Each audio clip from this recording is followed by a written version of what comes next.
Heart and Science, A Story of the Present Time ********* Heart and Science, A Story of the Present Time by Wilkie Collins to Cerrone, of New York, artist, photographer, and good friend. Contents I preface to readers in general to readers in particular.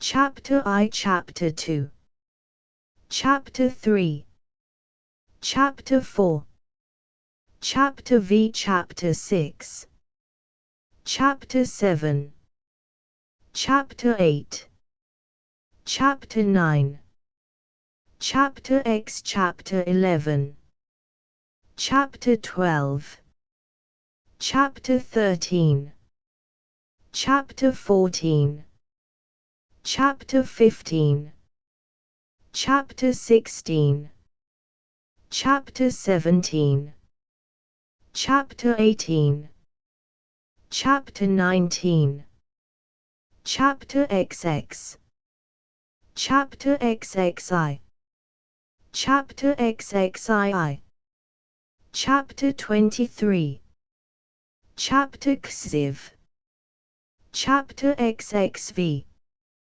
Chapter XXVI, Chapter XXVIII, Chapter XXVIII, Chapter XXVI, Chapter XXX, Chapter XXXI, Chapter XXY, Chapter XXXII, Chapter XXV, Chapter XXXV, Chapter XXV, Chapter XXVIII, Chapter XXVIII, Chapter XXVI, Chapter XL, Chapter XLI, Chapter XLII, Chapter XLIII, Chapter XLIV, Chapter XLV, Chapter XLVI, Chapter XLAE, Chapter XLATE, Chapter XLIX, Chapter L, Chapter LI, Chapter LII, Chapter LIII, Chapter LIV, Chapter LV, Chapter LVI, Chapter LVII, Chapter Late, Chapter LIX, Chapter LX, Chapter LXI, Chapter LXII, Chapter Exit. I preface to readers in general: you are the children of old Mother England. On both sides of the Atlantic, you form the majority of buyers and borrowers of novels, and you judge of works of fiction by certain inbred preferences, which but slightly influence the other great public of readers on the continent of Europe. The two qualities in fiction which hold the highest rank in your estimation are character and humor. Incident and dramatic situation only occupy the second place in your favor. A novel that tells no story, or that blunders perpetually in trying to tell a story, a novel so entirely devoid of all sense of the dramatic side of human life, that not even a theatrical thief can find anything in it to steal, will nevertheless be a work that wins, and keeps, your admiration, if it has humor which dwells on your memory, and characters which enlarge the circle of your friends. I have myself always tried to combine the different merits of a good novel, in one and the same work, and I have never succeeded in keeping an equal balance. In the present story you will find the scales inclining, on the whole, in favor of character and humor. This has not happened accidentally. Advancing years, and health that stands sadly in need of improvement, warn me, if I am to vary my way of work, that I may have little time to lose. Without waiting for future opportunities, I have kept your standard of merit more constantly before my mind, in writing this book, than on some former occasions.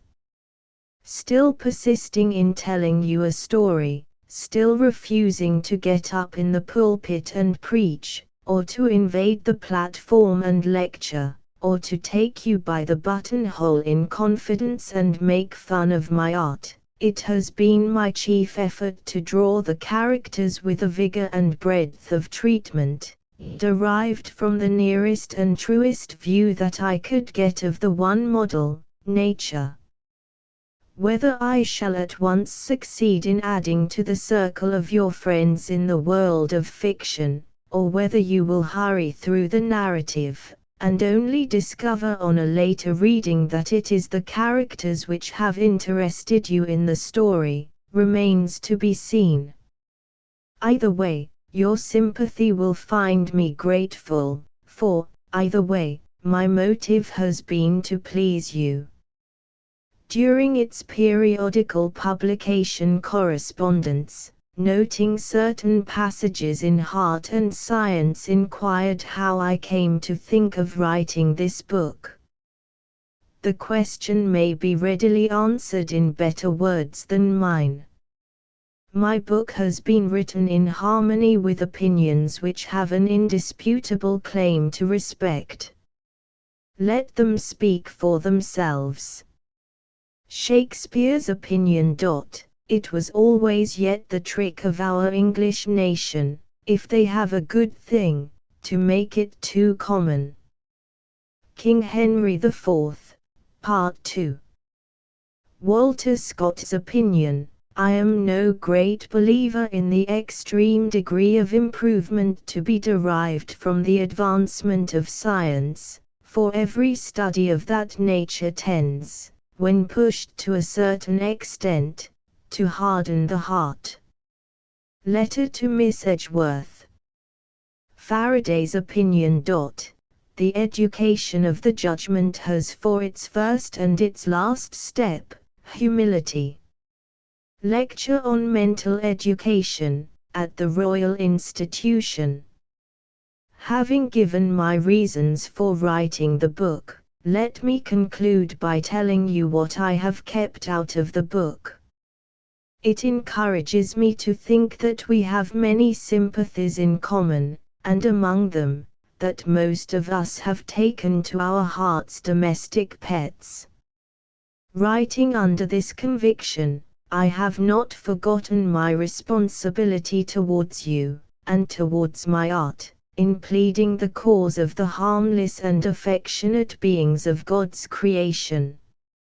From first to last, you are purposely left in ignorance of the hideous secrets of vivisection. The outside of the laboratory is a necessary object in my landscape, but I never once open the door and invite you to look in. I trace, in one of my characters, the result of the habitual practice of cruelty, no matter under what pretense, in fatally deteriorating the nature of man, and I leave the picture to speak for itself. My own personal feeling has throughout been held in check. Thankfully accepting the assistance rendered to me by Miss Frances Power Cobb, by Mrs. H. M. Gordon, and by Surgeon General Gordon, C.B., I have borne in mind, as they have borne in mind, the value of temperate advocacy to a good cause. With this, your servant withdraws, and leaves you to the story. To readers in particular. If you are numbered among those good friends of ours, who are especially capable of understanding us and sympathizing with us, be pleased to accept the expression of our gratitude, and to pass over the lines that follow. But if you open our books with a mind soured by distrust, If you habitually anticipate inexcusable ignorance where the course of the story happens to turn on matters of fact, it is you, sir or madam, whom I now want. Not to dispute with you, far from it. I own with sorrow that your severity does occasionally encounter us on assailable ground. But there are exceptions, even to the stiffest rules. Some of us are not guilty of willful carelessness, some of us apply to competent authority, when we write on subjects beyond the range of our own experience. Having thus far ventured to speak for my colleagues, you will conclude that I am paving the way for speaking next of myself. As our cousins in the United States say, that is so. In the following pages, there are allusions to medical practice at the bedside, leading in due course to physiological questions which connect themselves with the main interest of the novel. In traversing this delicate ground, you have not been forgotten. Before the manuscript went to the printer, it was submitted for correction to an eminent London surgeon, whose experience extends over a period of 40 years. Again, a supposed discovery in connection with brain disease, which occupies a place of importance, is not, as you may suspect, the fantastic product of the author's imagination. Finding his materials everywhere, he has even contrived to make use of Professor Ferrier, writing on the localization of cerebral disease and closing a confession of the present result of post-mortem examination of brains in these words: "We cannot even be sure whether many of the changes discovered are the cause or the result of the disease, or whether the two are the conjoint results of a common cause." Plenty of elbow room here for the spirit of discovery. On becoming acquainted with Mrs. Gourley you will find her talking, and you will sometimes even find the author talking, of scientific subjects in general.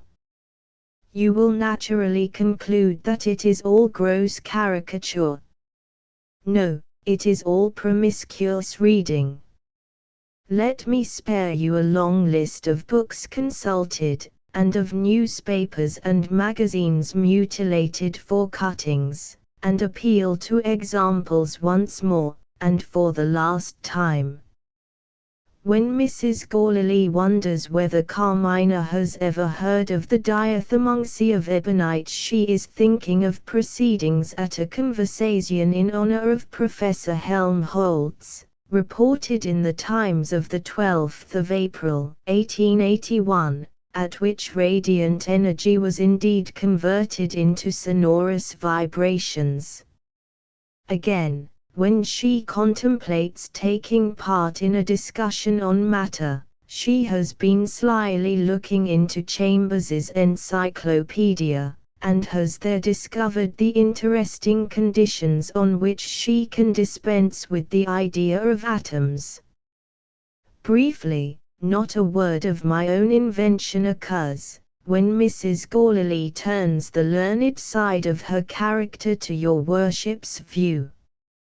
I have now only to add that the story has been subjected to careful revision, and I hope to consequent improvement, in its present form of publication. Past experience has shown me that you have a sharp eye for slips of the pen, and that you thoroughly enjoy convicting a novelist, by post, of having made a mistake. Whatever pains I may have taken to disappoint you, it is quite likely that we may be again indebted to each other on this occasion. So, to our infinite relief on either side, we part friends after all. W.C. London, April, 1883. Chapter I. The weary old 19th century had advanced into the last 20 years of its life.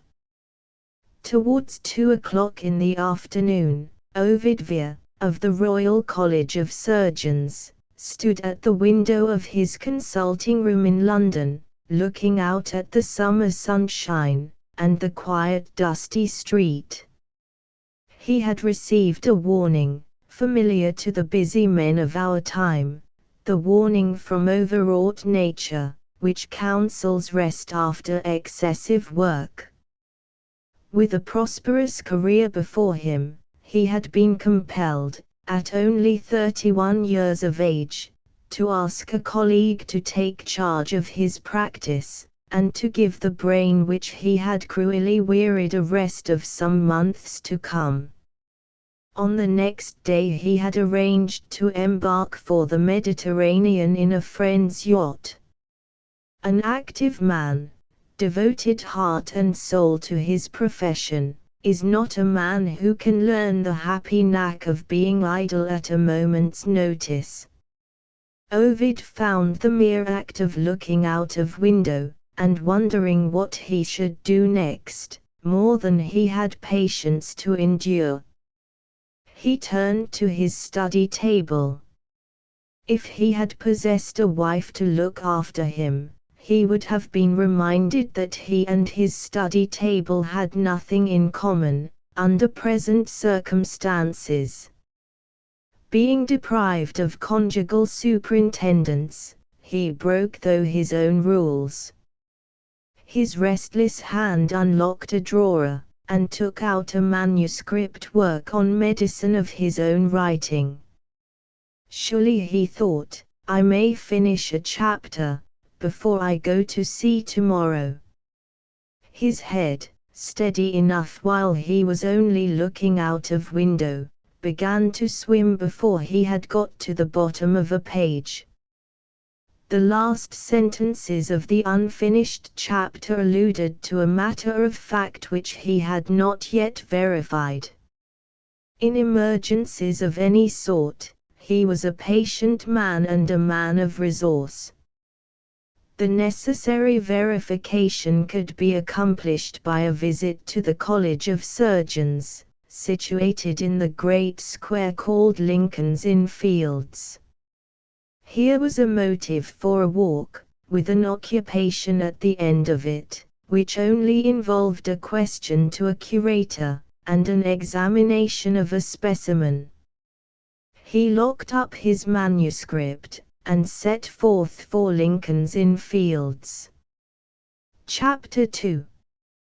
When two friends happen to meet in the street, do they ever look back along the procession of small circumstances which has led them both, from the starting point of their own houses, to the same spot, at the same time? Not one man in 10,000 has probably ever thought of making such a fantastic inquiry as this. And consequently not one man in 10,000, living in the midst of reality, has discovered that he is also living in the midst of romance. From the moment when the young surgeon closed the door of his house, he was walking blindfold on his way to a patient in the future who was personally still a stranger to him. He never reached the College of Surgeons. He never embarked on his friend's yacht. What were the obstacles which turned him aside from the course that he had in view? Nothing but a series of trivial circumstances, occurring in the experience of a man who goes out for a walk. He had only reached the next street, when the first of the circumstances presented itself in the shape of a friend's carriage, which drew up at his side. A bright benevolent face encircled by bushy white whiskers, looked out of the window, and a hearty voice asked him if he had completed his arrangements for a long holiday. Having replied to this, Ovid had a question to put, on his side. How is our patient, Sir Richard? Out of danger. And what do the other doctors say now? Sir Richard laughed. They say it's my luck. Not convinced yet. Not in the least. Who has ever succeeded in convincing fools? Let's try another subject. Is your mother reconciled to your new plans? I can hardly tell you. My mother is in a state of indescribable agitation. Her brother's will has been found in Italy, and his daughter may arrive in England at a moment's notice. Unmarried? Sir Richard asked slyly. I don't know. Any money? Ovid smiled, not cheerfully. Do you think my poor mother would be in a state of indescribable agitation if there was not money? Sir Richard was one of those obsolete elderly persons who quote Shakespeare. Ah, well, he said, your mother is like Kent in King Lear, she's too old to learn. Is she as fond as ever of lace? And as keen as ever after a bargain? He handed a card out of the carriage window. I have just seen an old patient of mine, he resumed, in whom I feel a friendly interest. She is retiring from business by my advice, and she asks me, of all the people in the world, to help her in getting rid of some wonderful remnants at an alarming sacrifice. My kind regards to your mother, and there's a chance for her. One last word, Ovid. Don't be in too great a hurry to return to work, you have plenty of spare time before you. Look at my wise dog here, on the front seat, and learn from him to be idle and happy. The great physician had another companion, besides his dog. A friend, bound his way, had accepted a seat in the carriage. Who is that handsome young man? The friend asked as they drove away. He is the only son of a relative of mine, dead many years since, Sir Richard replied. Don't forget that you have seen him. May I ask why? He has not yet reached the prime of life, and he is on the way, already far on the way, to be one of the foremost men of his time. With a private fortune, he has worked as few surgeons work who have their bread to get by their profession. The money comes from his late father. His mother has married again.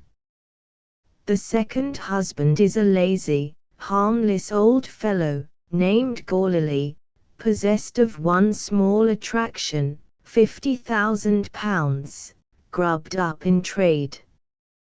There are two little daughters, by the second marriage.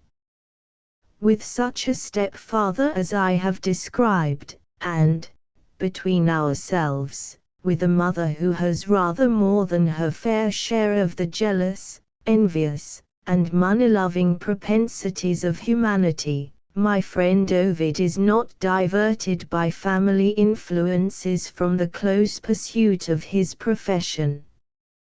You will tell me, he may marry. Well, if he gets a good wife, she will be a circumstance in his favor. But, so far as I know, he is not that sort of man. Cooler, a deal cooler, with women than I am, though I am old enough to be his father. Let us get back to his professional prospects. You heard him ask me about a patient. Yes. Very good. Death was knocking hard at that patient's door, when I called Ovid into consultation with myself and with two other doctors who differed with me. It was one of the very rare cases in which the old practice of bleeding was, to my mind, the only treatment to pursue. I never told him that this was the point in dispute between me and the other men, and they said nothing, on their side, at my express request. He took his time to examine and think, and he saw the chance of saving the patient by venturing on the use of the lancet as plainly as I did, with my 40 years' experience to teach me. A young man with that capacity for discovering the remote cause of disease, and with that superiority to the trammels of routine in applying the treatment, has no common medical career before him. His holiday will set his health right in next to no time. I see nothing in his way, at present, not even a woman.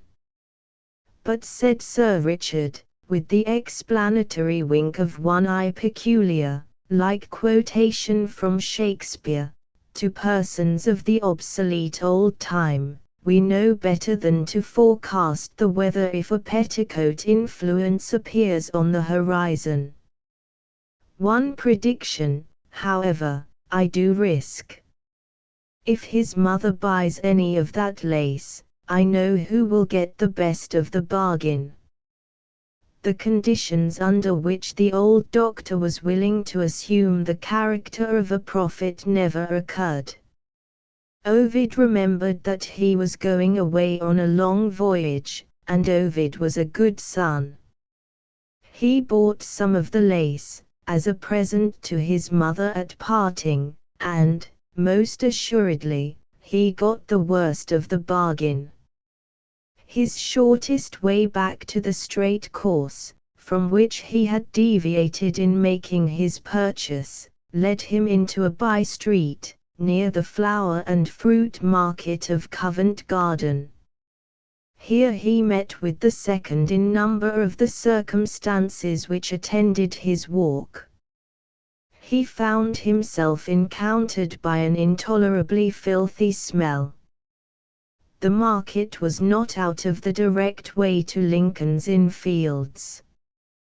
He fled from the smell to the flowery and fruity perfumes of Covent Garden, and completed the disinfecting process by means of a basket of strawberries. Why did a poor ragged little girl, carrying a big baby, look with such longing eyes at the delicious fruit, that, as a kind-hearted man, he had no alternative but to make her a present of the strawberries? Why did two dirty boyfriends of hers appear immediately afterwards with news of punch in a neighboring street, and lead the little girl away with them? Why did these two new circumstances inspire him with a fear that the boys might take the strawberries away from the poor child, burdened as she was with a baby almost as big as herself? When we suffer from overwrought nerves, we are easily disturbed by small misgivings. The idle man of wearied mind followed the friends of the street drama to see what happened, forgetful of the College of Surgeons, and finding a new fund of amusement in himself.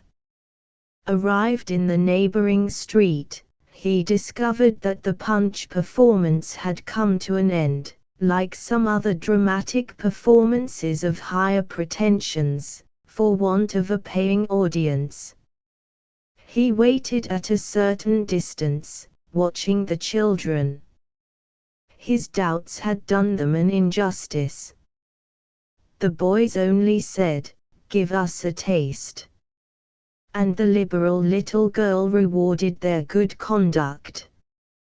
An equitable and friendly division of the strawberries was made in a quiet corner, where, always excepting the case of a miser or a millionaire, is the man to be found who could have returned to the pursuit of his own affairs, under these circumstances, without encouraging the practice of the social virtues by a present of a few pennies. Ovid was not that man. Putting back in his breast pocket the bag in which he was accustomed to carry small coins for small charities, his hand touched something which felt like the envelope of a letter. He took it out, looked at it with an expression of annoyance and surprise, and once more turned aside from the direct way to Lincoln's Inn Fields. The envelope contained his last prescription. Having occasion to consult the pharmacopoeia, he had written it at home, and had promised to send it to the patient immediately. In the absorbing interest of making his preparations for leaving England, it had remained forgotten in his pocket for nearly 2 days. The one means of setting this unlucky error right, without further delay, was to deliver his prescription himself, and to break through his own rules for the second time by attending to a case of illness, purely as an act of atonement.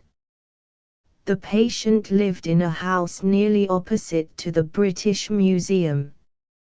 In this northward direction he now set his face. He made his apologies, and gave his advice, and, getting out again into the street, tried once more to shape his course for the College of Surgeons. Passing the walled garden of the British Museum, he looked towards it, and paused. What had stopped him, this time? Nothing but a tree, fluttering its bright leaves in the faint summer air. A marked change showed itself in his face.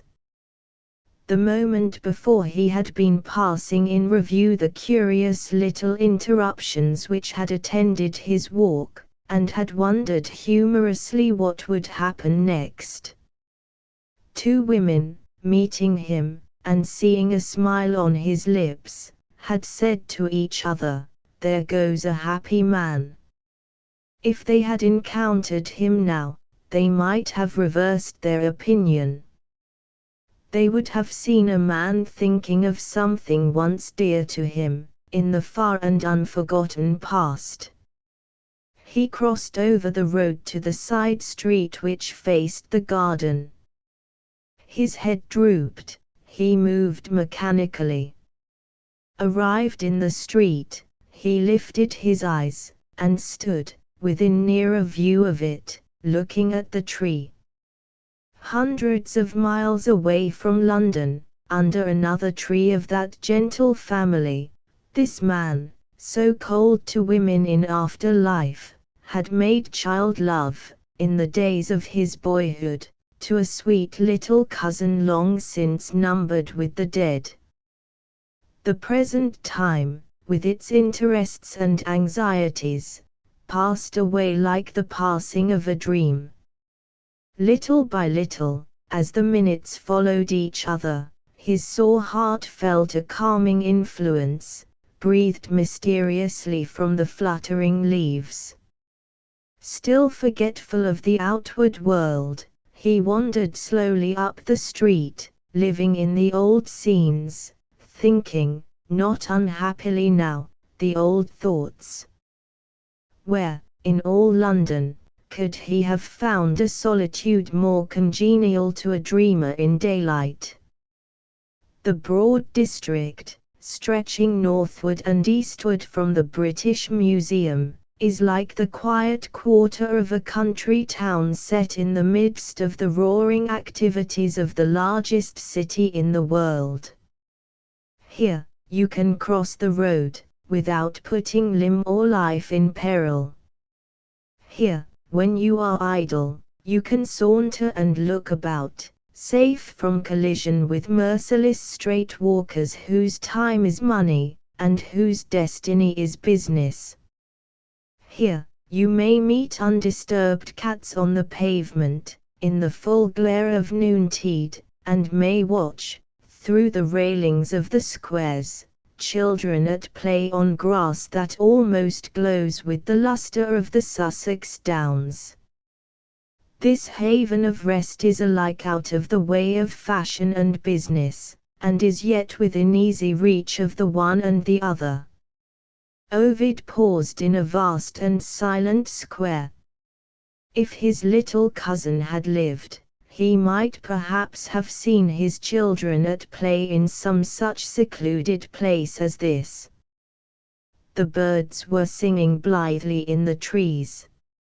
A tradesman's boy, delivering fish to the cook, and two girls watering flowers at a window, were the only living creatures near him, as he roused himself and looked around.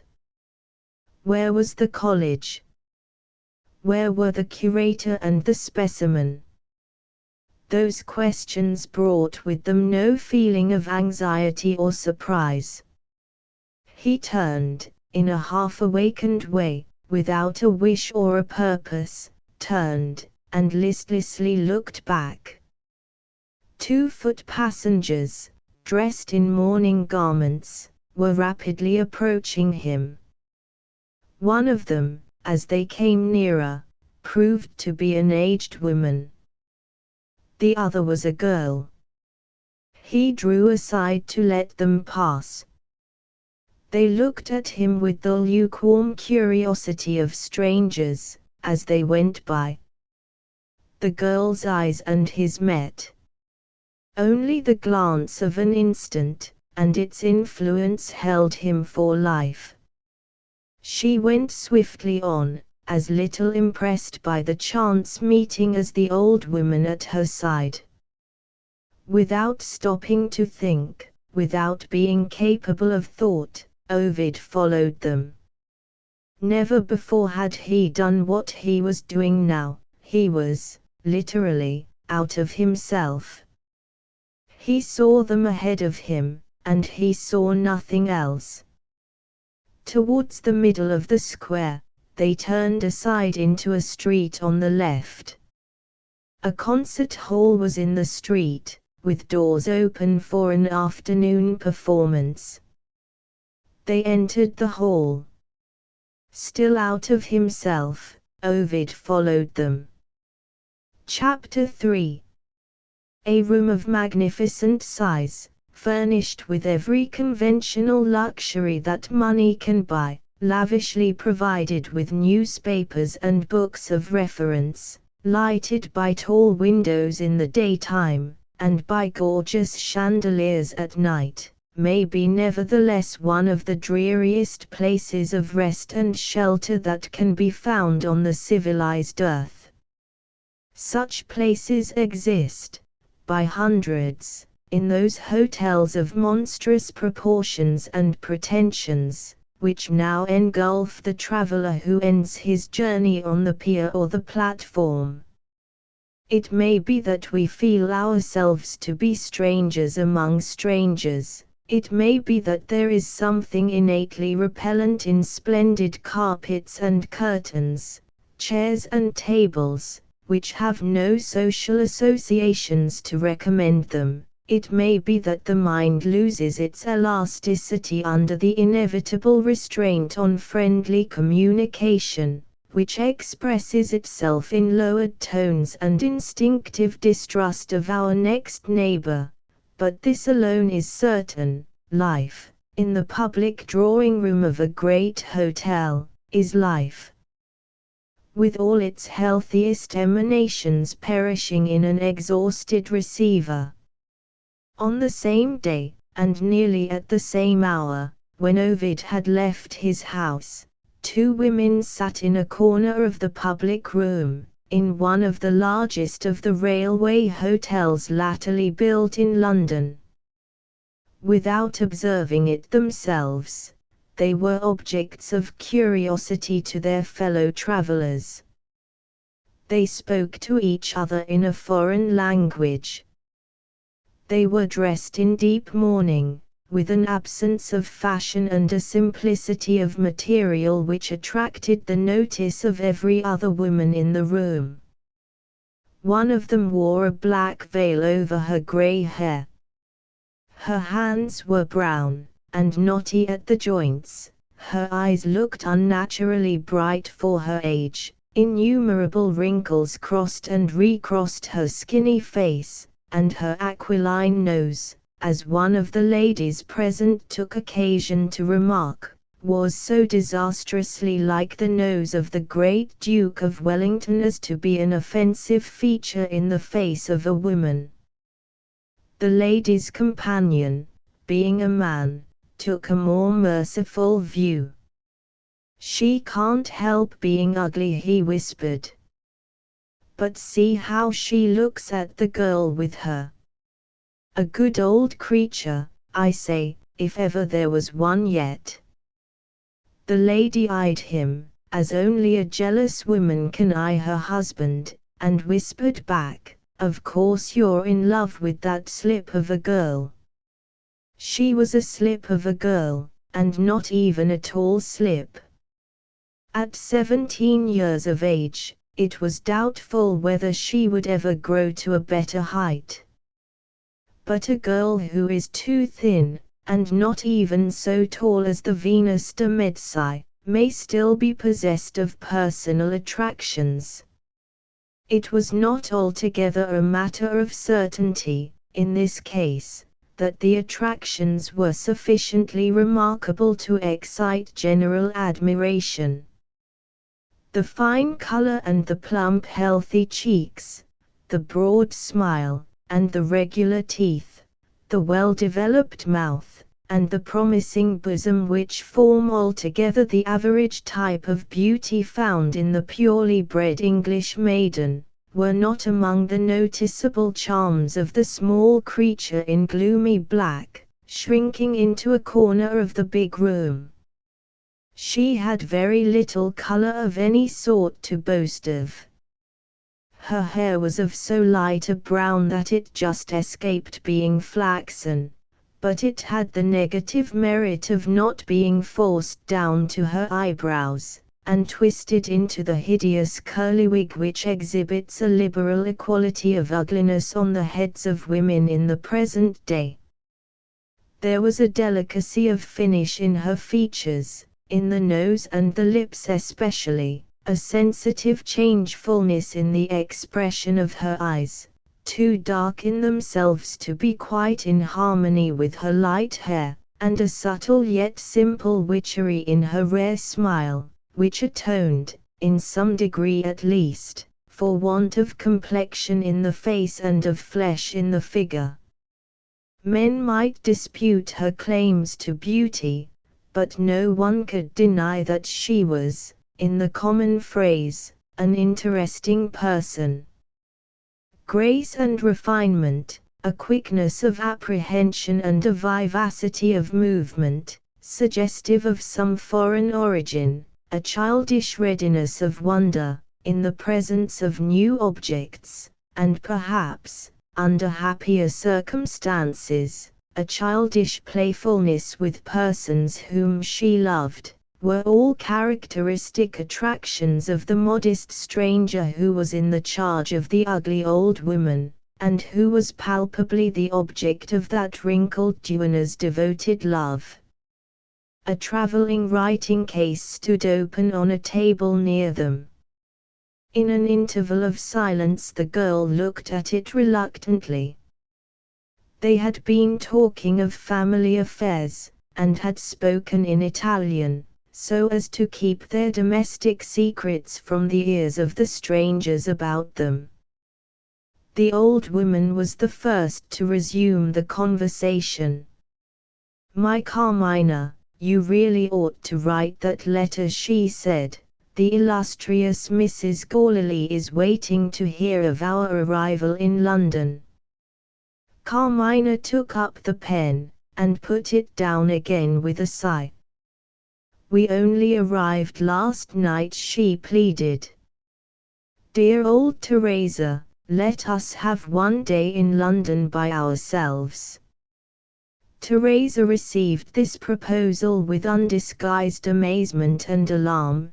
"Jesu Maria, a day in London, and your aunt waiting for you all the time."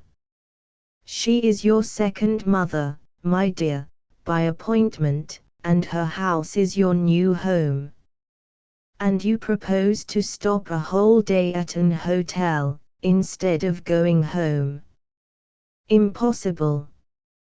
Right, my Carmina, right. See, here is the address on a card, Fairfield Gardens. What a pretty place it must be to live in, with such a name as that. And a sweet lady, no doubt. Come. Come. But Carmina still resisted. I have never even seen my aunt, she said. It is dreadful to pass my life with a stranger.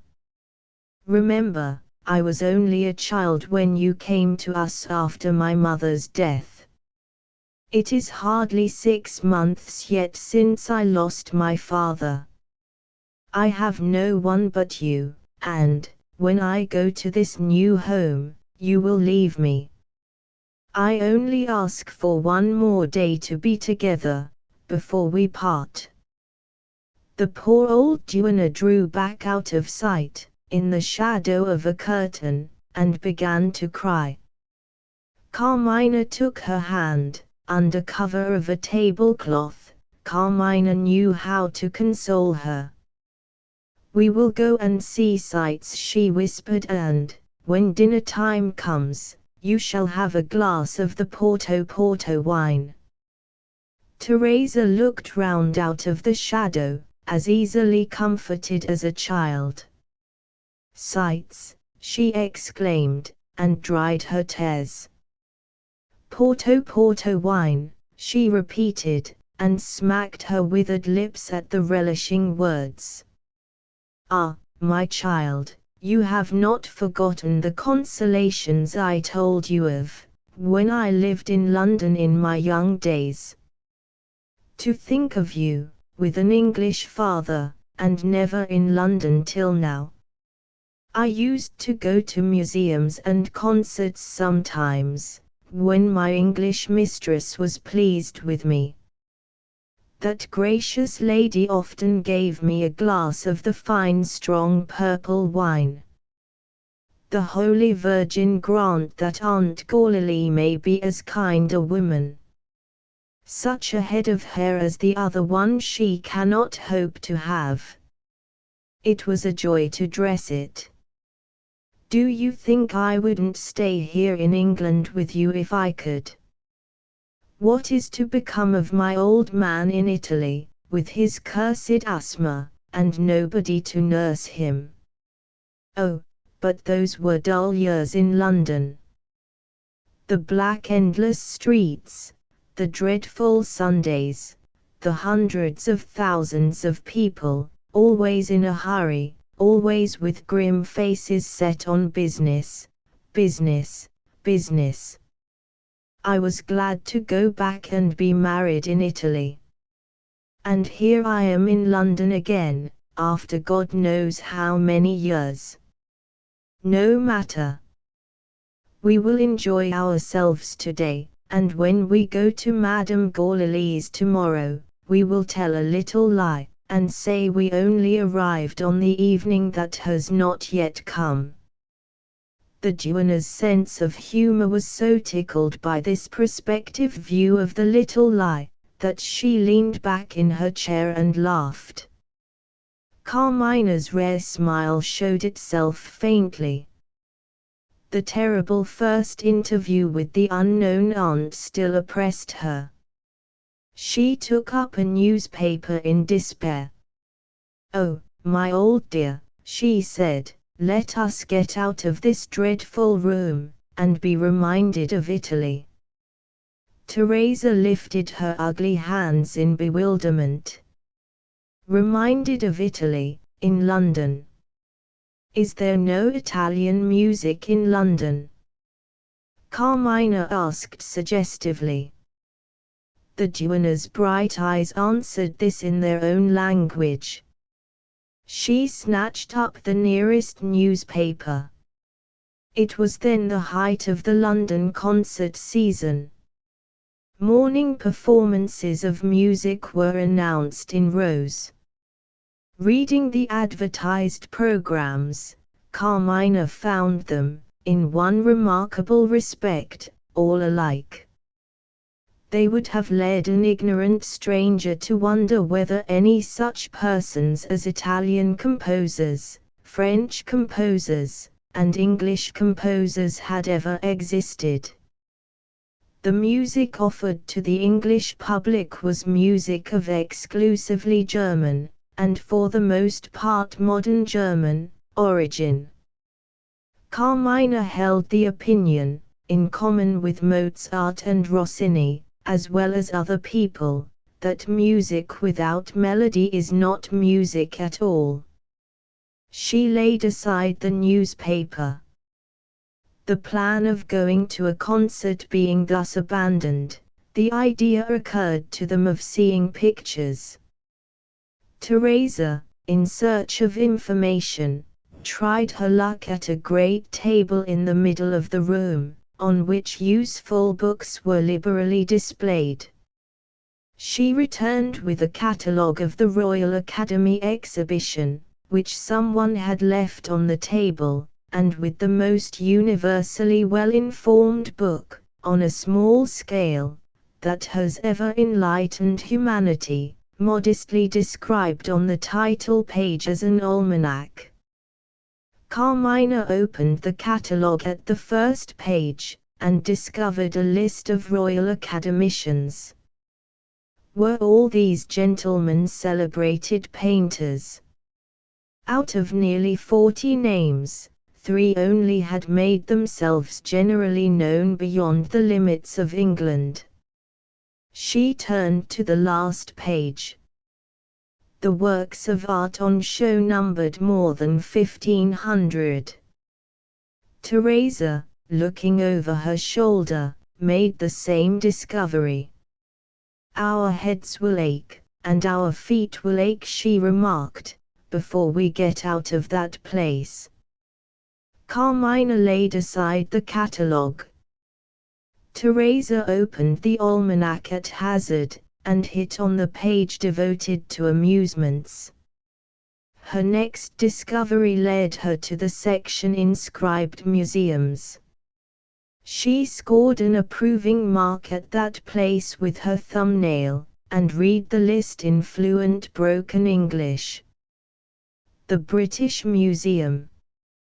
Teresa's memory of that magnificent building recalled it vividly in one respect. She shook her head. More headache and footache, there.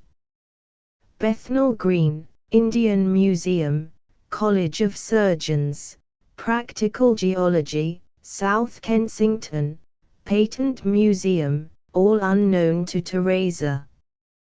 The saints preserve us, what headaches and footaches in all these, if they are as big as that other one.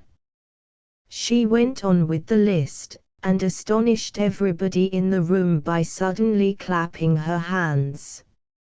Sir John Soane's Museum, Lincoln's Inn Fields.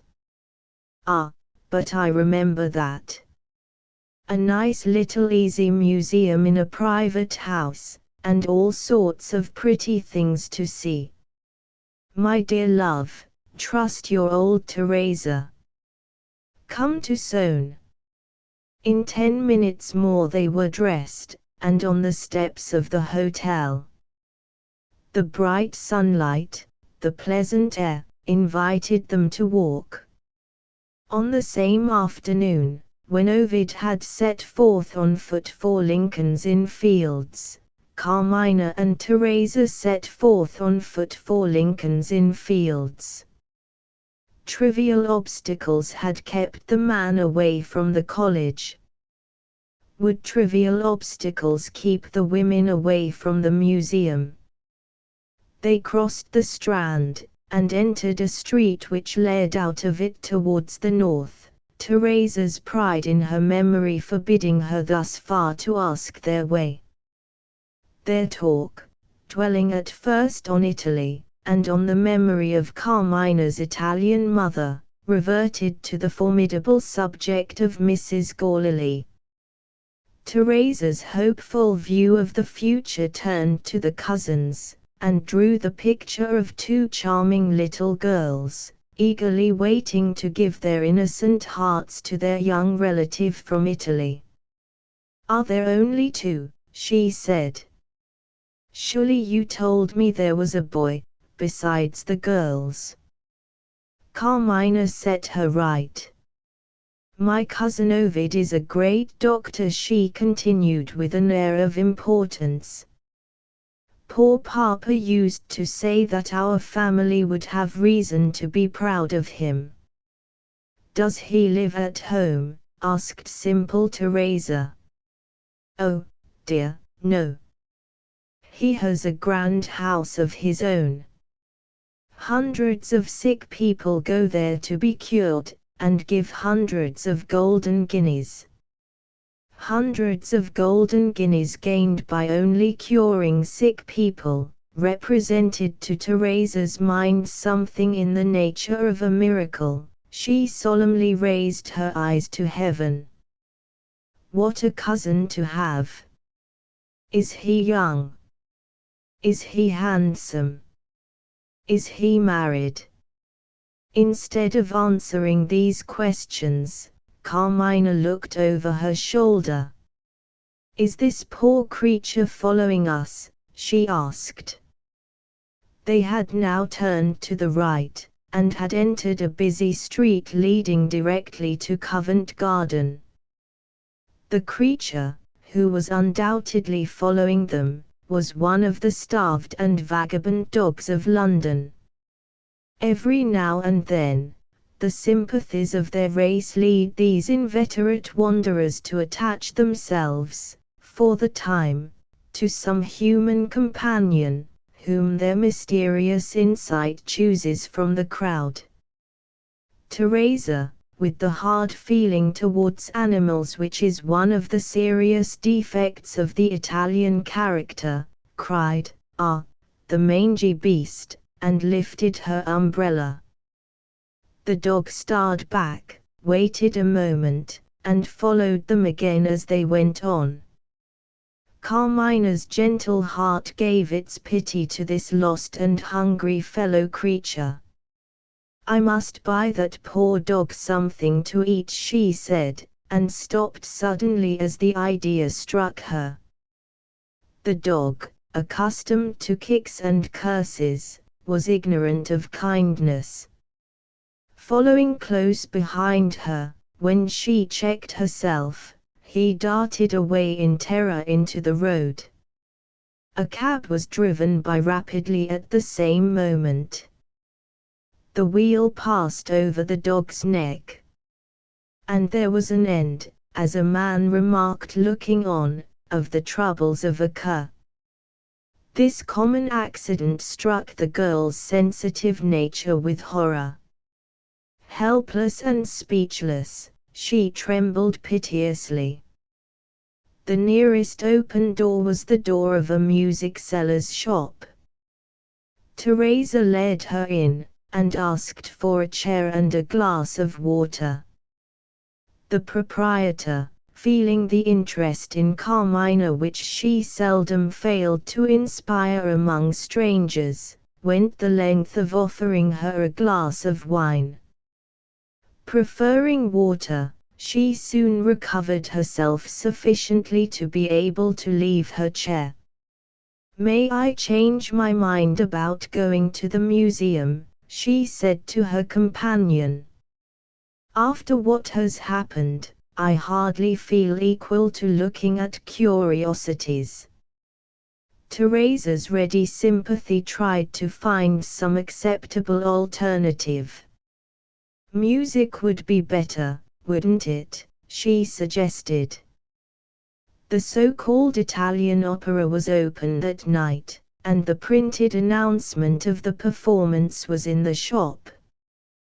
They both looked at it. Fortune was still against them. A German opera appeared on the bill. Carmina turned to the music seller in despair. Is there no music, sir, but German music to be heard in London? She asked. The hospitable shopkeeper produced a concert programmed for that afternoon, the modest enterprise of an obscure pianoforte teacher, who could only venture to address pupils, patrons, and friends. What did he promise? Among other things, music from Lucia, music from Norma, music from Anani. Teresa made another approving mark with her thumbnail, and Carmina purchased tickets. The music seller hurried to the door to stop the first empty cab that might pass. Carmina showed a deplorable ignorance of the law of chances. She shrank from the bare idea of getting into a cab. "We may run over some other poor creature," she said. "If it isn't a dog, it may be a child next time." Teresa and the music seller suggested a more reasonable view as gravely as they could. Carmina humbly submitted to the claims of common sense, without yielding, for all that. "I know I'm wrong," she confessed. "Don't spoil my pleasure, I can't do it." The strange parallel was now complete. Bound for the same destination, Carmina and Ovid had failed to reach it alike. And Carmina had stopped to look at the garden of the British Museum, before she overtook Ovid in the quiet square. Chapter 4. If, on entering the hall, Ovid had noticed the placards, he would have found himself confronted by a coincidence. The person who gave the concert was also the person who taught music to his half-sisters. Not many days since, he had himself assisted the enterprise, by taking a ticket at his mother's request. Seeing nothing, remembering nothing, hurried by the fear of losing sight of the two strangers if there was a large audience, he impatiently paid for another ticket, at the doors. The room was little more than half full, and so insufficiently ventilated that the atmosphere was oppressive even under those circumstances. He easily discovered the two central chairs, in the midway row of seats, which she and her companion had chosen. There was a vacant chair, among many others, at one extremity of the row in front of them. He took that place. To look at her, without being discovered, there, so far, was the beginning and the end of his utmost desire. The performances had already begun. So long as her attention was directed to the singers and players on the platform, he could feast his eyes on her with impunity. In an unoccupied interval, she looked at the audience, and discovered him. Had he offended her? If appearances were to be trusted, he had produced no impression of any sort. She quietly looked away, towards the other side of the room. The mere turning of her head was misinterpreted by Ovid as an implied rebuke. He moved to the row of seats behind her. She was now nearer to him than she had been yet.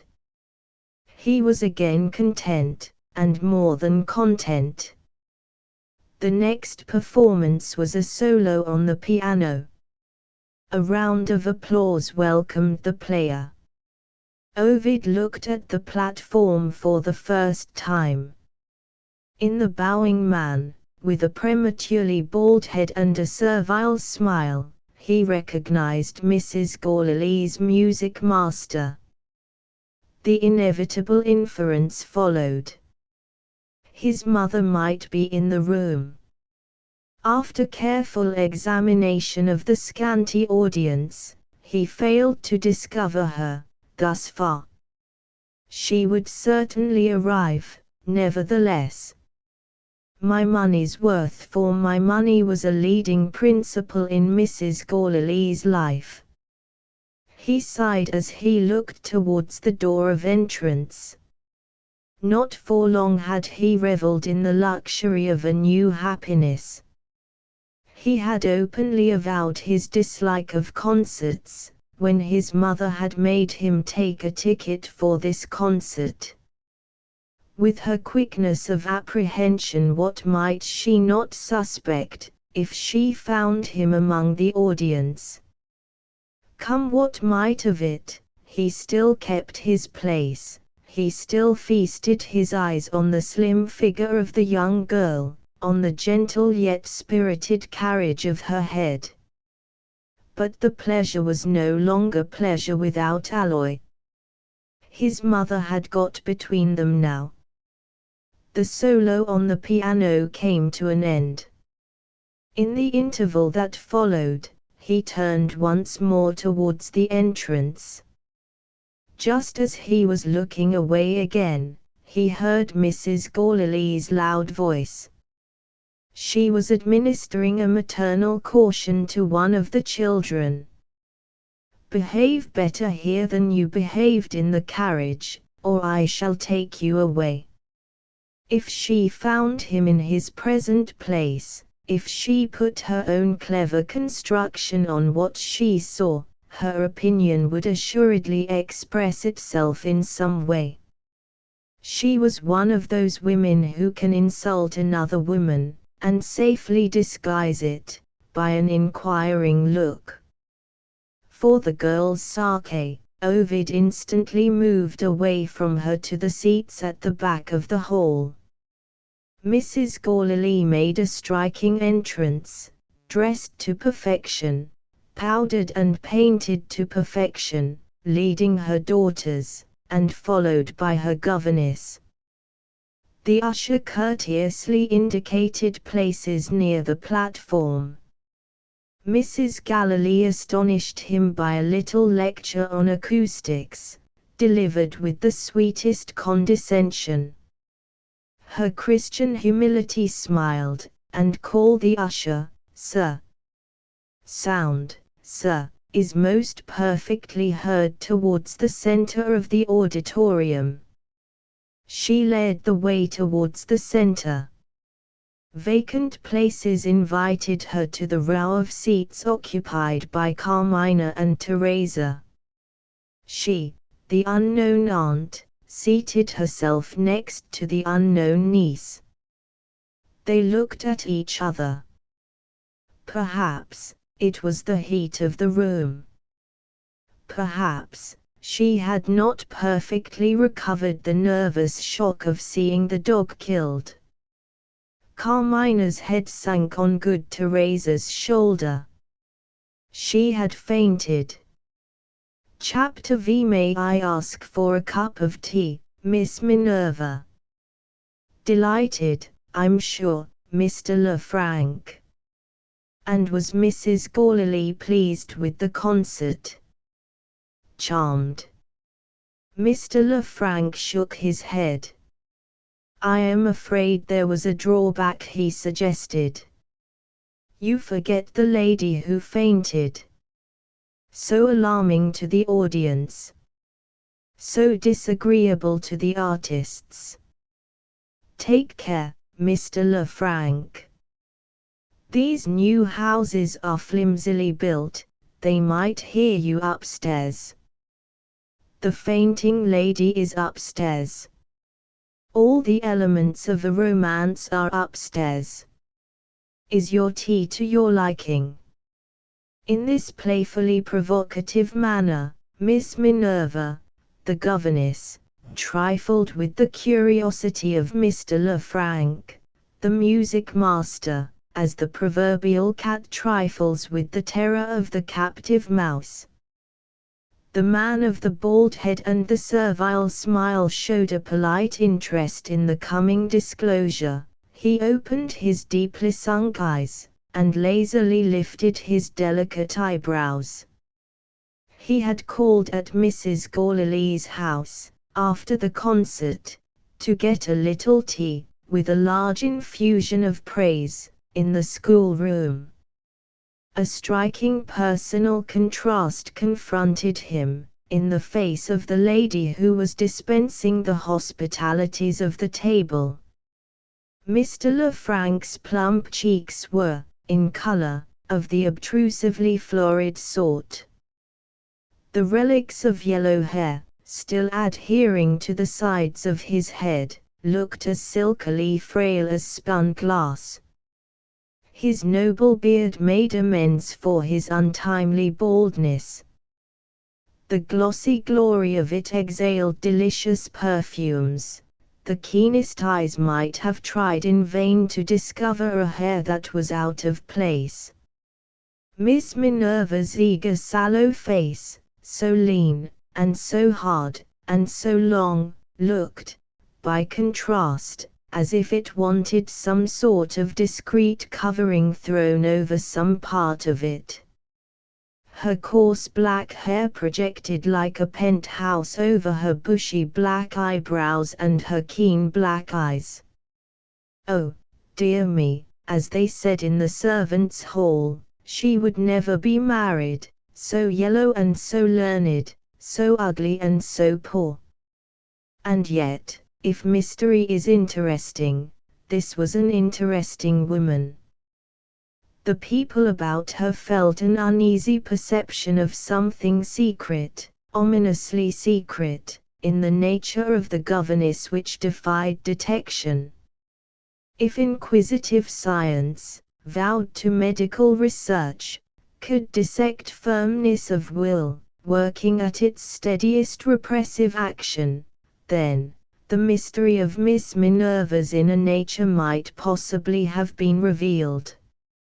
As it was, nothing more remarkable exposed itself to view than an irritable temper, serving perhaps as safety valve to an underlying explosive force, which, with strong enough temptation and sufficient opportunity, might yet break out.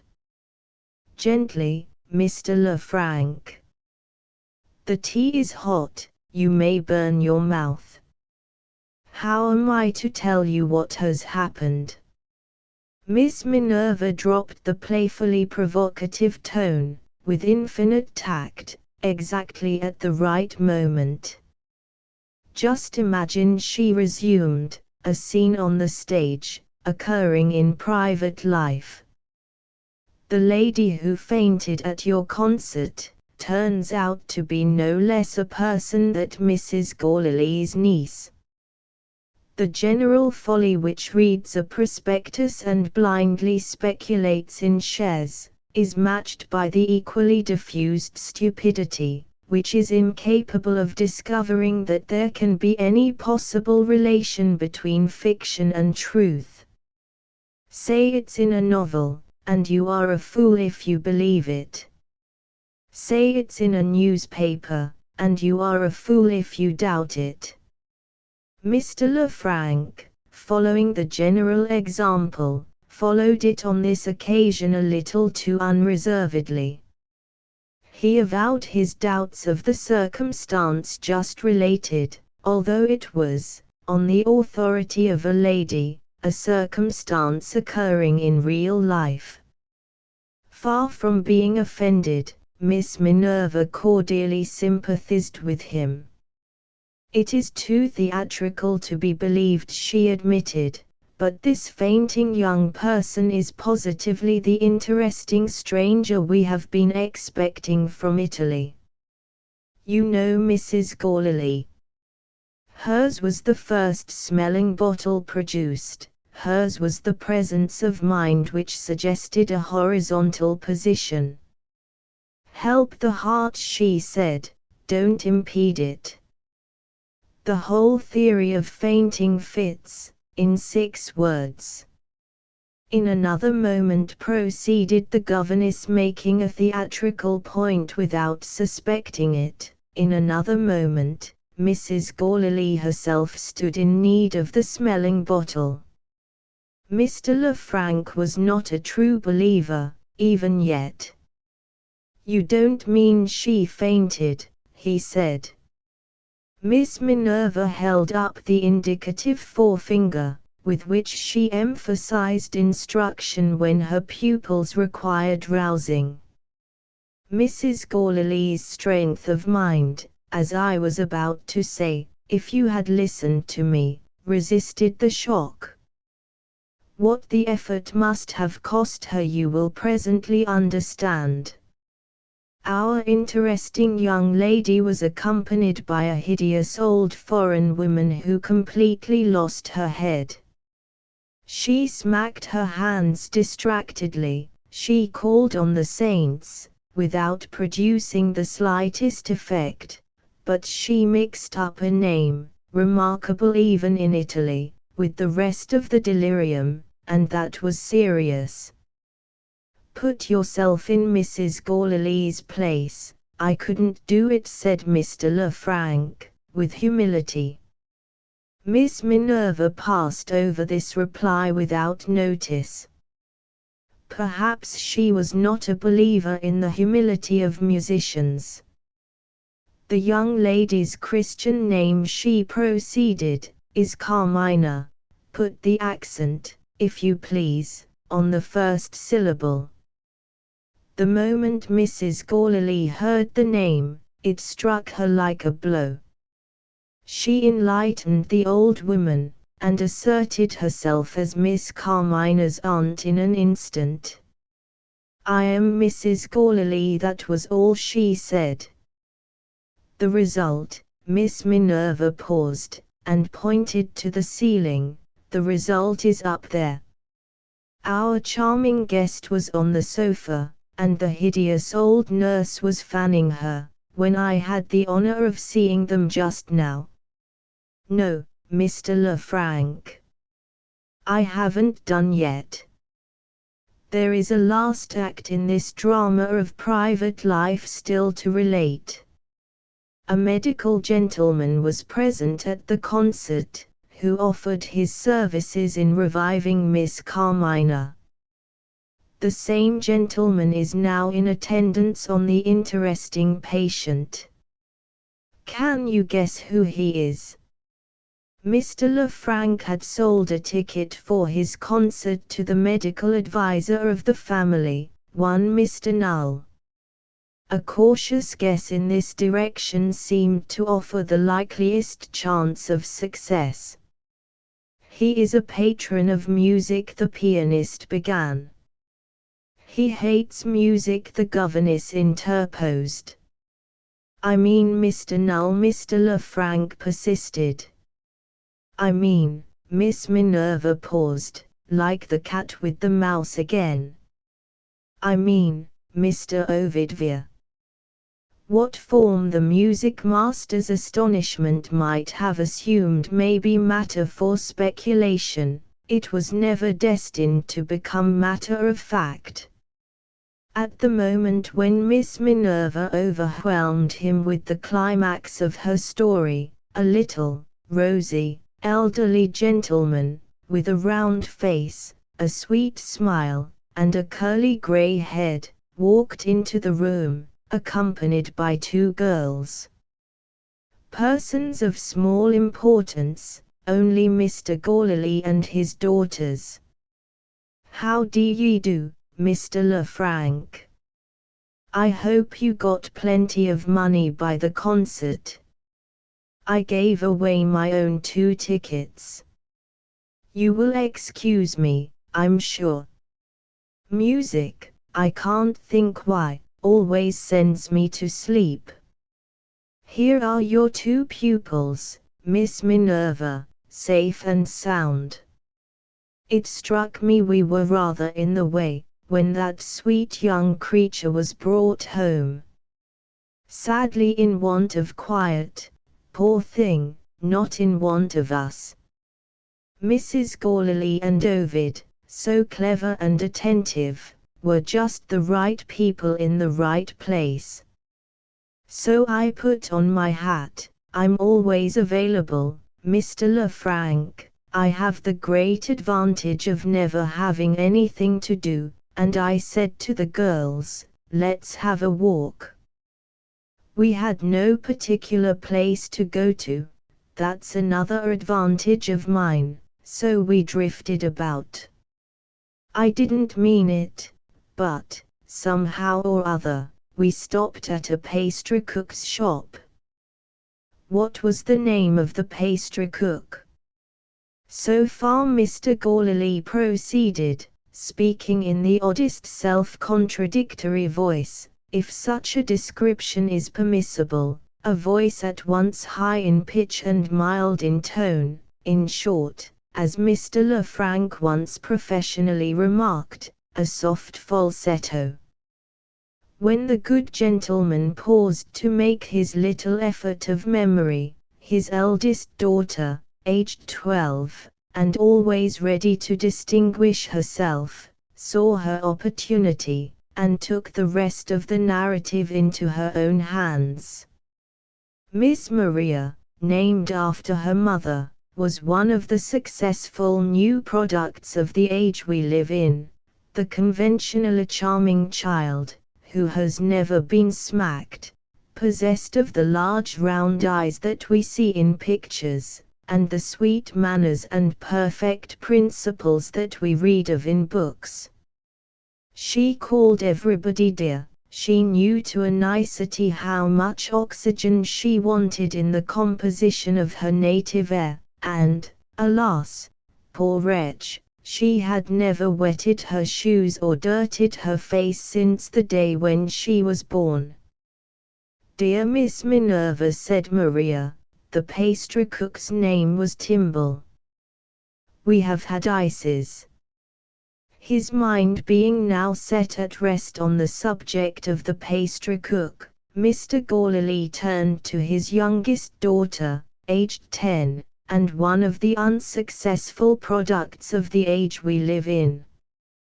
This was a curiously slow, quaint, self-contained child, the image of her father, with an occasional reflection of his smile, incurably stupid, or incurably perverse.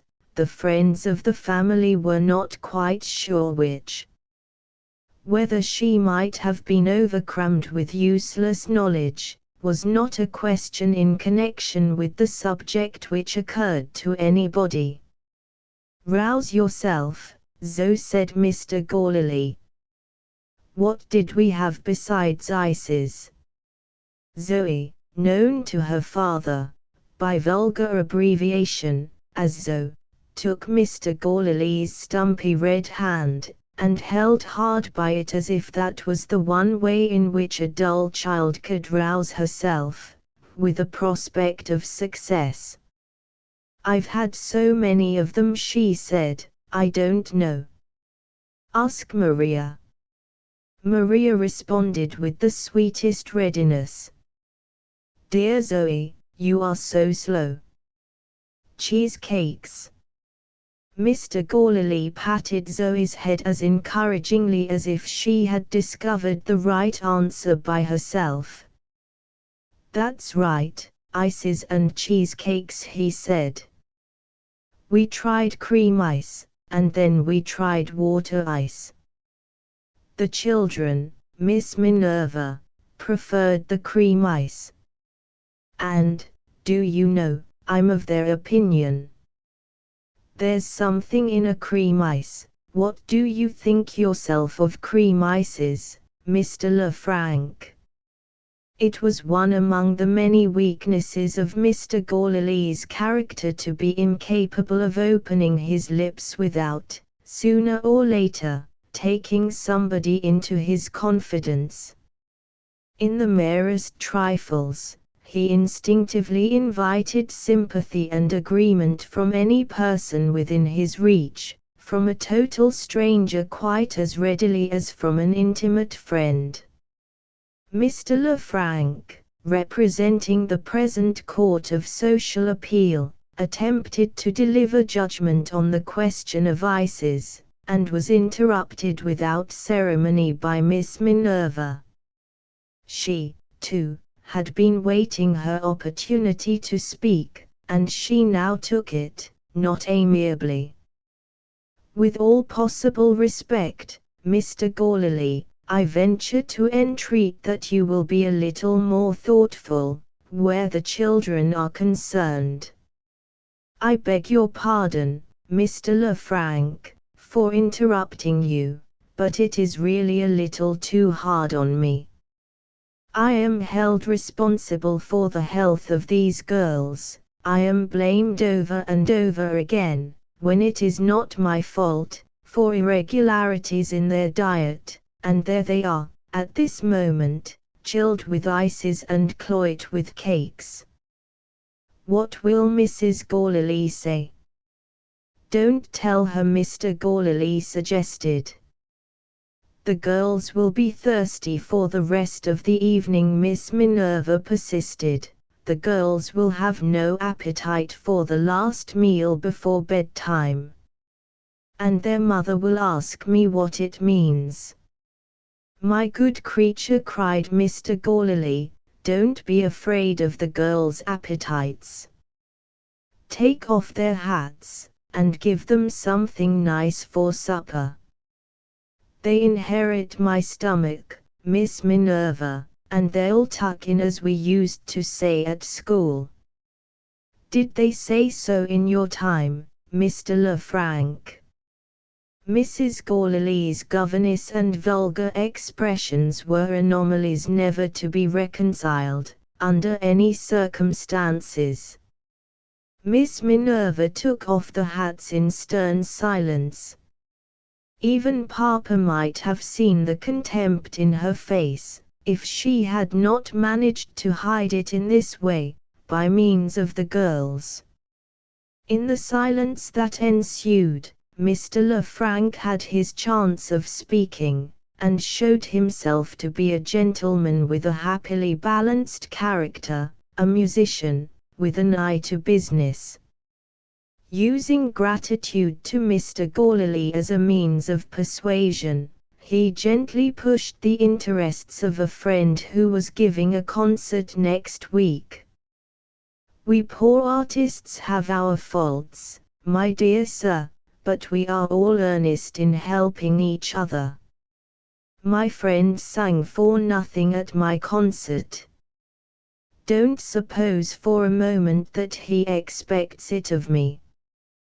But I am going to play for nothing at his concert. May I appeal to your kind patronage to take 2 tickets? The reply ended appropriately in musical sound, a golden tinkling, in Mr. Lefranc's pocket. Having paid his tribute to art and artists, Mr. Gourley looked furtively at Miss Minerva.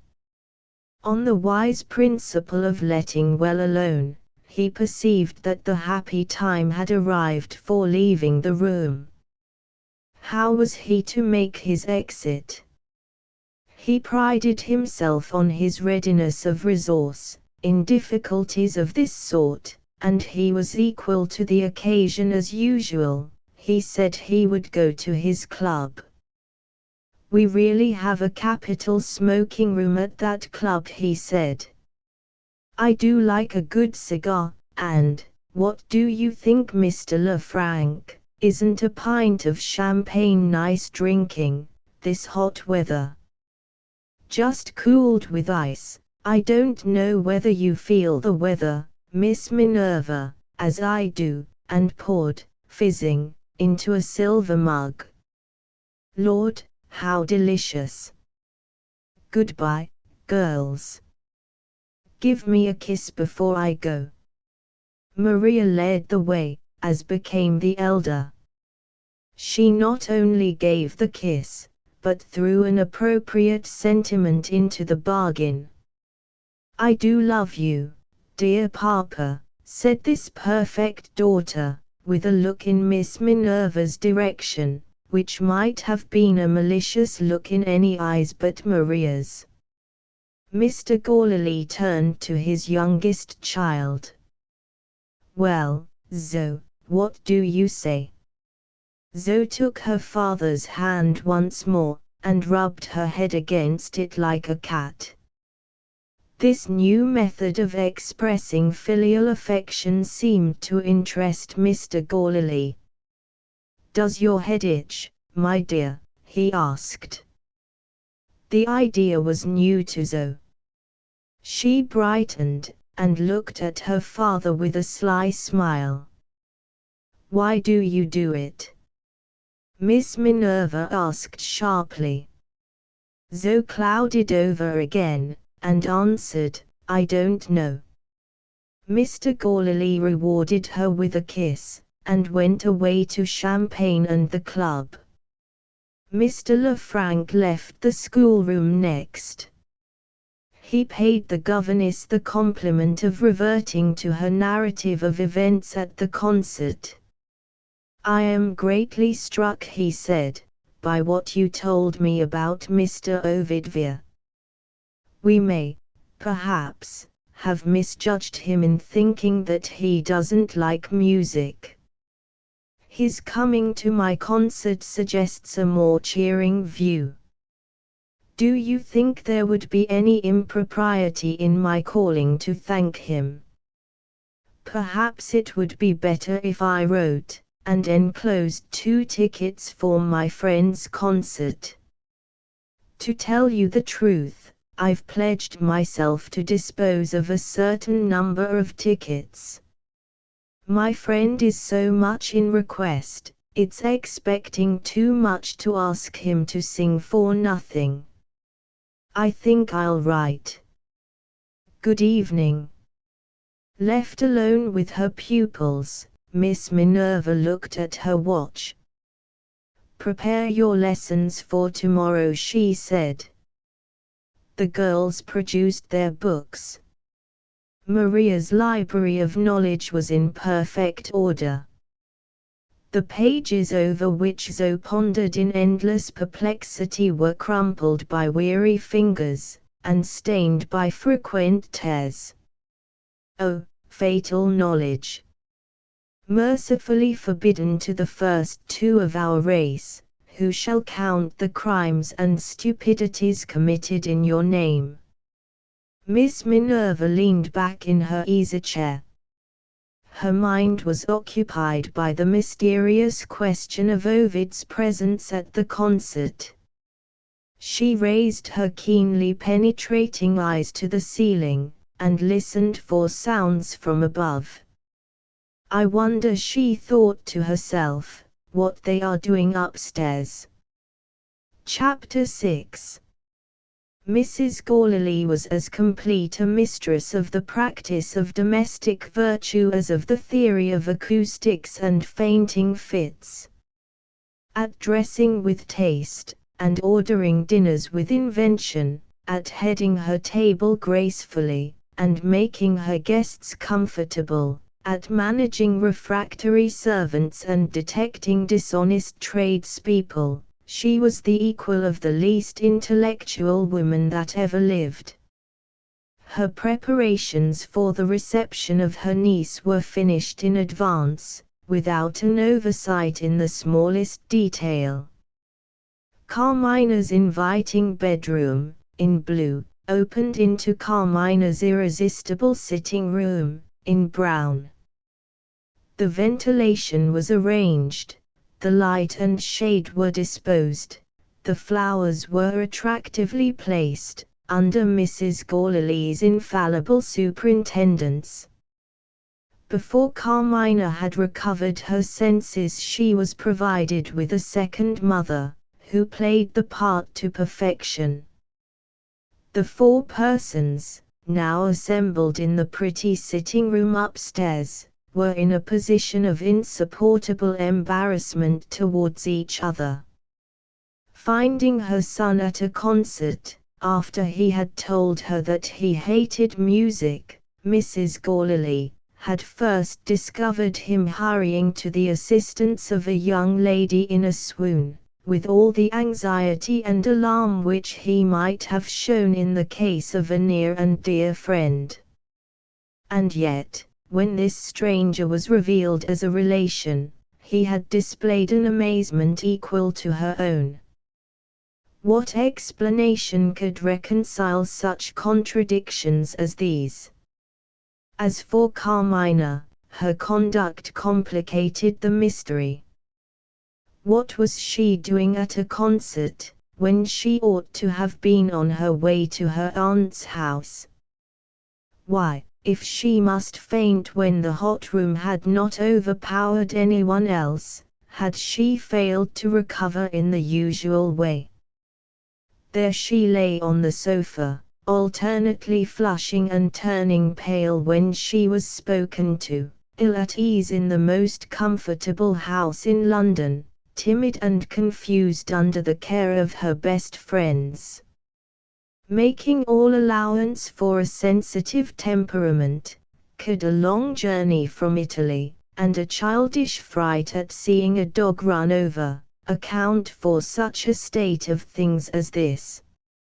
Annoyed and perplexed, but yet far too prudent to commit herself ignorantly to inquiries which might lead to future embarrassment, Mrs. Gorley tried suggestive small talk as a means of enlightenment. The wrinkled duenna, sitting miserably on satin supported by frail gilt legs, seemed to take her tone of feeling from her young mistress, exactly as she took her orders. Mrs. Gorley spoke to her in English, and spoke to her in Italian, and could make nothing of the experiment in either case. The wild old creature seemed to be afraid to look at her. Ovid himself proved to be just as difficult to fathom. In another way he certainly answered when his mother spoke to him, but always briefly, and in the same absent tone. He asked no questions, and offered no explanations. The sense of embarrassment, on his side, had produced unaccountable changes. He showed the needful attention to Carmina, with a silent gentleness which presented him in a new character. His customary manner with ailing persons, women as well as men, was rather abrupt. His quick perception hurried him into taking the words out of their mouths, too pleasantly to give offense, when they were describing their symptoms. There he sat now, contemplating his pale little cousin, with a patient attention wonderful to see, listening to the commonplace words which dropped at intervals from her lips, as if, in his state of health, and with the doubtful prospect which it implied, there were no serious interests to occupy his mind. Mrs. Gorley could endure it no longer. If she had not deliberately starved her imagination, and emptied her heart of any tenderness of feeling which it might once have possessed, her son's odd behavior would have interested instead of perplexing her. As it was, her scientific education left her as completely in the dark, where questions of sentiment were concerned, as if her experience of humanity, in its relation to love, had been experience in the Cannibal Islands. She decided on leaving her niece to repose, and on taking her son away with her. In your present state of health, Ovid, she began, Carmina must not accept your professional advice. Something in those words stung Ovid's temper. My professional advice, he repeated. You talk as if she was seriously ill. Carmina's sweet smile stopped him there. We don't know what may happen, she said, playfully. God forbid that should happen. He spoke so fervently that the women all looked at him in surprise. Mrs. Gorley turned to her niece, and proceeded quietly with what she had to say. Ovid is so sadly overworked, my dear, that I actually rejoice in his giving up practice, and going away from us tomorrow. We will leave you for the present with your old friend. Pray ring, if you want anything." She kissed her hand to Carmina, and, beckoning to her son, advanced towards the door.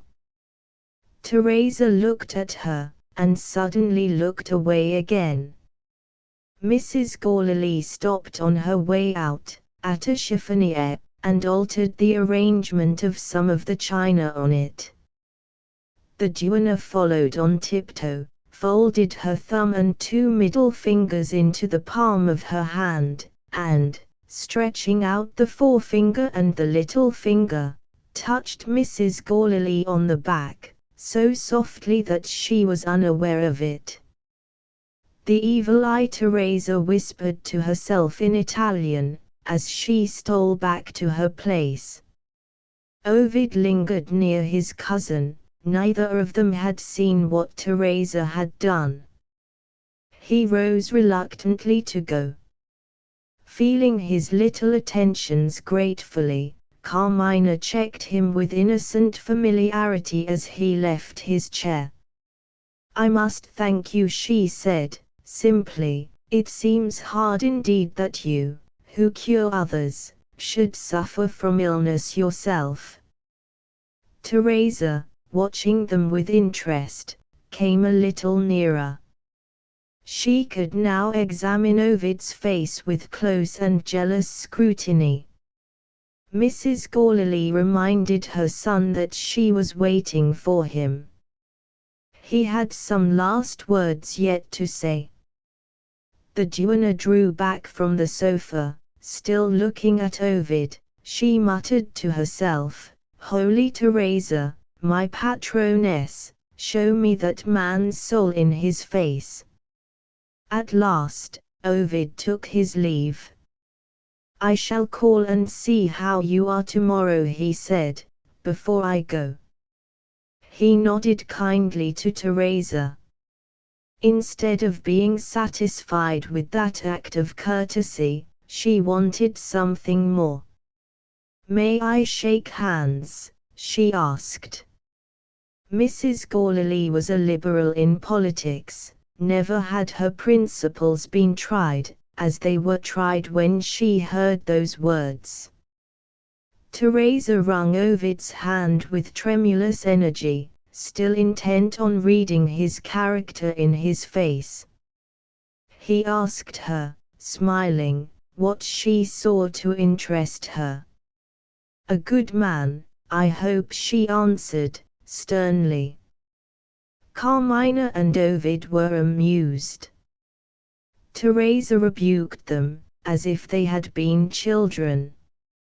"Laugh at some fitter time," she said, "not now." Descending the stairs, Mrs. Gorley and Ovid met the footman. "Mr. Moole is in the library," the man said. "Have you anything to do, Ovid, for the next half hour?" his mother asked. "Do you wish me to see Mr. Moole?" "If it's law business, I am afraid I shall not be of much use." "The lawyer is here by appointment, with a copy of your late uncle's will," Mrs. Gorley answered. "You may have some interest in it. I think you ought to hear it read." Ovid showed no inclination to adopt this proposal. He asked an idle question. "I heard of their finding the will. Are there any romantic circumstances?" Mrs. Gorley surveyed her son with an expression of good-humoured contempt. "What a boy you are, in some things. Have you been reading a novel lately?"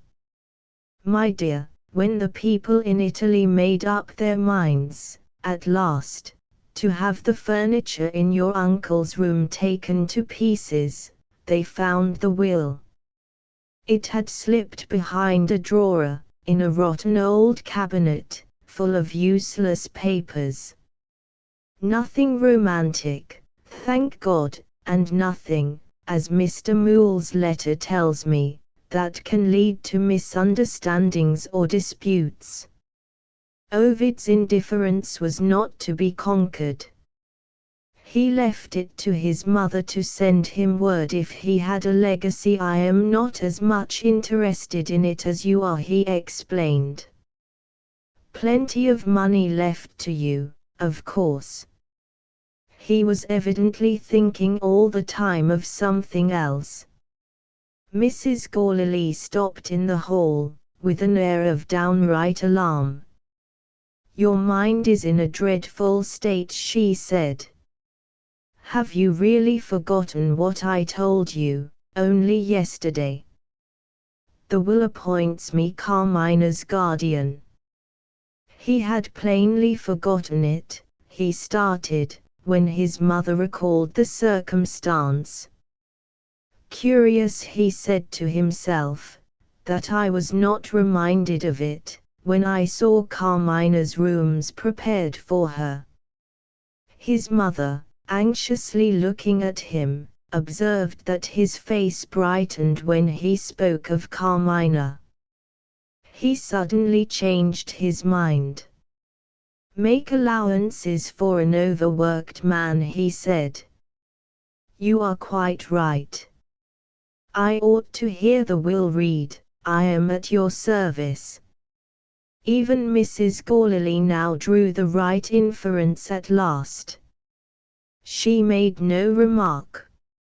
Something seemed to move feebly under her powder and paint. Soft emotion trying to find its way to the surface. Impossible. As they entered the library together, Miss Minerva returned to the schoolroom. She had lingered on the upper landing, and had heard the conversation between mother and son. Chapter 7. The library at Fairfield Gardens possessed two special attractions, besides the books. It opened into a large conservatory, and it was adorned by an admirable portrait of Mrs. Gorley, painted by her brother. Waiting the appearance of the fair original, Mr. Moole looked at the portrait, and then mentally reviewed the history of Mrs. Gorley's family. What he did next, no person acquainted with the habits of lawyers will be weak enough to believe. Mr. Moole blushed. Is this the language of exaggeration, describing a human anomaly on the roll of attorneys? The fact shall be left to answer the question. Mr. Moole had made a mistake in his choice of a profession. The result of the mistake was, a shy lawyer. Attended by such circumstances as these, the history of the family assumes, for the moment, a certain importance. It is connected with a blushing attorney. It will explain what happened on the reading of the will. And it is sure beforehand of a favorable reception, for it is all about money. Old Robert Graywell began life as the son of a small farmer. He was generally considered to be rather an eccentric man, but prospered, nevertheless, as a merchant in the city of London. When he retired from business, he possessed a house and estate in the country, and a handsome fortune safely invested in the funds. His children were 3 in number, his son Robert, and his daughters Maria and Susan. The death of his wife, to whom he was devotedly attached, was the first serious calamity of his life. He retired to his estate a soured and broken man. Loving husbands are not always, as a necessary consequence, tender fathers. Old Robert's daughters afforded him no consolation on their mother's death. Their anxiety about their mourning dresses so disgusted him that he kept out of their way. No extraordinary interest was connected with their prospects in life. They would be married, and there would be an end of them. As for the son, he had long since placed himself beyond the narrow range of his father's sympathies. In the first place, his refusal to qualify himself for a mercantile career had made it necessary to dispose of the business to strangers. In the second place, young Robert Graywell proved, without any hereditary influence, and in the face of the strongest discouragement, to be a born painter. One of the greatest artists of that day saw the boy's first efforts, and pronounced judgment in these plain words: "What a pity he has not got his bread to earn by his brush." On the death of old Robert, his daughters found themselves, to use their own expression, reduced to a trumpery legacy of £10,000 each. Their brother inherited the estate, and the bulk of the property, not because his father cared about founding a family, but because the boy had always been his mother's favorite. The first of the 3 children to marry was the eldest sister. Maria considered herself fortunate in captivating Mr. Vere, a man of old family, with a high sense of what he owed to his name. He had a sufficient income, and he wanted no more. His wife's dowry was settled on herself. When he died, he left her a life interest in his property amounting to £600 a year. This, added to the annual proceeds of her own little fortune, made an income of £1,000. The remainder of Mr. Vere's property was left to his only surviving child, Ovid. With £1,000 a year for herself, and with £2,000 a year for her son, on his coming of age, the widowed Maria might possibly have been satisfied, but for the extraordinary presumption of her younger sister. Susan, ranking second in age, ranked second also in beauty, and yet, in the race for a husband, Susan won the prize. Soon after her sister's marriage, she made a conquest of a Scotch nobleman, possessed of a palace in London, and a palace in Scotland, and a rent roll of £40,000. Maria, to use her own expression, never recovered it.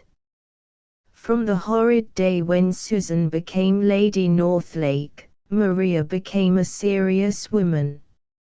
All her earthly interests centered now in the cultivation of her intellect. She started on that glorious career, which associated her with the march of science. In only a year afterwards, as an example of the progress which a resolute woman can make, she was familiar with zoophyte fossils, and had succeeded in dissecting the nervous system of a bee. Was there no counter-attraction in her married life? Very little. Mr. Vere felt no sympathy with his wife's scientific pursuits. On her husband's death, did she find no consolation in her son? Let her speak for herself. My son fills my heart. But the school, the university, and the hospital have all in turn taken his education out of my hands.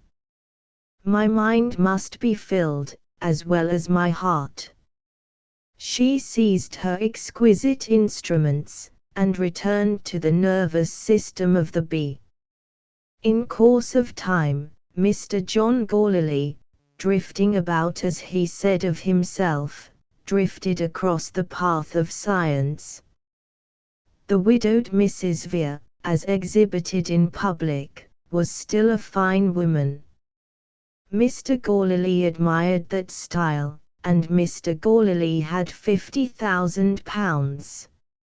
Only a little more, to my lord and my lady, than 1 year's income.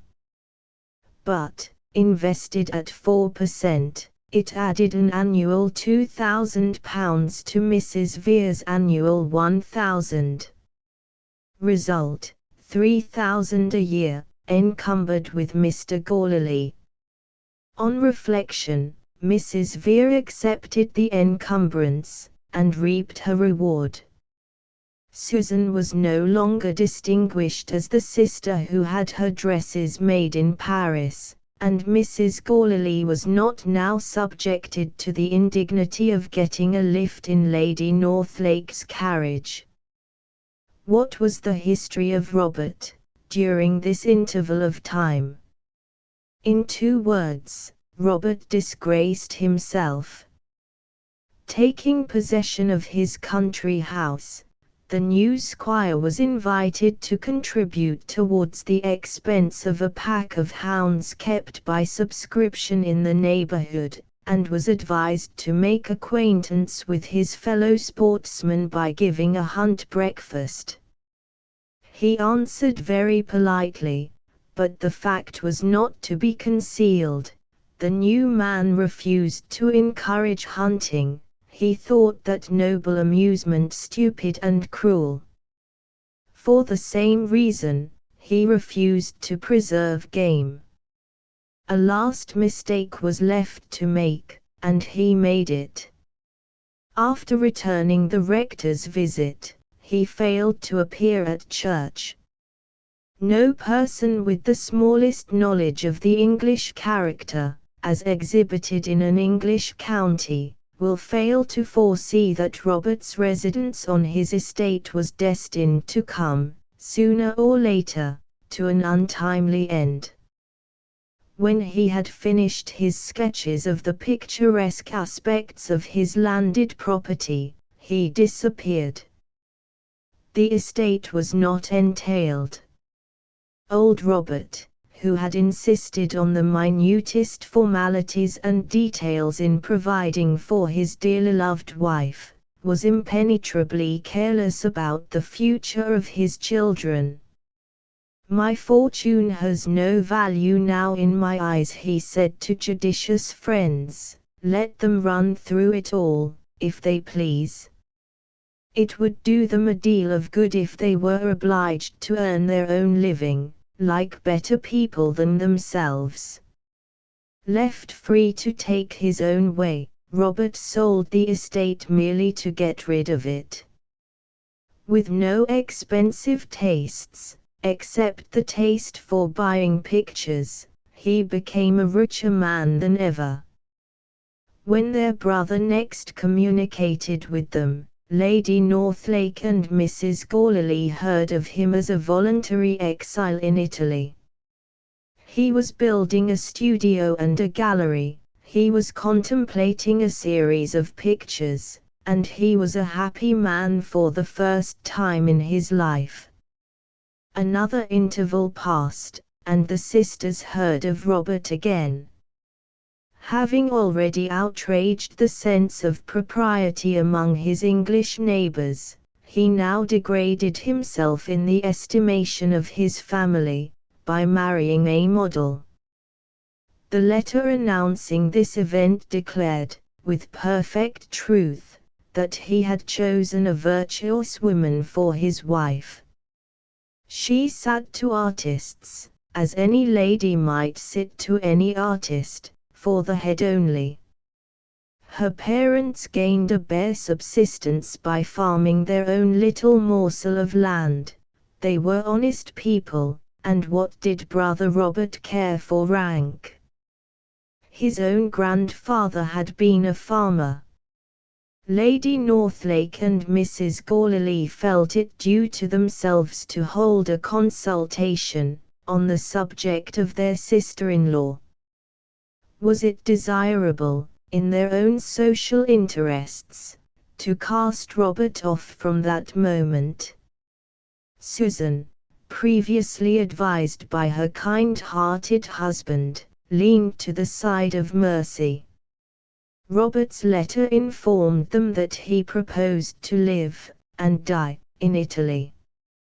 If he held to this resolution, his marriage would surely be an endurable misfortune to his relatives in London.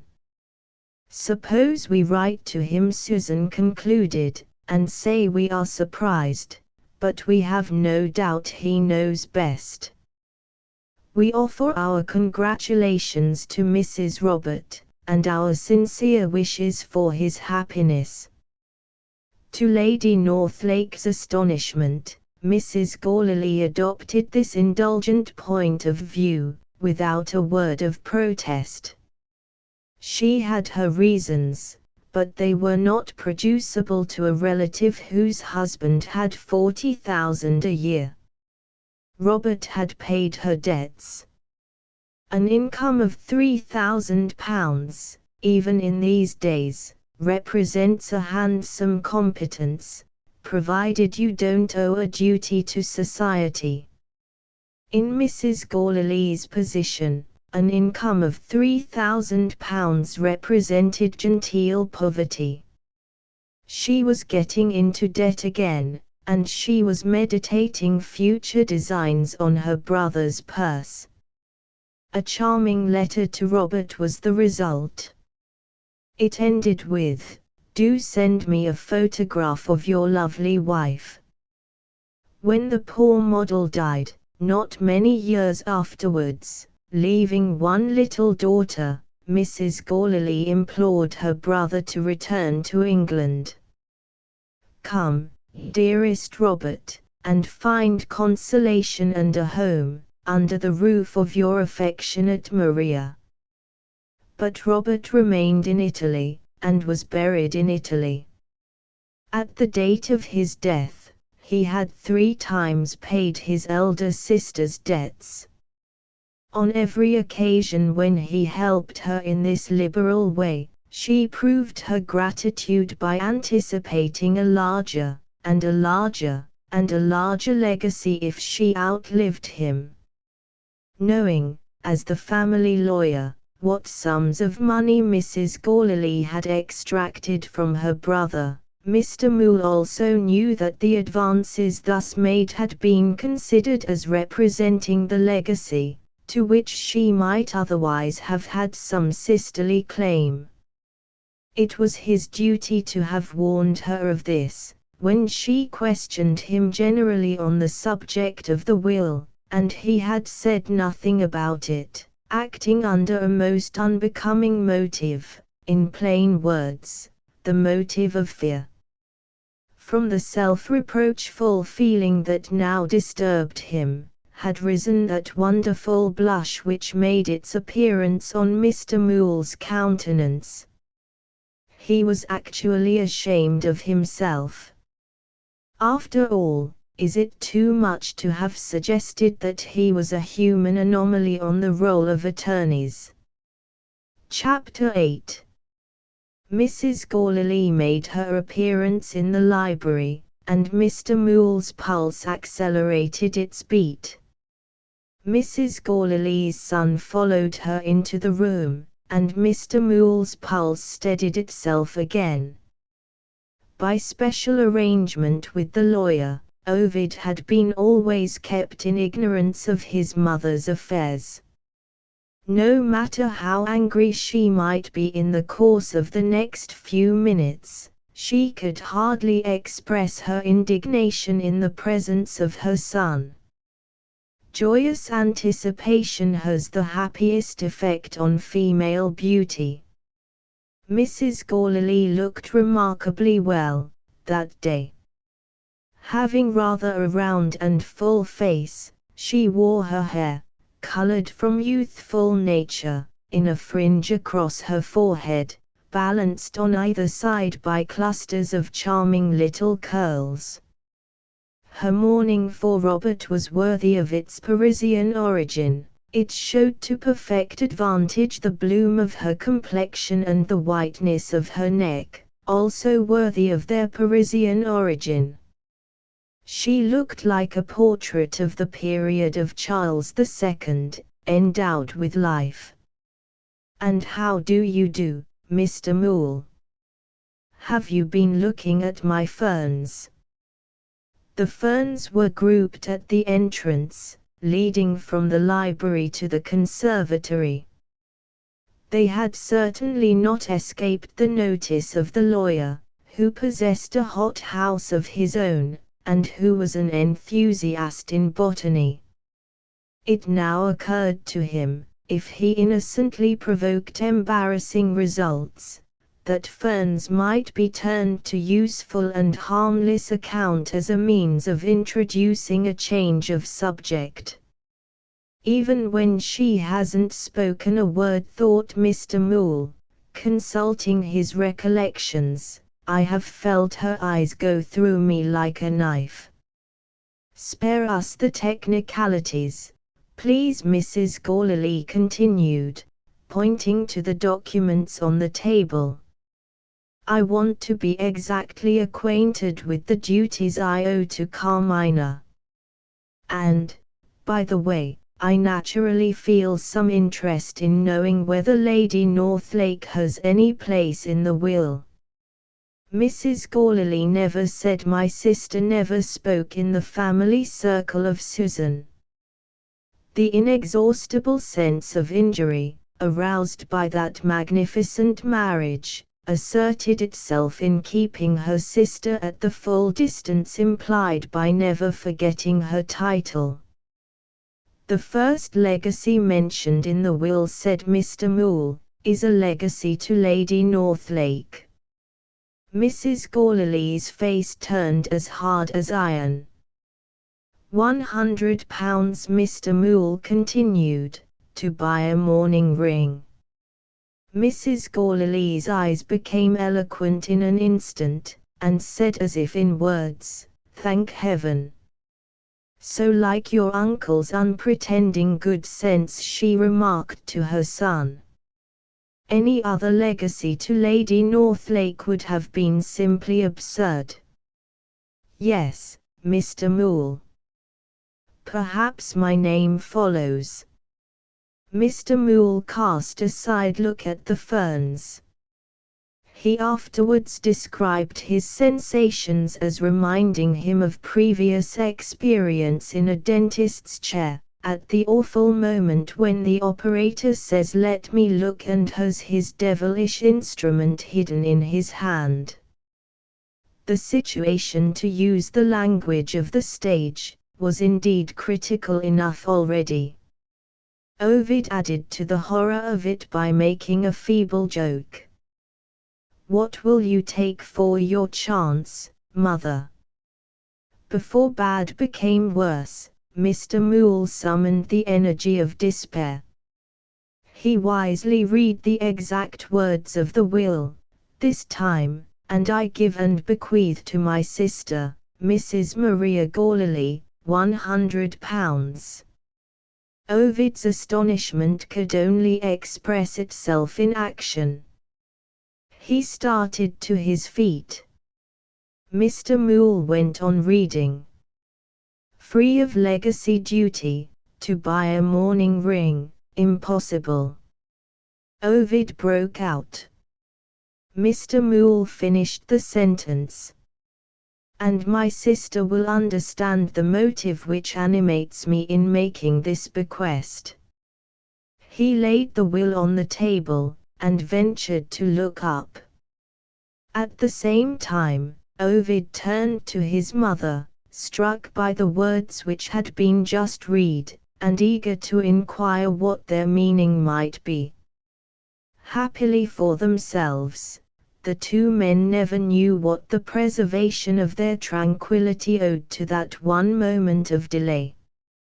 If they had looked at Mrs. Gallilee, when she was first aware of her position in the will, they might have seen the incarnate devil self-revealed in a human face. They might have read, in her eyes and on her lips, a warning hardly less fearful than the unearthly writing on the wall, which told the Eastern monarch of his coming death. See this woman, and know what I can do with her, when she has repelled her guardian angel, and her soul is left to me." But the revelation showed itself, and vanished. Her face was composed again, when her son and her lawyer looked at it. Her voice was under control, her inbred capacity for deceit was ready for action. All those formidable qualities in her nature, which a gentler and wiser training than hers had been might have held in check, by development of preservative influences that lay inert, were now driven back to their lurking place, leaving only the faintest traces of their momentary appearance on the surface. Her breathing seemed to be oppressed, her eyelids drooped heavily, and that was all. "Is the room too hot for you?" Ovid asked. It was a harmless question, but any question annoyed her at that moment. "Nonsense," she exclaimed irritably. "The atmosphere of the conservatory is rich in reviving smells," Mr. Moole remarked. "Do I detect, among the delightful perfumes which reach us, the fragrant rootstock of the American fern? If I am wrong, Mrs. Gallilee, may I send you some of the sweet-smelling maidenhair from my own little hothouse?" He smiled persuasively. The ferns were already justifying his confidence in their peacemaking virtues, turned discreetly to account. Those terrible eyes rested on him mercifully. Not even a covert allusion to his silence in the matter of the legacy escaped her. Did the lawyer's artlessly abrupt attempt to change the subject warn her to be on her guard? In any case, she thanked him with the readiest courtesy for his kind offer. Might she trouble him in the meantime to let her see the will? She read attentively the concluding words of the clause in which her name appeared. "My sister will understand the motive which animates me in making this bequest," and then handed back the will to Mr. Moole. Before Ovid could ask for it, she was ready with a plausible explanation. "When your uncle became a husband and a father," she said, "those claims on him were paramount. He knew that a token of remembrance, the smaller the better, was all I could accept, if I happened to outlive him." "Please go on, Mr. Moole." In one respect, Ovid resembled his late uncle. They both belonged to that high-minded order of men, who are slow to suspect, and therefore easy to deceive.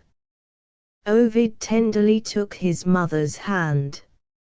"I ought to have known it," he said, "without obliging you to tell me." Mrs. Gallilee did not blush. Mr. Moole did.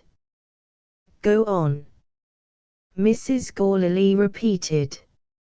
Mr. Moole looked at Ovid. "The next name, Mr. Vere, is yours." "Does my uncle remember me as he has remembered my mother?" asked Ovid. "Yes, sir, and let me tell you, a very pretty compliment is attached to the bequest. It is needless, your late uncle says, to leave any more important proof of remembrance to my nephew. His father has already provided for him, and, with his rare abilities, he will make a second fortune by the exercise of his profession. Most gratifying, Mrs. Gallilee, is it not? The next clause provides for the good old housekeeper Teresa, and for her husband if he survives her, in the following terms." Mrs. Gallilee was becoming impatient to hear more of herself. "We may, I think, pass over that, she suggested, and get to the part of it which relates to Carmina and me. Don't think I am impatient, I am only desirous. The growling of a dog in the conservatory interrupted her. That tiresome creature, she said sharply, I shall be obliged to get rid of him.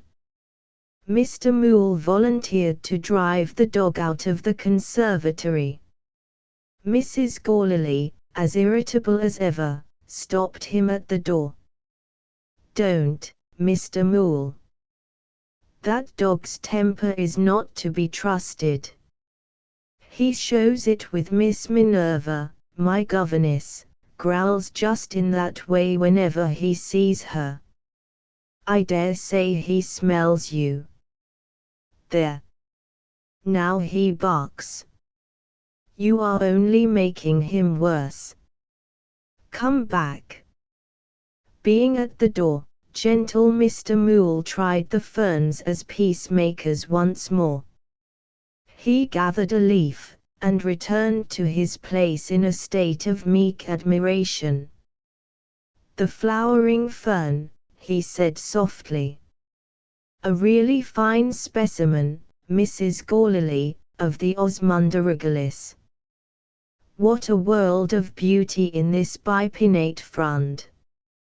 One hardly knows where the stalk ends and the leaf begins.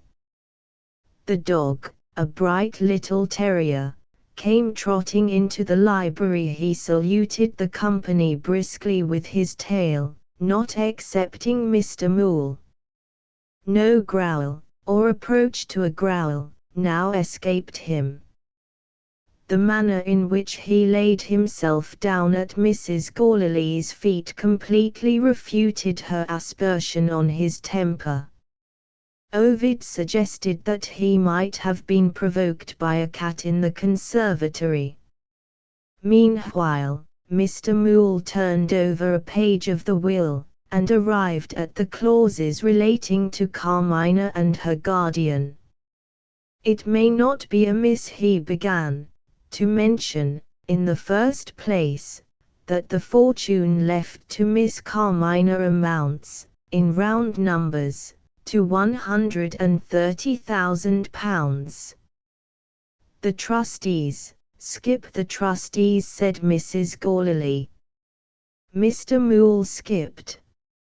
In the matter of the guardian, he said, there is a preliminary clause, in the event of your death or refusal to act, appointing Lady Northlake. Skip Lady Northlake, said Mrs. Gorley. Mr. Moole skipped.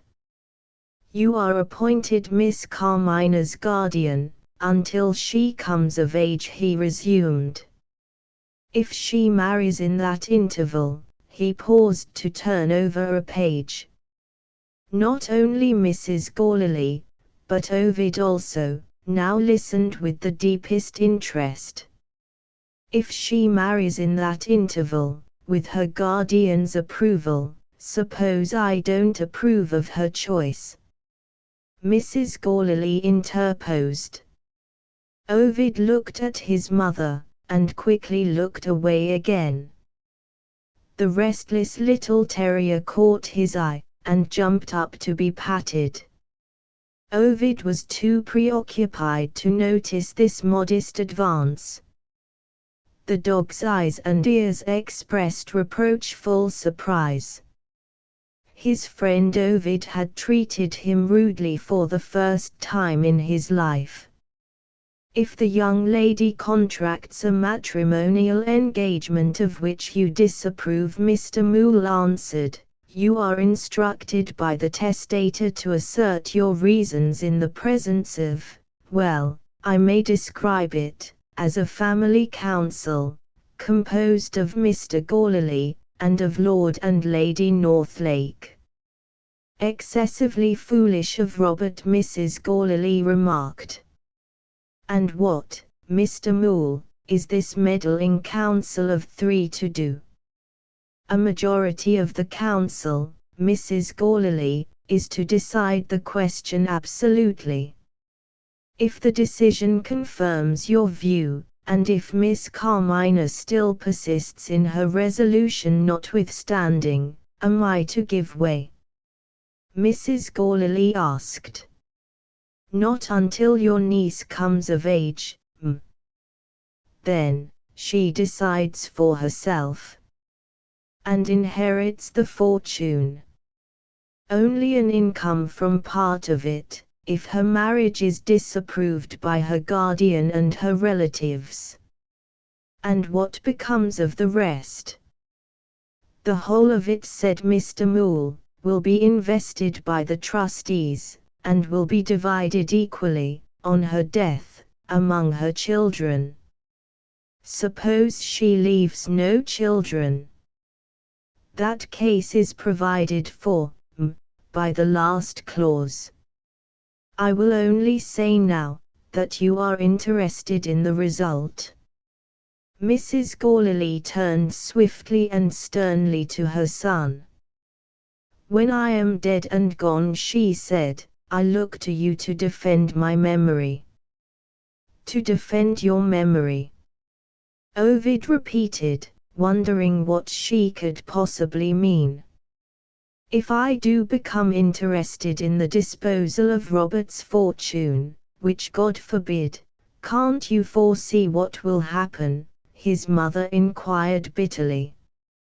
"Lady Northlake will say, Maria intrigued for this." Mr. Moole looked doubtfully at the ferns. No.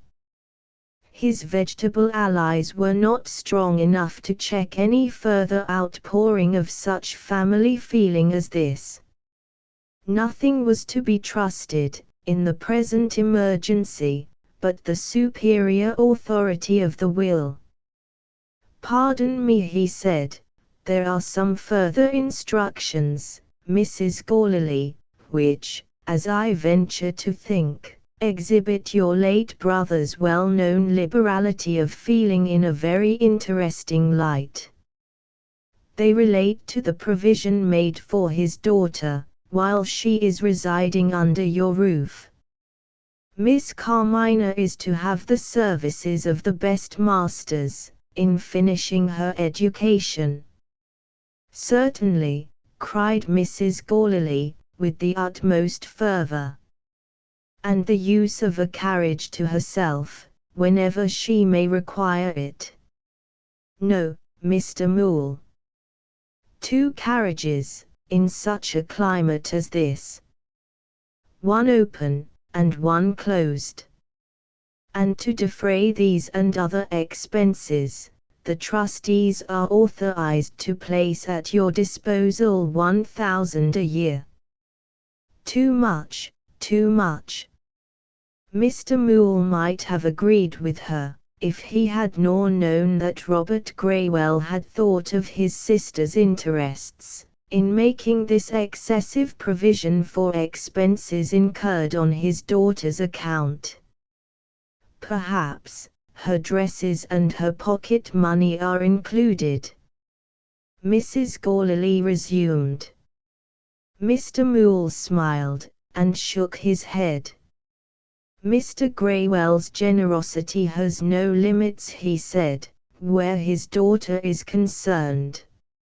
Miss Carmina is to have 500 a year for pocket money and dresses." Mrs. Gourley appealed to the sympathies of her son. "Isn't it touching?" she said. "Dear Carmina, my own people in Paris shall make her dresses." "Well, Mr. Moole, allow me to read the exact language of the will next," Mr. Moole answered. "If her sweet disposition leads her into exceeding her allowance, in the pursuit of her own little charities, my trustees are hereby authorized, at their own discretion, to increase the amount, within the limit of another £500 annually. It sounds presumptuous, perhaps, on my part," said Mr. Moole, venturing on a modest confession of enthusiasm, "but one can't help thinking, what a good father, what a good child." Mrs. Gorley had another appropriate remark ready on her lips, when the unlucky dog interrupted her once more. He made a sudden rush into the conservatory, barking with all his might. A crashing noise followed the dog's outbreak, which sounded like the fall of a flower pot. Ovid hurried into the conservatory, with the dog ahead of him, tearing down the steps which led into the back garden. The pot lay broken on the tiled floor. Struck by the beauty of the flower that grew in it, he stooped to set it up again. If, instead of doing this, he had advanced at once to the second door, he would have seen a lady hastening into the house, and, though her back view only was presented, he could hardly have failed to recognize Miss Minerva. As it was, when he reached the door, the garden was empty. He looked up at the house, and saw Carmina at the open window of her bedroom. The sad expression on that sweet young face grieved him. Was she thinking of her happy past life? Or of the doubtful future, among strangers in a strange country? She noticed Ovid, and her eyes brightened. His customary coldness with women melted instantly. He kissed his hand to her. She returned the salute, so familiar to her in Italy, with her gentle smile, and looked back into the room. Teresa showed herself at the window. Always following her impulses without troubling herself to think first, the duenna followed them now. "We are dull up here," she called out. "Come back to us, Mr. Ovid." The words had hardly been spoken before they both turned from the window. Teresa pointed significantly into the room. They disappeared. Ovid went back to the library. "Anybody listening?" Mr. Moole inquired. "I have not discovered anybody, but I doubt if a stray cat could have upset that heavy flower pot." He looked round him as he made the reply. "Where is my mother?" he asked. Mrs. Gorley had gone upstairs, eager to tell Carmina of the handsome allowance made to her by her father. Having answered in these terms, Mr. Moole began to fold up the will, and suddenly stopped. "Very inconsiderate, on my part," he said. "I forgot, Mr. Ovid, that you haven't heard the end of it. Let me give you a brief abstract. You know, perhaps, that Miss Carmina is a Catholic. Very natural, her poor mother's religion. Well, sir, her good father forgets nothing. All attempts at proselytizing are strictly forbidden." Ovid smiled. His mother's religious convictions began and ended with the inorganic matter of the earth. The last clause, Mr. Moole proceeded, seemed to agitate Mrs. Gorley quite painfully. "I reminded her that her brother had no near relations living, but Lady Northlake and herself. As to leaving money to my lady, in my lord's princely position—" "Pardon me," Ovid interposed, "what is there to agitate my mother in this?" Mr. Moole made his apologies for not getting sooner to the point, with the readiest goodwill. "Professional habit, Mr. Ovid," he explained. "We are apt to be wordy, paid, in fact, at so much a folio, for so many words, and we like to clear the ground first. your late uncle ends his will by providing for the disposal of his fortune in two possible events, as follows: Miss Carmina may die unmarried, or Miss Carmina, being married, may die without offspring. Seeing the importance of the last clause now, Ovid stopped him again. "Do I remember the amount of the fortune correctly?" he asked. "Was it £130,000? Yes. And what becomes of all that money, if Carmina never marries, or if she leaves no children?" "In either of those cases, sir, the whole of the money goes to Mrs. Gorley and her daughters." Chapter 9. Time had advanced to midnight, after the reading of the will, and Ovid was at home.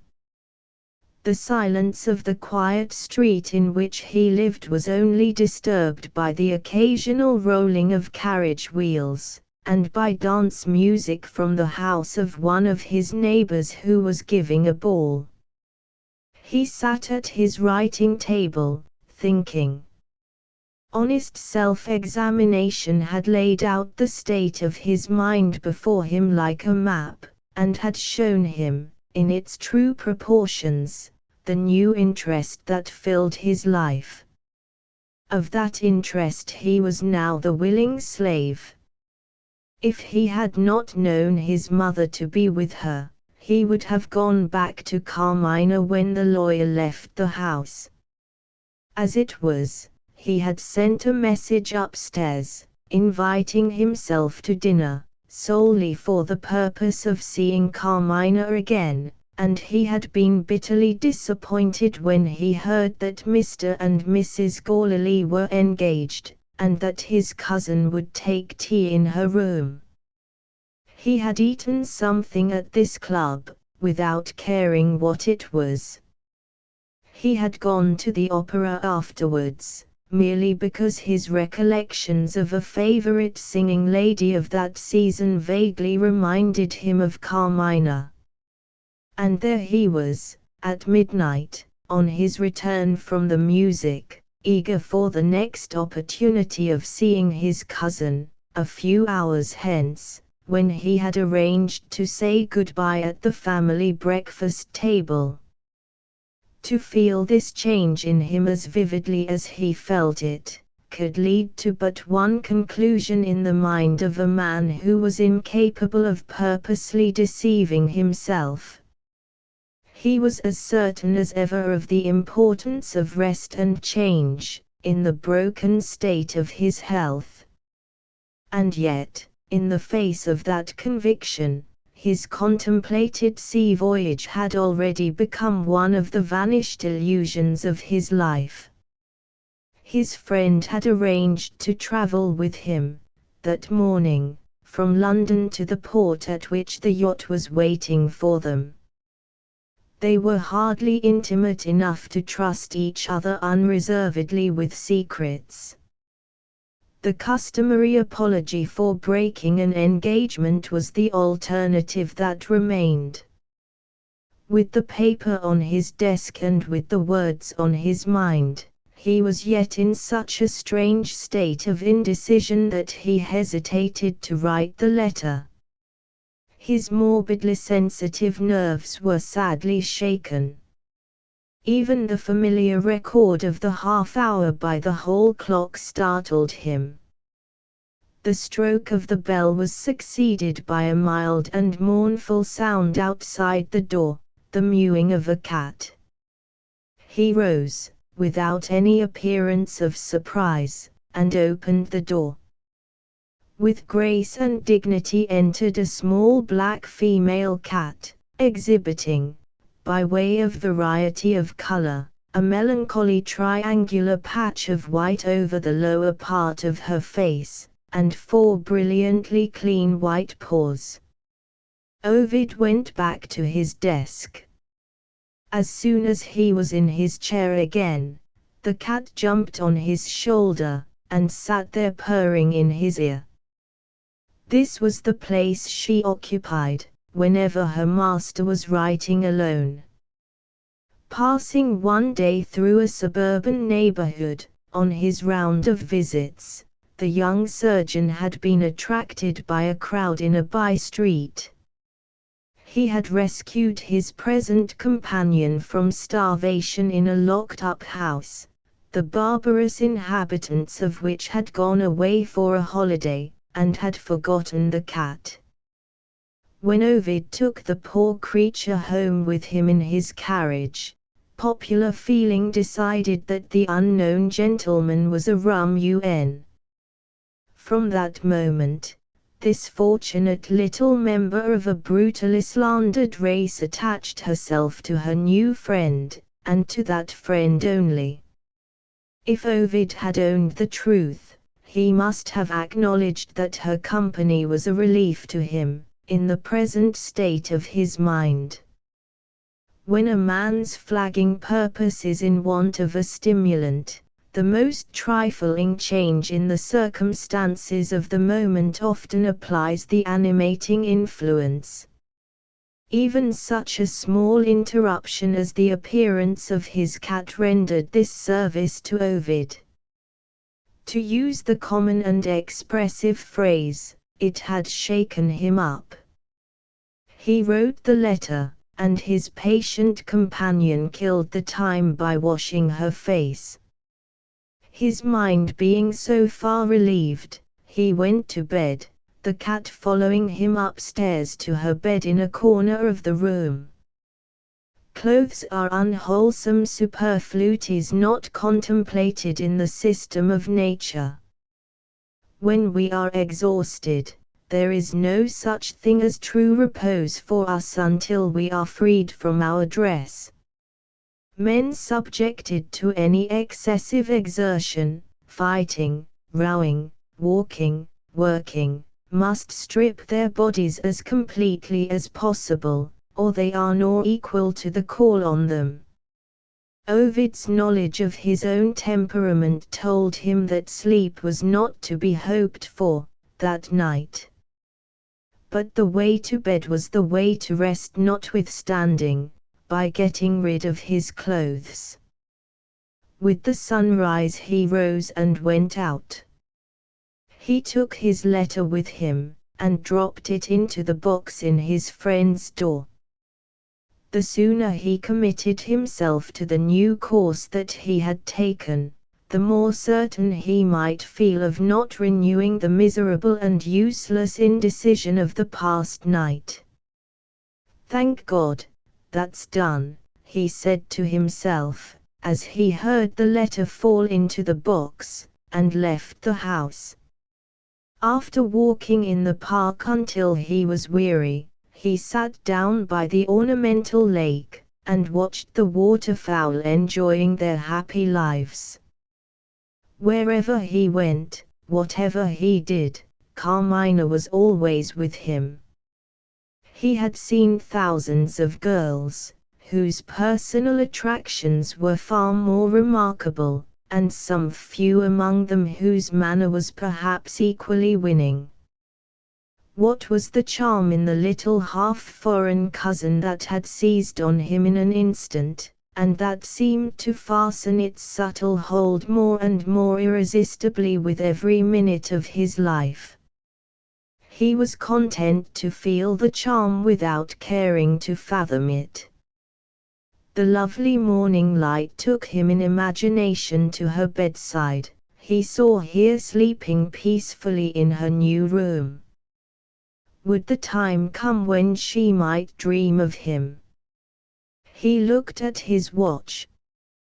It was 7 o'clock. The breakfast hour at Fairfield Gardens had been fixed for 8, to give him time to catch the morning train.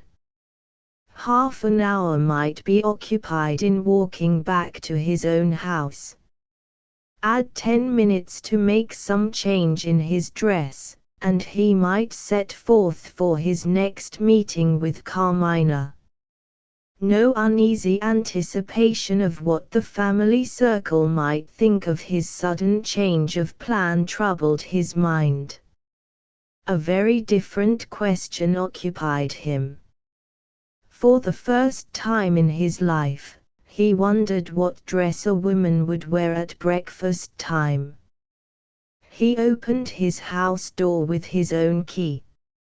An elderly person, in a coarse black gown, was seated on the bench in the hall. She rose, and advanced towards him.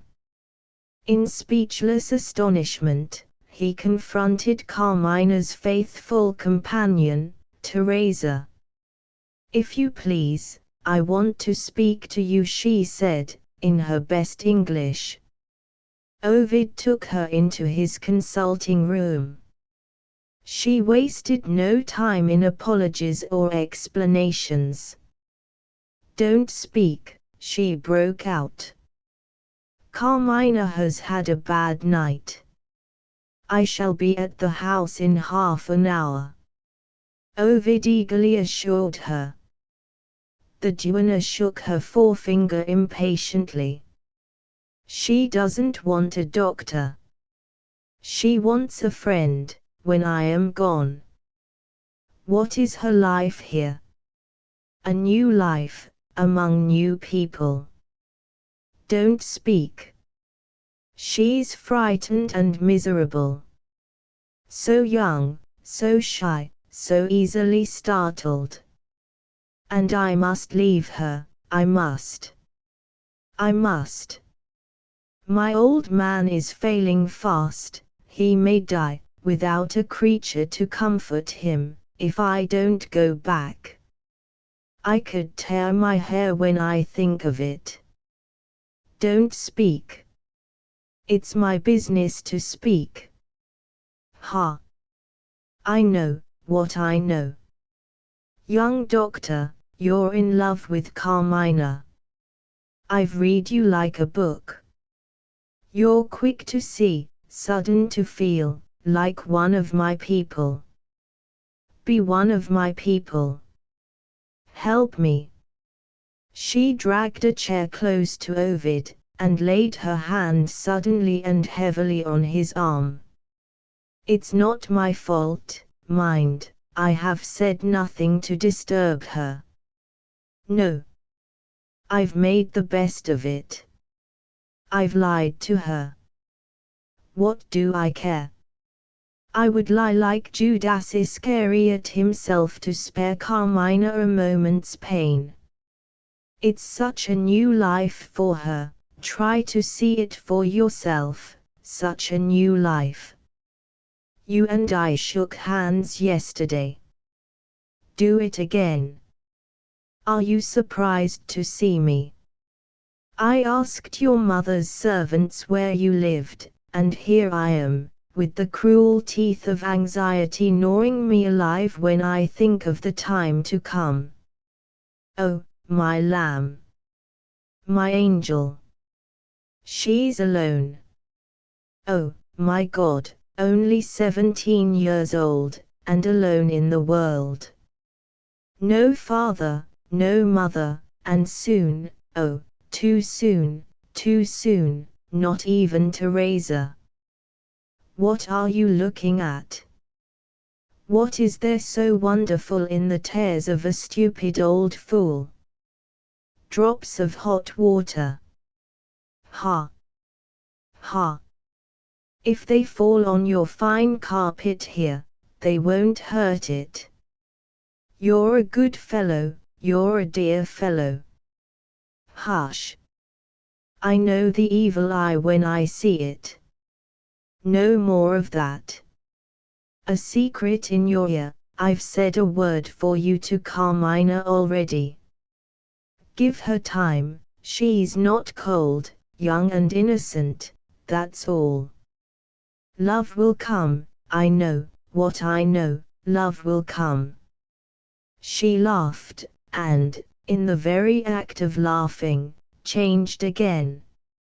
Fright looked wildly at Ovid out of her staring eyes. Some terrifying remembrance had suddenly occurred to her. She sprang to her feet. "You said you were going away," she cried. You said it, when you left us yesterday. It can't be. It shan't be. You're not going to leave Carmina, too. Ovid's first impulse was to tell the whole truth. He resisted the impulse to own that Carmina was the cause of his abandonment of the sea voyage, before she was even sure of the impression she had produced on him, would be to place himself in a position from which his self-respect recoiled. My plans are changed, was all he said to Teresa. Make your mind easy, I'm not going away. The strange old creature snapped her fingers joyously. Goodbye. I want no more of you. With those cool and candid words of farewell, she advanced to the door, stopped suddenly to think, and came back. Only a moment had passed, and she was as sternly in earnest again as ever. May I call you by your name? She asked. Certainly. Listen, Ovid. I may not see you again before I go back to my husband. This is my last word, never forget it. Even Carmina may have enemies. What could she be thinking of? Enemies, in my mother's house? Ovid exclaimed. What can you possibly mean?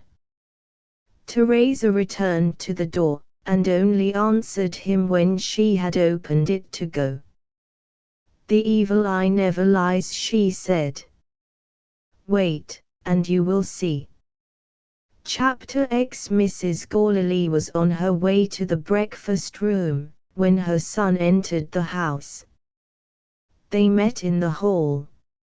Is your packing done? She asked. He was in no humor to wait, and make his confession at that moment. Not yet, was his only reply. Mrs. Gourley led the way into the room. Ovid's luggage is not ready yet, she announced. I believe he will lose his train. They were all at the breakfast table, the children and the governess included. Carmina's worn face, telling its tale of a wakeful night, brightened again, as it had brightened at the bedroom window, when she saw Ovid. She took his hand frankly, and made light of her weary looks. No, my cousin, she said, playfully, I mean to be worthier of my pretty bed tonight. I am not going to be your patient yet. Mr. Gourley, with this mouthful at the moment, offered good advice. Eat and drink as I do, my dear, he said to Carmina, and you will sleep as I do. Off I go when the light's out, flat on my back, as Mrs. Gourley will tell you, and wake me if you can, till it's time to get up. Have some buttered eggs, Ovid. They're good, ain't they, Zoe? Zoe looked up from her plate, and agreed with her father, in one emphatic word, jolly. Miss Minerva, Queen of Governesses, instantly did her duty. Zoe, how often must I tell you not to talk slang? Do you ever hear your sister say jolly? That highly cultivated child, Maria, strong in conscious virtue, added her authority in support of the protest. No young lady who respects herself, Zoe, will ever talk slang. Mr. Gourley was unworthy of such a daughter. He muttered under his breath, oh, bother. Zoe held out her plate for more. Mr. Gourley was delighted. My child all over, he exclaimed. We are both of us good feeders. Zoe will grow up a fine woman. He appealed to his stepson to agree with him. That's your medical opinion, Ovid, isn't it? Carmina's pretty smile passed like rippling light over her eyes and her lips. In her brief experience of England, Mr. Gourley was the one exhilarating element in family life. Mrs. Gourley's mind still dwelt on her son's luggage, and on the rigorous punctuality of railway arrangements. "What is your servant about?" she said to Ovid. "It's his business to see that you are ready in time." It was useless to allow the false impression that prevailed to continue any longer. Ovid set them all right, in the plainest and fewest words. "My servant is not to blame," he said. "I have written an apology to my friend. I am not going away." For the moment, this astounding announcement was received in silent dismay, excepting the youngest member of the company.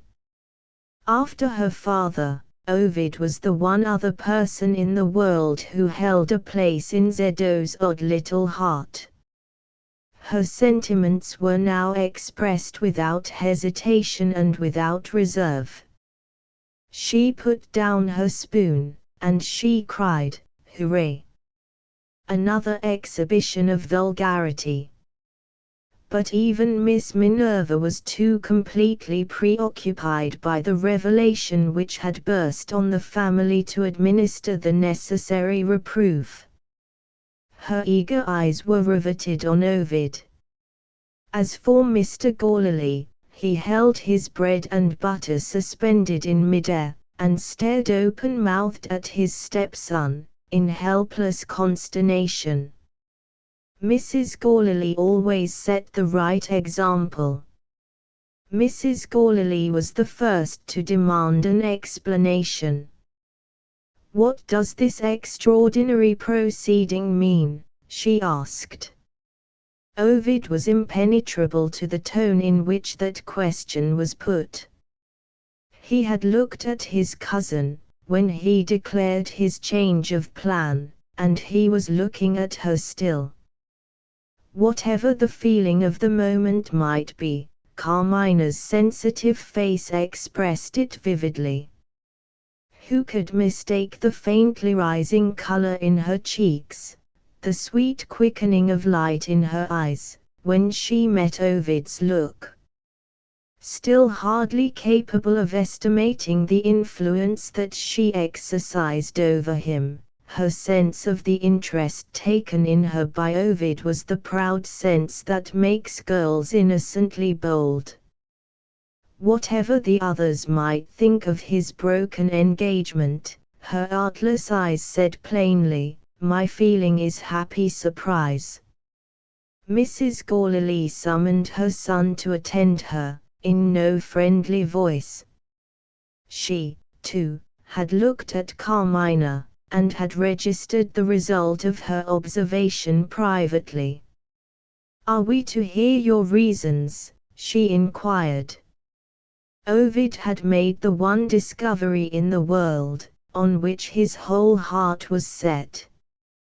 He was so happy, that he kept his mother out of his secret, with a masterly composure worthy of herself.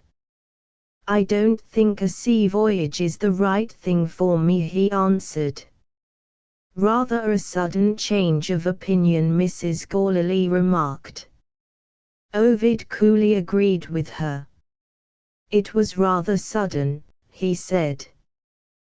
The governess still looked at him, wondering whether he would provoke an outbreak. After a little pause, Mrs. Gourley accepted her son's short answer, with a sudden submission which had a meaning of its own. She offered Ovid another cup of tea, and, more remarkable yet, she turned to her eldest daughter, and deliberately changed the subject. "What are your lessons, my dear?" today?" she asked, with bland maternal interest. By this time, bewildered Mr. Gourley had finished his bread and butter. "Ovid knows best, my dear," he said cheerfully to his wife. Mrs. Gourley's sudden recovery of her temper did not include her husband. If a look could have annihilated that worthy man, his corporal presence must have vanished into air, when he had delivered himself of his opinion. As it was, he only helped Zoe to another spoonful of jam. "When Ovid first thought of that voyage," he went on, "I said, 'Suppose he's sick.' A dreadful sensation, isn't it, Miss Minerva? First you seem to sink into your shoes, and then it all comes up, eh? You're not sick at sea. I congratulate you. I most sincerely congratulate you. My dear Ovid, come and dine with me tonight at the club." He looked doubtfully at his wife, as he made that proposal. "Got the headache, my dear? I'll take you out with pleasure for a walk." "What's the matter with her, Miss Minerva?" "Oh, I see. Hush. Maria's going to say grace. Amen. Amen." They all rose from the table. Mr. Gourley was the first to open the door. The smoking room at Fairfield Gardens was over the kitchen. He preferred enjoying his cigar in the garden of the square. He looked at Carmina and Ovid, as if he wanted one of them to accompany him. They were both at the aviary, admiring the birds, and absorbed in their own talk. Mr. Gourley resigned himself to his fate, appealing, on his way out, to somebody to agree with him as usual. "Well," he said with a little sigh, "a cigar keeps one company."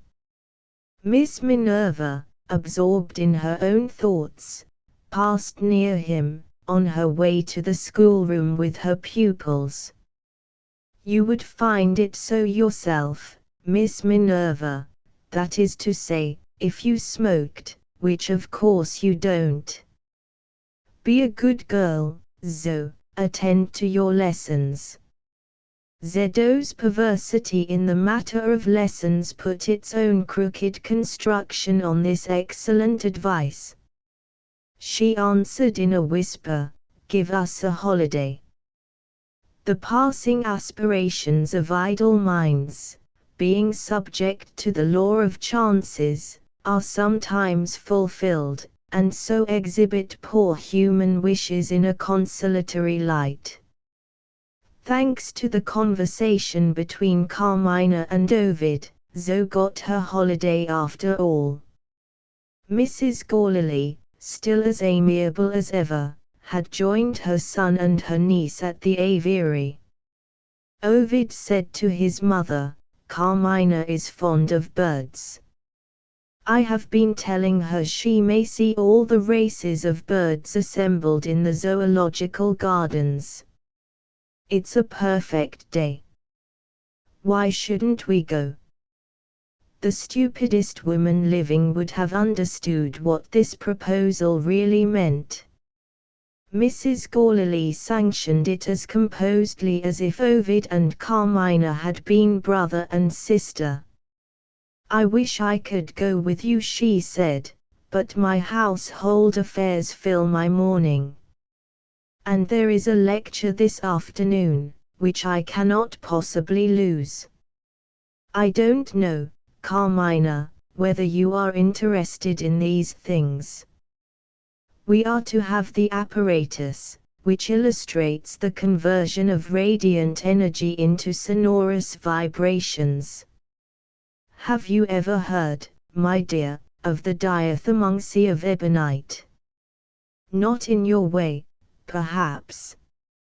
Carmina looked as unintelligent as Zoe herself. Mrs. Gourley's science seemed to frighten her. The diathermoxy of ebonite, by some incomprehensible process, drove her bewildered mind back on her old companion. "I want to give Teresa a little pleasure before we part," she said timidly. "May she go with us?" "Of course," cried Mrs. Gourley. "And, now I think of it, why shouldn't the children have a little pleasure too? I will give them a holiday." "Don't be alarmed, Ovid, Miss Minerva will look after them. In the meantime, Carmina, tell your good old friend to get ready." Carmina hastened away, and so helped Mrs. Gourley to the immediate object which she had in view, a private interview with her son. Ovid anticipated a searching inquiry into the motives which had led him to give up the sea voyage. His mother was far too clever a woman to waste her time in that way. Her first words told him that his motive was as plainly revealed to her as the sunlight shining in at the window. "That's a charming girl," she said, when Carmina closed the door behind her. "Modest and natural, quite the sort of girl, Ovid, to attract a clever man like you." Ovid was completely taken by surprise, and owned it by his silence. Mrs. Gourley went on in a tone of innocent maternal pleasantry. "You know you began young," she said. "Your first love was that poor little wizen girl of Lady Northlake's who died. Child's play, you will tell me, and nothing more. But, my dear, I am afraid I shall require some persuasion, before I quite sympathize with this new, what shall I call it? Infatuation is too hard a word, and fancy means nothing. We will leave it a blank. Marriages of cousins are debatable marriages, to say the least of them, and Protestant fathers and Papist mothers do occasionally involve difficulties with children. Not that I say, no. Far from it. But if this is to go on, I do hesitate." Something in his mother's tone grated on Ovid's sensibilities. "I don't at all follow you," he said, rather sharply. "You are looking a little too far into the future."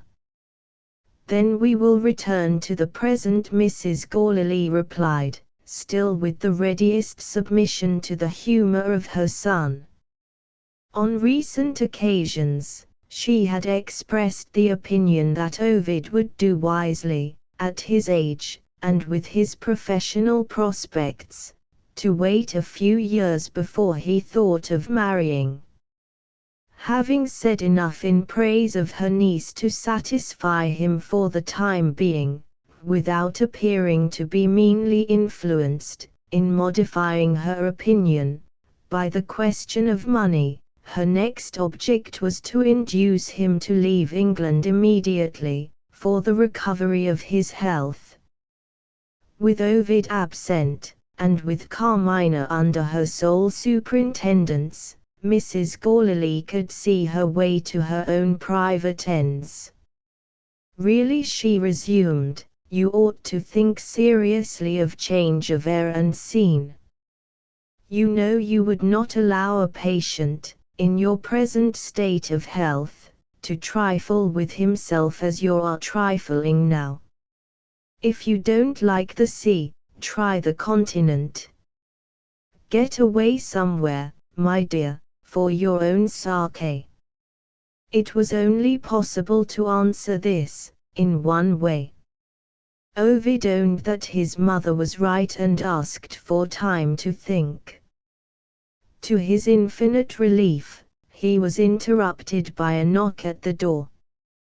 Miss Minerva entered the room, not in a very amiable temper, judging by appearances. "I am afraid I disturb you," she began. Ovid seized the opportunity of retreat. He had some letters to write. He hurried away to the library. "Is there any mistake?" the governess asked, when she and Mrs. Gallilee were alone. "In what respect, Miss Minerva?" "I met your niece, on the stairs. She says you wish the children to have a holiday." "Yes, to go with my son and Miss Carmina to the Zoological Gardens. Miss Carmina said I was to go too." Miss Carmina was perfectly right. The governess fixed her searching eyes on Mrs. Gallilee. "You really wish me to go with them," she said. "I do. I know why." In the course of their experience, Mrs. Gallilee and Miss Minerva had once quarrelled fiercely, and Mrs. Gallilee had got the worst of it. She learned her lesson. For the future she knew how to deal with her governess. When one said, "I know why," the other only answered, "Do you?" "Let's have it out plainly," Miss Minerva proceeded. "I am not to let Mr. Ovid," she laid a bitterly strong emphasis on the name, and flushed angrily, "I am not to let Mr. Ovid and Miss Carmina be alone together." "You are a good guesser," Mrs. Gallilee remarked quietly. "No," said Miss Minerva more quietly still, "I have only seen what you have seen." "Did I tell you what I have seen?" "Quite needless, Your son is in love with his cousin." "When am I to be ready?" The bland mistress mentioned the hour. The rude governess left the room. Mrs. Gallilee looked at the closing door with a curious smile. She had already suspected Miss Minerva of being crossed in love. The suspicion was now confirmed, and the man was discovered. Soured by a hopeless passion, she said to herself. "And the object is, my son." Chapter 11. On entering the Zoological Gardens, Ovid turned at once to the right, leading Carmina to the aviaries, so that she might begin by seeing the birds. Miss Minerva, with Maria in dutiful attendance, followed them. Teresa kept at a little distance behind, and Zoe took her own erratic course, now attaching herself to one member of the little party, and now to another. When they reached the aviaries, the order of march became confused. Differences in the birds made their appeal to differences in the taste of the visitors. Insatiably eager for useful information, that prize pupil Maria held her governess captive at one cage, while Zoe darted away towards another, out of reach of discipline, and good Teresa volunteered to bring her back. For a minute, Ovid and his cousin were left alone. He might have taken a lover's advantage even of that small opportunity. But Carmina had something to say to him, and Carmina spoke first. "Has Miss Minerva been your mother's governess for a long time?" she inquired. "For some years," Ovid replied. "Will you let me put a question on my side?" "Why do you ask?" Carmina hesitated, and answered in a whisper, "She looks ill-tempered." "She is ill-tempered," Ovid confessed. "I suspect," he added with a smile, "you don't like Miss Minerva." Carmina attempted no denial, Her excuse was a woman's excuse all over: she doesn't like me. How do you know? I have been looking at her. Does she beat the children? My dear Carmina, do you think she would be my mother's governess if she treated the children in that way? Besides, Miss Minerva is too well-bred a woman to degrade herself by acts of violence. Family misfortunes have very materially lowered her position in the world. He was reminded, as he said those words, of the time when Miss Minerva had entered on her present employment, and when she had been the object of some little curiosity on his own part. Mrs. Gourley's answer, when he once asked why she kept such an irritable woman in the house, had been entirely satisfactory. So far as she herself was concerned, Miss Minerva is remarkably well informed, and I get her cheap. Exactly like his mother. But it left Miss Minerva's motives involved in utter obscurity.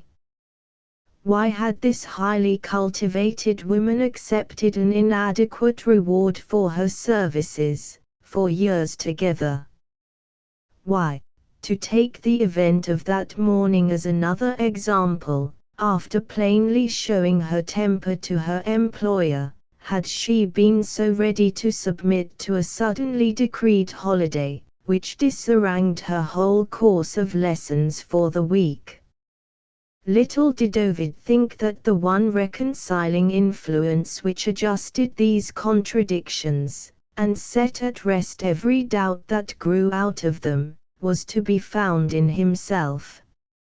Even the humiliation of watching him in his mother's interest, and of witnessing his devotion to another woman, was a sacrifice which Miss Minerva could endure for the one inestimable privilege of being in Ovid's company. Before Carmina could ask any more questions, a shrill voice, at its highest pitch of excitement, called her away. Zoe had just discovered the most amusing bird in the gardens, the low comedian of the feathered race, otherwise known as the piping crow. Carmina hurried to the cage as if she had been a child herself. Seeing Ovid left alone, the governess seized her chance of speaking to him. The first words that passed her lips told their own story. While Carmina had been studying Miss Minerva had been studying Carmina.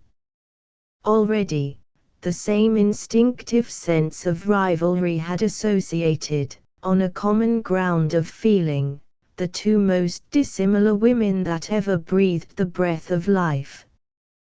"Does your cousin know much about birds?" Miss Minerva began. "The opinion which declares that vanity is a failing peculiar to the sex is a slander on women. All the world over, there are more vain men in it than vain women. If Ovid had not been one of the exceptions to a general rule among men, or even if his experience of the natures of women had been a little less limited, he too might have discovered Miss Minerva's secret. Even her capacity for self-control failed, at the moment when she took Carmina's place. Those keen black eyes, so hard and cold when they looked at anyone else, flamed with an all-devouring sense of possession when they first rested on Ovid. "He's mine. For one golden moment he's mine." They spoke, and, suddenly, the everyday blind was drawn down again. There was nobody present but a well-bred woman, talking with delicately implied deference to a distinguished man. "So far, we have not spoken of the birds," Ovid innocently answered. and yet you seemed to be both looking at them." She at once covered this unwary outbreak of jealousy under an impervious surface of compliment. "Miss Carmina is not perhaps exactly pretty, but she is a singularly interesting girl." Ovid cordially, too cordially, agreed. Miss Minerva had presented her better self to him under a most agreeable aspect. She tried, struggled, fought with herself, to preserve appearances. The demon in her got possession again of her tongue.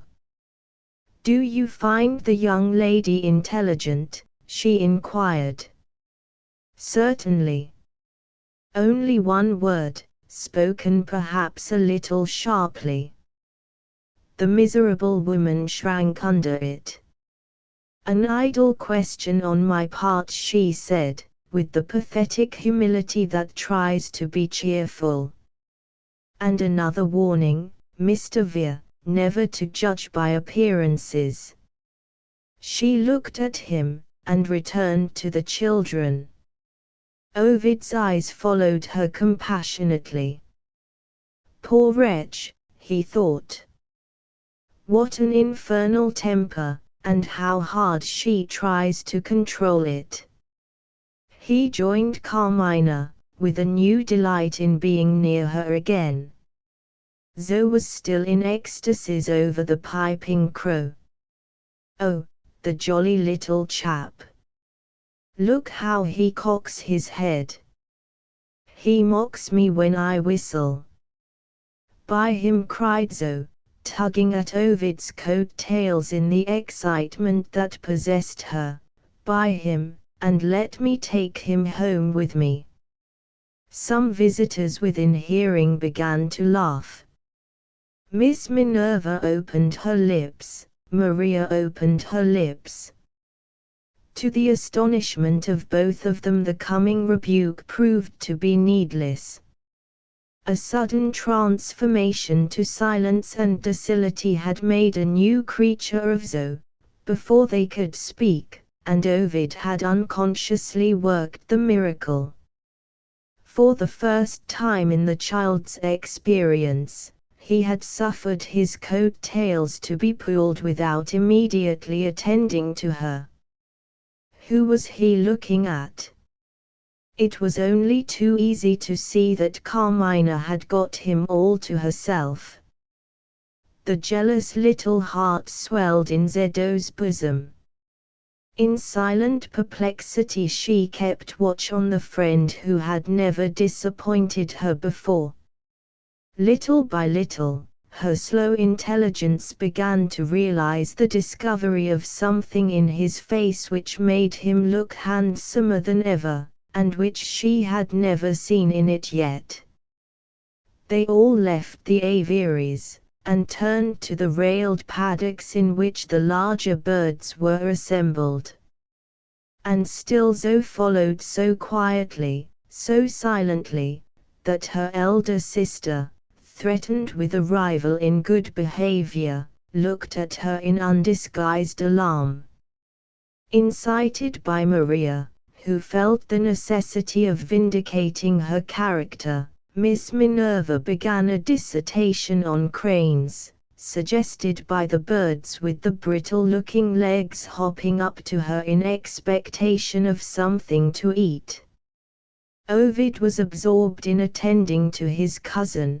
He had provided himself with some bread, and was helping Carmina to feed the birds. But one person noticed Zoe, now that her strange lapse into good behavior had lost the charm of novelty. Old Teresa watched her. There was something plainly troubling the child in secret. She had a mind to know what it might be. Zoe approached Ovid again, determined to understand the change in him if perseverance could do it. He was talking so confidentially to Carmina, that he almost whispered in her ear. Zoe eyed him, without daring to touch his coat-tails again. Miss Minerva tried hard to go on composedly with the dissertation on cranes. Flocks of these birds, Maria, pass periodically over the southern and central countries of Europe. Her breath failed her. As she looked at Ovid, she could say no more. Zoe stopped those maddening confidences. Zoe, in desperate want of information, tugged boldly at Carmina's skirts this time. The young girl turned round directly. "What is it, dear?"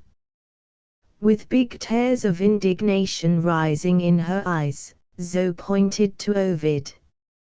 "I say," she whispered, "is he going to buy the Piping Crow for you?"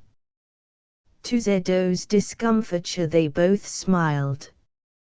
She dried her eyes with her fists, and waited doggedly for an answer. Carmina set the child's mind at ease very prettily and kindly, and Ovid added the pacifying influence of a familiar pat on her cheek. Noticed at last, and satisfied that the bird was not to be bought for anybody, Zedo's sense of injury was appeased. Her jealousy melted away as the next result. After a pause, produced, as her next words implied, by an effort of memory, she suddenly took Carmina into her confidence. "Don't tell," she began. "I saw another man look like Ovid." "When, dear?" Carmina asked, meaning, at what past date? "When his face was close to yours," Zoe answered, meaning, under what recent circumstances? Ovid, hearing this reply, knew his small sister well enough to foresee embarrassing results if he allowed the conversation to proceed. He took Carmina's arm, and led her a little farther on. Miss Minerva obstinately followed them, with Maria in attendance, still imperfectly enlightened on the migration of cranes. Zoe looked round, in search of another audience. Teresa had been listening, she was present, waiting for events. Being herself what stupid people call an oddity, her sympathies were attracted by this quaint child. In Teresa's opinion, seeing the animals was very inferior, as an amusement, to exploring Zedo's mind.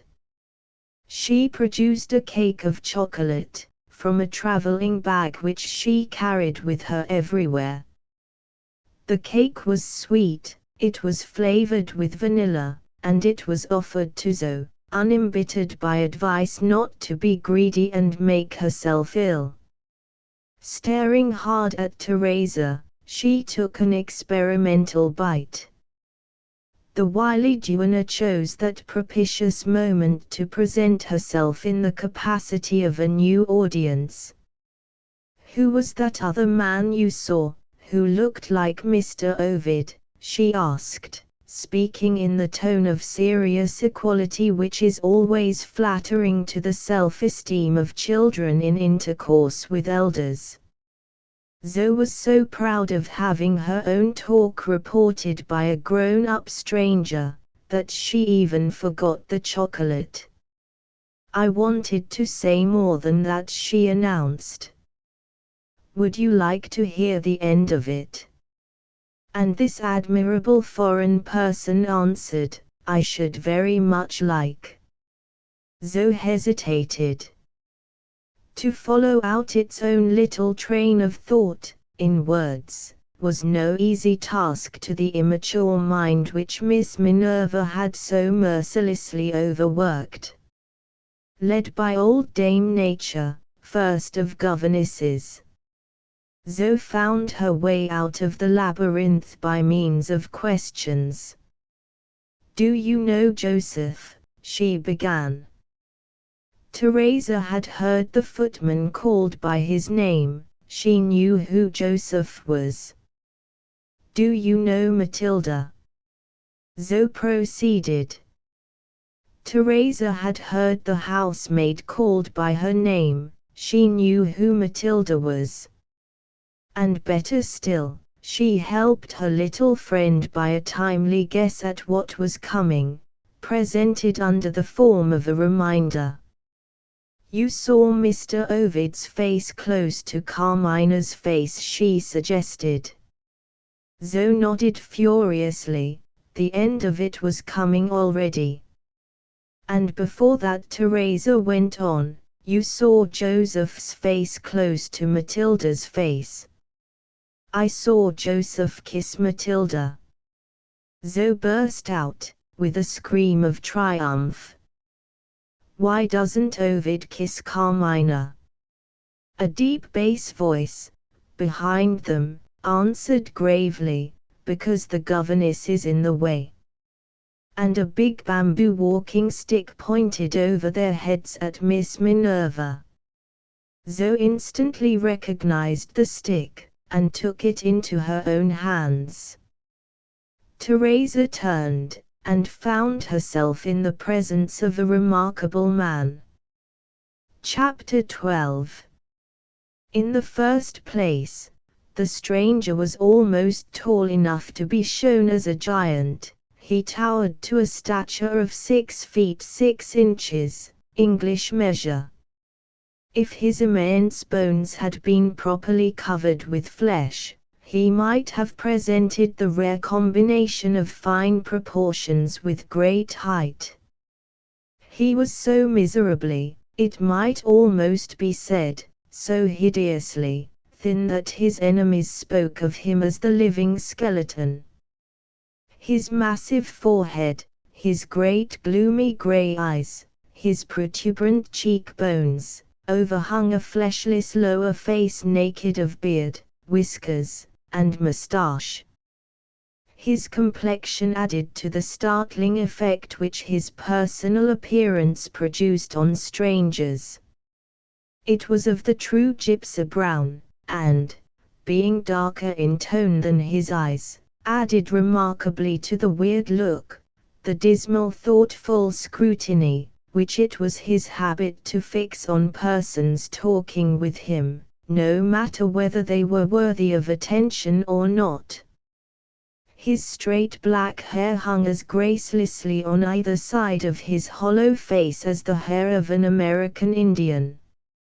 His great dusky hands, never covered by gloves in the summer-time, showed amber-colored nails on bluntly pointed fingers, turned up at the tips. Those tips felt like satin when they touched you. When he wished to be careful, he could handle the frailest objects with the most exquisite delicacy. His dress was of the recklessly loose and easy kind. His long frock coat descended below his knees. His flowing trousers were veritable bags, his lean and wrinkled throat turned about in a widely opened shirt collar, unconfined by any sort of necktie. He had a theory that a headdress should be solid enough to resist a chance blow, a fall from a horse, or the dropping of a loose brick from a house under repair.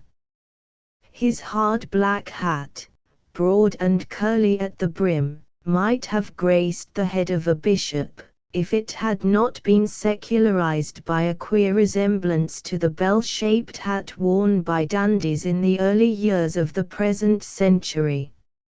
In one word, he was, both in himself and in his dress, the sort of man whom no stranger is careless enough to pass without turning round for a second look. Teresa, eyeing him with reluctant curiosity, drew back a step, and privately reviled him, in the secrecy of her own language, as an ugly beast. Even his name startled people by the outlandish sound of it. Those enemies who called him the living skeleton said it revealed his gypsy origin. In medical and scientific circles he was well and widely known as Dr. Benjulia. Zo ran away with his bamboo stick. After a passing look of gloomy indifference at the duenna, he called to the child to come back. She obeyed him in an oddly indirect way, as if she had been returning against her will. At the same time she looked up in his face, with an absence of shyness which showed, like the snatching away of his stick, that she was familiarly acquainted with him, and accustomed to take liberties. And yet there was an expression of uneasy expectation in her round attentive eyes. "Do you want it back again?" she asked, offering the stick. "Of course I do. What would your mother say to me, if you tumbled over my big bamboo, and dashed out your brains on this hard gravel walk?" "Have you been to see Mama?" Zo asked. "I have not been to see Mama, but I know what she would say to me if you dashed out your brains, for all that." "What would she say?" "She would say, 'Dr. Benjulia, your name ought to be Herod.'" "Who was Herod?" "Herod was a royal Jew, who killed little girls when they took away his walking stick. Come here, child. Shall I tickle you?" "I knew you'd say that," Zo answered. When men in general thoroughly enjoy the pleasure of talking nonsense to children, they can no more help smiling than they can help breathing.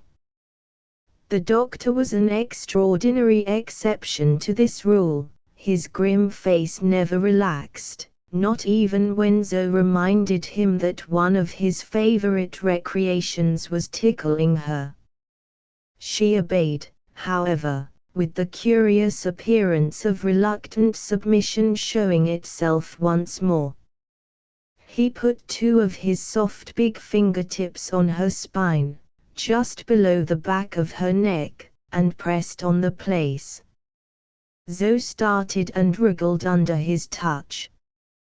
He observed her with as serious an interest as if he had been conducting a medical experiment.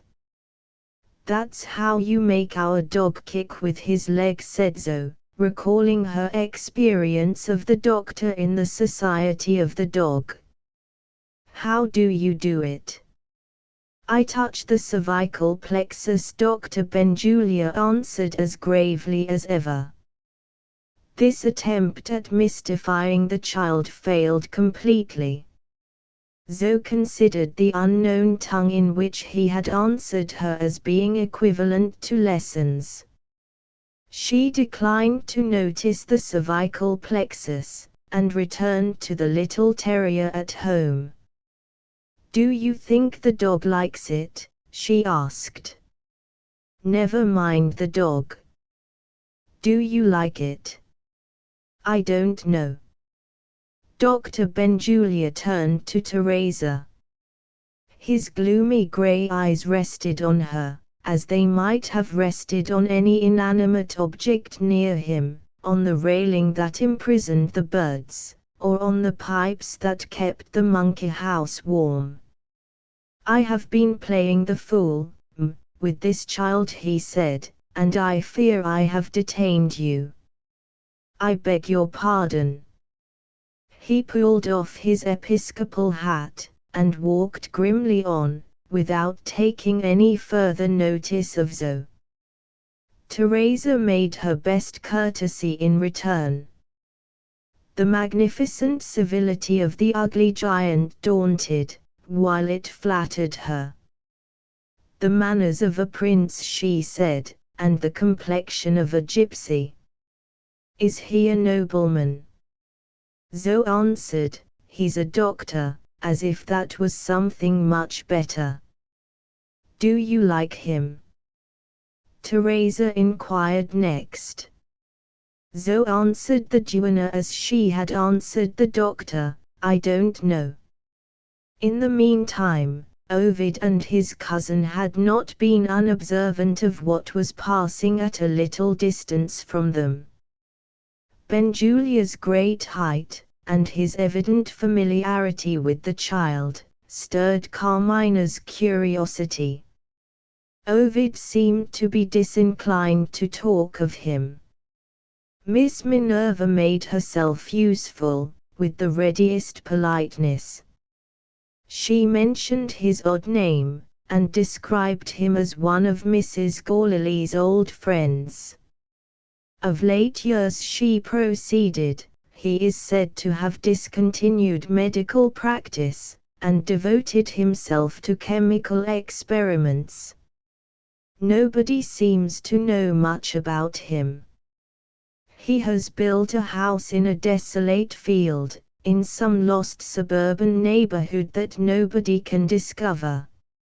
In plain English, Dr. Benjulia is a mystery. Hearing this, Carmina appealed again to Ovid. When I am asked riddles, she said, I am never easy till the answer is guessed for me. And when I hear of mysteries, I am dying to have them revealed. You are a doctor yourself. Do tell me something more. Ovid might have evaded her entreaties by means of an excuse. But her eyes were irresistible, they looked him into submission in an instant. Dr. Benjulia is what we call a specialist, he said. I mean that he only professes to treat certain diseases. Brains and nerves are Benjulia's diseases.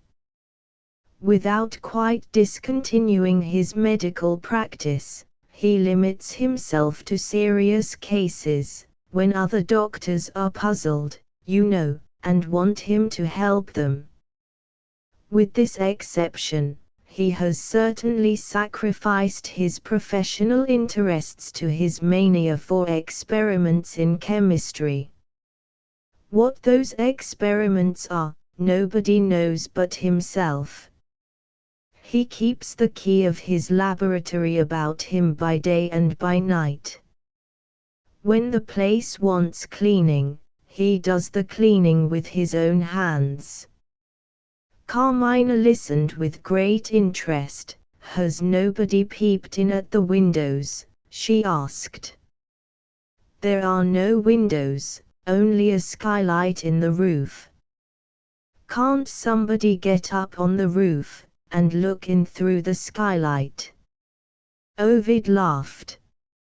One of his men servants is said to have tried that experiment, he replied. And what did the servant see? A large white blind, drawn under the skylight, and hiding the whole room from view. Somehow, the doctor discovered him, and the man was instantly dismissed. Of course, there are reports which explain the mystery of the doctor and his laboratory. One report says that he is trying to find a way of turning common metals into gold. Another declares that he is inventing some explosive compound, so horribly destructive that it will put an end to war. All I can tell you is, that his mind, when I happen to meet him, seems to be as completely absorbed as ever in brains and nerves. But, what they can have to do with chemical experiments, secretly pursued in a lonely field, is a riddle to which I have thus far found no answer. Is he married? Carmina inquired. The question seemed to amuse Ovid. If Dr. Benjulia had a wife, you think we might get at his secrets? There is no such chance for us. He manages his domestic affairs for himself. Hasn't he even got a housekeeper? not even a housekeeper. While he was making that reply, he saw the doctor slowly advancing towards them. "Excuse me for 1 minute," he resumed. "I will just speak to him, and come back to you." Carmina turned to Miss Minerva in surprise. "Ovid seems to have some reason for keeping the tall man away from us," she said. "Does he dislike Dr. Benjulia?" But for restraining motives, the governess might have gratified her hatred of Carmina by a sharp reply. She had her reasons, not only after what she had overheard in the conservatory, but after what she had seen in the gardens, for winning Carmina's confidence, and exercising over her the influence of a trusted friend. Miss Minerva made instant use of her first opportunity. "I can tell you what I have noticed myself," she said confidentially. "When Mrs. Gallilee gives parties, I am allowed to be present, to see the famous professors of science. On one of these occasions they were talking of instinct and reason.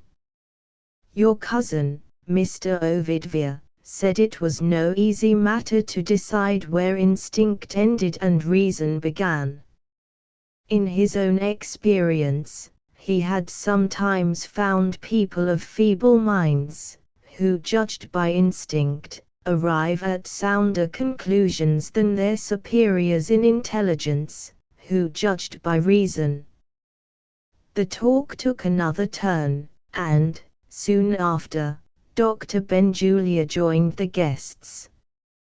"I don't know whether you have observed that Mr. Gallilee is very fond of his stepson." "Oh, yes." Carmina had noticed that. "I like Mr. Gallilee," she said warmly. "He is such a nice, kind-hearted, natural old man." Miss Minerva concealed a sneer under a smile. "Fond of Mr. Gallilee? What simplicity!" "Well," she resumed, "the doctor paid his respects to the master of the house, and then he shook hands with Mr. Ovid, and then the scientific gentlemen all got round him, and had learned talk. Mr. Gallilee came up to his stepson, looking a little discomposed. He spoke in a whisper. You know his way, Ovid. Do you like Dr. Benjulia? Don't mention it, I hate him. Strong language for Mr. Gallilee, wasn't it? Mr. Ovid said, Why do you hate him? And poor Mr. Gallilee answered like a child, Because I do. Some ladies came in, and the old gentleman left us to speak to them. I ventured to say to Mr. Ovid, Is that instinct or reason? He took it quite seriously. Instinct, he said, and it troubles me. I leave you, Miss Carmina, to draw your own conclusion. They both looked up. Ovid and the doctor were walking slowly away from them, and were just passing Teresa and the child. At the same moment, one of the keepers of the animals approached Benjulia. After they had talked together for a while, the man withdrew. Zoe, who had heard it all, and had understood a part of it, ran up to Carmina, charged with news. There's a sick monkey in the gardens, in a room all by himself, the child cried. And, I say, look there. She pointed excitedly to Benjulia and Ovid, walking on again slowly in the direction of the aviaries.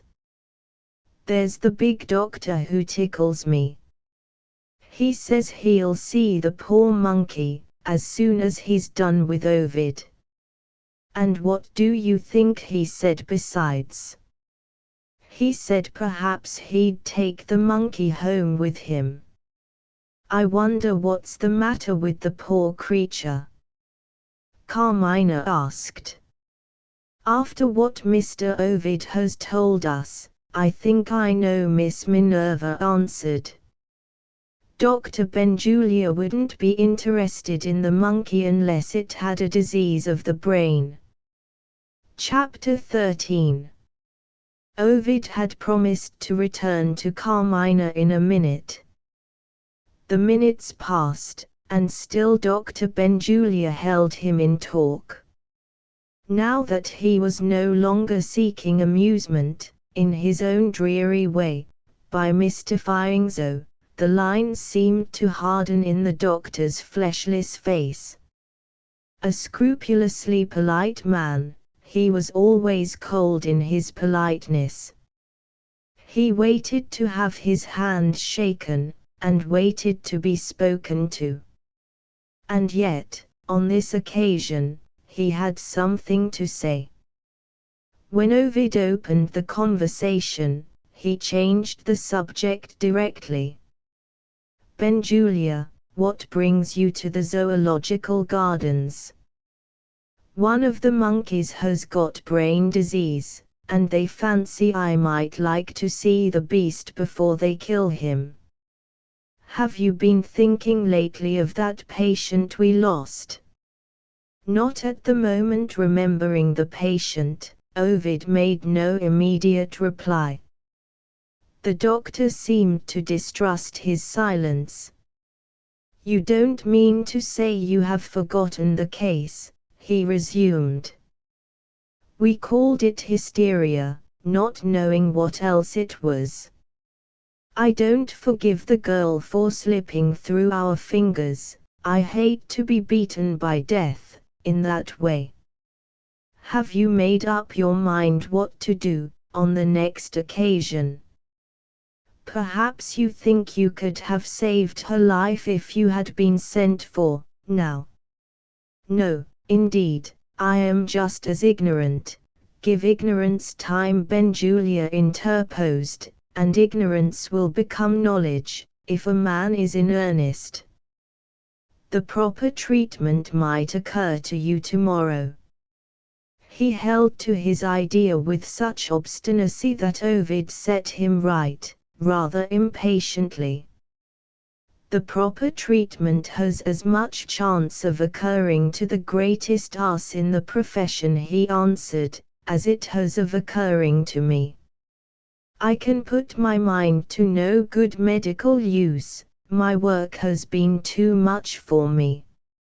I am obliged to give up practice, and rest, for a time. Not even a formal expression of sympathy escaped Dr. Benjulia. Having been a distrustful friend so far, he became an inquisitive friend now. You're going away, of course, he said. Where to? On the continent. Not to Italy, if you really want to recover your health. What is the objection to Italy? The doctor put his great hand solemnly on his young friend's shoulder. The medical schools in that country are recovering their past reputation, he said. They are becoming active centers of physiological inquiry. You will be dragged into it, to a dead certainty. They're sure to try what they can strike out by collision with a man like you. What will become of that overworked mind of yours, when a lot of professors are searching it without mercy? Have you ever been to Canada? No. Have you? I have been everywhere. Canada is just the place for you, in this summer season. Bracing air, and steady-going doctors who leave the fools in Europe to pry into the secrets of nature. Thousands of miles of land, if you like riding. thousands of miles of water, if you like sailing. Pack up, and go to Canada. What did all this mean? Was he afraid that his colleague might stumble on some discovery which he was in search of himself? And did the discovery relate to his own special subject of brains and nerves? Ovid made an attempt to understand him. "Tell me something about yourself, Benjulia," he said.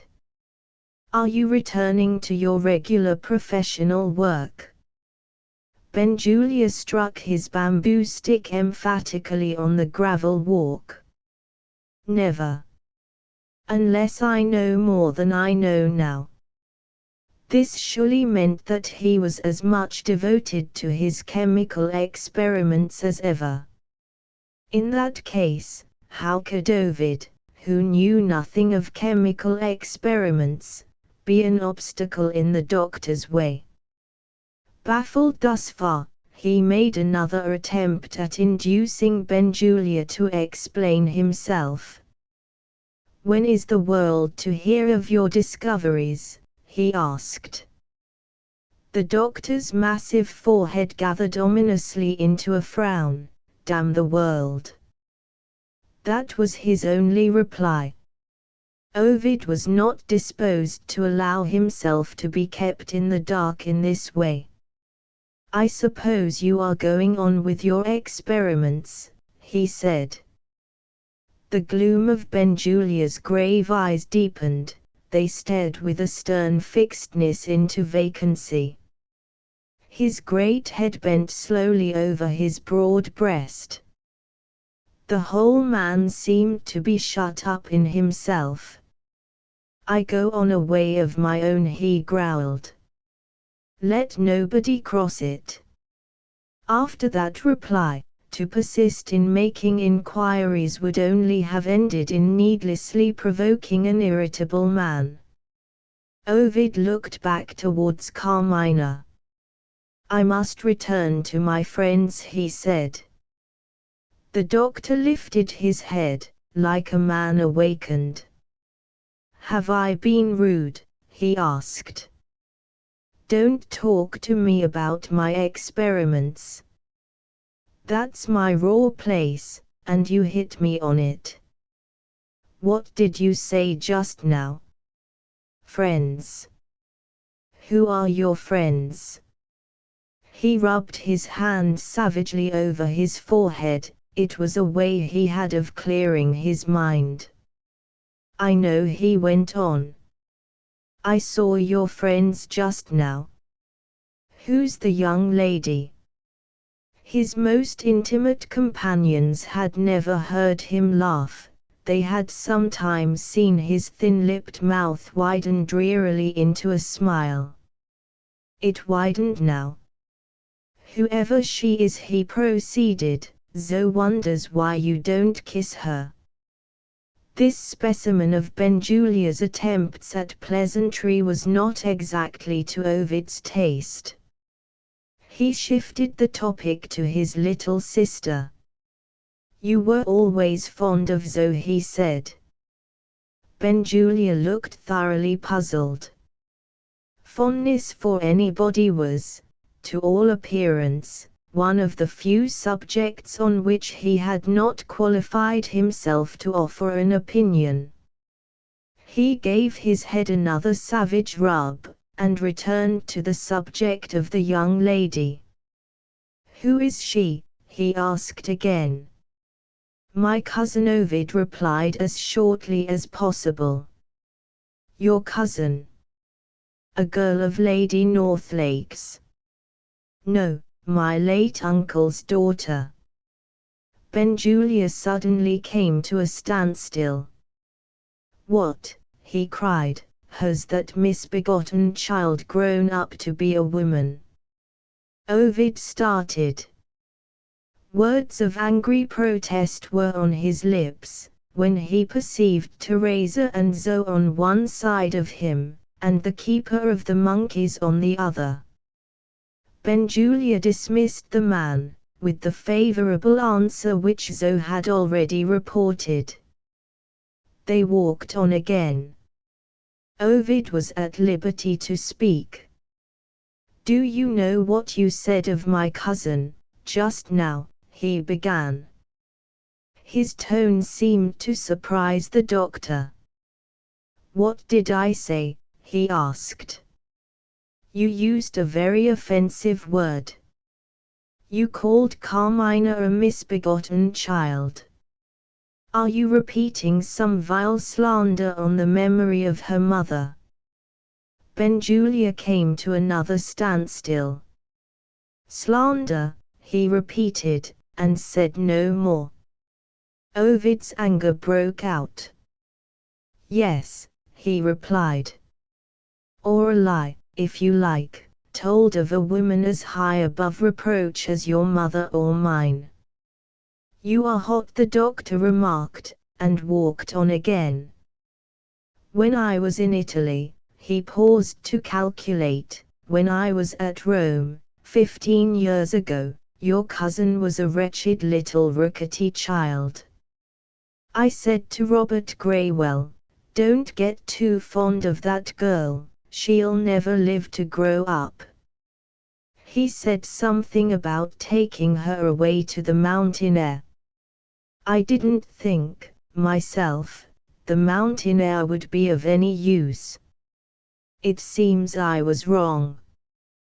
Well, it's a surprise to me to find her." He waited, and calculated again, to find her grown up to be 17 years old. To Ovid's ears, there was an inhuman indifference in his tone as he said this, which it was impossible not to resent, by looks, if not in words. Benjulia noticed the impression that he had produced, without in the least understanding it. "Your nervous system's in a nasty state," he remarked. "You had better take care of yourself. I'll go and look at the monkey." His face was like the face of the impenetrable Sphinx. His deep bass voice droned placidly. Ovid's anger had passed by him like the passing of the summer air. "Goodbye," he said, "and take care of those nasty nerves. I tell you again, they mean mischief." Not altogether willingly, Ovid made his apologies. "If I have misunderstood you, I beg your pardon. At the same time, I don't think I am to blame. Why did you mislead me by using that detestable word? Wasn't it the right word? The right word, when you only wanted to speak of a poor sickly child. Considering that you took your degree at Oxford, you could expect nothing better from the disadvantages of my education," said the doctor, finishing the sentence with the grave composure that distinguished him. "When I said misbegotten, perhaps I ought to have said half-begotten. Thank you for reminding me.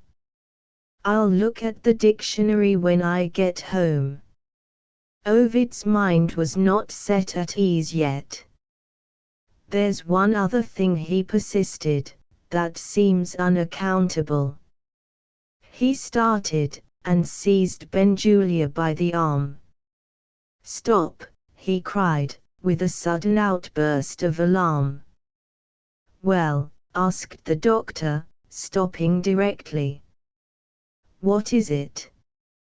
"Nothing," said Ovid, recoiling from a stain on the gravel walk, caused by the remains of an unlucky beetle, crushed under his friend's heavy foot.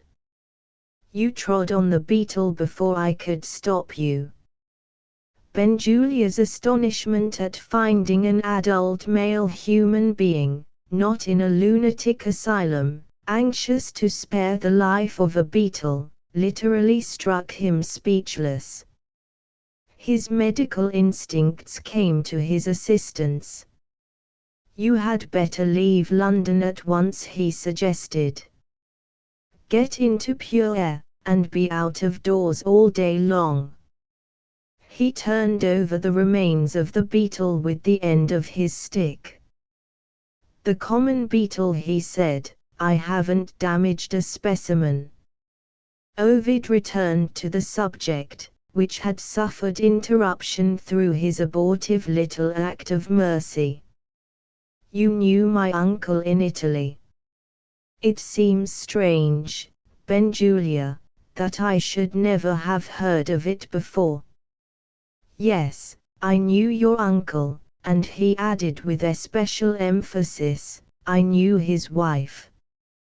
Well, I can't say I felt any particular interest in either of them. Nothing happened afterwards to put me in mind of the acquaintance till you told me who the young lady was, just now. Surely my mother must have reminded you. Not that I can remember. Women in her position don't much fancy talking of a relative who has married. He stopped to choose his next words. I don't want to be rude, suppose we say married beneath him. Reflection told Ovid that this was true. Even in conversation with himself, before the arrival in England of Robert's will, his mother rarely mentioned her brother, and still more rarely his family. There was another reason for Mrs. Gourlay's silence, known only to herself. Robert was in the secret of her debts, and Robert had laid her under heavy pecuniary obligations. The very sound of his name was revolting to his amiable sister. It reminded her of that humiliating sense, known in society as a sense of gratitude. Carmina was still waiting, and there was nothing further to be gained by returning to the subject of her mother with such a man as Benjulia. Ovid held out his hand to say goodbye. Taking the offered hand readily enough, the doctor repeated his odd question, I haven't been rude, have I? With an unpleasant appearance of going through a form purely for form's sake. Ovid's natural generosity of feeling urged him to meet the advance, strangely as it had been made, with a friendly reception.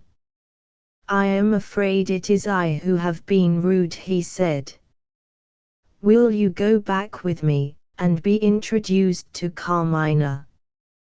Benjulia made his acknowledgments in his own remarkable way. No, thank you, he said, quietly, I'd rather see the monkey. Chapter 14.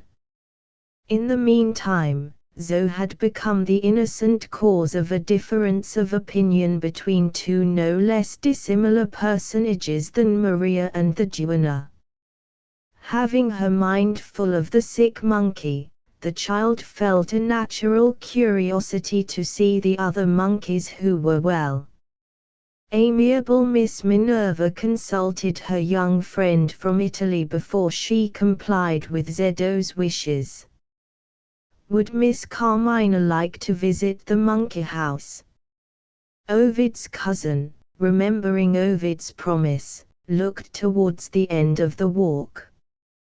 He was not returning to her, he was not even in sight.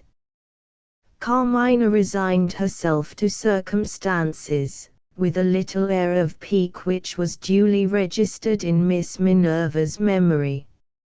Arriving at the monkey house, Teresa appeared in a new character.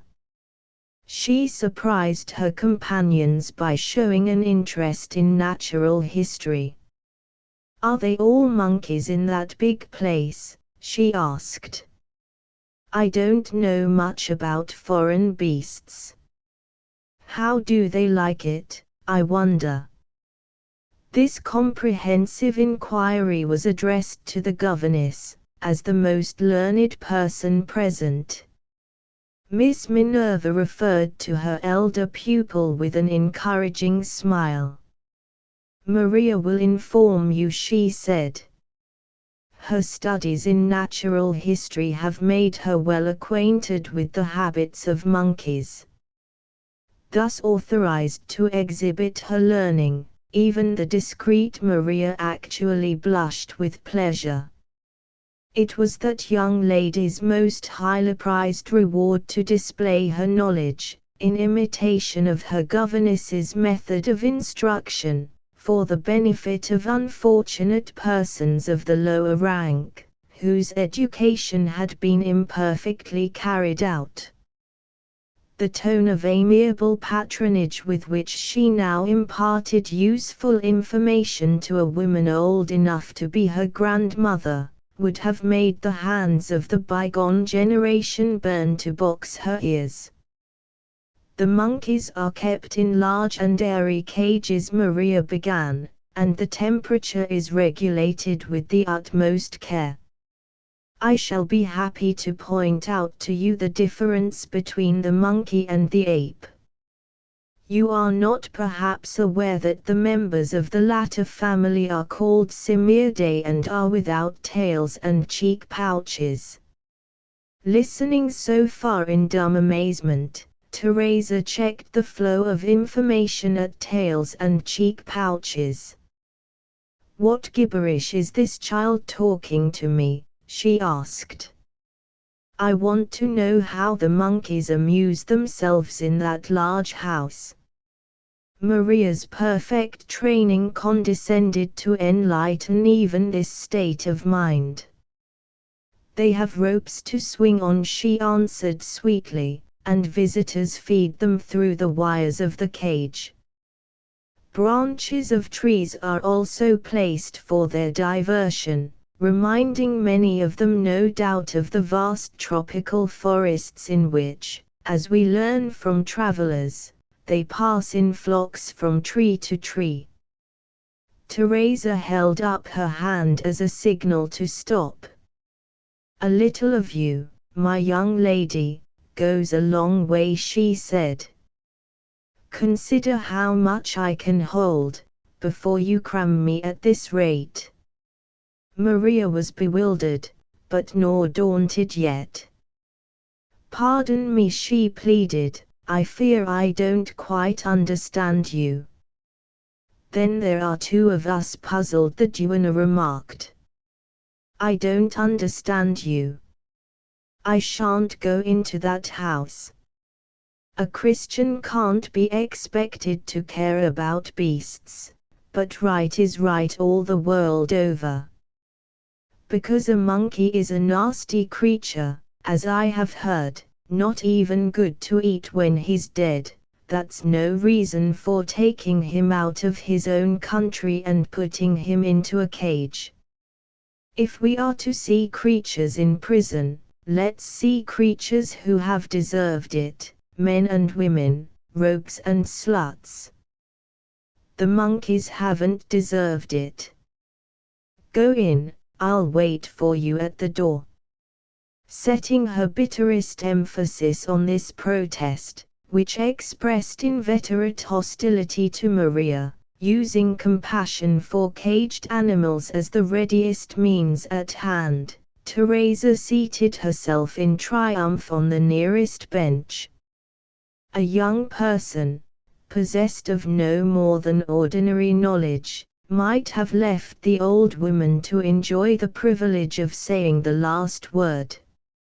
Miss Minerva's pupil, exuding information as it were at every pore in her skin, had been rudely dried up at a moment's notice.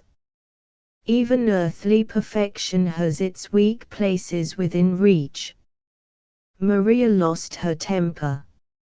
"You will allow me to remind you," she said, "that intelligent curiosity leads us to study the habits of animals that are new to us. We place them in a cage." Teresa lost her temper. "You're an animal that's new to me," cried the irate duenna. "I never in all my life met with such a child before. If you please, Madam Governess, put this girl into a cage.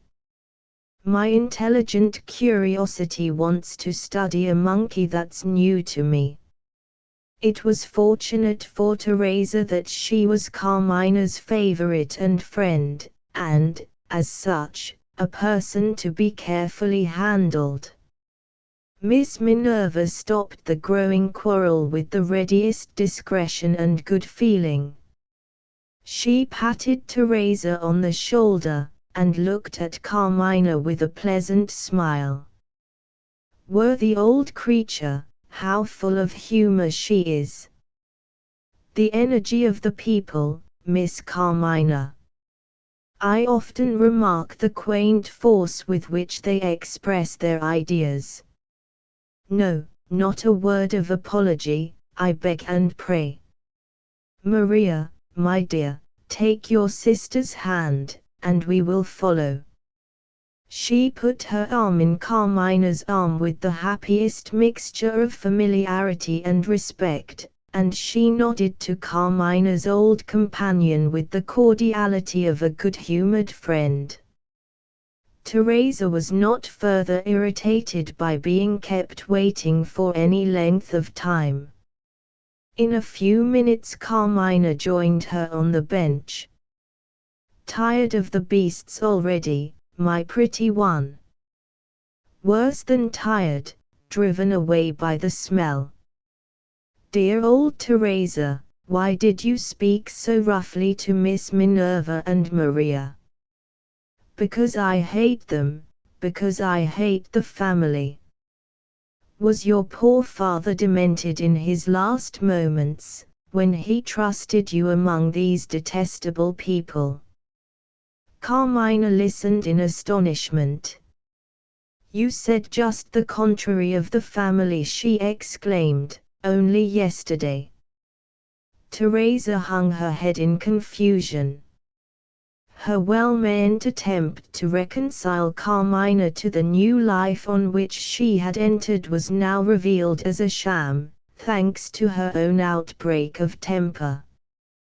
The one honest alternative left was to own the truth, and put Carmina on her guard without alarming her, if possible. I'll never tell a lie again, as long as I live, Teresa declared. You see, I didn't like to discourage you. After all, I dare say I'm more wrong than right in my opinion. But it is my opinion, for all that. I hate those women, mistress and governess, both alike. There. Now it's out. Are you angry with me? I am never angry with you, my old friend, I am only a little vexed.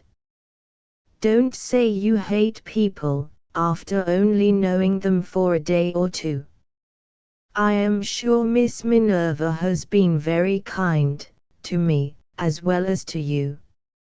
I feel ashamed of myself already for having begun by disliking her. Teresa took her young mistress's hand, and patted it compassionately. Poor innocent, if you only had my experience to help you. There are good ones and bad ones among all creatures. I say to you, the Gorlilies are bad ones. Even their music master, I saw him this morning, looks like a rogue. You will tell me the poor old gentleman is harmless, surely. I shall not contradict that, I shall only ask, what is the use of a man who is as weak as water? Oh, I like him, but I distinguish. I also like Zoe. But what is a child, especially when that beastly governess has muddled her unfortunate little head with learning? No, my angel, there's but one person among these people who comforts me, when I think of the day that will part us. Ha! Do I see a little color coming into your cheeks? You sly girl! You know who it is. There is what I call a man.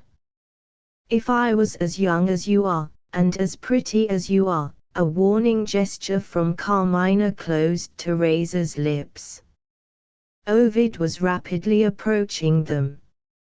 He looked a little annoyed, and he made his apologies without mentioning the doctor's name. His cousin was interested enough in him already to ask herself what this meant. Did he really dislike Benjulia, and had there been some disagreement between them?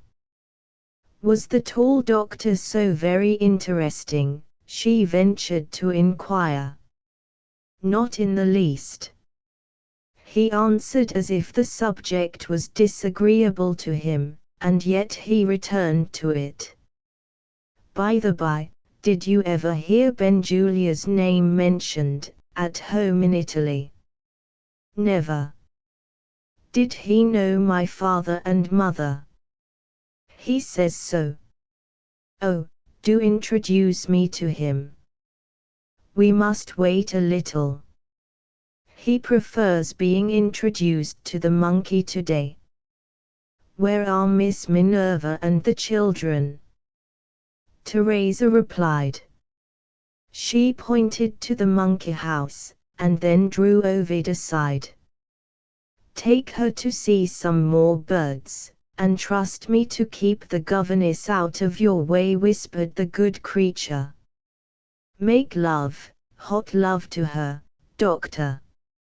In a minute more the cousins were out of sight. How are you to make love to a young girl, after an acquaintance of a day or two? The question would have been easily answered by some men. It thoroughly puzzled Ovid. I am so glad to get back to you, he said, honestly opening his mind to her. Were you half as glad when you saw me return? He knew nothing of the devious and serpentine paths by which love finds the way to its ends. It had not occurred to him to approach her with those secret tones and stolen looks which speak for themselves. She answered with the straightforward directness of which he had set the example. I hope you don't think me insensible to your kindness, she said.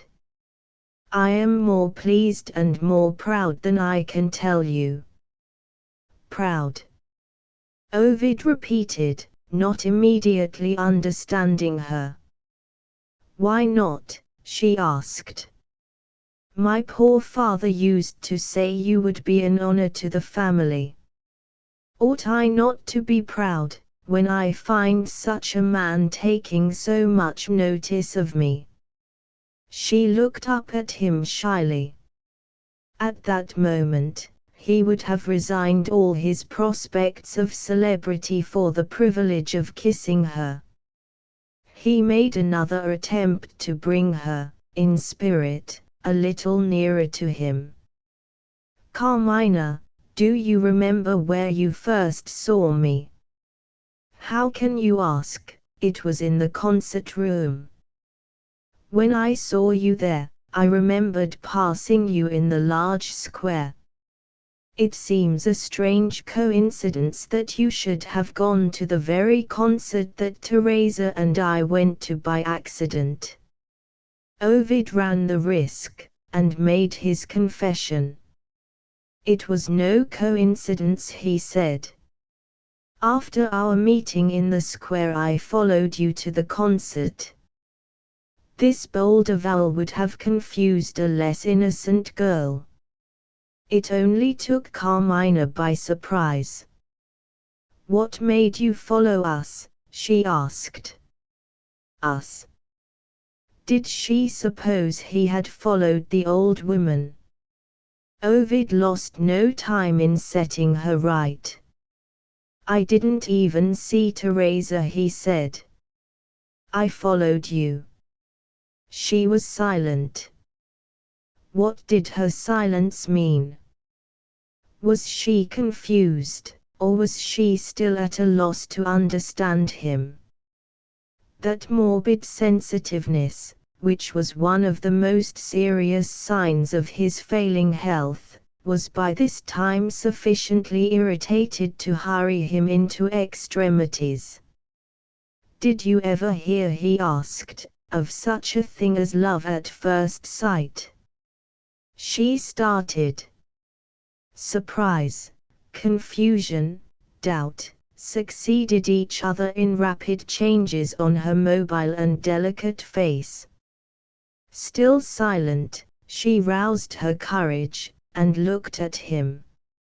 If he had returned the look, he would have told the story of his first love without another word to help him. But his shattered nerves unmanned him, at the moment of all others when it was his interest to be bold. The fear that he might have allowed himself to speak too freely, a weakness which would never have misled him in his days of health and strength, kept his eyes on the ground. She looked away again with a quick flush of shame. When such a man as Ovid spoke of love at first sight, what an instance of her own vanity it was to have thought that his mind was dwelling on her. He had kindly lowered himself to the level of a girl's intelligence, and had been trying to interest her by talking the language of romance. She was so dissatisfied with herself that she made a movement to turn back. He was too bitterly disappointed, on his side, to attempt to prolong the interview. A deadly sense of weakness was beginning to overpower him. It was the inevitable result of his utter want of care for himself. After a sleepless night, he had taken a long walk before breakfast, and to these demands on his failing reserves of strength, he had now added the fatigue of dawdling about a garden. Physically and mentally he had no energy left. "I didn't mean it," he said to Carmina sadly. "I am afraid I have offended you." "Oh, how little you know me," she cried, "if you think that." This time their eyes met. The truth dawned on her, and he saw it. He took her hand. The clammy coldness of his grasp startled her. "Do you still wonder why I followed you?" he asked. The words were so faintly uttered that she could barely hear them. Heavy drops of perspiration stood on his forehead, his face faded to a grey and ghastly whiteness. He staggered, and tried desperately to catch at the branch of a tree near them. She threw her arms round him. With all her little strength she tried to hold him up. Her utmost effort only availed to drag him to the grass plot by their side, and to soften his fall. Even as the cry for help passed her lips, she saw help coming. A tall man was approaching her, not running, even when he saw what had happened, only stalking with long strides. He was followed by one of the keepers of the gardens. Dr. Benjulia had his sick monkey to take care of. He kept the creature sheltered under his long frock coat. "Don't do that, if you please," was all the doctor said, as Carmina tried to lift Ovid's head from the grass. He spoke with his customary composure, and laid his hand on the heart of the fainting man, as coolly as if it had been the heart of a stranger. "Which of you two can run the fastest?" he asked, looking backwards and forwards between Carmina and the keeper. "I want some brandy." The refreshment room was within sight. Before the keeper quite understood what was required of him, Carmina was speeding over the grass like Atalanta herself. Benjulia looked after her, with his usual grave attention. "That wench can run," he said to himself, and turned once more to Ovid. "In his state of health, he's been fool enough to over-exert himself." So he disposed of the case in his own mind. Having done that, he remembered the monkey, deposited for the time being on the grass. "Too cold for him," he remarked, with more appearance of interest than he had shown yet. "Here, keeper. Pick up the monkey till I'm ready to take him again." The man hesitated. "He might bite me, sir." "Pick him up," the doctor reiterated. "He can't bite anybody, after what I've done to him." The monkey was indeed in a state of stupor. The keeper obeyed his instructions, looking half stupefied himself. He seemed to be even more afraid of the doctor than of the monkey. "Do you think I'm the devil?" Benjulia asked with dismal irony. The man looked as if he would say yes if he dared. Carmina came running back with the brandy. The doctor smelt it first, and then took notice of her. "Out of breath," he said. "Why don't you give him the brandy?" she answered impatiently. "Strong lungs," Benjulia proceeded, sitting down cross-legged by Ovid, and administering the stimulant without hurrying himself.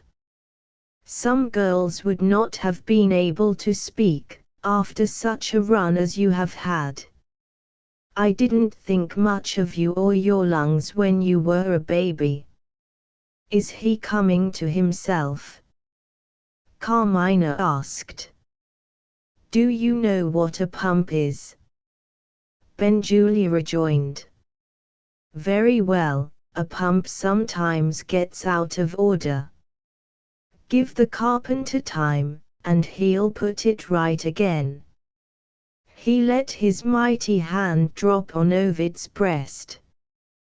"This pump is out of order, and I'm the carpenter. Give me time, and I'll set it right again. You're not a bit like your mother." Watching eagerly for the slightest signs of recovery in Ovid's face, Carmina detected a faint return of color. She was so relieved that she was able to listen to the doctor's oddly discursive talk, and even to join in it. "Some of our friends used to think I was like my father," she answered. "Did they?" said Benjulia, and shut his thin-lipped mouth as if he was determined to drop the subject forever. Ovid stirred feebly, and half opened his eyes. Benjulia got up. "You don't want me any longer," he said. "Now, Mr. Keeper, give me back the monkey." He dismissed the man, and tucked the monkey under one arm as if it had been a bundle. "There are your friends," he resumed, pointing to the end of the walk. "Good day." Carmina stopped him. Too anxious to stand on ceremony, she laid her hand on his arm. He shook it off, not angrily, just brushing it away, as he might have brushed away the ash of his cigar or a splash of mud in the street. "What does this fainting fit mean?" she asked timidly. "Is Ovid going to be ill?" "Seriously ill, unless you do the right thing with him, and do it at once." He walked away. She followed him, humbly and yet resolutely. "Tell me, if you please," she said, "what we are to do." He looked back over his shoulder. Send him away. She returned, and knelt down by Ovid, still slowly reviving. With a fond and gentle hand, she wiped the moisture from his forehead. Just as we were beginning to understand each other, she said to herself, with a sad little sigh. Chapter 15. 2 days passed. In spite of the warnings that he had received, Ovid remained in London. The indisputable authority of Benjulia had no more effect on him than the unanswerable arguments of Mrs. Gourlay.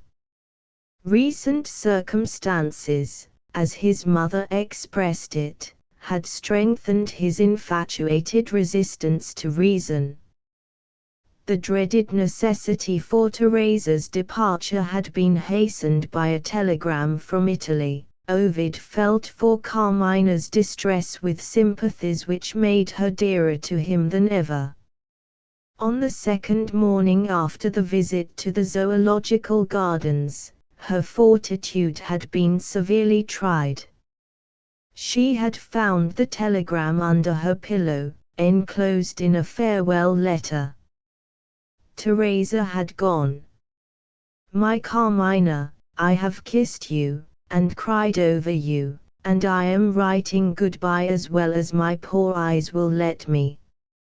Oh, my heart's darling, I cannot be cruel enough to wake you, and see you suffer. Forgive me for going away, with only this dumb farewell. I am so fond of you, that is my only excuse. While he still lives, my helpless old man has his claim on me. Write by every post, and trust me to write back, and remember what I said when I spoke of Ovid. Love the good man who loves you, and try to make the best of the others. They cannot surely be cruel to the poor angel who depends on their kindness. Oh, how hard life is! The paper was blotted, and the rest was illegible. The miserable day of Teresa's departure was passed by Carmina in the solitude of her room. Gently and firmly, she refused to see anyone. This strange conduct added to Mrs. Gourlay's anxieties. Already absorbed in considering Ovid's obstinacy, and the means of overcoming it, she was now confronted by a resolute side in the character of her niece, which took her by surprise.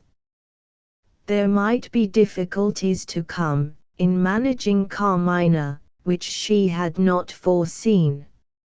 Meanwhile, she was left to act on her own unaided discretion in the serious matter of her son's failing health. Benjulia had refused to help her. He was too closely occupied in his laboratory to pay or receive visits. I have already given my advice, the doctor wrote. Send him away. When he has had a month's change, let me see his letters, and then, if I have anything more to say, I will tell you what I think of your son. Left in this position, Mrs. Gourlay's hard self-denial yielded to the one sound conclusion that lay before her. The only influence that could be now used over Ovid, with the smallest chance of success, was the influence of Carmina. 3 days after Teresa's departure, she invited her niece to take tea in her own boudoir. Carmina found her reading. A charming book, she said, as she laid it down, on a most interesting subject, geographical botany. The author divides the Earth into 25 botanical regions, but, I forget, you are not like Maria, you don't care about these things. I am so ignorant, Carmina pleaded. Perhaps, I may know better when I get older. A book on the table attracted her by its beautiful binding. She took it up. Mrs. Gorley looked at her with compassionate good humor. "Science again, my dear," she said facetiously, "inviting you in a pretty dress. You have taken up the curiosities of coprolites. That book is one of my distinctions, a presentation copy from the author." "What are coprolites?" Carmina asked, trying to inform herself on the subject of her aunt's distinctions. Still good-humored, but with an effort that began to appear, Mrs. Gorley lowered herself to the level of her niece. "Coprolites," she explained, "are the fossilized indigestions of extinct reptiles. The great philosopher who has written that book has discovered scales, bones, teeth, and shells, the undigested food of those interesting saurians. What a man! What a field for investigation! Tell me about your own reading. What have you found in the library?" "Very interesting books, at least to me," Carmina answered. "I have found many volumes of poetry." "Do you ever read poetry?" Mrs. Gorley laid herself back in her chair, and submitted patiently to her niece's simplicity. "Poetry," she repeated, in accents of resignation. "Oh, good heavens!" Unlucky Carmina tried a more promising topic. "What beautiful flowers you have in the drawing-room," she said. "Nothing remarkable, my dear. Everybody has flowers in their drawing-rooms, they are part of the furniture." "Did you arrange them yourself, aunt?" Mrs. Gorley still endured it. "The florist's man," she said, "does all that. I sometimes dissect flowers, but I never trouble myself to arrange them." "What would be the use of the man if I did?" This view of the question struck Carmina dumb. Mrs. Gorley went on. "By the by, talking of flowers reminds one of other superfluities. Have you tried the piano in your room? Will it do? The tone is quite perfect." Carmina answered with enthusiasm. "Did you choose it?" Mrs. Gorley looked as if she was going to say "Good heavens!" again, and perhaps to endure it no longer. Carmina was too simple to interpret these signs in the right way. Why should her aunt not choose a piano? "Don't you like music?" she asked. Mrs. Gorley made a last effort. "When you see a little more of society, my child, you will know that one must like music. So again with pictures, one must go to the Royal Academy exhibition." So again, before she could mention any more social sacrifices, the servant came in with a letter, and stopped her. Mrs. Gorley looked at the address. The weary indifference of her manner changed to vivid interest, the moment she saw the handwriting. "From the Professor," she exclaimed. "Excuse me, for 1 minute." She read the letter, and closed it again with a sigh of relief. "I knew it," she said to herself. "I have always maintained that the albuminoid substance of frogs' eggs is insufficient, viewed as nourishment, to transform a tadpole into a frog, and, at last, the professor owns that I am right. I beg your pardon, Carmina, I am carried away by a subject that I have been working at in my stolen intervals for weeks past. Let me give you some tea. I have asked Miss Minerva to join us. What is keeping her, I wonder? She is usually so punctual. I suppose Zoe has been behaving badly again.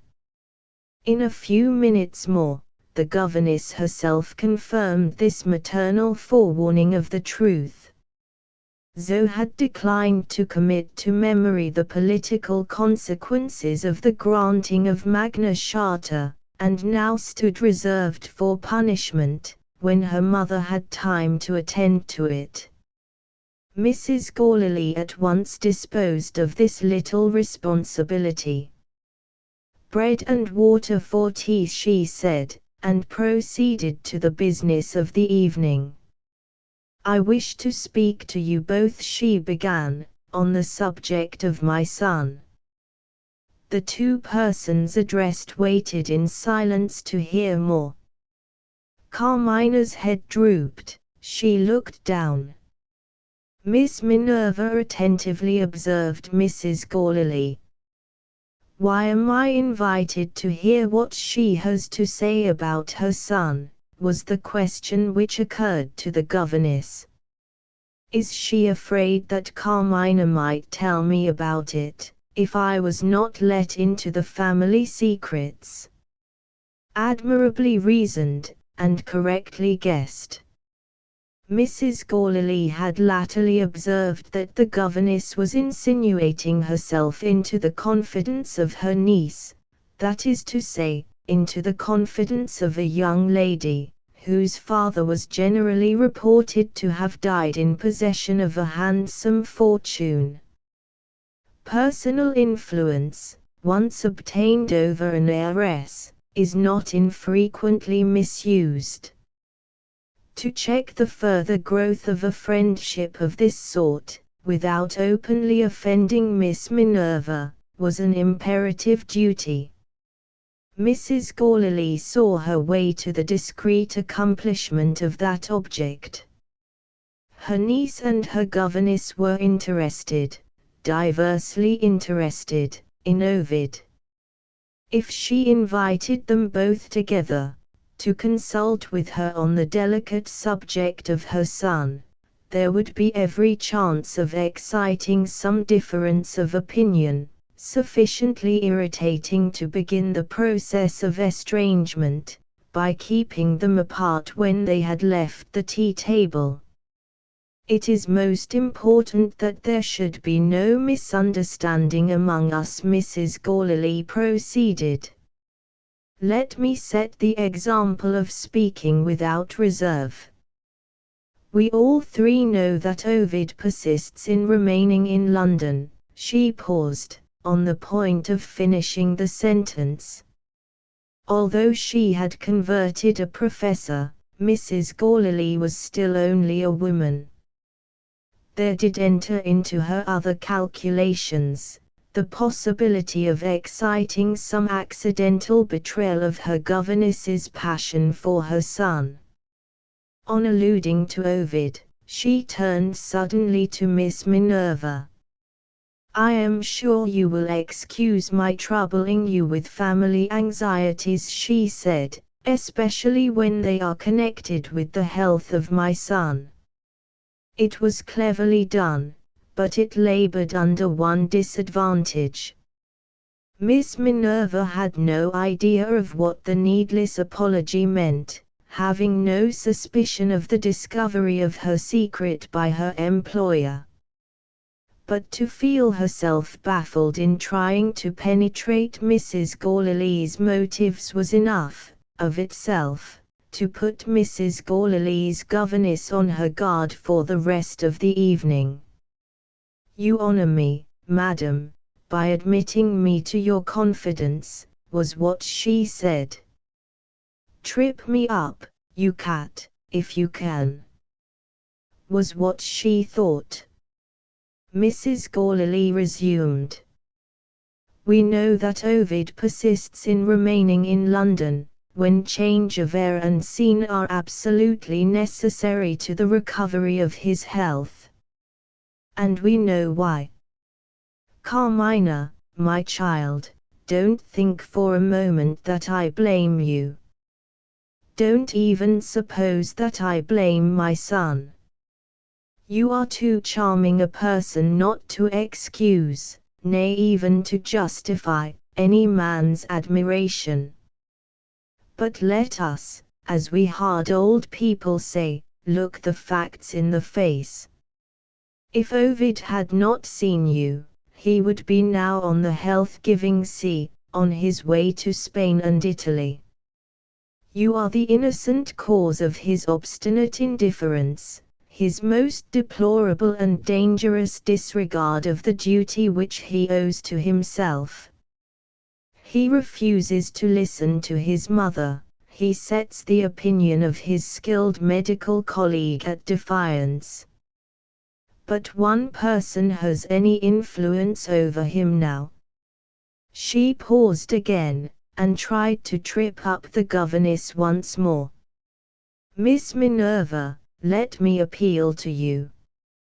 I regard you as a member of our family. I have the sincerest admiration of your tact and good sense.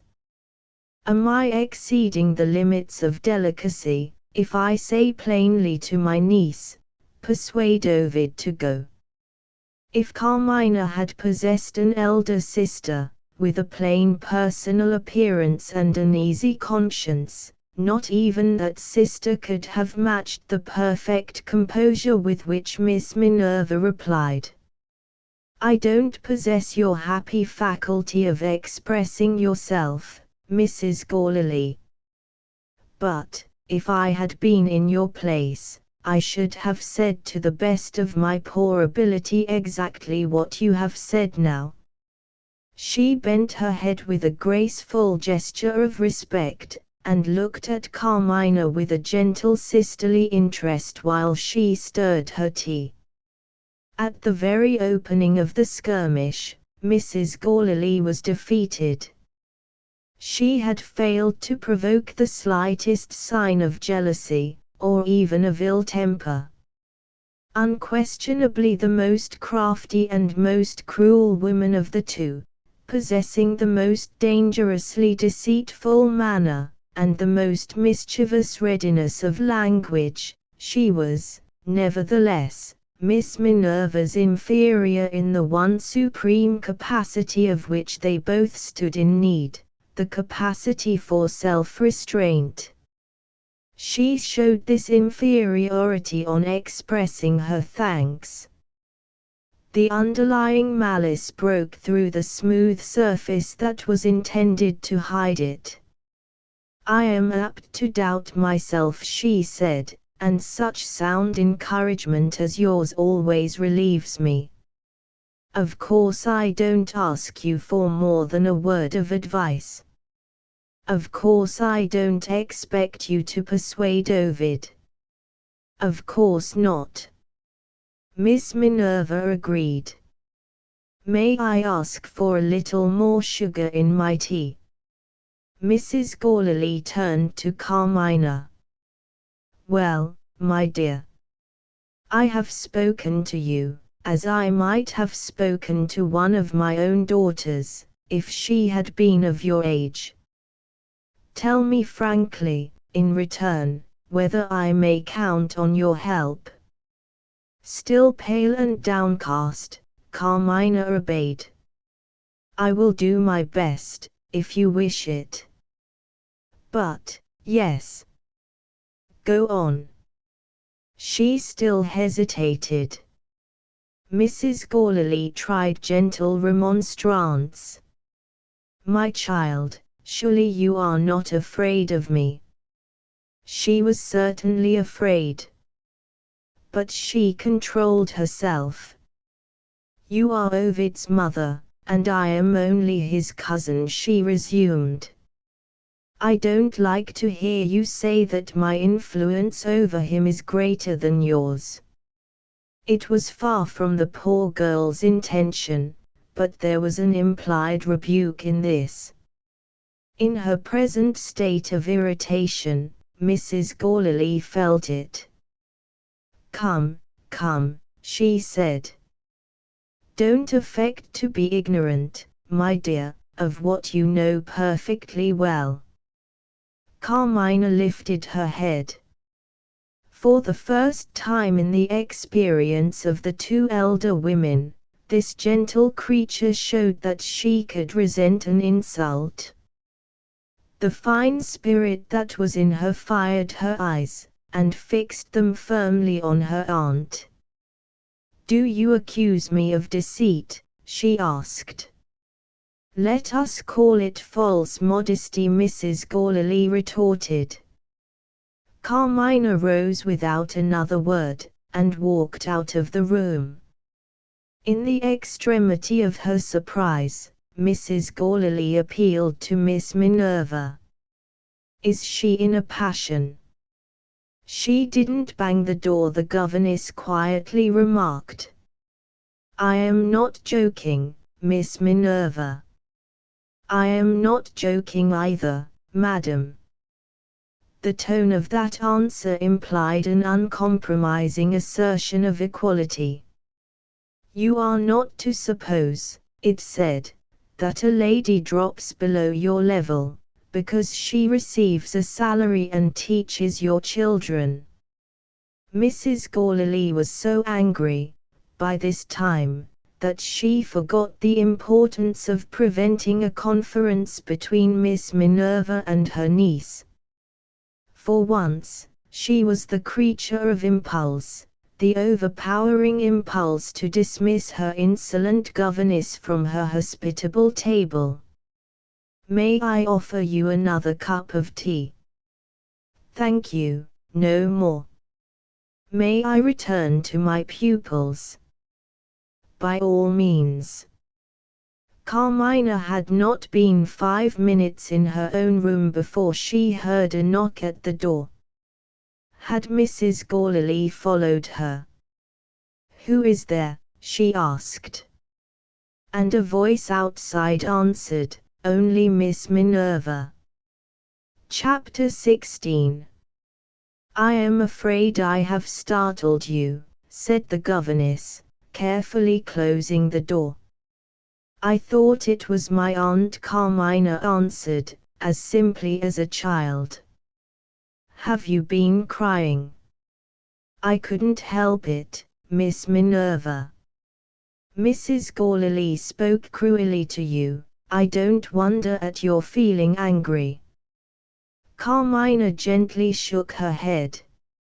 "I have been crying," she explained, "because I am sorry and ashamed. How can I make it up with my aunt? Shall I go back at once and beg her pardon?" "I think you are my friend, Miss Minerva. Will you advise me?" It was so prettily and innocently said that even the governess was touched, for a moment. "Shall I prove to you that I am your friend?" she proposed. "I advise you not to go back yet to your aunt, and I will tell you why. Mrs. Gorley bears malice, she is a thoroughly unforgiving woman. And I should be the first to feel it, if she knew what I have just said to you." "Oh, Miss Minerva, you don't think that I would betray your confidence?" "No, my dear, I don't. I felt attracted towards you, when we first met. You didn't return the feeling, you, very naturally, disliked me. I am ugly and ill-tempered, and, if there is anything good in me, it doesn't show itself on the surface." "Yes. Yes. I believe you are beginning to understand me. If I can make your life here a little happier, as time goes on, I shall be only too glad to do it." She put her long yellow hands on either side of Carmina's head, and kissed her forehead. The poor child threw her arms round Miss Minerva's neck, and cried her heart out on the bosom of the woman who was deceiving her. "I have nobody left, now Teresa has gone," she said. "Oh, do try to be kind to me, I feel so friendless and so lonely." Miss Minerva neither moved nor spoke. She waited, and let the girl cry. Her heavy black eyebrows gathered into a frown, her sallow face deepened in color. She was in a state of rebellion against herself. Through all the hardening influences of the woman's life, through the fortifications against good which watchful evil builds in human hearts, that innocent outburst of trust and grief had broken its way, and had purified for a while the fetid inner darkness with divine light. She had entered the room, with her own base interests to serve. In her small sordid way she, like her employer, was persecuted by debts, miserable debts to sellers of expensive washes, which might render her ugly complexion more passable in Ovid's eyes, to makers of costly gloves, which might show Ovid the shape of her hands, and hide their color, to skilled workmen in fine leather, who could tempt Ovid to look at her high instep, and her fine ankle, the only beauties that she could reveal to the only man whom she cared to please. For the time, those importunate creditors ceased to threaten her. For the time, what she had heard in the conservatory, while they were reading the will, lost its tempting influence. She remained in the room for half an hour more, and she left it without having borrowed a farthing. "Are you easier now?" "Yes, dear." Carmina dried her eyes, and looked shyly at Miss Minerva. "I have been treating you as if I had a sister," she said. "You don't think me too familiar, I hope." "I wish I was your sister, God knows." The words were hardly out of her mouth before she was startled by her own fervor. "Shall I tell you what to do with Mrs. Gorley?" she said abruptly. "Write her a little note." "Yes, yes, and you will take it for me." Carmina's eyes brightened through her tears, the suggestion was such a relief. In a minute the note was written: "My dear aunt, I have behaved very badly, and I am very much ashamed of it. May I trust to your kind indulgence to forgive me?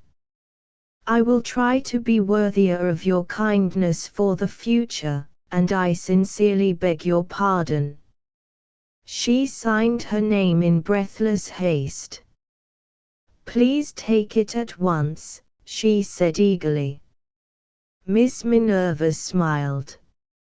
"If I take it," she said, "I shall do harm instead of good, I shall be accused of interfering." "Give it to one of the servants." "Not yet. When Mrs. Gorley is angry, she doesn't get over it so soon as you seem to think." "Leave her to dabble in science first," said the governess in tones of immeasurable contempt.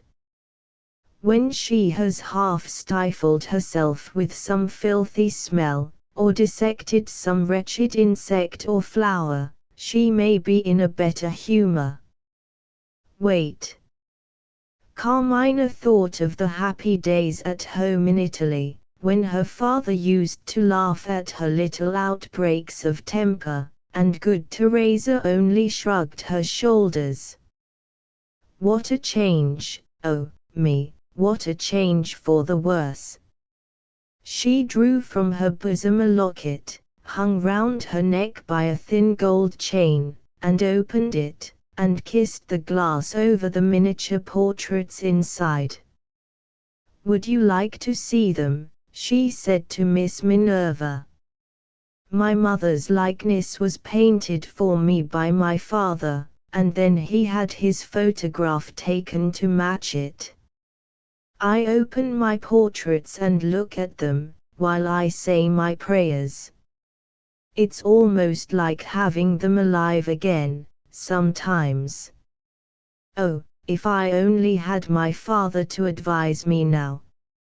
Her heart swelled, but she kept back the tears. She was learning that self-restraint, poor soul, already. "Perhaps," she went on, "I ought not to want advice. After that fainting fit in the gardens, if I can persuade Ovid to leave us, I ought to do it, and I will do it." Miss Minerva crossed the room, and looked out of window. Carmina had roused the dormant jealousy. Carmina had fatally weakened the good influences which she had herself produced. The sudden silence of her new friend perplexed her. She too went to the window. "Do you think it would be taking a liberty?" she asked. "No," a short answer, and still looking out of window. Carmina tried again. "Besides, there are my aunt's wishes to consider. After my bad behavior." Miss Minerva turned round from the window sharply. "Of course. There can't be a doubt of it." Her tone softened a little. "You are young, Carmina. I suppose I may call you by your name. You are young and simple. Do those innocent eyes of yours ever see below the surface? I don't quite understand you. Do you think your aunt's only motive in wishing Mr. Ovid Vere to leave London is anxiety about his health? Do you feel no suspicion that she wants to keep him away from you?"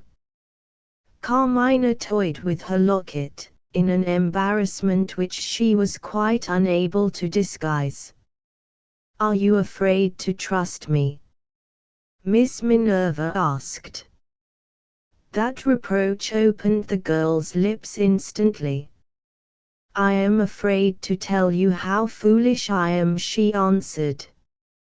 "Perhaps, I still feel a little strangeness between us. It seems to be so formal to call you Miss Minerva. I don't know what your Christian name is. Will you tell me?" Miss Minerva replied rather unwillingly. "My name is Francis." "Don't call me Fanny." "Why not?" "Because it's too absurd to be endured." "What does the mere sound of Fanny suggest?" "A flirting, dancing creature, plump and fair, and playful and pretty." She went to the looking-glass, and pointed disdainfully to the reflection of herself. "Sickening to think of," she said, "when you look at that. Call me Francis, a man's name, with only the difference between an I and an E. No sentiment in it, hard, like me. Well, what was it you didn't like to say of yourself?" Carmina dropped her voice to a whisper. "It's no use asking me what I do see, or don't see, in my aunt," she answered. "I am afraid we shall never be what we ought to be to each other.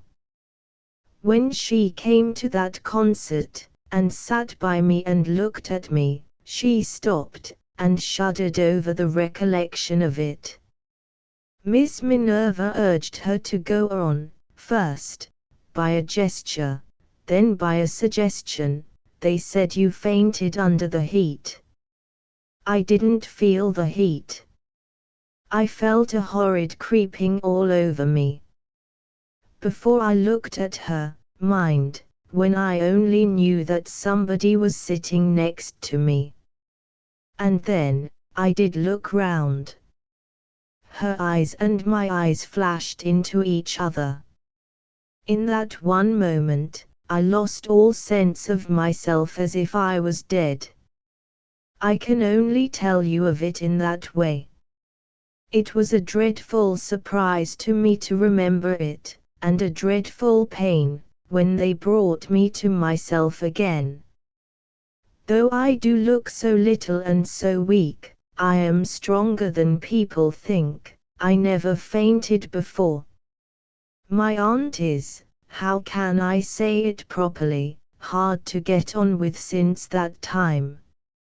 Is there something wicked in my nature? I do believe she feels in the same way towards me. Yes, I dare say it's imagination, but it's as bad as reality for all that. Oh, I am sure you are right, she does want to keep Ovid out of my way. Because she doesn't like you, said Miss Minerva. Is that the only reason you can think of? What other reason can there be? The governess summoned her utmost power of self-restraint. She needed it, even to speak of the bare possibility of Carmina's marriage to Ovid, as if it was only a matter of speculative interest to herself. Some people object to marriages between cousins, she said. You are cousins. Some people object to marriages between Catholics and Protestants. You are a Catholic, no. She could not trust herself to refer to him directly, she went on to the next sentence. And there might be some other reason, she resumed. Do you know what that is? Carmina asked. No more than you do, thus far. She spoke the plain truth. Thanks to the dog's interruption, and to the necessity of saving herself from discovery, the last clauses of the will had been read in her absence. Can't you even guess what it is? Carmina persisted. Mrs. Gourley is very ambitious, the governess replied, and her son has a fortune of his own. She may wish him to marry a lady of high rank. But, no, she is always in need of money. In some way, money may be concerned in it. In what way? Carmina asked. I have already told you, Miss Minerva answered, that I don't know. Before the conversation could proceed, they were interrupted by the appearance of Mrs. Gourley's maid, with a message from the schoolroom. Miss Maria wanted a little help in her Latin lesson. Noticing Carmina's letter, as she advanced to the door, it struck Miss Minerva that the woman might deliver it. Is Mrs. Gourley at home? She asked. Mrs. Gourley had just gone out. One of her scientific lectures, I suppose, said Miss Minerva to Carmina. Your note must wait till she comes back. The door closed on the governess, and the lady's maid took a liberty. She remained in the room, and produced a morsel of folded paper, hitherto concealed from view. Smirking and smiling, she handed the paper to Carmina. From Mr. Ovid, Miss. Chapter 17. Pray come to me, I am waiting for you in the garden of the square. In those 2 lines, Ovid's note began and ended. Mrs. Gourley's maid, deeply interested in an appointment which was not without precedent in her own experience, ventured on an expression of sympathy, before she returned to the servants' hall. "Please to excuse me, miss, I hope Mr. Ovid isn't ill. He looked sadly pale, I thought. Allow me to give you your hat." Carmina thanked her, and hurried downstairs. Ovid was waiting at the gate of the square, and he did indeed look wretchedly ill. It was useless to make inquiries, they only seemed to irritate him. "I am better already, now you have come to me." He said that, and led the way to a sheltered seat among the trees. In the later evening time the square was almost empty. Two middle-aged ladies, walking up and down, who considerately remembered their own youth, and kept out of the way, and a boy rigging a model yacht, who was too closely occupied to notice them, were the only persons in the enclosure besides themselves. "Does my mother know that you have come here?" Ovid asked. "Mrs. Gallilee has gone out. I didn't stop to think of it, when I got your letter. Am I doing wrong?" Ovid took her hand. "Is it doing wrong to relieve me of anxieties that I have no courage to endure? When we meet in the house either my mother or her obedient servant, Miss Minerva, is sure to interrupt us. At last, my darling, I have got you to myself. You know that I love you. Why can't I look into your heart, and see what secrets it is keeping from me? I try to hope, but I want some little encouragement. Carmina, shall I ever hear you say that you love me?" She trembled, and turned away her head. Her own words to the governess were in her mind. Her own conviction of the want of all sympathy between his mother and herself made her shrink from answering him. "I understand your silence." With those words he dropped her hand, and looked at her no more. It was sadly, not bitterly spoken. She attempted to find excuses, she showed but too plainly how she pitied him. "If I only had myself to think of," her voice failed her. A new life came into his eyes, the color rose in his haggard face, even those few faltering words had encouraged him. She tried again to make him understand her. "I am so afraid of distressing you, Ovid, and I am so anxious not to make mischief between you and your mother. What has my mother to do with it?"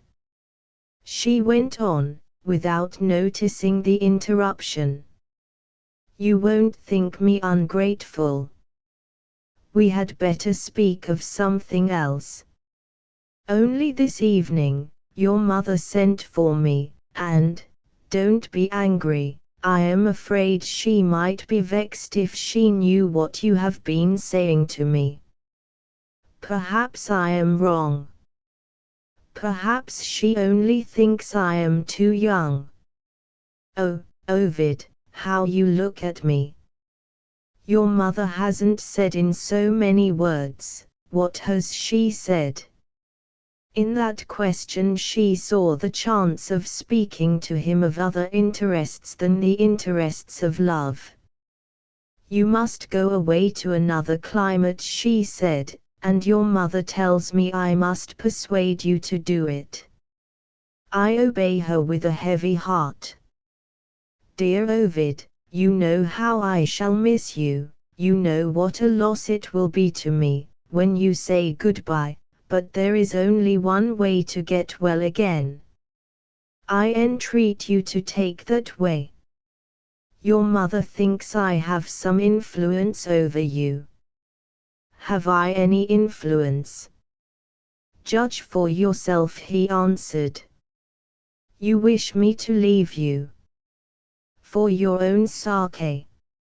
Only for your own sake. Do you wish me to come back again? It's cruel to ask the question. It rests with you, Carmina. Send me away when you like, and where you like. But, before I go, give me my one reason for making the sacrifice. No change will do anything for me, no climate will restore my health, unless you give me your love. I am old enough to know myself, I have thought of it by day and by night. Am I cruel to press you in this way? I will only say one word more. It doesn't matter what becomes of me, if you refuse to be my wife. Without experience, without advice, with her own heart protesting against her silence, the restraint that she had laid on herself grew harder and harder to endure. The tears rose in her eyes. He saw them, they embittered his mind against his mother. With a darkening face he rose, and walked up and down before her, struggling with himself. This is my mother's doing, he said. His tone terrified her. The dread, present to her mind all through the interview, of making herself a cause of estrangement between mother and son, so completely overcame her that she even made an attempt to defend Mrs. Gallaley. At the first words, he sat down by her again. For a moment, he scrutinized her face without mercy, and then repented of his own severity. My poor child, he said, you are afraid to tell me what has happened. I won't press you to speak against your own inclinations. It would be cruel and needless. I have got at the truth at last. In the one hope of my life, my mother is my enemy. She is bent on separating us, she shall not succeed. I won't leave you. Carmina looked at him. His eyes dropped before her, in confusion and shame. Are you angry with me? She asked. No reproaches could have touched his heart as that question touched it. Angry with you? Oh, my darling, if you only knew how angry I am with myself.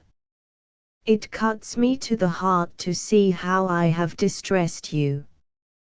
I am a miserable, selfish wretch, I don't deserve your love. Forgive me, and forget me. I will make the best atonement I can, Carmina. I will go away tomorrow.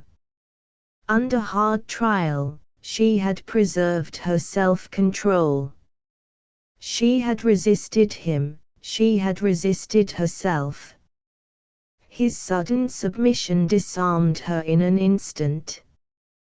With a low cry of love and fear she threw her arms round his neck, and laid her burning cheek against his face. I can't help it, she whispered. Oh, Ovid, don't despise me. His arms closed round her, his lips were pressed to hers. Kiss me, he said. She kissed him, trembling in his embrace. That innocent self-abandonment did not plead with him in vain.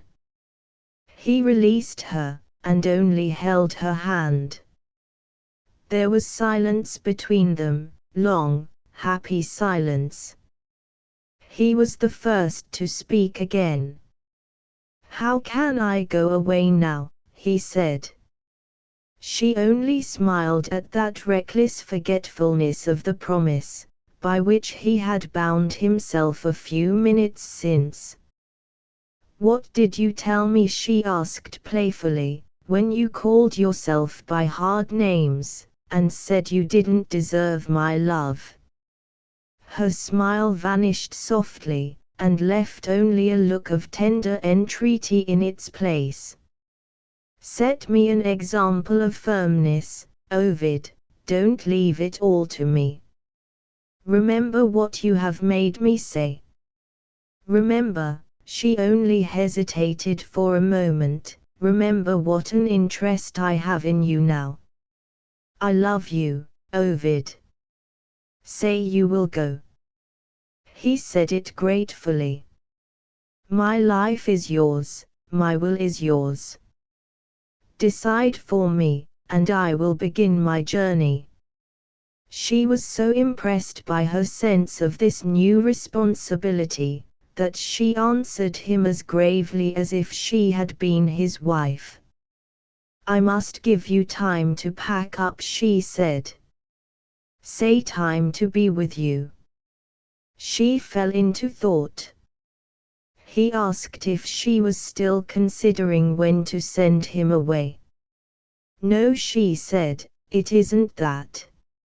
I was wondering at myself. What is it that makes a great man like you so fond of me?" His arm stole round her waist. He could just see her in the darkening twilight under the trees. The murmuring of the leaves was the only sound near them. His kisses lingered on her face. She sighed softly. "Don't make it too hard for me to send you away," she whispered. He raised her, and put her arm in his. "Come," he said, "we will walk a little in the cool air." They returned to the subject of his departure. It was still early in the week. She inquired if Saturday would be too soon to begin his journey. No, he felt it, too. The longer they delayed, the harder the parting would be. "Have you thought yet where you will go?" she asked. "I must begin with a sea voyage," he replied. "Long railway journeys, in my present state, will only do me harm. The difficulty is where to go to. I have been to America. India is too hot, Australia is too far. Benjulia has suggested Canada." As he mentioned the doctor's name, her hand mechanically pressed his arm. "That strange man," she said. "Even his name startles one. I hardly know what to think of him. He seemed to have more feeling for the monkey than for you or me. It was certainly kind of him to take the poor creature home, and try what he could do with it. Are you sure he is a great chemist?" Ovid stopped. Such a question, from Carmina, sounded strange to him. "What makes you doubt it?" he said. "You won't laugh at me, Ovid." "You know I won't. Now you shall hear. We knew a famous Italian chemist at Rome, such a nice old man. He and my father used to play piquet, and I looked at them, and tried to learn, and I was too stupid. But I had plenty of opportunities of noticing our old friend's hands. They were covered with stains, and he caught me looking at them. He was not in the least offended. He told me his experiments had spotted his skin in that way, and nothing would clean off the stains. I saw Dr. Benjulia's great big hands, while he was giving you the brandy, and I remembered afterwards that there were no stains on them. I seem to surprise you." "You do indeed surprise me.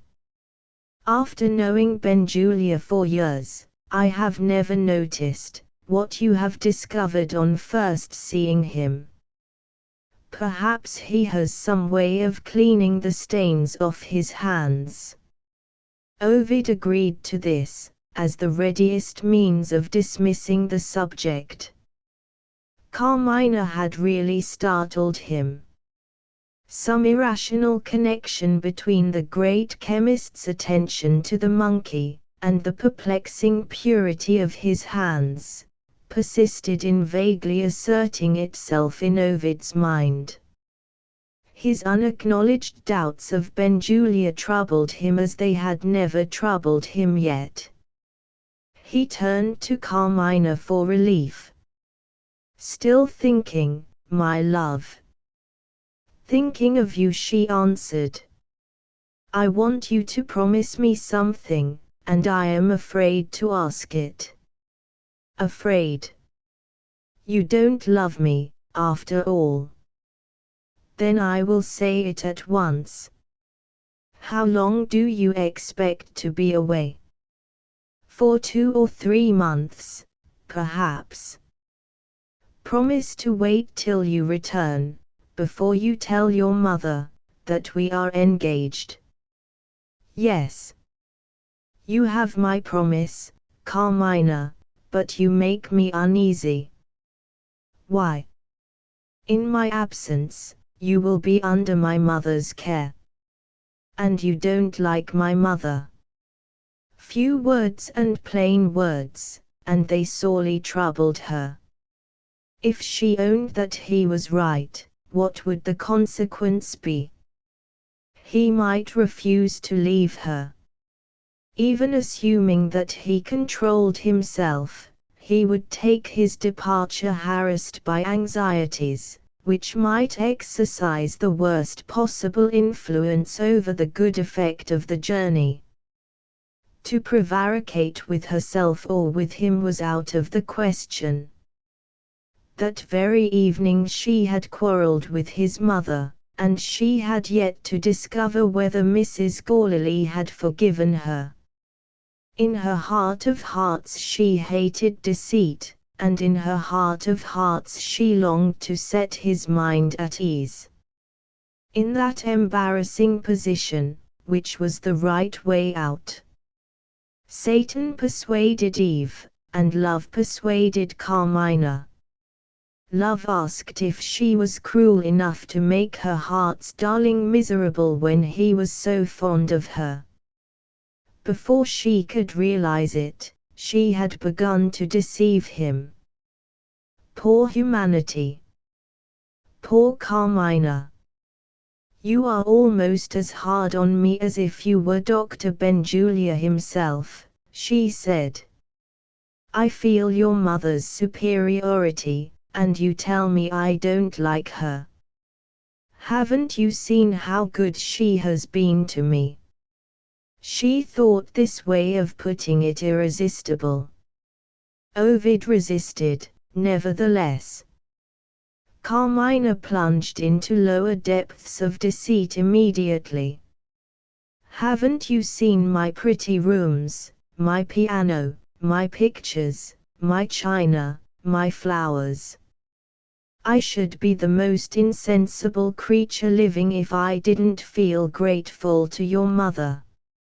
And yet, you are afraid of her. She shook his arm impatiently. I say, no. He was as obstinate as ever. I say, yes. If you're not afraid, why do you wish to keep our engagement from my mother's knowledge? His reasoning was unanswerable. But where is the woman to be found who is not supple enough to slip through the stiff fingers of reason? She sheltered herself from his logic behind his language. Must I remind you again of the time when you were angry? She rejoined. You said your mother was bent on separating us. If I don't want her to know of our engagement just yet, isn't that a good reason? She rested her head caressingly on his shoulder. Tell me, she went on, thinking of one of Miss Minerva's suggestions, doesn't my aunt look to a higher marriage for you than a marriage with me? It was impossible to deny that Mrs. Gourley's views might justify that inquiry. Had she not more than once advised him to wait a few years, in other words, to wait until he had won the highest honors of his profession, before he thought of marrying at all? But Carmina was too precious to him to be humiliated by comparisons with other women, no matter what their rank might be. He paid her a compliment, instead of giving her an answer. "My mother can't look higher than you," he said. "I wish I could feel sure, Carmina, in leaving you with her, that I am leaving you with a friend whom you trust and love." There was a sadness in his tone that grieved her. "Wait till you come back," she replied, speaking as gaily as she could. "You will be ashamed to remember your own misgivings. And don't forget, dear, that I have another friend besides your mother, the best and kindest of friends, to take care of me." Ovid heard this with some surprise. "A friend in my mother's house?" he asked. "Certainly." "Who is it?" "Miss Minerva." "What?" His tone expressed such immeasurable amazement, that Carmina's sense of justice was roused in defense of her new friend.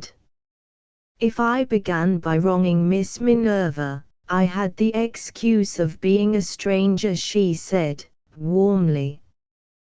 "You have known her for years, and you ought to have found out her good qualities long since.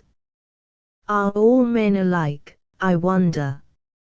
Even my kind dear father used to call ugly women the inexcusable mistakes of nature. Poor Miss Minerva says herself she is ugly, and expects everybody to misjudge her accordingly. I don't misjudge her, for one. Teresa has left me, and you are going away next. A miserable prospect, Ovid, but not quite without hope. Frances, yes, I call her by her Christian name, and she calls me by mine. Frances will console me, and make my life as happy as it can be till you come back. Excepting bad temper, and merciless cultivation of the minds of children, Ovid knew of nothing that justified his prejudice against the governess. Still, Carmina's sudden conversion inspired him with something like alarm. "I suppose you have good reasons for what you tell me," he said. "The best reasons," she replied, in the most positive manner. He considered for a moment how he could most delicately inquire what those reasons might be. But valuable opportunities may be lost, even in a moment. "Will you help me to do justice to Miss Minerva?" he cautiously began. "Hush!" Carmina interposed. "Surely, I heard somebody calling to me." They paused, and listened. A voice hailed them from the outer side of the garden. They started guiltily. It was the voice of Mrs. Gourley. Chapter 18. "Carmina, are you in the square?" "Leave it to me," Ovid whispered. "We will come to you directly," he called back. Mrs. Gourley was waiting for them at the gate. Ovid spoke, the moment they were within sight of each other. "You will have no more cause to complain of me," he said cheerfully. "I am going away at the end of the week." Mrs. Gourley's answer was addressed to Carmina instead of to her son. "Thank you, my dear, she said, and pressed her niece's hand. It was too dark to see more of faces than their shadowy outline. The learned lady's tone was the perfection of amiability. She sent Ovid across the road to knock at the house door, and took Carmina's arm confidentially. "You little goose," she whispered, "how could you suppose I was angry with you? I can't even regret your mistake, you have written such a charming note." Ovid was waiting for them in the hall. They went into the library. Mrs. Gourley enfolded her son in a fervent motherly embrace. "This completes the enjoyment of a most delightful evening," she said. "First a perfect lecture, and then the relief of overpowering anxiety about my son. I suppose your professional studies, Ovid, have never taken you as high as the interspatial regions. We were an immense audience tonight, to hear the professor on that subject, and I really haven't recovered it yet. 50 miles above us, only 50 miles, there is an atmosphere of cold that would freeze the whole human family to death in a second of time. Moist matter, in that terrific emptiness, would explode, and become stone, and, listen to this, Carmina, the explosion itself would be frozen, and produce no sound. Think of serious people looking up in that dreadful direction, and talking of going to heaven. Oh, the insignificance of man, except, I am going to make a joke, Ovid, except when he pleases his old mother by going away for the benefit of his health. And where are you going? Has sensible Carmina advised you? I agree with her beforehand, whatever she has said. Ovid informed his mother of Benjulia's suggestion, and asked her what she thought of it. Mrs. Gourley's overflowing geniality instantly flooded the absent doctor. He was rude, he was ugly, but what an inestimable friend! What admirable advice!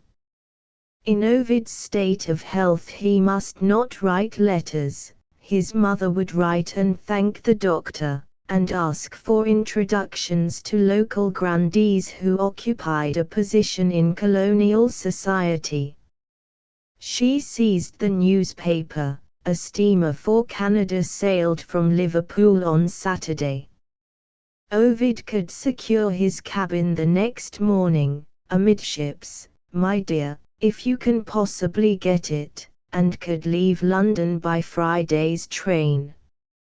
In her eagerness to facilitate his departure, she proposed to superintend the shutting up of his house, in his absence, and to arrange the disposal of the servants, if he considered it worthwhile to keep them.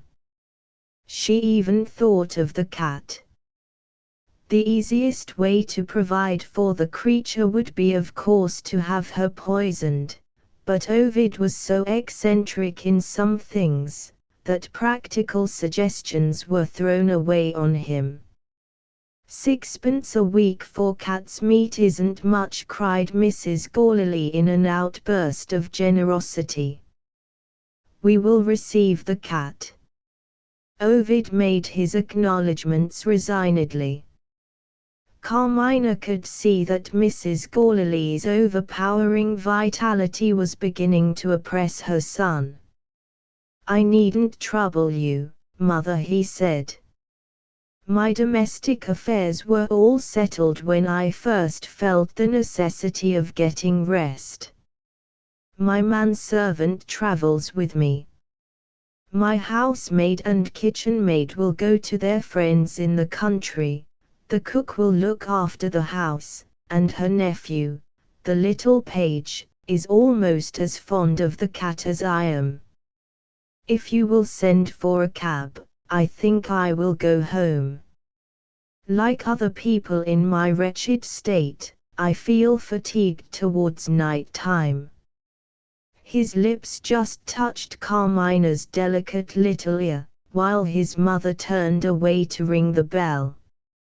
Expect me tomorrow, he whispered. I love you, love you, love you. He seemed to find the perfection of luxury in the reiteration of those words. When Ovid had left them, Carmina expected to hear something of her aunt's discovery in the square. Mrs. Gourley's innocence was impenetrable. Not finding her niece in the house, she had thought of the square. What could be more natural than that the cousins should take an evening walk, in one of the prettiest enclosures in London? Her anticipation of Ovid's recovery, and her admiration of Carmina's powers of persuasion appeared, for the time, to be the only active ideas in that comprehensive mind. When the servant brought in the tray, with the claret and soda water, she sent for Miss Minerva to join them, and hear the good news, completely ignoring the interruption of their friendly relations, earlier in the evening. She became festive and facetious at the sight of the soda water. Let us imitate the men, Miss Minerva, and drink a toast before we go to bed. Be cheerful, Carmina, and share half a bottle of soda water with me. A pleasant journey to Ovid, and a safe return. Cheered by the influences of conviviality, the friend of professors, the tender nurse of half-developed tadpoles, lapsed into learning again. Mrs. Gourley improvised an appropriate little lecture on Canada, on the botany of the Dominion, on the geology of the Dominion, on the number of gallons of water wasted every hour by the Falls of Niagara. Science will set it all right, my dears. We shall make that idle water work for us, one of these days. Good night, Miss Minerva. Dear Carmina, pleasant dreams. Safe in the solitude of her bedroom, the governess ominously knitted her heavy eyebrows. In all my experience, she thought, I never saw Mrs. Gourley in such spirits before. What mischief is she meditating, when she has got rid of her son? Chapter 19. The lapse of a few hours exercised no deteriorating influence on Mrs. Gourley's amiability. On the next day, thanks to his mother's interference, Ovid was left in the undisturbed enjoyment of Carmina's society. Not only Miss Minerva, but even Mr. Gourley and the children, were kept out of the way with a delicately exercised dexterity, which defied the readiest suspicion to take offense. In one word, all that sympathy and indulgence could do to invite Ovid's confidence, was unobtrusively and modestly done. Never had the mistress of domestic diplomacy reached her ends with finer art. In the afternoon, a messenger delivered Benjulia's reply to Mrs. Gourley's announcement of her son's contemplated journey, dispatched by the morning's post. The doctor was confined to the house by an attack of gout. If Ovid wanted information on the subject of Canada, Ovid must go to him, and get it. That was all. Have you ever been to Dr. Benjulia's house? Carmina asked. Never. Then all you have told me about him is mere report. Now you will find out the truth. Of course you will go, Ovid felt no desire to make a voyage of exploration to Benjulia's house, and said so plainly. Carmina used all her powers of persuasion to induce him to change his mind. Mrs. Gourley, superior to the influence of girlish curiosity, felt the importance of obtaining introductions to Canadian society, and agreed with her niece. "I shall order the carriage," she said, assuming a playfully despotic tone, "and, if you don't go to the doctor, Carmina and I will pay him a visit in your place." Threatened, if he remained obstinate, with such a result as this, Ovid had no alternative but to submit. The one order that could be given to the coachman was to drive to the village of Hendon, on the northwestern side of London, and to trust to inquiries for the rest of the way. Between Hendon and Williston, there are pastoral solitudes within an hour's drive of Oxford Street, wooded lanes and wild flowers, farms and cornfields, still unprofaned by the devastating brickwork of the builder of modern times. Following winding ways, under shadowing trees, the coachman made his last inquiry at a roadside public house. Hearing that Benjulia's place of abode was now within half a mile of him, Ovid set forth on foot, leaving the driver and the horses to take their ease at their inn. He arrived at an iron gate, opening out of a lonely lane. There, in the middle of a barren little field, he saw Benjulia's house, a hideous square building of yellow brick, with a slate roof. A low wall surrounded the place, having another iron gate at the entrance. The enclosure within was as barren as the field without. Not even an attempt at flower garden or kitchen garden was visible. At a distance of some 200 yards from the house stood a second and smaller building, with a skylight in the roof, which Ovid recognized, from description, as the famous laboratory. Behind it was the hedge which parted Benjulia's morsel of land from the land of his neighbor. Here, the trees rose again, and the fields beyond were cultivated. No dwellings, and no living creatures appeared. So near to London, and yet, in its loneliness, so far away, there was something unnatural in the solitude of the place. Led by a feeling of curiosity, which was fast degenerating into suspicion, Ovid approached the laboratory, without showing himself in front of the house. No watchdog barked, no servant appeared on the lookout for a visitor. He was ashamed of himself as he did it, but, so strongly had he been impressed by Carmina's observation of the doctor, he even tried the locked door of the laboratory, and waited and listened. It was a breezy summer day, the leaves of the trees near him rustled cheerfully. Was there another sound audible? Yes, low and faint, there rose through the sweet woodland melody a moaning cry. It paused, it was repeated, it stopped. He looked round him, not quite sure whether the sound proceeded from the outside or the inside of the building. He shook the door. Nothing happened. The suffering creature, if it was a suffering creature, was silent or dead. Had chemical experiment accidentally injured some living thing? Or? He recoiled from pursuing that second inquiry. The laboratory had, by this time, become an object of horror to him.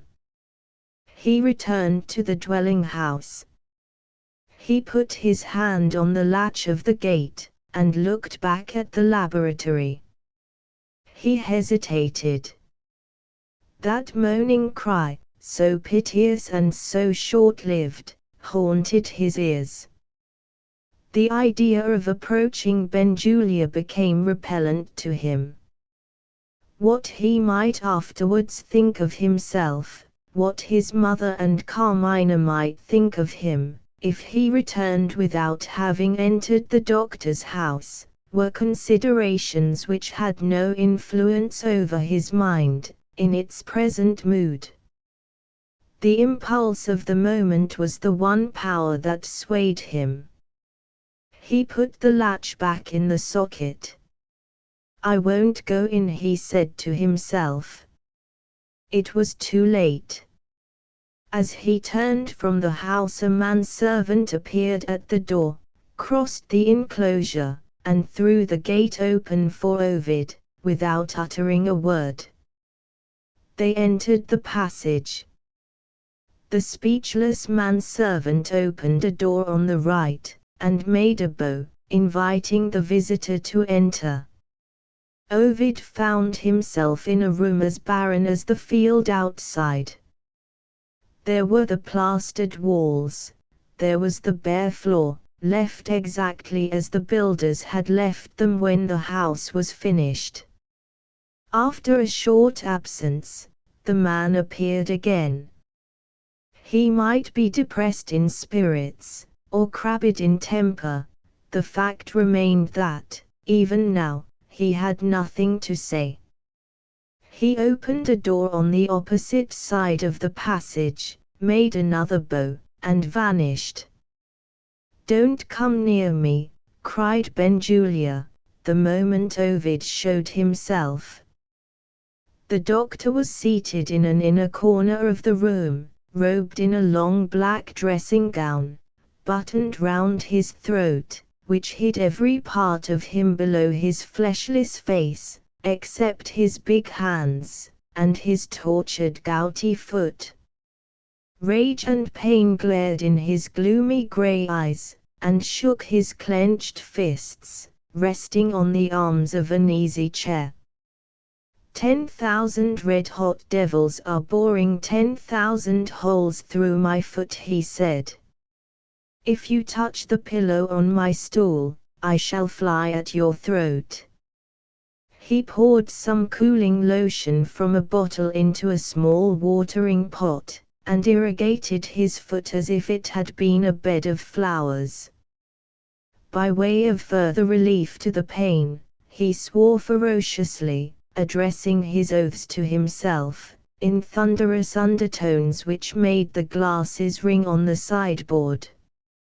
Relieved, in his present frame of mind, to have escaped the necessity of shaking hands, Ovid took a chair, and looked about him. Even here he discovered but little furniture, and that little of the heavy old-fashioned sort. Besides the sideboard, he perceived a dining table, 6 chairs, and a dingy brown carpet. There were no curtains on the window, and no pictures or prints on the drab-colored walls. The empty grate showed its bleak black cavity undisguised, and the mantelpiece had nothing on it but the doctor's dirty and strong-smelling pipe. Benjulia set down his watering pot, as a sign that the paroxysm of pain had passed away. "A dull place to live in, isn't it?" In those words he welcomed the visitor to his house. Irritated by the accident which had forced him into the repellent presence of Benjulia, Ovid answered in a tone which matched the doctor on his own hard ground. "It's your own fault if the place is dull. Why haven't you planted trees, and laid out a garden?" "I dare say I shall surprise you," Benjulia quietly rejoined, "but I have a habit of speaking my mind.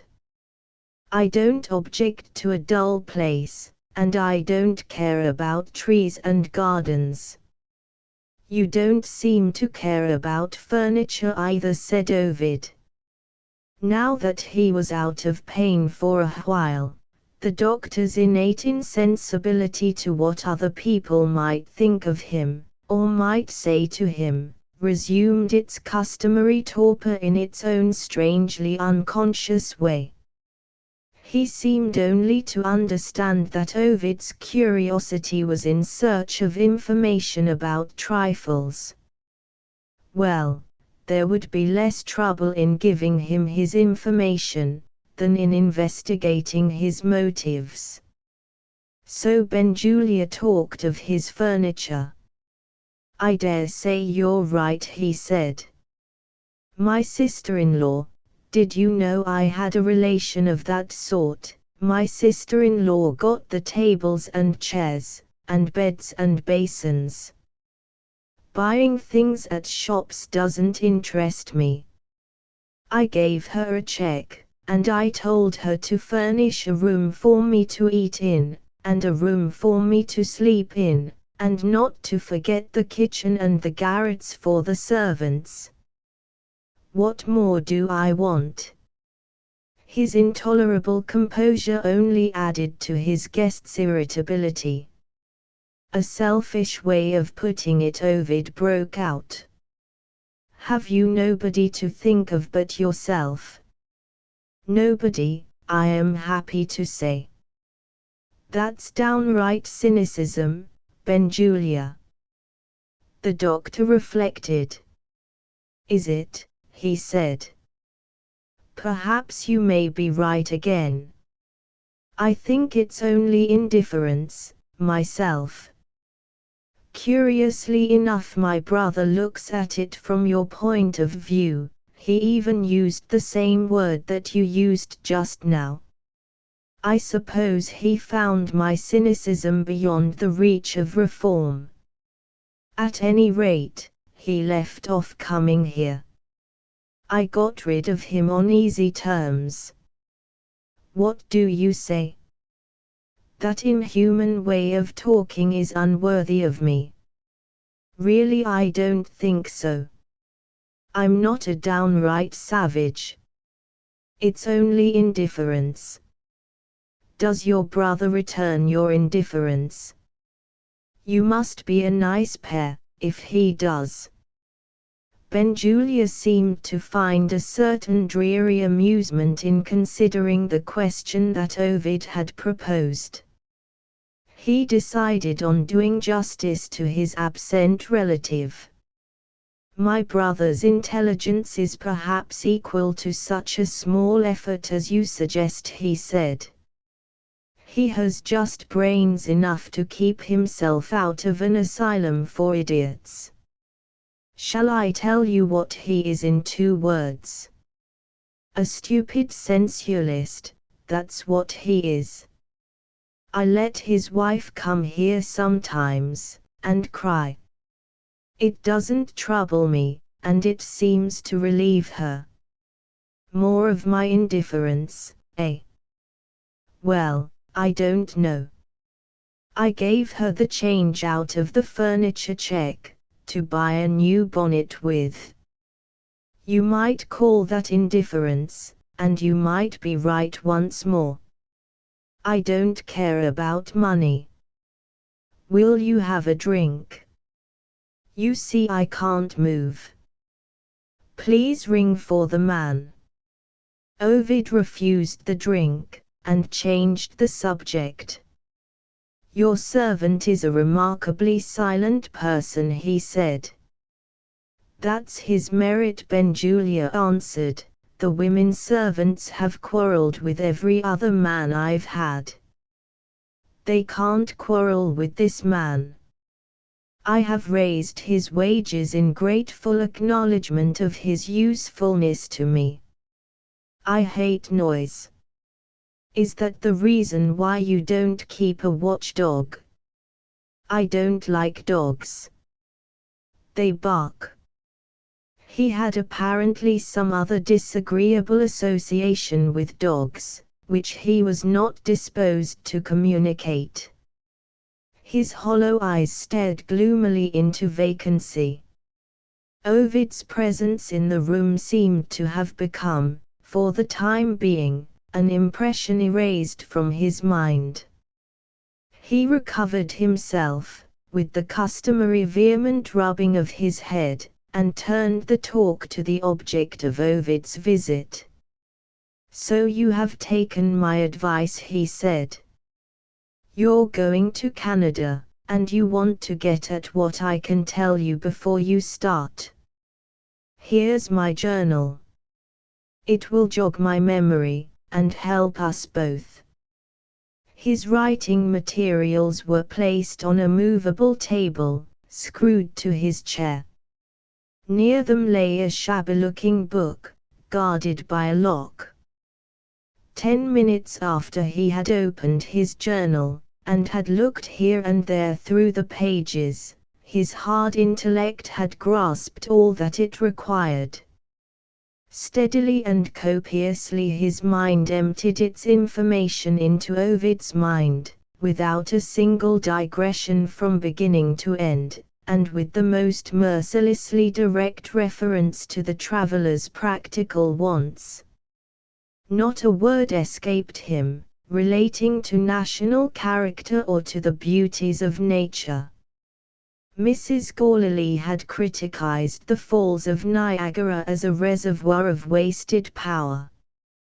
Dr. Benjulia's scientific superiority over the woman asserted itself with magnificent ease. Niagara being nothing but useless water, he never mentioned Niagara at all. "Have I served your purpose as a guide?" he asked. "Never mind thanking me. Yes or no will do." "Very good. I have got a line of writing to give you next." He mended his quill pen, and made an observation. "Have you ever noticed that women have one pleasure which lasts to the end of their lives?" he said. "Young and old, they have the same inexhaustible enjoyment of society, and, young and old, they are all alike incapable of understanding a man, when he says he doesn't care to go to a party. Even your clever mother thinks you want to go to parties in Canada." He tried his pen, and found it would do, and began his letter. Seeing his hands at work, Ovid was again reminded of Carmina's discovery. His eyes wandered a little aside, towards the corner formed by the pillar of the chimney-piece and the wall of the room. The big bamboo stick rested there. A handle was attached to it, made of light-colored horn, and on that handle there were some stains. Ovid looked at them with a surgeon's practiced eye. They were dry stains of blood. Had he washed his hands on the last occasion when he used his stick?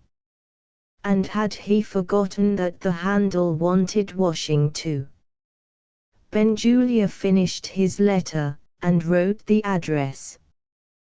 He took up the envelope, to give it to Ovid, and stopped, as if some doubt tempted him to change his mind. The hesitation was only momentary. He persisted in his first intention, and gave Ovid the letter. It was addressed to a doctor at Montreal. "That man won't introduce you to society," Benjulia announced, "and won't worry your brains with medical talk. Keep off one subject on your side. A mad bull is nothing to my friend if you speak of vivisection." Ovid looked at him steadily, when he uttered the last word. Benjulia looked back, just as steadily at Ovid. At the moment of that reciprocal scrutiny, did the two men suspect each other? Ovid, on his side, determined not to leave the house without putting his suspicions to the test. "I thank you for the letter," he began, "and I will not forget the warning." The doctor's capacity for the exercise of the social virtues had its limits. His reserves of hospitality were by this time near their end. "Is there anything more I can do for you?" he interposed. "You can answer a simple question," Ovid replied. "My cousin Carmina," Benjulia interrupted him again. "Don't you think we said enough about your cousin in the gardens?" he suggested. Ovid acknowledged the hint with a neatness of retort almost worthy of his mother. "You have your own merciful disposition to blame, if I return to the subject," he replied. "My cousin cannot forget your kindness to the monkey. The sooner she forgets my kindness the better. The monkey is dead." "I am glad to hear it." "Why?" "I thought the creature was living in pain." "What do you mean?" "I mean that I heard a moaning." "Where?" "In the building behind your house." "You heard the wind in the trees." "Nothing of the sort." "Are your chemical experiments ever made on animals?" The doctor parried that direct attack, without giving ground by so much as a hair's breadth. "What did I say when I gave you your letter of introduction?" he asked. "I said, a mad bull is nothing to my friend, if you speak to him of vivisection. Now I have something more to tell you. I am like my friend." He waited a little. "Will that do?" he asked. "Yes," said Ovid, "that will do." They were as near to an open quarrel as two men could be. Ovid took up his hat to go. Even at that critical moment, Benjulia's strange jealousy of his young colleague, as a possible rival in some field of discovery which he claimed as his own, showed itself once more. There was no change in his tone, he still spoke like a judicious friend. "A last word of advice," he said. "You are traveling for your health. Don't let inquisitive strangers lead you into talk. Some of them might be physiologists, and might suggest new ideas," Ovid rejoined, determined to make him speak out this time. Benjulia nodded, in perfect agreement with his guest's view. "Are you afraid of new ideas?" Ovid went on. "Perhaps I am, in your head." He made that admission, without hesitation or embarrassment. "Goodbye," he resumed. "My sensitive foot feels noises. Don't bang the door."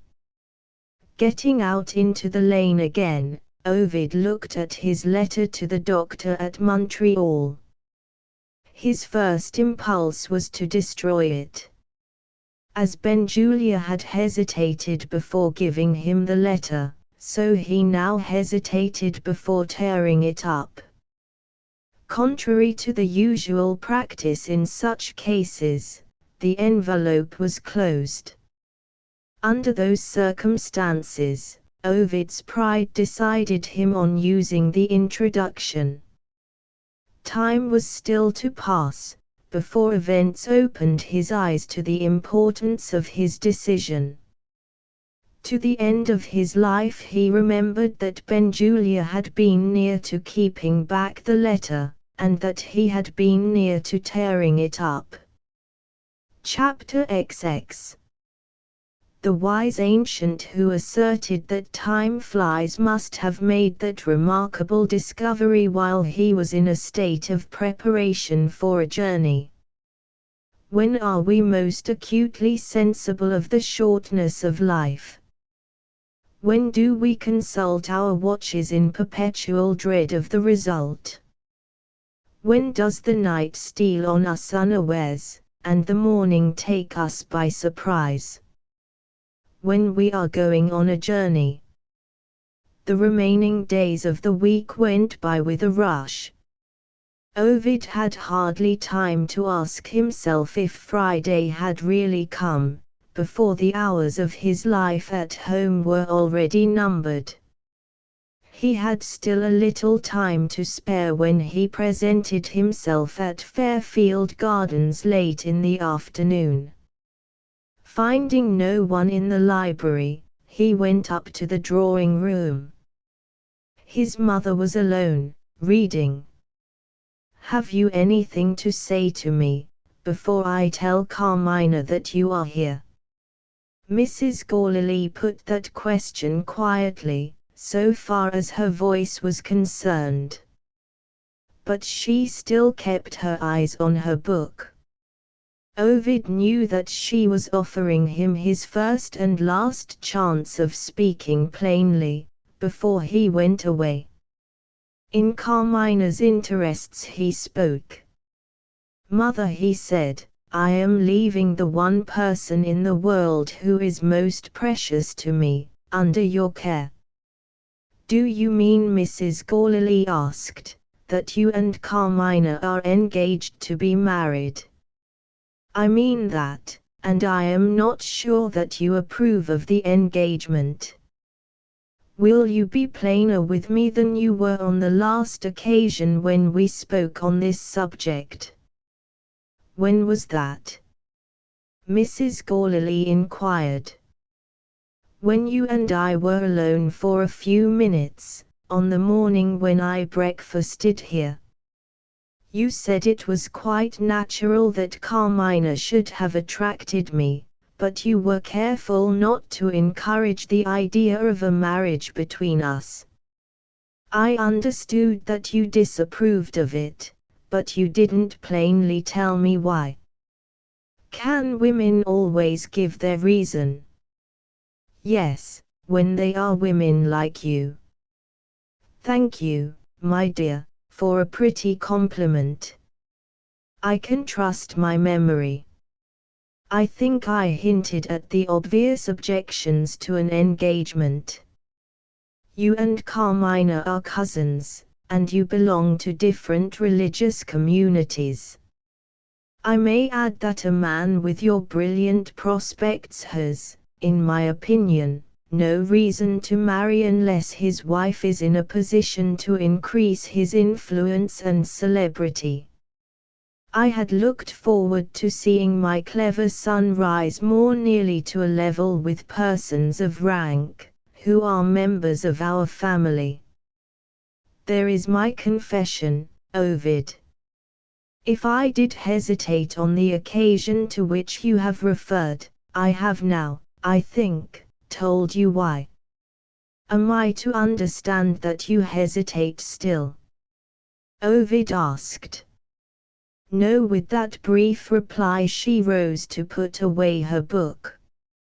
Ovid followed her to the bookcase. "Has Carmina conquered you?" he said.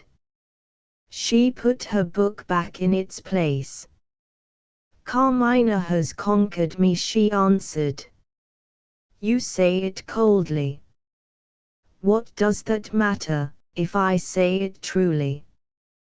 The struggle in him between hope and fear burst its way out. "Oh, mother, no words can tell you how fond I am of Carmina. For God's sake take care of her, and be kind to her." "For your sake," said Mrs. Gourley, gently correcting the language of her excitable son, from her own protoplastic point of view. "You do me an injustice if you feel anxious about Carmina, when you leave her here. My dead brother's child is my child. You may be sure of that." She took his hand, and drew him to her, and kissed his forehead with dignity and deliberation. If Mr. Moole had been present, during the registration of that solemn pledge, he would have been irresistibly reminded of the other ceremony, which is called signing a deed. "Have you any instructions to give me?" Mrs. Gourley proceeded. "For instance, do you object to my taking Carmina to parties? I mean, of course, parties which will improve her mind." He fell sadly below his mother's level in replying to this. "Do everything you can to make her life happy while I am away." Those were his only instructions. But Mrs. Gourley had not done with him yet. "With regard to visitors," she went on, "I presume you wish me to be careful, if I find young men calling here oftener than usual." Ovid actually laughed at this. "Do you think I doubt her?" he asked. "The earth doesn't hold a truer girl than my little Carmina." A thought struck him while he said it. The brightness faded out of his face, his voice lost its gaiety. "There is one person who may call on you," he said, "whom I don't wish her to see." "Who is he?" "Unfortunately, he is a man who has excited her curiosity. I mean Benjulia." It was now Mrs. Gourley's turn to be amused. Her laugh was not one of her foremost fascinations. It was hard in tone, and limited in range. It opened her mouth, but it failed to kindle any light in her eyes. "Jealous of the ugly doctor!" she exclaimed. "Oh, Ovid, what next?" "You never made a greater mistake in your life," her son answered sharply. "Then what is the objection to him?" Mrs. Gourley rejoined. It was not easy to meet that question with a plain reply. If Ovid asserted that Benjulia's chemical experiments were assumed, for some reason known only to himself, as a cloak to cover the atrocities of the savage science, he would only raise the doctor in his mother's estimation. If, on the other hand, he described what had passed between them when they met in the Zoological Gardens, Mrs. Gourley might summon Benjulia to explain the slur which he had indirectly cast on the memory of Carmina's mother, and might find, in the reply, some plausible reason for objecting to her son's marriage. Having rashly placed himself in this dilemma, Ovid unwisely escaped from it by the easiest way. "I don't think Benjulia a fit person," he said, "to be in the company of a young girl." Mrs. Gourley accepted this expression of opinion with a readiness which would have told a more suspicious man that he had made a mistake. Ovid had roused the curiosity, perhaps awakened the distrust, of his clever mother. "You know best," Mrs. Gourley replied. "I will bear in mind what you say." She rang the bell for Carmina, and left the room. Ovid found the minutes passing slowly, for the first time since the day had been fixed for his departure. He attributed this impression to his natural impatience for the appearance of his cousin, until the plain evidence of the clock pointed to a delay of 5 endless minutes, and more. As he approached the door to make inquiries, it opened at last. Hurrying to meet Carmina, he found himself face to face with Miss Minerva. She came in hastily, and held out her hand without looking at him. Forgive me for intruding on you, she said, with a rapidity of utterance and a timidity of manner strangely unlike herself. I'm obliged to prepare the children's lessons for tomorrow, and this is my only opportunity of bidding you goodbye. You have my best wishes, my heartfelt wishes, for your safety and your health, and your enjoyment of the journey. Goodbye. Goodbye. After holding his hand for a moment, she hastened back to the door. There she stopped, turned towards him again, and looked at him for the first time. I have one thing more to say, she broke out.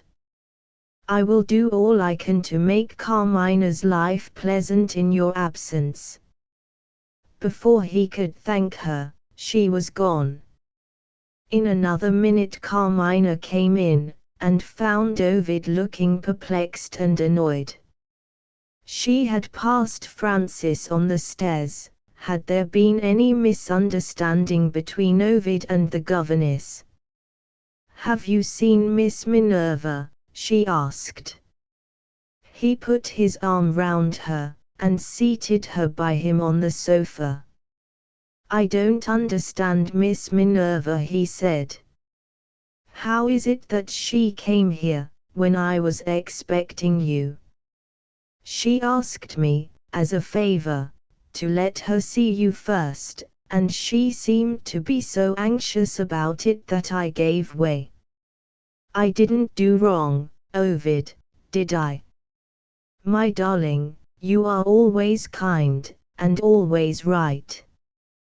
But why couldn't she say goodbye, with the others, downstairs?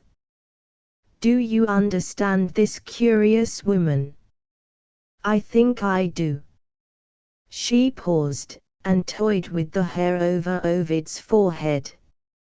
Miss Minerva is fond of you, poor thing, she said innocently. Fond of me? The surprise which his tone expressed, failed to attract her attention. She quietly varied the phrase that she had just used. Miss Minerva has a true regard for you, and knows that you don't return it, she explained, still playing with Ovid's hair. I want to see how it looks, she went on, when it's parted in the middle. No.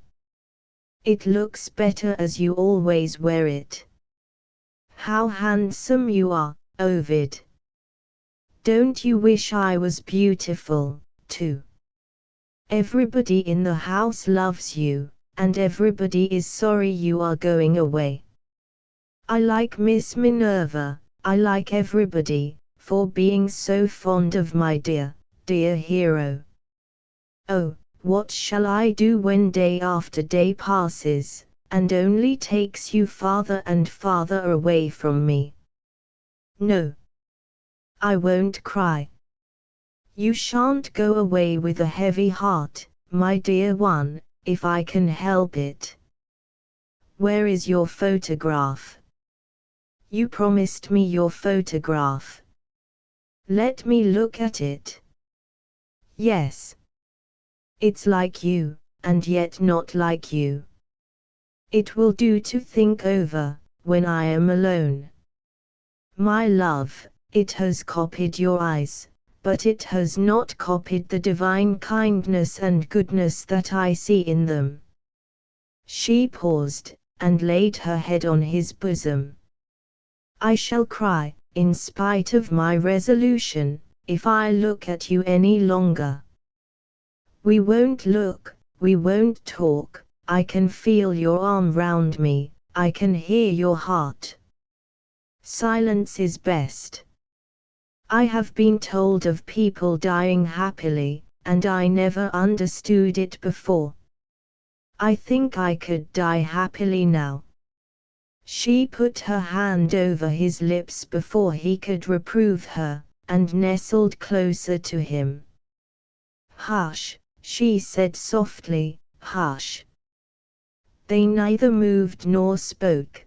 That silent happiness was the best happiness, while it lasted. Mrs. Gourley broke the charm. She suddenly opened the door, pointed to the clock, and went away again. The cruel time had come.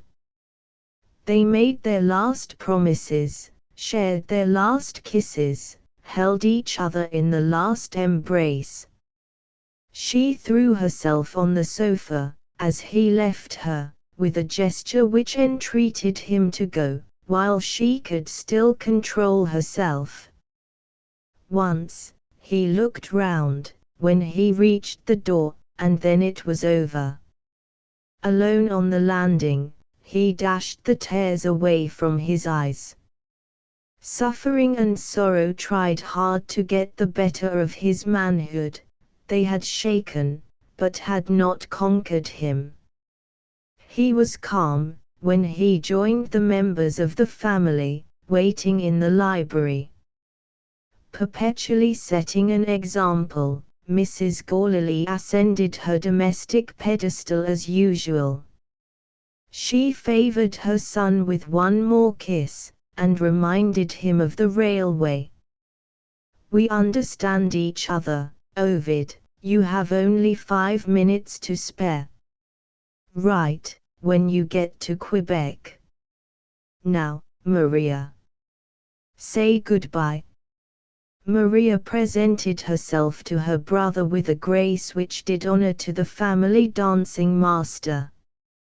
Her short farewell speech was a model of its kind.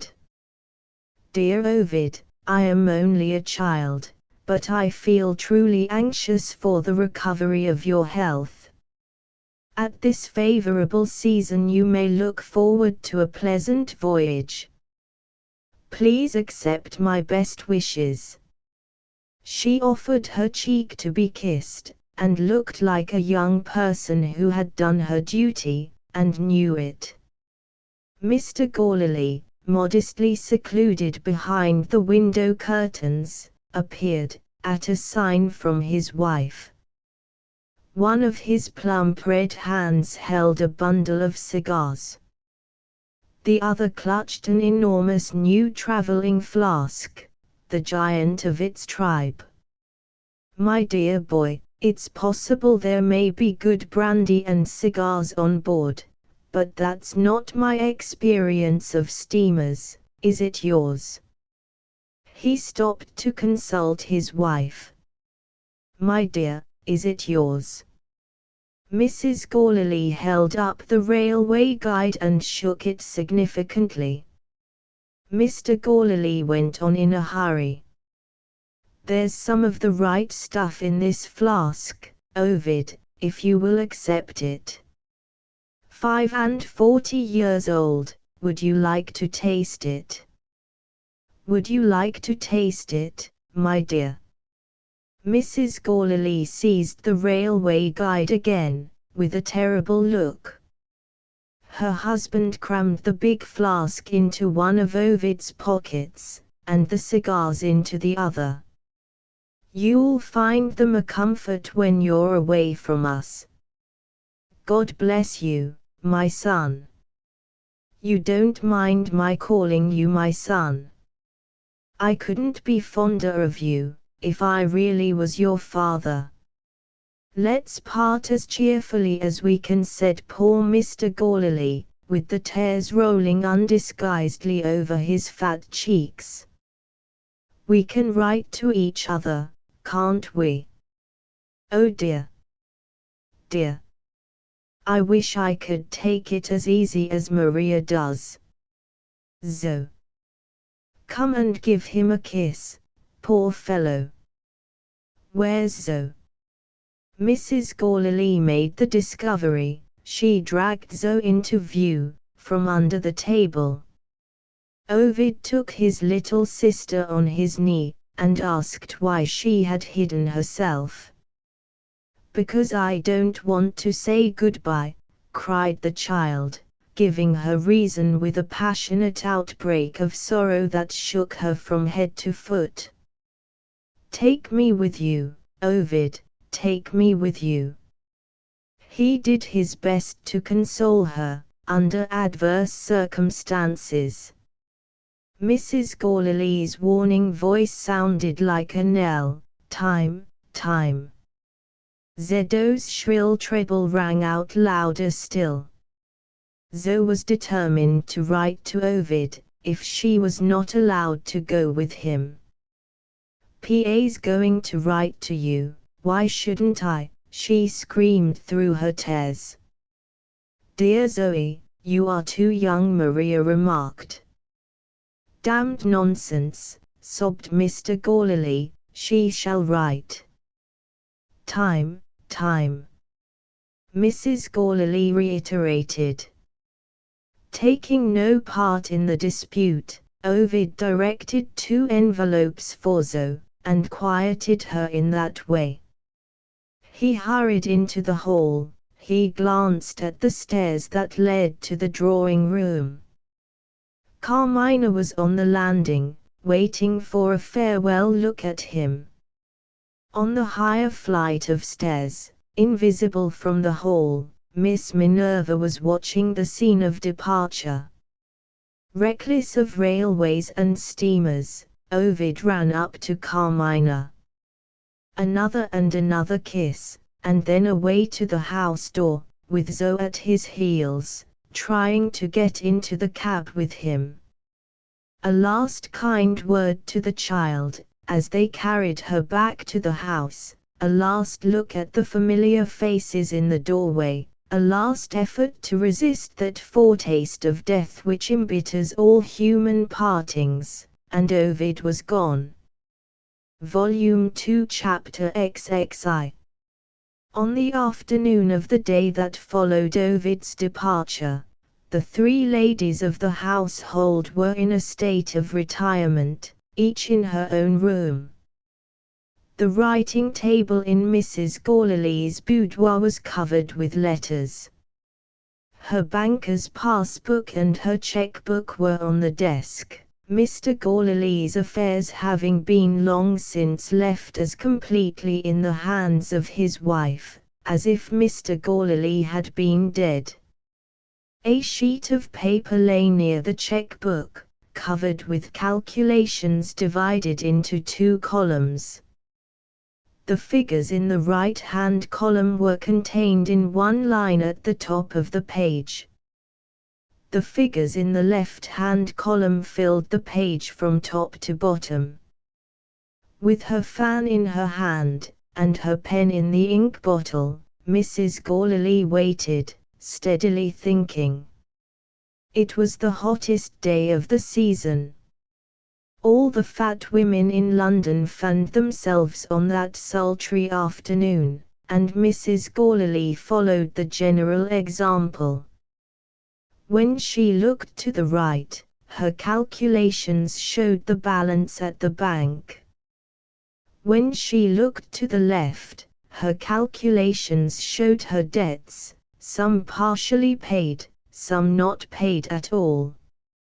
If she wearied of the prospect thus presented, and turned for relief to her letters, she was confronted by polite requests for money, from tradespeople in the first place, and from secretaries of fashionable charities in the second.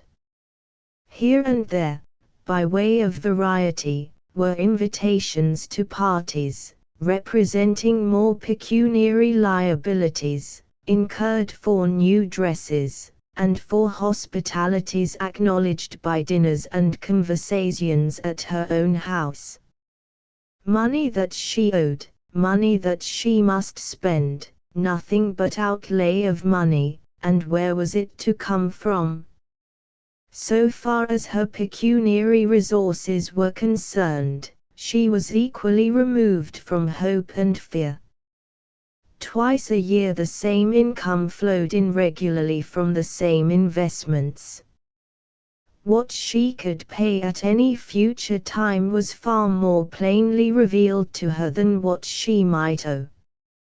With tact and management it would be possible to partially satisfy creditors, and keep up appearances for 6 months more. To that conclusion her reflections led her, and left her to write checks. And after the 6 months, what then? Having first completed her correspondence with the tradespeople, and having next decided on her contributions to the charities, this iron matron took up her fan again, cooled herself, and met the question of the future face to face. Ovid was the central figure in the prospect. If he lived devoted to his profession, and lived unmarried, there was a last resource always left to Mrs. Gourley.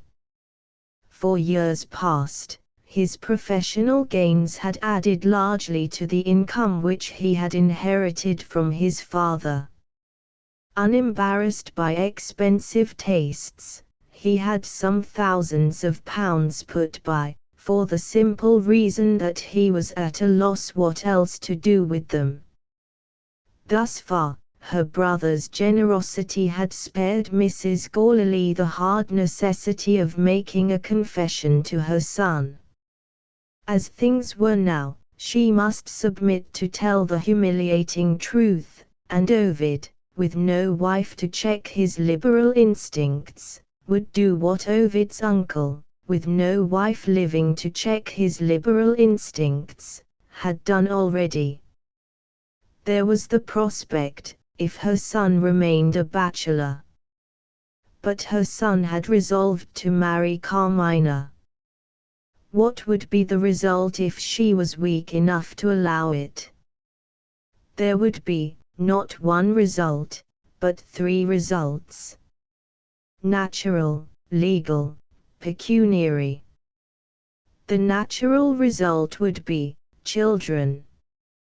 The legal result, if only one of those children lived, would be the loss to Mrs. Gourley and her daughters of the splendid fortune reserved for them in the will, if Carmina died without leaving offspring. The pecuniary result would be, adding the husband's income to the wife's, about 8,000 a year for the young married people. And how much for a loan, applicable to the mother-in-law's creditors? Judging Carmina by the standard of herself, by what other standard do we really judge our fellow creatures? No matter how clever we may be, Mrs. Gourley decided that not 1 farthing would be left to help her to pay debts, which were steadily increasing with every new concession that she made to the claims of society. Young Mrs. Ovid Vere, at the head of a household, would have the grand example of her other aunt before her eyes. Although her place of residence might not be a palace, she would be a poor creature indeed, if she failed to spend 8,000 a year, in the effort to be worthy of the social position of Lady Northlake. Add to these results of Ovid's contemplated marriage the loss of 1,000 a year, secured to the guardian by the will, while the ward remained under her care, and the statement of disaster would be complete. We must leave this house, and submit to be Lady Northlake's poor relations. There is the price I pay for it, if Ovid and Carmina become man and wife. She quietly laid aside her fan, as the thought in her completed itself in this form. The trivial action, and the look which accompanied it, had a sinister meaning of their own, beyond the reach of words. And Ovid was already on the sea. And Teresa was far away in Italy. The clock on the mantelpiece struck 5. The punctual parlour-maid appeared with her mistress's customary cup of tea. Mrs. Gourley asked for the governess. The servant answered that Miss Minerva was in her room. Where are the young ladies? My master has taken them out for a walk. Have they had their music lesson? Not yet, Mr. Lefranc left word yesterday that he would come at 6 this evening. Does Mr. Gourley know that? I heard Miss Minerva tell my master, while I was helping the young ladies to get ready. Very well. Ask Miss Minerva to come here, and speak to me.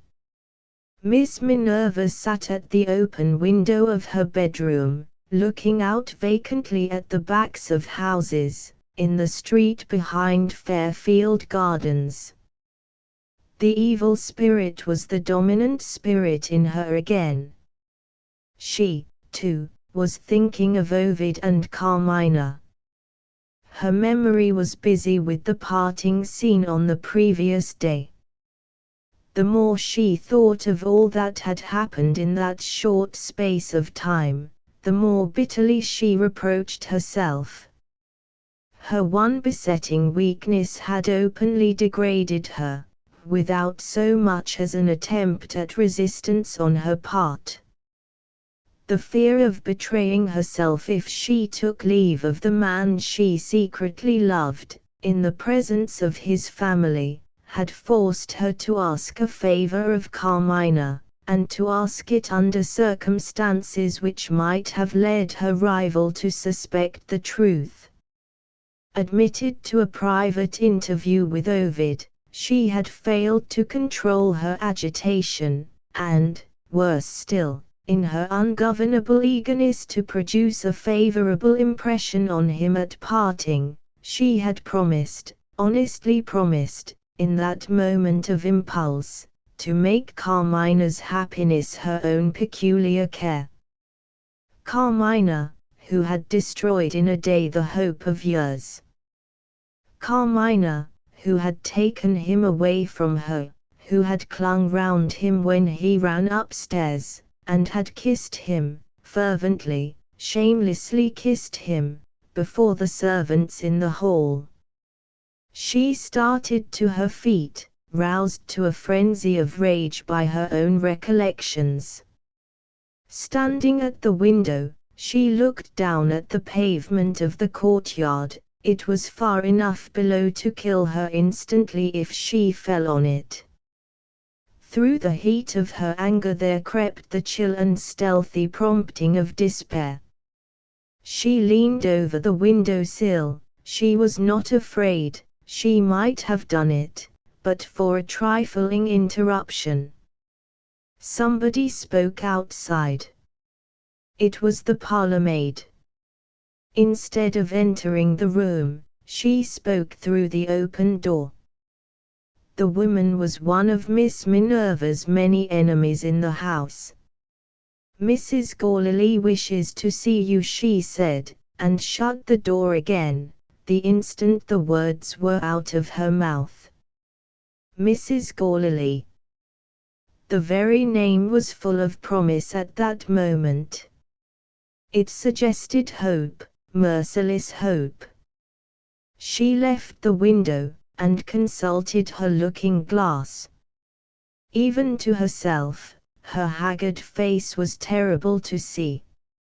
She poured eau de cologne and water into her basin, and bathed her burning head and eyes. Her shaggy black hair stood in need of attention next. She took almost as much pains with it as if she had been going into the presence of Ovid himself. "I must make a calm appearance," she thought, still as far as ever from suspecting that her employer had guessed her secret, "or his mother may find me out." Her knees trembled under her. She sat down for a minute to rest. Was she merely wanted for some ordinary domestic consultation? Or was there really a chance of hearing the question of Ovid and Carmina brought forward at the coming interview? She believed what she hoped. She believed that the time had come when Mrs. Gourley had need of an ally, perhaps of an accomplice. Only let her object be the separation of the two cousins, and Miss Minerva was eager to help her, in either capacity. Suppose she was too cautious to mention her object. Miss Minerva was equally ready for her employer, in that case. The doubt which had prompted her fruitless suggestions to Carmina, when they were alone in the young girl's room, the doubt whether a clue to the discovery of Mrs. Gourlay's motives might not be found, in that latter part of the will which she had failed to overhear, was as present as ever in the governess's mind. The learned lady is not infallible, she thought as she entered Mrs. Gourlay's room. If one unwary word trips over her tongue, I shall pick it up. Mrs. Gourlay's manner was encouraging at the outset. She had left her writing table, and she now presented herself, reclining in an easy chair, weary and discouraged, the picture of a woman in want of a helpful friend. "My head aches with adding up figures, and writing letters," she said. "I wish you would finish my correspondence for me." Miss Minerva took her place at the desk. She at once discovered the unfinished correspondence to be a false pretense. 3 checks for charitable subscriptions, due at that date, were waiting to be sent to 3 secretaries, with the customary letters. In 5 minutes, the letters were ready for the post. "Anything more?" Miss Minerva asked. "Not that I remember." "Do you mind giving me my fan? I feel perfectly helpless, I am wretchedly depressed today." "The heat, perhaps." "No. The expenses. Every year, the demands on our resources seem to increase. On principle, I dislike living up to our income, and I am obliged to do it." Here, plainly revealed to the governess's experienced eyes, was another false pretense, used to introduce the true object of the interview, as something which might accidentally suggest itself in the course of conversation. Miss Minerva expressed the necessary regret with innocent readiness. "Might I suggest economy?" she asked with impenetrable gravity. "Admirably advised," Mrs. Gourlay admitted, "but how is it to be done? Those subscriptions, for instance, are more than I ought to give. And what happens if I lower the amount? I expose myself to unfavorable comparison with other people of our rank in society." Miss Minerva still patiently played the part expected of her. "You might perhaps do with only 1 carriage horse," she remarked. "My good creature, look at the people who have only 1 carriage horse. Situated as I am, can I descend to that level? Don't suppose I care 2 straws about such things, myself. My one pride and pleasure in life is the pride and pleasure of improving my mind. But I have Lady Northlake for a sister, and I must not be entirely unworthy of my family connections. I have 2 daughters, and I must think of their interests. In a few years, Maria will be presented at court. Thanks to you, she will be one of the most accomplished girls in England. Think of Maria's mother in a 1-horse chaise. Dear child! Tell me all about her lessons.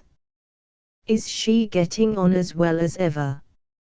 Examine her yourself, Mrs. Gourlay. I can answer for the result.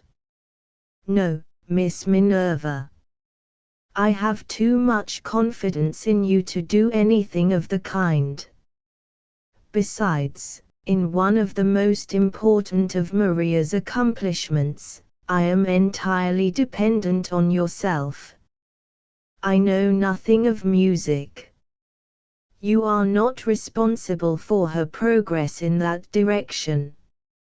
Still, I should like to know if you are satisfied with Maria's music. Quite satisfied. You don't think she is getting, how can I express it, shall I say beyond the reach of Mr. Lefranc's teaching? Certainly not.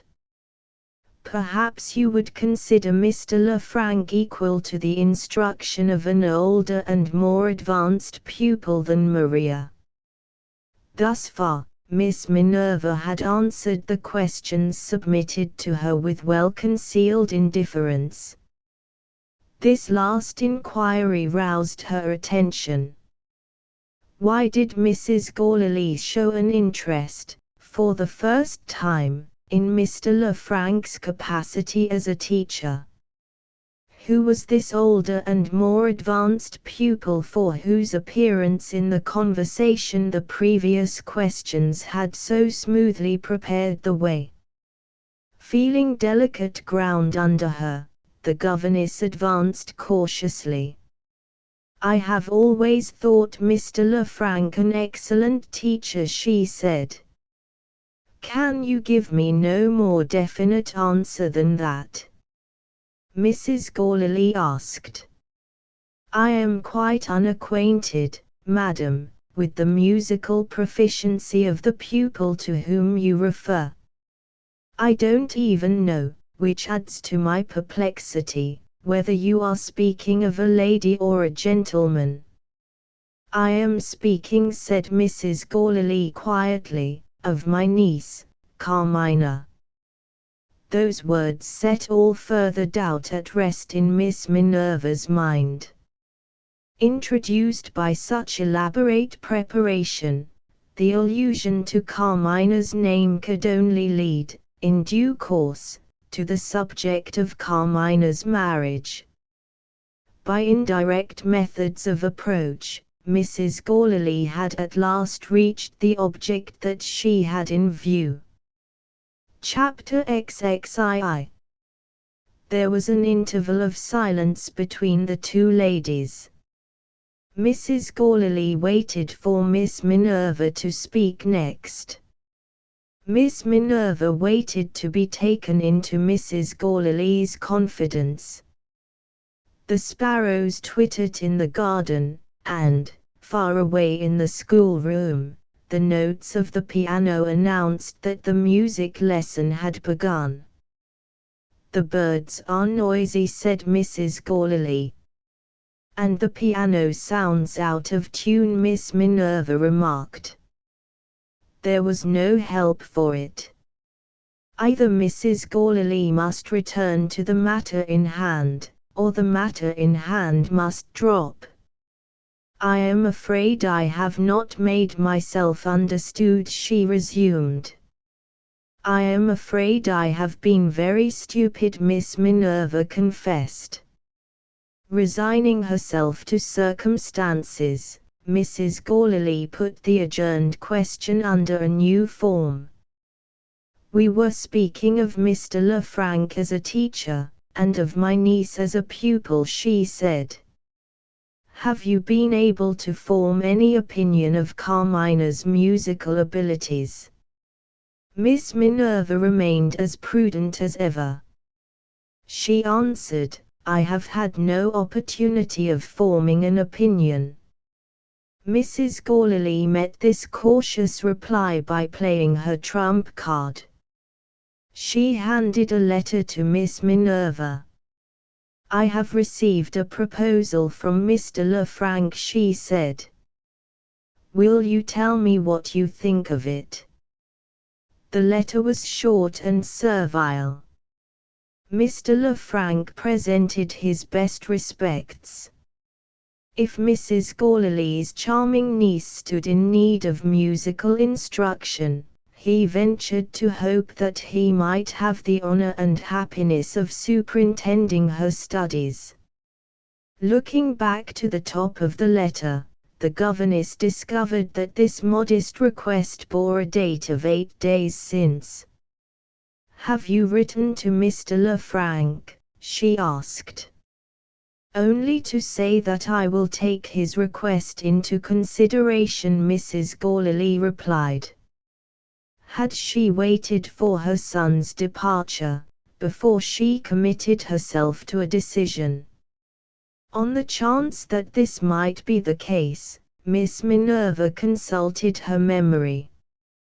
When Mrs. Gourley first decided on engaging a music master to teach the children, her son had disapproved of employing Mr. Lefranc. This circumstance might possibly be worth bearing in mind. "Do you see any objection to accepting Mr. Lefranc's proposal?" Mrs. Gourley asked. Miss Minerva saw an objection forthwith, and, thanks to her effort of memory, discovered an especially mischievous way of stating it. "I feel a certain delicacy in offering an opinion," she said modestly. Mrs. Gourley was surprised. "Do you allude to Mr. Lefranc?" she inquired. "No, I don't doubt that his instructions would be of service to any young lady." "Are you thinking of my niece?" "No, Mrs. Gourley. I am thinking of your son." "In what way, if you please?" "In this way. I believe your son would object to employing Mr. Lefranc as Miss Carmina's teacher." "On musical grounds?" "No, on personal grounds." "What do you mean?" Miss Minerva explained her meaning. "I think you have forgotten what happened when you first employed Mr. Lefranc to teach Maria and Zoe. His personal appearance produced an unfavorable impression on your son, and Mr. Ovid made certain inquiries which you had not thought necessary. Pardon me if I persist in mentioning the circumstances. I owe it to myself to justify my opinion, an opinion, you will please to remember, that I did not volunteer.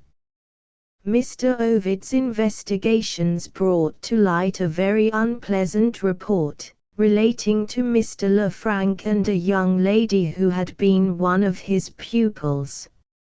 An abominable slander, Miss Minerva. I am surprised that you should refer to it.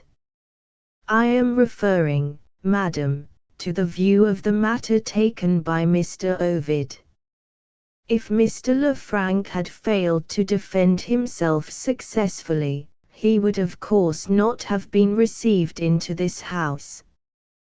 But your son had his own opinion of the defense. I was present at the time, and I heard him say that, if Maria and Zoe had been older, he should have advised employing a music master who had no false reports against him to contradict. As they were only children, he would say nothing more. That is what I had in my mind, when I gave my opinion. I think Mr. Ovid will be annoyed when he hears that Mr. Lefranc is his cousin's music master. And, if any foolish gossip reaches him in his absence, I fear it might lead to mischievous results, I mean, to misunderstandings not easily set right by correspondence, and quite likely therefore to lead, in the end, to distrust and jealousy." There she paused, and crossed her hands on her lap, and waited for what was to come next. If Mrs. Gourley could have looked into her mind at that moment as well as into her face, she would have read Miss Minerva's thoughts in these plain terms. All this time, madam, you have been keeping up appearances in the face of detection. You are going to use Mr. Lefranc as a means of making mischief between Ovid and Carmina. If you had taken me into your confidence, I might have been willing to help you. As it is, please observe that I am not caught in the trap you have set for me. If Mr. Ovid discovers your little plot, you can't lay the blame on your governess's advice. Mrs. Gourley felt that she had again measured herself with Miss Minerva, and had again been beaten. She had confidently reckoned on the governess's secret feeling towards her son to encourage, without hesitation or distrust, any project for promoting the estrangement of Ovid and Carmina. There was no alternative now but to put her first obstacle in the way of the marriage, on her own sole responsibility. I don't doubt that you have spoken sincerely, she said, but you have failed to do justice to my son's good sense, and you are, naturally enough, in your position, incapable of estimating his devoted attachment to Carmina. Having planted that sting, she paused to observe the effect. Not the slightest visible result rewarded her. She went on. Almost the last words he said to me expressed his confidence, his affectionate confidence, in my niece.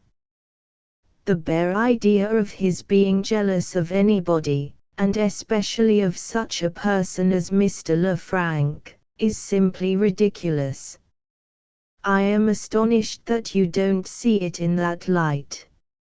I should see it in that light as plainly as you do, Miss Minerva quietly replied, if Mr. Ovid was at home. What difference does that make? Excuse me, it makes a great difference, as I think. He has gone away on a long journey, and gone away in bad health. He will have his hours of depression. At such times, trifles are serious things, and even well-meant words, in letters, are sometimes misunderstood. I can offer no better apology for what I have said, and I can only regret that I have made so unsatisfactory a return for your flattering confidence in me. Having planted her sting, she rose to retire. Have you any further commands for me? She asked. I should like to be quite sure that I have not misunderstood you, said Mrs. Gourley. You consider Mr. Lefranc to be competent, as director of any young lady's musical studies. Thank you.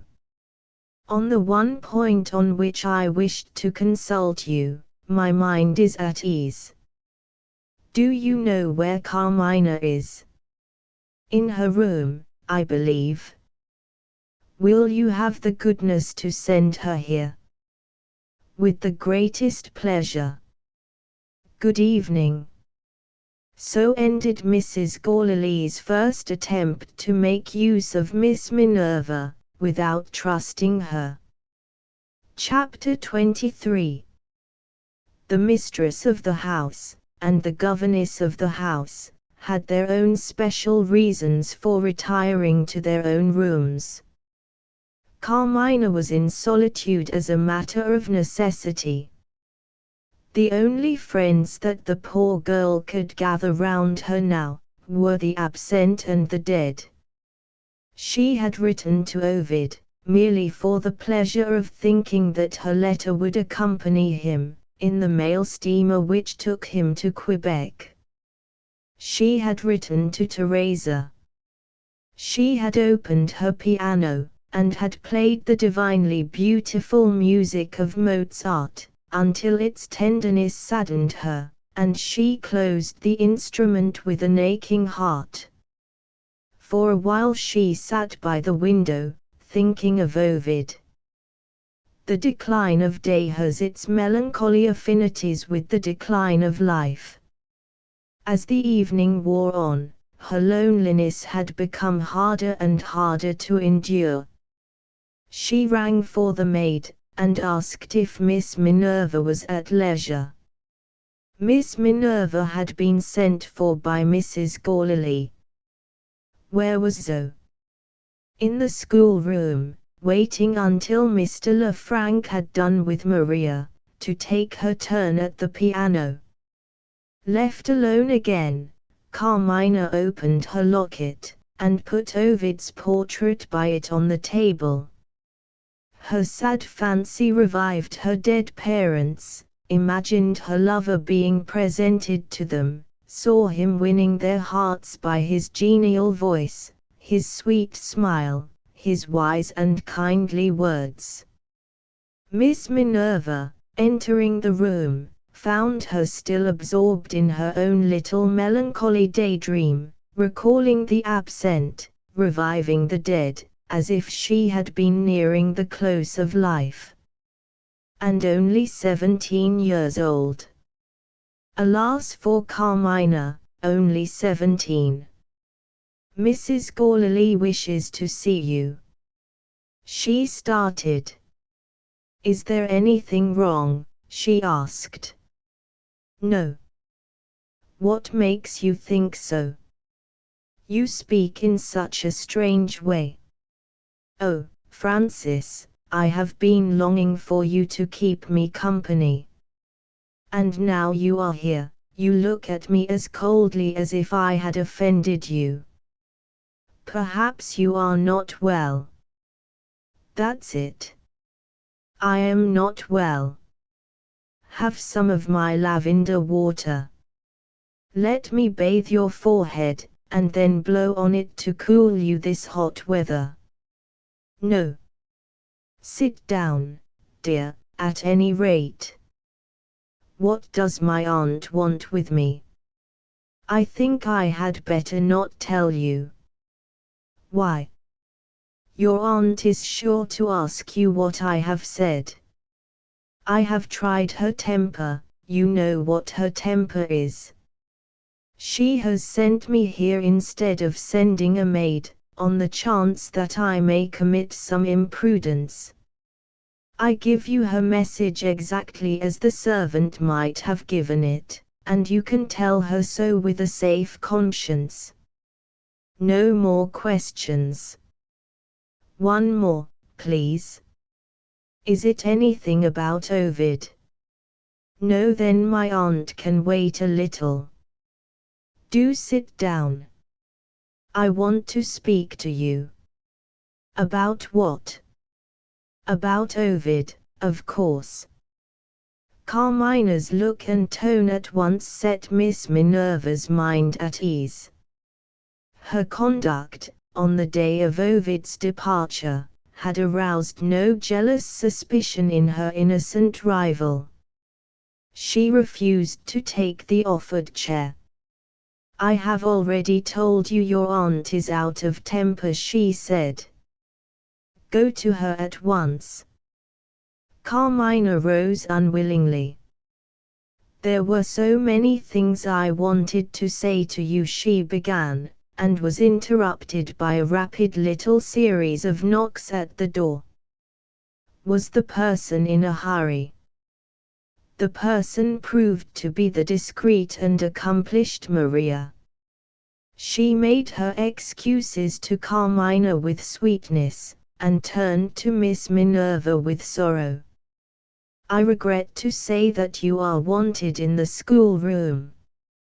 Mr. Lefranc can do nothing with Zoe. Oh, dear. She sighed over her sister's wickedness, and waited for instructions. To be called away, under any circumstances, was a relief to Miss Minerva. Carmina's affectionate welcome had irritated her in the most incomprehensible manner.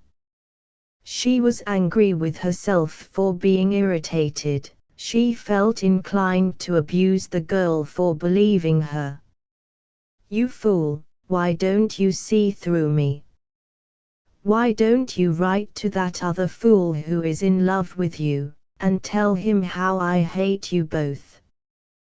But for her self-command, she might have burst out with such mad words as those. Maria's appearance was inexpressibly welcome. "Say I will follow you directly," she answered. Maria, in the language of the stage, made a capital exit. With a few hurried words of apology, Miss Minerva prepared to follow. Carmina stopped her at the door. "Don't be hard on Zoe," she said. "I must do my duty," Miss Minerva answered sternly. "We were sometimes naughty ourselves when we were children," Carmina pleaded. "And only the other day she had bread and water for tea. I am so fond of Zoe. And besides," she looked doubtfully at Miss Minerva, "I don't think Mr. Lefranc is the sort of man to get on with children." After what had just passed between Mrs. Gourlay and herself, this expression of opinion excited the governess's curiosity. "What makes you say that?" she asked. "Well, my dear, for one thing Mr. Lefranc is so ugly. Don't you agree with me? I think you had better keep your opinion to yourself. If he heard of it, is he vain? My poor father used to say that all bad musicians were vain." "You don't call Mr. Lefranc a bad musician." "Oh, but I do. I heard him at his concert.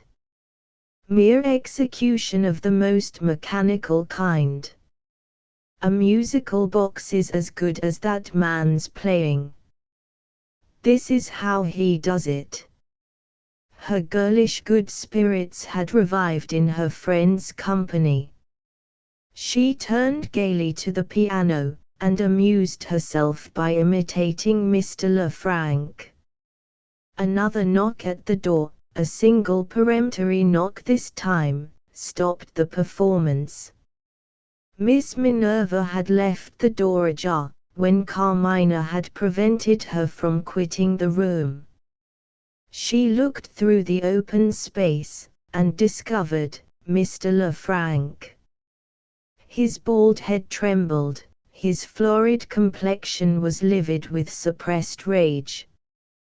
"That little devil has run away," he said, and hurried down the stairs again, as if he dare not trust himself to utter a word more.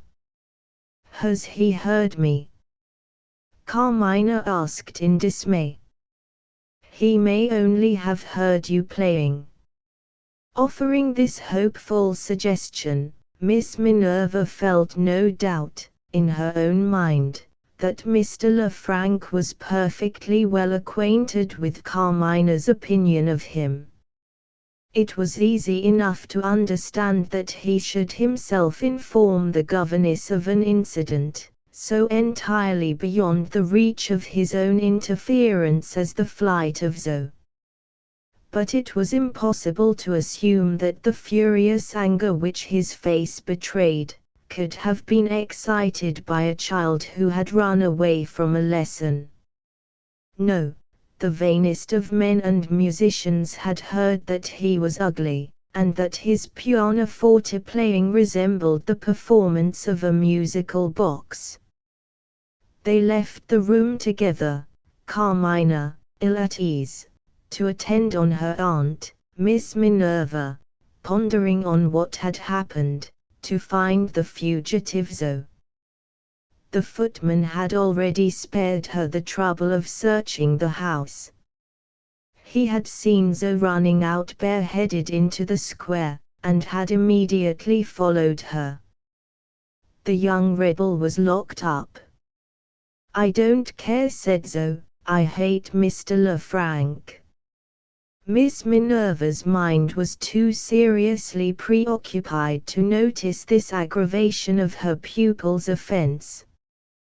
One subject absorbed her attention, the interview then in progress between Carmina and her aunt. How would Mrs. Gourley's scheme prosper now? Mr. Lefranc might, or might not, consent to be Carmina's teacher. Another result, however, was certain. Miss Minerva thoroughly well knew the vindictive nature of the man. He neither forgave nor forgot, he was Carmina's enemy for life. Chapter XV. The month of July was near its end. On the morning of the 28th, Carmina was engaged in replying to a letter received from Teresa. Her answer contained a record of domestic events, during an interval of serious importance in her life under Mrs. Gourley's roof. Translated from the Italian, the letter was expressed in these terms: "Are you vexed with me, dearest, for this late reply to your sad news from Italy? I have but one excuse to offer. Can I hear of your anxiety about your husband, and not feel the wish to help you to bear your burden by writing cheerfully of myself? Over and over again, I have thought of you and have opened my desk. My spirits have failed me, and I have shut it up again. Am I now in a happier frame of mind? Yes, my good old nurse, I am happier. I have had a letter from Ovid. He has arrived safely at Quebec, and he is beginning to feel better already, after the voyage. You cannot imagine how beautifully, how tenderly he writes. I am almost reconciled to his absence, when I read his letter. Will that give you some idea of the happiness and the consolation that I owe to this best and dearest of men? Ah, my old granny, I see you start, and make that favorite mark with your thumbnail under the word consolation.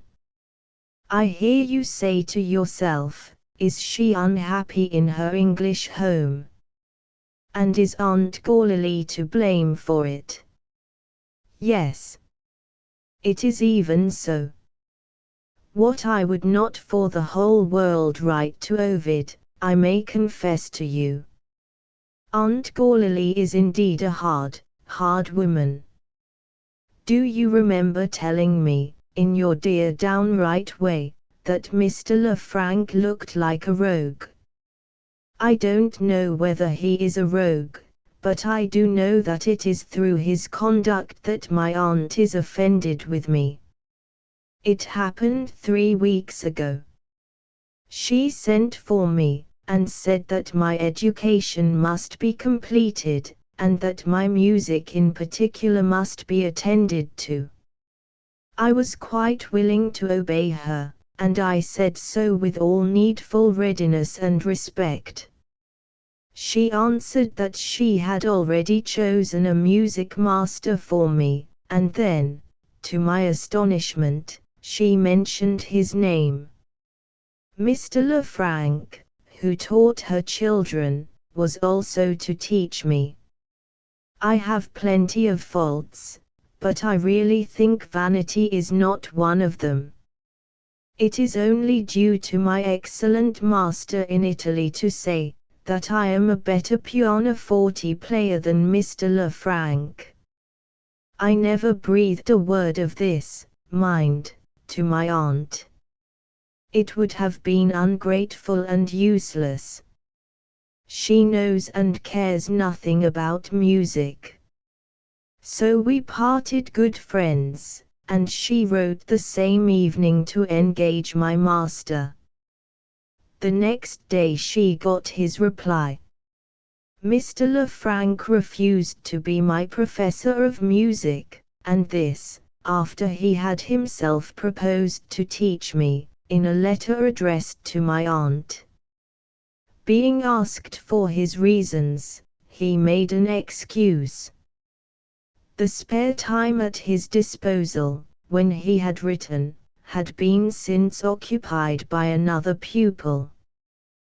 The true reason for his conduct is, that he heard me speak of him, rashly enough, I don't deny it, as an ugly man and a bad player.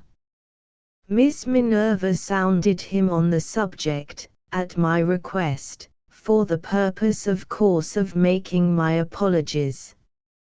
He affected not to understand what she meant, with what motive I am sure I don't know. False and revengeful, you may say, and perhaps you may be right. But the serious part of it, so far as I am concerned, is my aunt's behavior to me. If I had thwarted her in the dearest wish of her life, she could hardly treat me with greater coldness and severity. She has not stirred again, in the matter of my education. We only meet at meal times, and she receives me, when I sit down at table, as she might receive a perfect stranger. Her icy civility is unendurable. And this woman is my darling Ovid's mother. Have I done with my troubles now? No, Teresa, not even yet. Oh, how I wish I was with you in Italy. Your letters persist in telling me that I am deluded in believing Miss Minerva to be truly my friend. Do pray remember, even if I am wrong, what a solitary position mine is, in Mrs. Gourley's house. I can play with dear little Zoe, but whom can I talk to, whom can I confide in, if it turns out that Miss Minerva has been deceiving me? When I wrote to you, I refused to acknowledge that any such dreadful discovery as this could be possible. I resented the bare idea of it as a cruel insult to my friend. Since that time, my face burns with shame while I write it. I am a little, just a little, shaken in my own opinion. Shall I tell you how it began? Yes, I will. My good old friend, you have your prejudices. But you speak your mind truly, and whom else can I consult? Not Ovid. The one effort of my life is to prevent him from feeling anxious about me. And, besides, I have contended against his opinion of Miss Minerva, and have brought him to think of her more kindly. Has he been right, notwithstanding? And are you right? And am I alone wrong? You shall judge for yourself. Miss Minerva began to change towards me, after I had done the thing of all others which ought to have brought us closer together than ever. She is very poorly paid by my aunt, and she has been worried by little debts. When she owned this, I most willingly lent her the money to pay her bills, a mere trifle, only £30. What do you think she did? She crushed up the banknotes in her hand, and left the room in the strangest headlong manner, as if I had insulted her instead of helping her. All the next day, she avoided me. The day after, I myself went to her room, and asked what was the matter. She gave me a most extraordinary answer. She said, I don't know which of us two I most detest, myself or you. Myself for borrowing your money, or you for lending it." I left her, not feeling offended, only bewildered and distressed. More than an hour passed before she made her excuses. "I am ill and miserable," that was all she said. She did indeed look so wretched that I forgave her directly. Would you not have done so too, in my place? This happened a fortnight since. Only yesterday, she broke out again, and put my affection for her to a far more severe trial.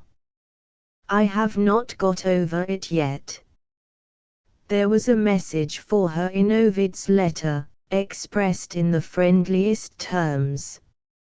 He remembered with gratitude her kind promise. On saying goodbye, he believed she would do all that lay in her power to make my life happy in his absence, and he only regretted her leaving him in such haste that he had no time to thank her personally. Such was the substance of the message. I was proud and pleased to go to her room myself, and read it to her. Can you guess how she received me? Nobody, I say it positively, nobody could guess. She actually flew into a rage. Not only with me, which I might have pardoned, but with Ovid, which is perfectly inexcusable. "How dare he write to you?" she burst out, "of what I said to him when we took leave of each other? And how dare you come here, and read it to me? What do I care about your life, in his absence? Of what earthly consequence are his remembrance and his gratitude to me?" She spoke of him, with such fury and such contempt, that she roused me at last. I said to her, "You abominable woman, there is but one excuse for you, you're mad." I left the room, and didn't I bang the door? We have not met since.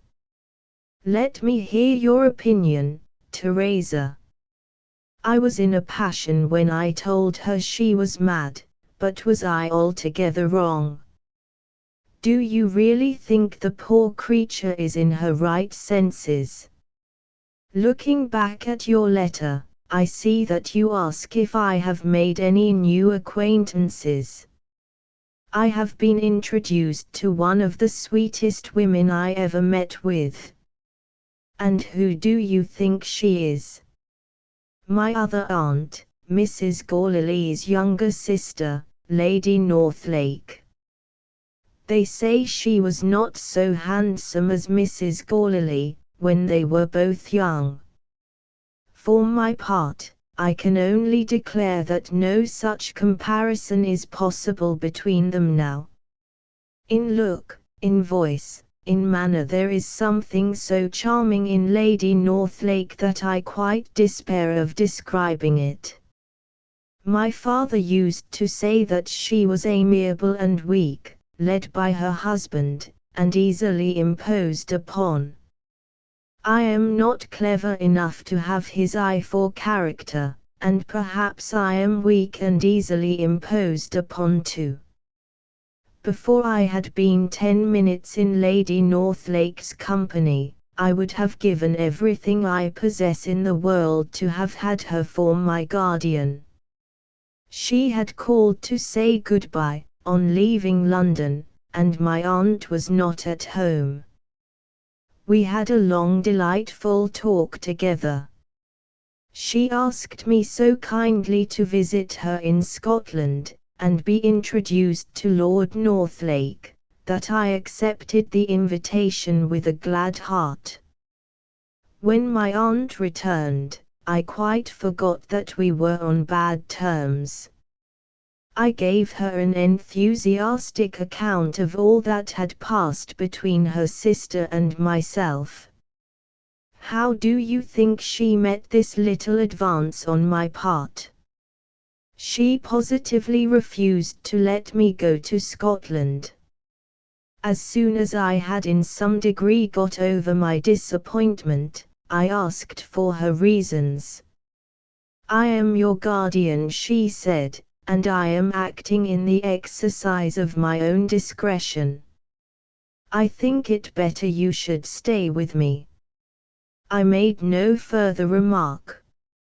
My aunt's cruelty made me think of my dead father's kindness. It was as much as I could do to keep from crying. Thinking over it afterwards, I supposed, as this is the season when everybody leaves town, that she had arranged to take me into the country with her.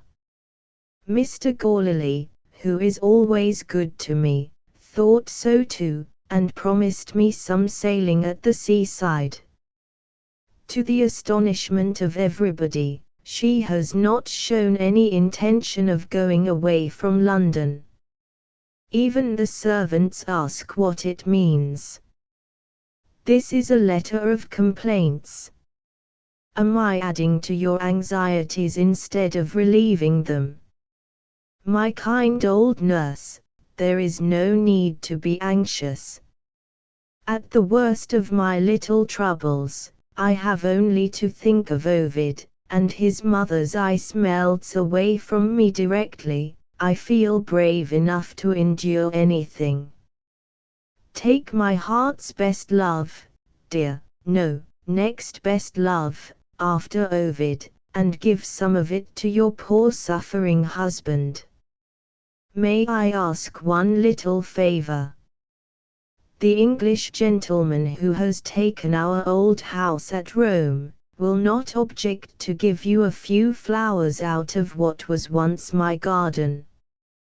Send them to me in your next letter. Chapter XXV.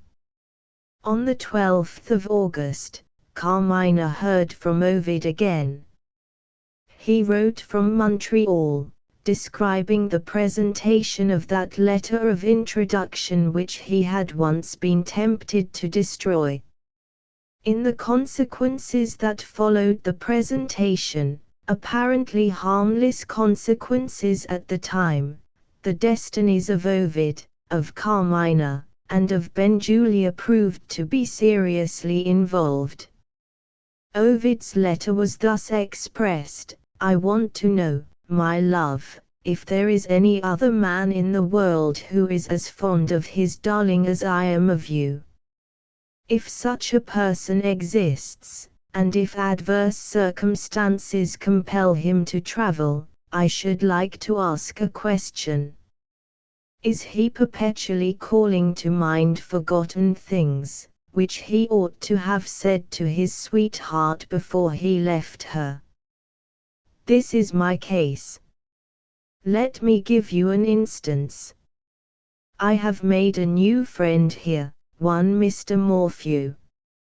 Last night, he was so kind as to invite me to a musical entertainment at his house.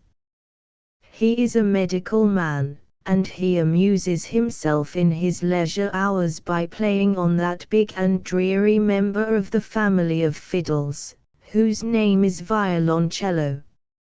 Assisted by friends, he hospitably cools his guests, in the hot season, by the amateur performance of quartets.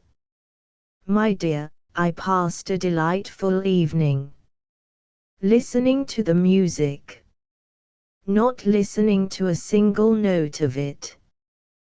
Thinking of you. Have I roused your curiosity? I fancy I can see your eyes brighten, I fancy I can hear you telling me to go on. My thoughts reminded me that music is one of the enjoyments of your life. Before I went away, I ought to have remembered this, and to have told you that the manager of the autumn concerts at the Opera House is an old friend of mine.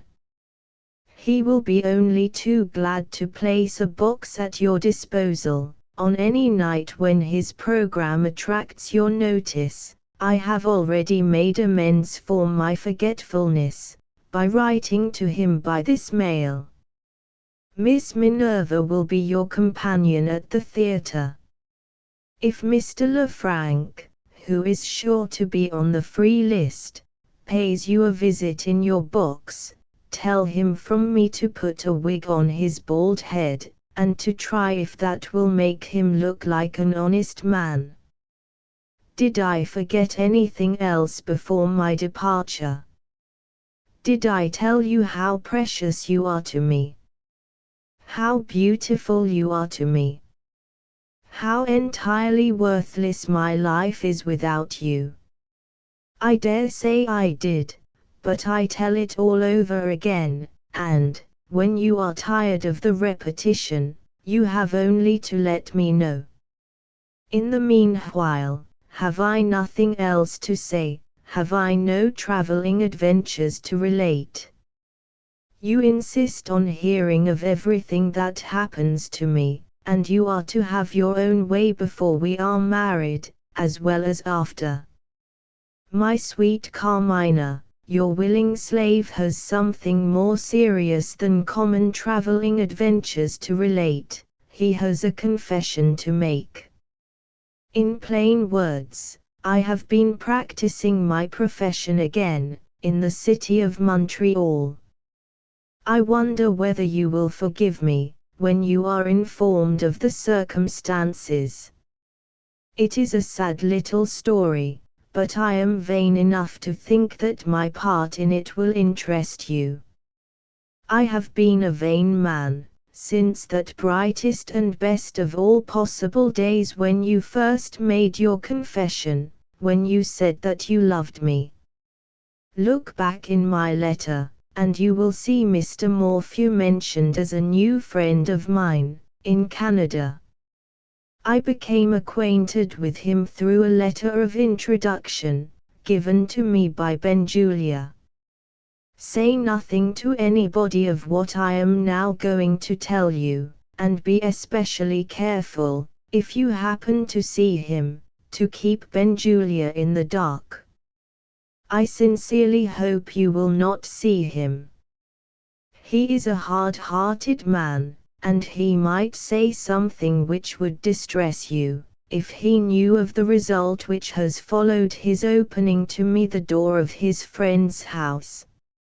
Mr. Morphew is a worthy busy old gentleman, who follows his professional routine, and whose medical practice consists principally in bringing infant Canadians into the world. His services happened to be specially in request, at the time when I made his acquaintance. He was called away from his table, on the day after the musical party, when I dined with him. I was the only guest, and his wife was left to entertain me. The good lady began by speaking of Benjulia. She roundly declared him to be a brute, and she produced my letter of introduction, closed by the doctor's own hand, before he gave it to me, as a proof. Would you like to read the letter, too? Here is a copy. The man who brings this is an overworked surgeon, named Ovidvia. He wants rest and good air. Don't encourage him to use his brains, and give him information enough to take him, by the shortest way, to the biggest desert in Canada. You will now understand that I am indebted to myself for the hospitable reception which has detained me at Montreal. To return to my story. Mr. Morphew's services were again in request, 10 minutes after he had left the house. This time the patient was a man, and the messenger declared that he was at the point of death. Mrs. Morphew seemed to be at a loss what to do. In this dreadful case, she said, death is a mercy. What I cannot bear to think of is the poor man's lonely position. In his last moments, there will not be a living creature at his bedside. Hearing this, I ventured to make some inquiries. The answers painted such a melancholy picture of poverty and suffering, and so vividly reminded me of a similar case in my own experience, that I forgot I was an invalid myself, and volunteered to visit the dying man in Mr. Morphew's place. The messenger led me to the poorest quarter of the city and to a garret in one of the wretchedest houses in the street. There he lay, without anyone to nurse him, on a mattress on the floor. What his malady was, you will not ask to know. I will only say that any man but a doctor would have run out of the room, the moment he entered it. To save the poor creature was impossible. For a few days longer, I could keep pain in subjection, and could make death easy when it came. At my next visit he was able to speak. I discovered that he was a member of my own profession, a mulatto from the southern states of America, by birth. The one fatal event of his life had been his marriage. Every worst offense of which a bad woman can be guilty, his vile wife had committed, and his infatuated love clung to her through it all. She had disgraced and ruined him. Not once, but again and again he had forgiven her, under circumstances which degraded him in his own estimation, and in the estimation of his best friends. On the last occasion when she left him, he had followed her to Montreal. In a fit of drunken frenzy, she had freed him from her at last by self-destruction. Her death affected his reason.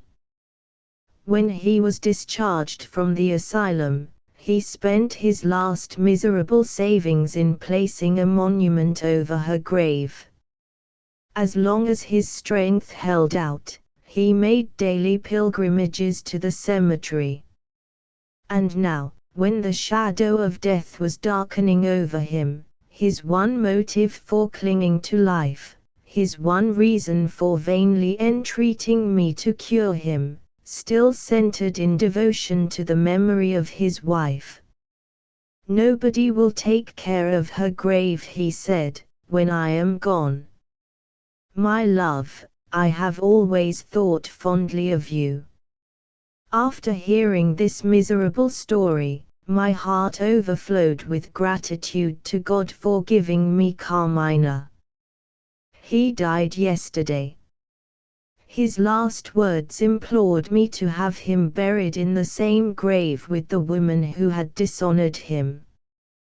Who am I that I should judge him? Besides, I shall fulfill his last wishes as a thank offering for you. There is still something more to tell. On the day before his death he asked me to open an old portmanteau, literally, the one thing that he possessed. He had no money left, and no clothes. In a corner of the portmanteau there was a roll of papers, tied with a piece of string, and that was all. "I can make you but one return," he said, "I give you my book." He was too weak to tell me what the book was about, or to express any wish relative to its publication. I am ashamed to say I set no sort of value on the manuscript presented to me, except as a memorial of a sad incident in my life. Waking earlier than usual this morning, I opened and examined my gift for the first time. To my amazement, I found myself rewarded 100-fold for the little that I had been able to do. This unhappy man must have been possessed of abilities which, under favoring circumstances, would, I don't hesitate to say, have ranked him among the greatest physicians of our time. The language in which he writes is obscure, and sometimes grammatically incorrect. But he, and he alone, has solved a problem in the treatment of disease, which has thus far been the despair of medical men throughout the whole civilized world. If a stranger was looking over my shoulder, he would be inclined to say, "This curious lover writes to his young lady as if she was a medical colleague." We understand each other, Carmina, don't we? My future career is an object of interest to my future wife. This poor fellow's gratitude has opened new prospects to me, and who will be so glad to hear of it as you? Before I close my letter, you will expect me to say a word more about my health. Sometimes I feel well enough to take my cabin in the next vessel that sails for Liverpool. But there are other occasions, particularly when I happen to overexert myself in walking or riding, which warn me to be careful and patient. My next journey will take me inland, to the mighty plains and forest of this grand country. When I have breathed the health-giving air of those regions, I shall be able to write definitely of the blessed future day which is to unite us once more. My mother has, I suppose, given her usual conversation at the end of the season. Let me hear how you like the scientific people at close quarters, and let me give you a useful hint. When you meet in society with a particularly positive man, who looks as if he was sitting for his photograph, you may safely set that man down as a professor. Seriously, I do hope that you and my mother get on well together. You say too little of each other in your letters to me, and I am sometimes troubled by misgivings. There is another odd circumstance, connected with our correspondence, which sets me wondering. I always send messages to Miss Minerva, and Miss Minerva never sends any messages back to me. Do you forget? Or am I an object of perfect indifference to your friend? My latest news of you all is from Zoe. She has sent me a letter, in one of the envelopes that I directed for her when I went away. Miss Minerva's hair would stand on end if she could see the blots and the spelling. Zoe's account of the family circle, turned into intelligible English, will I think personally interest you. Here it is, in its own Roman brevity, with your pretty name shortened to 2 syllables, except Pa and Ka, we are a bad lot at home. After that, I can add nothing that is worth reading. Take the kisses, my angel, that I leave for you on the blank morsel of paper below, and love me as I love you. There is a world of meaning, Carmina, even in those commonplace words. Oh, if I could only go to you by the mail steamer, in the place of my letter. Chapter XXVI. The answers to Ovid's questions were not to be found in Carmina's reply. She had reasons for not mentioning the conversation, and she shrank from writing to him of his mother. Her true position in Mrs. Gourley's house, growing, day by day, harder and harder to endure, threatening, more and more plainly, complications and perils to come, was revealed in her next letter to her old friend in Italy. She wrote to Teresa in these words: "If you love me, forget the inhuman manner in which I have spoken of Miss Minerva. After I had written to you, I would have recalled my letter, if it could have been done. I began, that evening, to feel ashamed of what I had said in my anger. As the hours went on, and bedtime approached, I became so wretched that I ran the risk of another harsh reception, by intruding on her once more. It was a circumstance in my favor that she was, to all appearance, in bad spirits too. There was something in her voice, when she asked what I wanted, which made me think, though she looks like the last person in the world to be guilty of such weakness, that she had been crying. I gave the best expression I could to my feelings of repentance and regret. What I actually said to her, has slipped out of my memory. I was frightened and upset, and I am always stupid in that condition. My attempt at reconciliation may have been clumsy enough, but she might surely have seen that I had no intention to mystify and distress her. And yet, what else could she have imagined, to judge by her own actions and words? Her bedroom candle was on the table behind me. She snatched it up and held it before my face, and looked at me as if I was some extraordinary object that she had never seen or heard of before. "You are little better than a child," she said. "I have 10 times your strength of will. What is there in you that I can't resist? Go away from me. Be on your guard against me.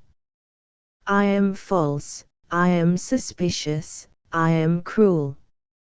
You simpleton, have you no instincts to protect you? Is there nothing in you that shrinks from me?" She put down the candle, and burst into a wretched mocking laugh. "There she stands," cried this strange creature, "and looks at me with the eyes of a baby that sees something new. I can't frighten her. I can't disgust her. What does it mean?" She dropped into a chair, her voice sank almost to a whisper. I should have thought she was afraid of me, if such a thing had been possible. "What do you know of me, that I don't know of myself?" she asked. It was quite beyond me to understand what she meant. I took a chair, and sat down by her. "I only know what you said to me yesterday," I answered. "What did I say?" "You told me you were miserable." "I told you a lie." "Believe what I have said to you today. In your own interests, believe it to be the truth." "Nothing would induce me to believe it." "No," I said. "You were miserable yesterday, and you are miserable today. That is the truth." What put my next bold words into my head, I don't know. It doesn't matter, the thought was in me, and out it came. "I think you have some burden on your mind," I went on. "If I can't relieve you of it, perhaps I can help you bear it. Come. Tell me what it is." I waited, but it was of no use. She never even looked at me. "Because I am in love myself, do I think everybody else is like me?" I thought she blushed. "I don't know what else I thought." "Are you in love?" I asked. She jumped up from her chair, so suddenly and so violently that she threw it on the floor. Still, not a word passed her lips. I found courage enough to go on. but not courage enough to look at her. I love Ovid, and Ovid loves me, I said. There is my consolation, whatever my troubles may be. Are you not so fortunate? A dreadful expression of pain passed over her face. How could I see it, and not feel the wish to sympathize with her? I ran the risk, and said, "Do you love somebody who doesn't love you?" She turned her back on me, and went to the toilet table. I think she looked at herself in the glass. "Well," she said, speaking to me at last, "what else?" "Nothing else," I answered, "except that I hope I have not offended you." She left the glass as suddenly as she had approached it, and took up the candle again. Once more she held it so that it lit my face. "Guess who he is," she said. "How can I do that?" I asked. She quietly put down the candle again. In some way, quite incomprehensible to myself, I seemed to have relieved her. She spoke to me in a changed voice, gently and sadly. "You are the best of good girls, and you mean kindly. It's of no use, you can do nothing. Forgive my insolence yesterday, I was mad with envy of your happy marriage engagement. You don't understand such a nature as mine. So much the better. Ah, so much the better. Good night." There was such hopeless submission, such patient suffering, in those words, that I could not find it in my heart to leave her. I thought of how I might have behaved, of the wild things I might have said, if Ovid had cared nothing for me. Had some cruel man forsaken her? That was her secret. I asked myself what I could do to encourage her. Your last letter, with our old priest's enclosure, was in my pocket. I took it out. "Would you mind reading a short letter," I said, "before we wish each other good night?" I held out the priest's letter. She drew back with a dark look. She appeared to have some suspicion of it. "Who is the writer?" she inquired sharply. "A person who is a stranger to you." Her face cleared directly. She took the letter from me, and waited to hear what I had to say next. "The person," I told her, "is a wise and good old man, the priest who married my father and mother, and baptized me. We all of us used to consult Father Patrizio, when we wanted advice.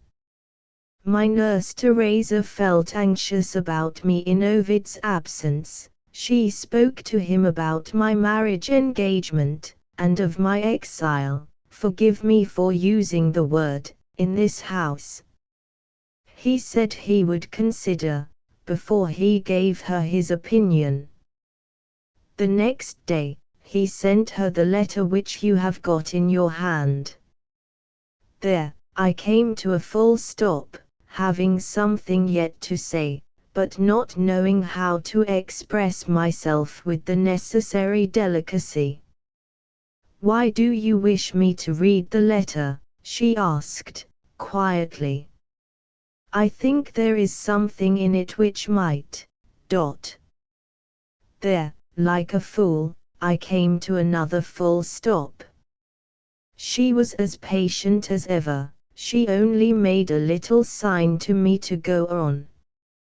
"I think Father Patrizio's letter might put you in a better frame of mind," I said, "it might keep you from despising yourself." She went back to her chair, and read the letter. You have permitted me to keep the comforting words of the good Father, among my other treasures. I copy his letter for you in this place, so that you may read it again, and see what I had in my mind, and understand how it affected poor Miss Minerva. Teresa, my well-beloved friend, I have considered the anxieties that trouble you, with this result, that I can do my best, conscientiously, to quiet your mind. I have had the experience of 40 years in the duties of the priesthood. In that long time, the innermost secrets of thousands of men and women have been confided to me. From such means of observation, I have drawn many useful conclusions, and some of them may be also useful to you. I will put what I have to say, in the plainest and fewest words. Consider them carefully, on your side. The growth of the better nature, in women, is perfected by one influence, and that influence is love. Are you surprised that a priest should write in this way? Did you expect me to say, religion? Love, my sister, is religion, in women. It opens their hearts to all that is good for them, and it acts independently of the conditions of human happiness. A miserable woman, tormented by hopeless love, is still the better and the nobler for that love, and a time will surely come when she will show it. You have fears for Carmina, cast away, poor soul, among strangers with hard hearts. I tell you to have no fears. She may suffer under trials, she may sink under trials. But the strength to rise again is in her, and that strength is love. Having read our old friend's letter, Miss Minerva turned back, and read it again, and waited a little, repeating some part of it to herself. Does it encourage you? I asked. She handed the letter back to me.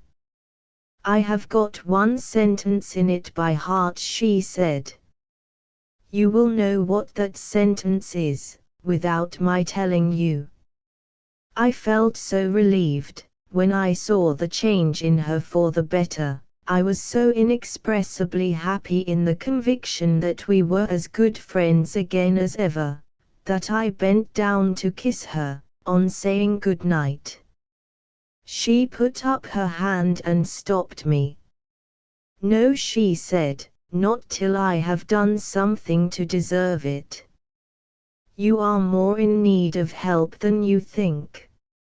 Stay here a little longer, I have a word to say to you about your aunt. I returned to my chair, feeling a little startled. Her eyes rested on me absently. She was, as I imagined, considering with herself, before she spoke. I refrained from interrupting her thoughts. The night was still and dark. Not a sound reached our ears from without. In the house, the silence was softly broken by a rustling movement on the stairs. It came nearer. The door was opened suddenly. Mrs. Gorley entered the room. What folly possessed me? Why was I frightened? I really could not help it, I screamed. My aunt walked straight up to me, without taking the smallest notice of Miss Minerva. What are you doing here, when you ought to be in your bed? She asked. She spoke in such an imperative manner, with such authority and such contempt, that I looked at her in astonishment. Some suspicion seemed to be roused in her by finding me and Miss Minerva together. No more gossip, she called out sternly. Do you hear me? Go to bed. Was it not enough to rouse anybody? I felt my pride burning in my face. Am I a child, or a servant? I said. I shall go to bed early or late as I please. She took one step forward, she seized me by the arm, and forced me to my feet. Think of it, Teresa. In all my life I have never had a hand laid on me except in kindness. Who knows it better than you? I tried vainly to speak. I saw Miss Minerva rise to interfere. I heard her say, Mrs. Gorley, you forget yourself. Somehow, I got out of the room. On the landing, a dreadful fit of trembling shook me from head to foot. I sank down on the stairs. At first, I thought I was going to faint. No, I shook and shivered, but I kept my senses. I could hear their voices in the room. Mrs. Gorley began. Did you tell me just now that I had forgotten myself? Miss Minerva answered, Certainly, madam. You did forget yourself. The next words escaped me. After that, they grew louder, and I heard them again, my aunt first. I am dissatisfied with your manner to me, Miss Minerva. It has latterly altered very much for the worse. In what respect, Mrs. Gorley? In this respect. Your way of speaking to me implies an assertion of equality. Stop a minute, madam. I am not so rich as you are. But I am at a loss to know in what other way I am not your equal. Did you assert your superiority, may I ask, when you came into my room without first knocking at the door? Miss Minerva. Do you wish to remain in my service? Say employment, Mrs. Gorley, if you please. I am quite indifferent in the matter. I am equally ready, at your entire convenience, to stay or to go. Mrs. Gorley's voice sounded nearer, as if she was approaching the door. I think we arranged, she said, that there was to be a month's notice on either side, when I first engaged you. Yes, at my suggestion. Take your month's notice, if you please. Dating from tomorrow. Of course. My aunt came out, and found me on the stairs. I tried to rise. It was not to be done. My head turned giddy. She must have seen that I was quite prostrate, and yet she took no notice of the state I was in. Cruel, cruel creature. She accused me of listening. Can't you see that the poor girl is ill? It was Miss Minerva's voice. I looked round at her, feeling fainter and fainter. She stooped, I felt her strong sinewy arms round me, she lifted me gently. I'll take care of you, she whispered, and carried me downstairs to my room, as easily as if I had been a child. I must rest, Teresa. The remembrance of that dreadful night brings it all back again. Don't be anxious about me, my old dear. You shall hear more tomorrow. Chapter 6. On the next day events happened, the influence of which upon Carmina's excitable nature urged her to complete her unfinished letter, without taking the rest that she needed. Once more, and, as the result proved, for the last time, she wrote to her faithful old friend in these words: "Don't ask me to tell you how the night passed.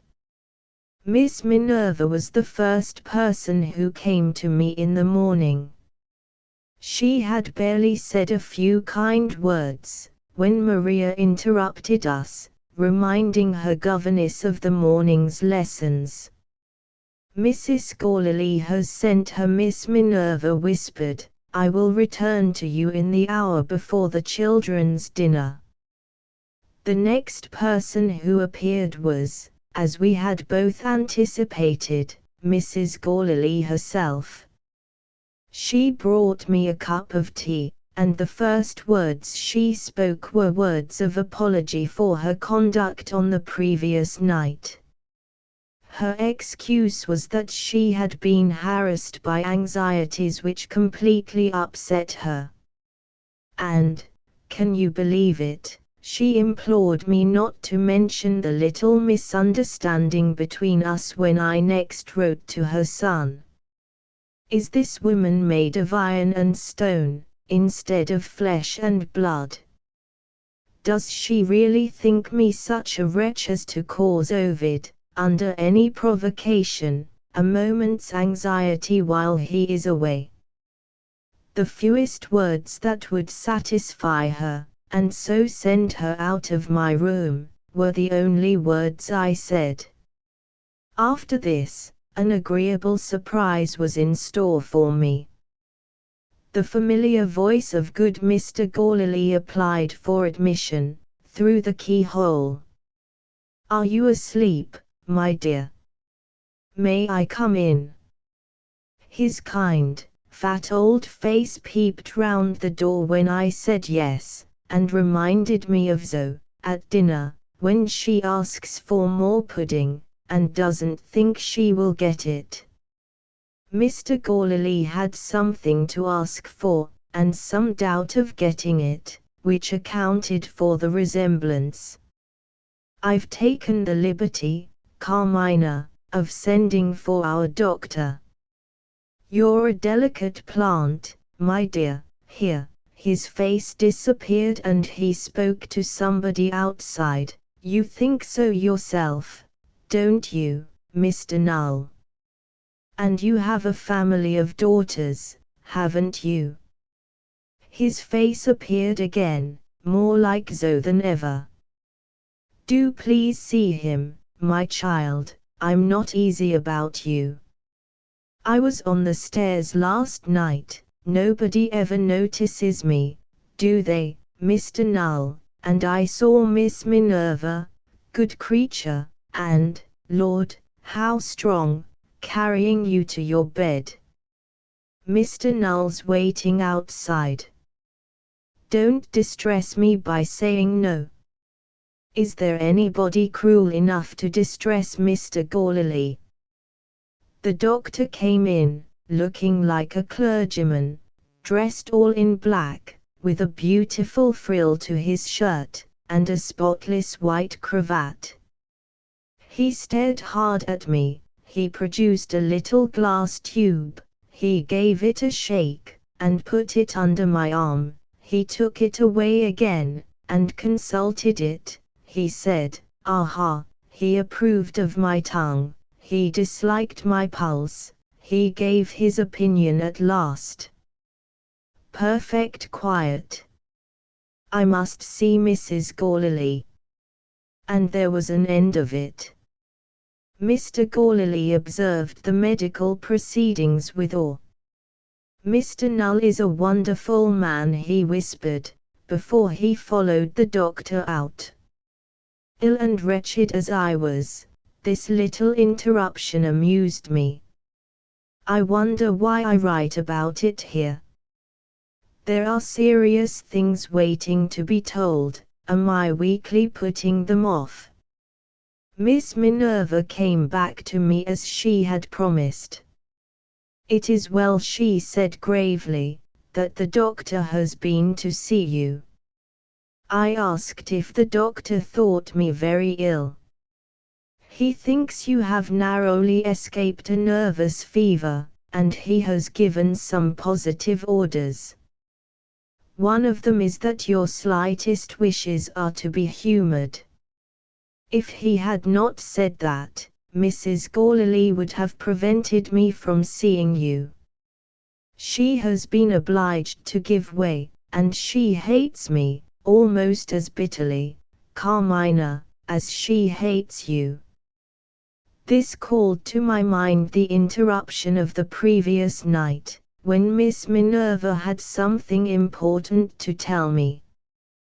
When I asked what it was, she shook her head, and said painful subjects of conversation were not fit subjects in my present state. Need I add that I insisted on hearing what she had to say? Oh, how completely my poor father must have been deceived, when he made his horrible sister my guardian. If I had not fortunately offended the music master, she would have used Mr. Lefranc as a means of making Ovid jealous, and of sowing the seeds of dissension between us. Having failed so far, she is, as Miss Minerva thinks, at a loss to discover any other means of gaining her wicked ends. Her rage at finding herself baffled seems to account for her furious conduct, when she discovered me in Miss Minerva's room. You will ask, as I did, what has she to gain by this wicked plotting and contriving, with its shocking accompaniments of malice and anger? Miss Minerva answered, I still believe that money is the motive. Her son is mistaken about her, her friends are mistaken, they think she is fond of money, the true conclusion is, she is short of money. There is the secret of the hard bargains she drives, and the mercenary opinions she holds. I don't doubt that her income would be enough for most other women in her position. It is not enough for a woman who is jealous of her rich sister's place in the world. Wait a little, and you will see that I am not talking at random. You were present at the grand party she gave some weeks since. I wish I had stayed in my own room, I said. Mrs. Gorley was offended with me for not admiring her scientific friends. With one or two exceptions, they talked of nothing but themselves and their discoveries, and, oh, dear, how ugly they were. Never mind that now, Carmina. Did you notice the profusion of splendid flowers, in the hall and on the staircase, as well as in the reception rooms? Yes. Did you observe? No, you are a young girl. Did you hear any of the gentlemen, in the supper room, expressing their admiration of the luxuries provided for the guests, the exquisite French cookery and the delicious wine? Why was all the money which these things cost spent in one evening? Because Lady Northlake's parties must be matched by Mrs. Gorley's parties. Lady Northlake lives in a fashionable neighbourhood in London, and has splendid carriages and horses. This is a fashionable neighbourhood. Judge what this house costs, and the carriages and horses, when I tell you that the rent of the stables alone is over £100 a year. Lady Northlake has a superb place in Scotland. Mrs. Gorley is not able to rival her sister in that respect, but she has her marine villa in the Isle of Wight. When Mr. Gorley said you should have some sailing this autumn, did you think he meant that he would hire a boat? He referred to the yacht, which is part of the establishment at the seaside.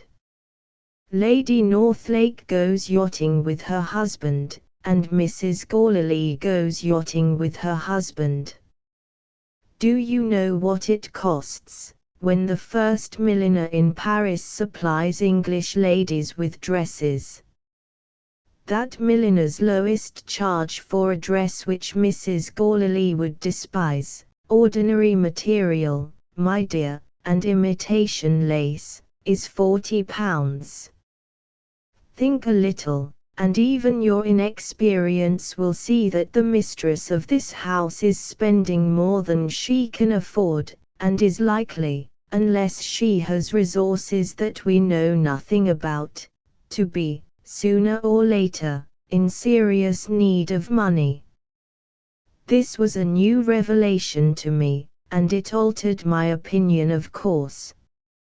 But I still failed to see what Mrs. Gourley's extravagances had to do with her wicked resolution to prevent Ovid from marrying me. Miss Minerva's only answer to this was to tell me to write to Mr. Moole, while I had the chance, and ask for a copy of my father's will. I will take the letter to him, she said, and bring the reply myself. It will save time, if it does nothing else. The letter was written in a minute. Just as she took it from me, the parlour-maid announced that the early dinner was ready. 2 hours later, the reply was in my hands. The old father had taken Maria and Zoe for their walk, and Miss Minerva had left the house by herself, sending word to Mrs. Gourley that she was obliged to go out on business of her own. "Did Mrs. Gourley see you come in?" I asked. "Yes. She was watching for me, no doubt." "Did she see you go upstairs to my room?" "Yes." "And said nothing?" "Nothing." We looked at each other, both of us feeling the same doubt of how the day would end. Miss Minerva pointed impatiently to the lawyer's reply. I opened it. Mr. Moole's letter was very kind, but quite incomprehensible in the latter part of it. After referring me to his private residence, in case I wished to consult him personally later in the day, he mentioned some proceeding, called proving the will, and some strange place called Doctors' Commons. However, there was the copy of the will, and that was all we wanted. I began reading it. How I pitied the unfortunate men who have to learn the law. My dear Teresa, I might as well have tried to read an unknown tongue. The strange words, the perpetual repetitions, the absence of stops, utterly bewildered me. I handed the copy to Miss Minerva. Instead of beginning on the first page, as I had done, she turned to the last. With what breathless interest I watched her face. First, I saw that she understood what she was reading. Then, after a while, she turned pale. And then, she lifted her eyes to me. "Don't be frightened," she said. But I was frightened. My ignorant imagination pictured some dreadful unknown power given to Mrs. Gourley by the will. "What can my aunt do to me?" I asked. Miss Minerva composed me, without concealing the truth. In her position, Carmina, and with her intensely cold and selfish nature, there is no fear of her attempting to reach her ends by violent means. Your happiness may be in danger, and that prospect, God knows, is bad enough. When she talked of my happiness, I naturally thought of Ovid. I asked if there was anything about him in the will. It was no doubt a stupid thing to say at such a time, and it seemed to annoy her. "You are the only person concerned," she answered sharply. "It is Mrs. Gourley's interest that you shall never be her son's wife, or any man's wife. If she can have her way, you will live and die an unmarried woman." This did me good, it made me angry. I began to feel like myself again. I said, "Please let me hear the rest of it." Miss Minerva first patiently explained to me what she had read in the will. She then returned to the subject of my aunt's extravagance, speaking from experience of what had happened in her own family. "If Mrs. Gourley borrows money," she said, "her husband will, in all probability, have to repay the loan. And, if borrowings go on in that way, Maria and Zoe will be left wretchedly provided for, in comparison with Lady Northlake's daughters. A fine large fortune would wonderfully improve these doubtful prospects. Can you guess, Carmina, where it is to come from?" I could easily guess, now I understood the will. "My good Teresa, if I die without leaving children, the fine large fortune comes from me. You see it all now, don't you?" After I had thanked Miss Minerva, turned away my head on the pillow overpowered by disgust. The clock in the hall struck the hour of the children's tea. Miss Minerva would be wanted immediately. At parting, she kissed me. "There is the kiss that you meant to give me last night," she said. "Don't despair of yourself. I am to be in the house for a month longer, and I am a match for Mrs. Gourley. We will say no more now. Compose yourself, and try to sleep." She went away to her duties. Sleep was out of the question. My attention wandered when I tried to read. Doing nothing meant, in other words, thinking of what had happened. If you had come into my room, I should have told you all about it. The next best thing was to talk to you in this way.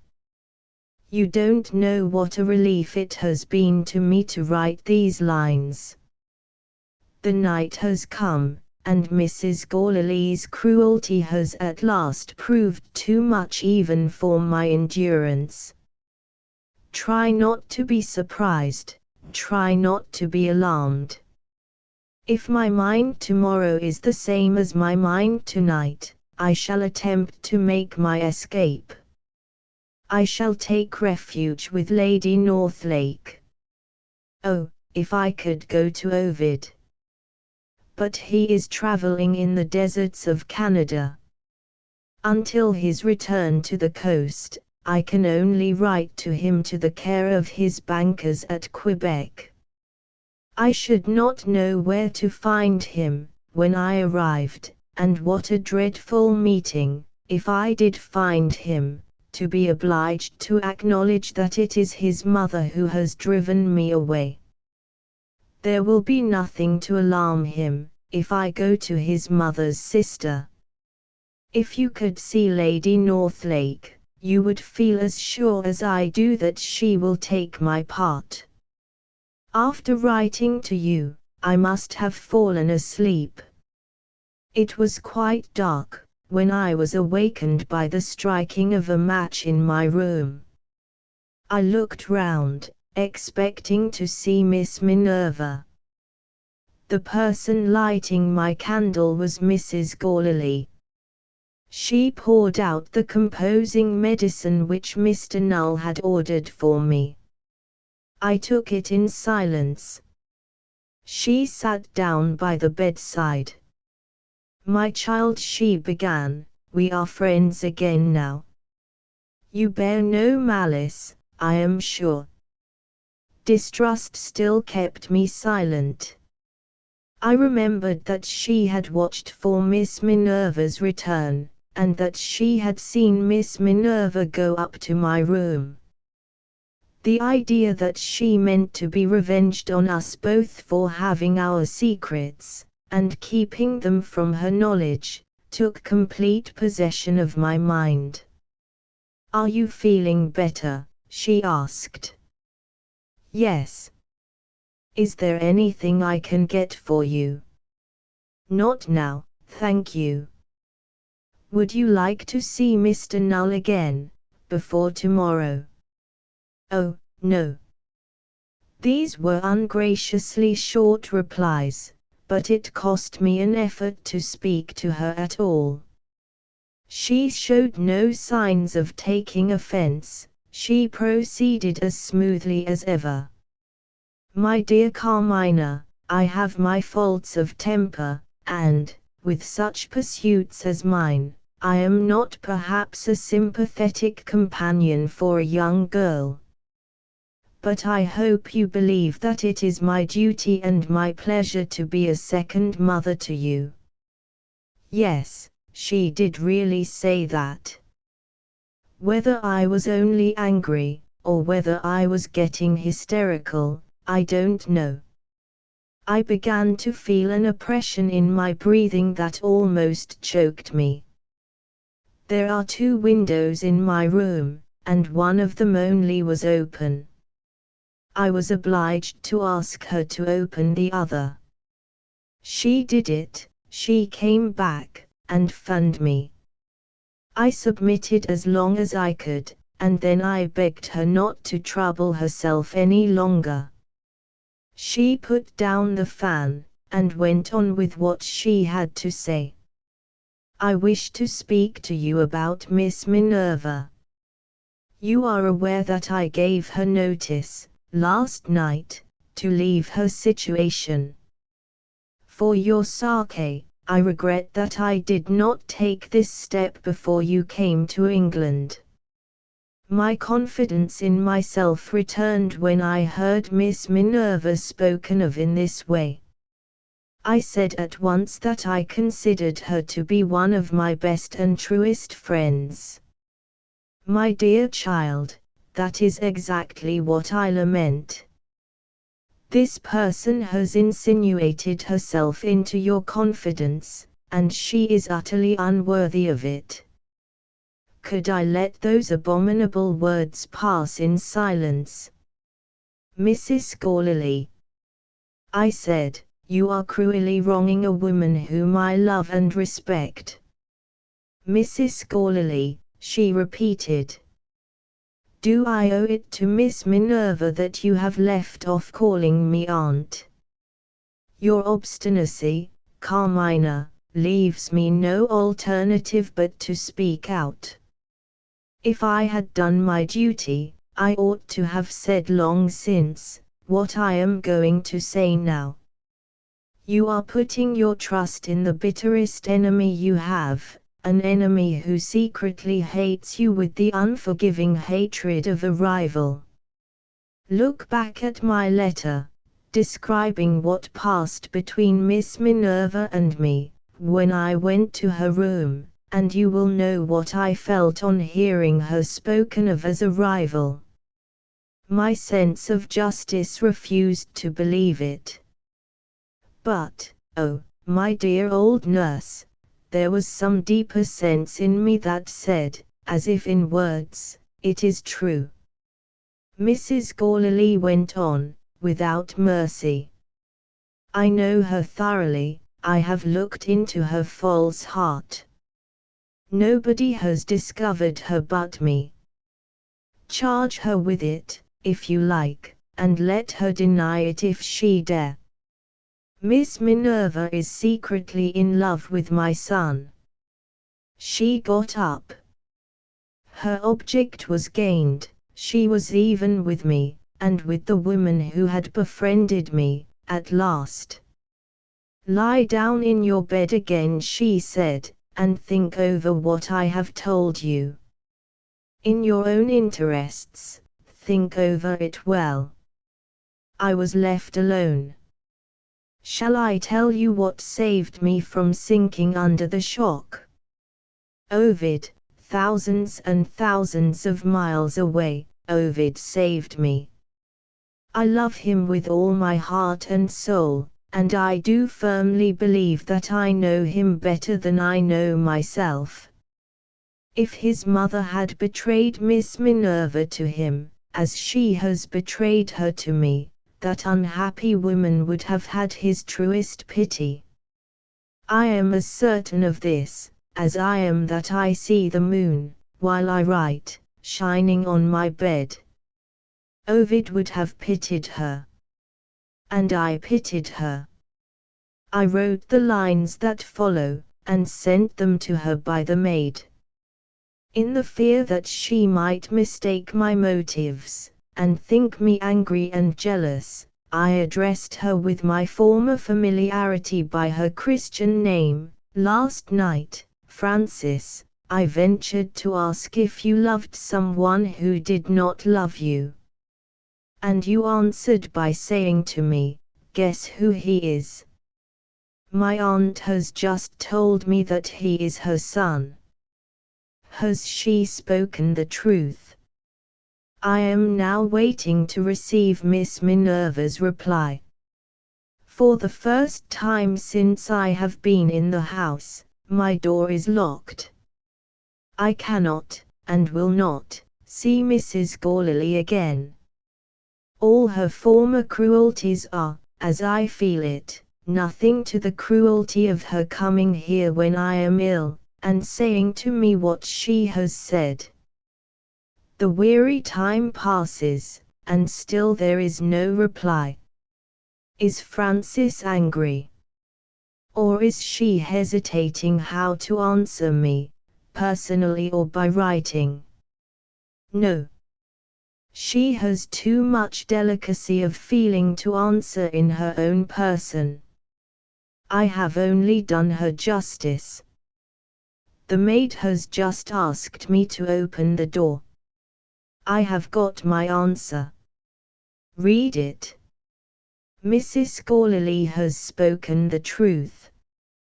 How I can have betrayed myself so that she has discovered my miserable secret is more than I can tell. I will not own it to her or to any living creature but yourself. Undeserving as I am, I know that I can trust you. It is needless to dwell at any length on this confession. Many things in my conduct, which must have perplexed you, will explain themselves flow. There has been, however, one concealment on my part, which it is due to you that I should acknowledge.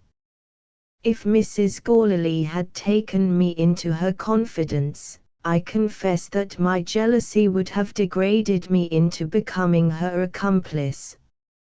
As things were, I was too angry and too cunning to let her make use of me without trusting me. There are other acts of deceit which I ought to acknowledge, if I could summon composure enough to write about them. Better to say at once, I am not worthy of your pardon, not worthy even of your pity. With the same sincerity, I warn you that the wickedness in me, on which Mrs. Gorley calculated, may be in me still.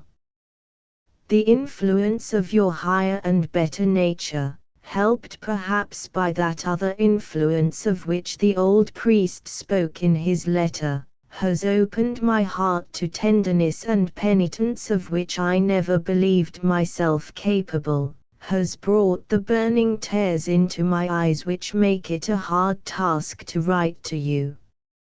All this I know, and yet I dare not believe in myself. It is useless to deny it, Carmina, I love him.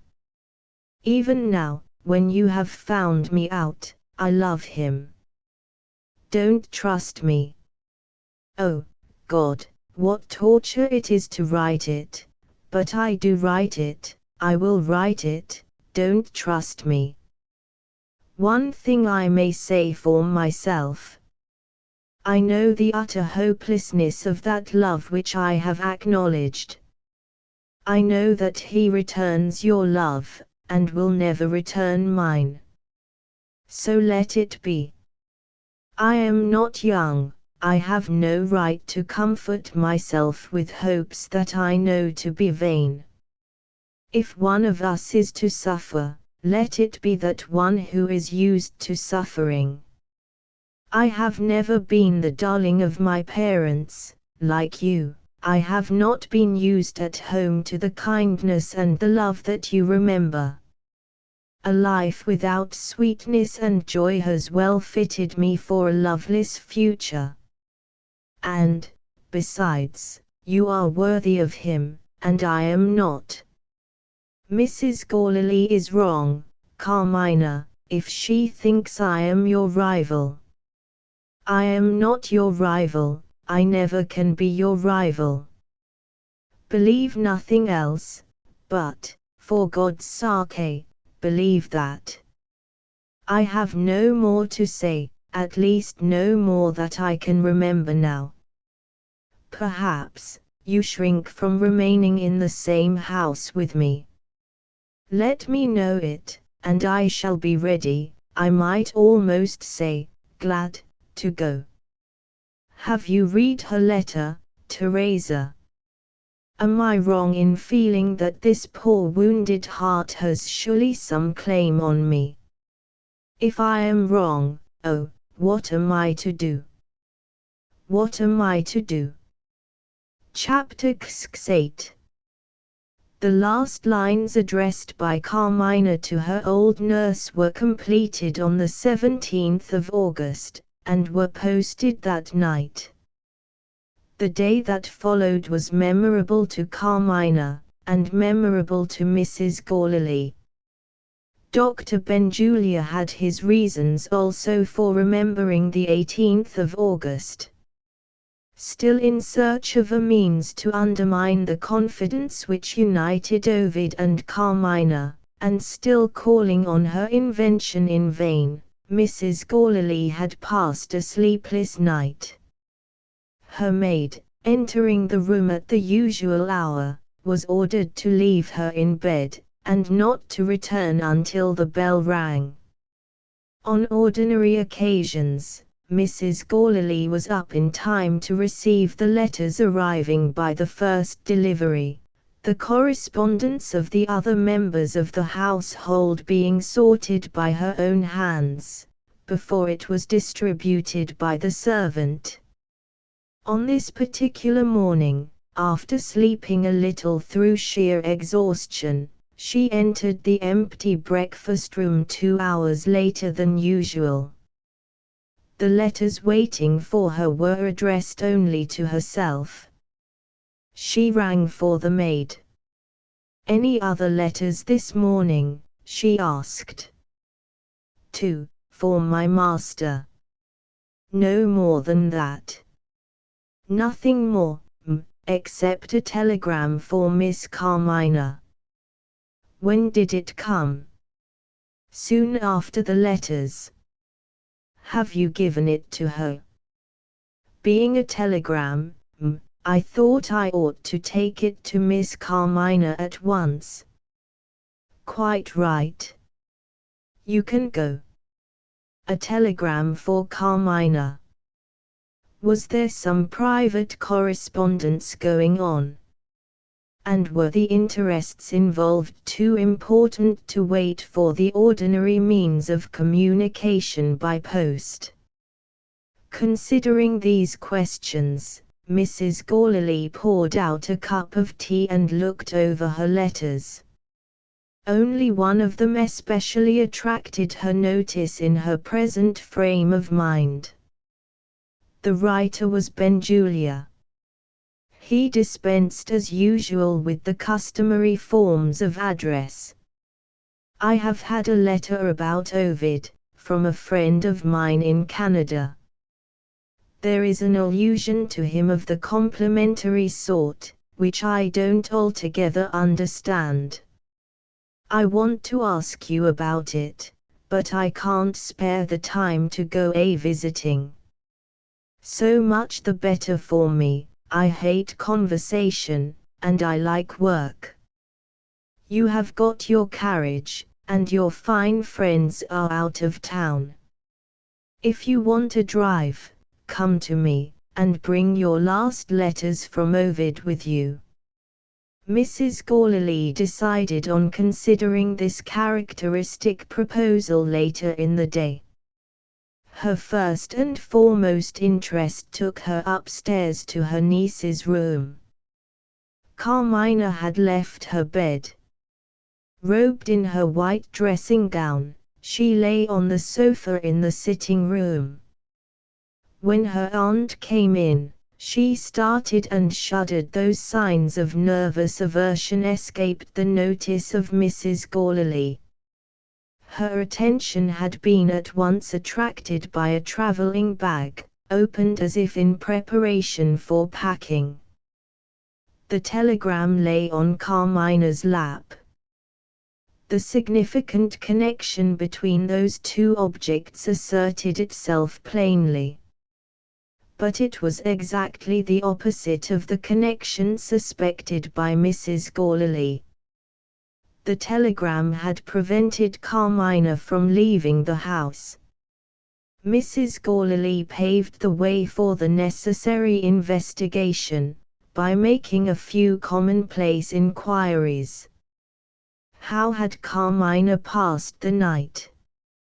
Had the maid taken care of her at breakfast time? Was there anything that her aunt could do for her?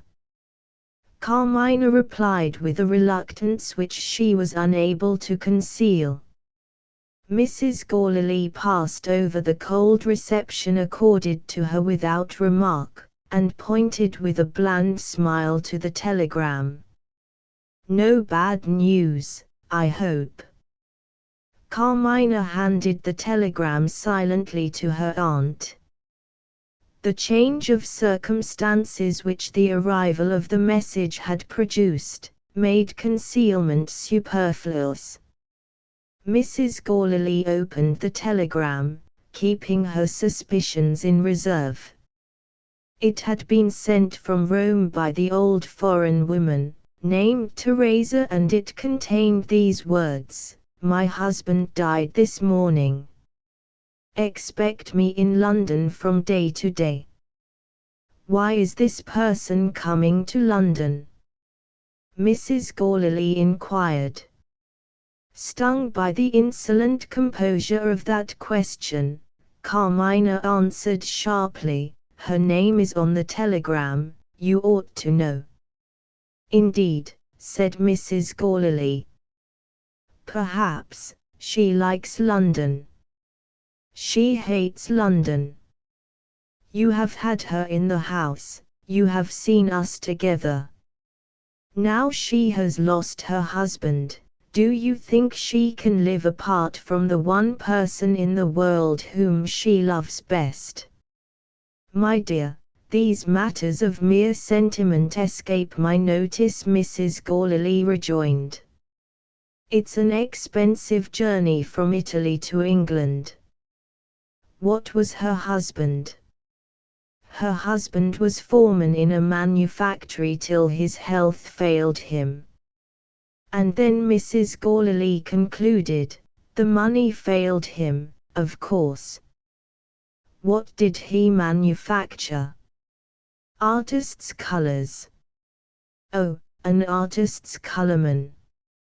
Not a very lucrative business, I should think."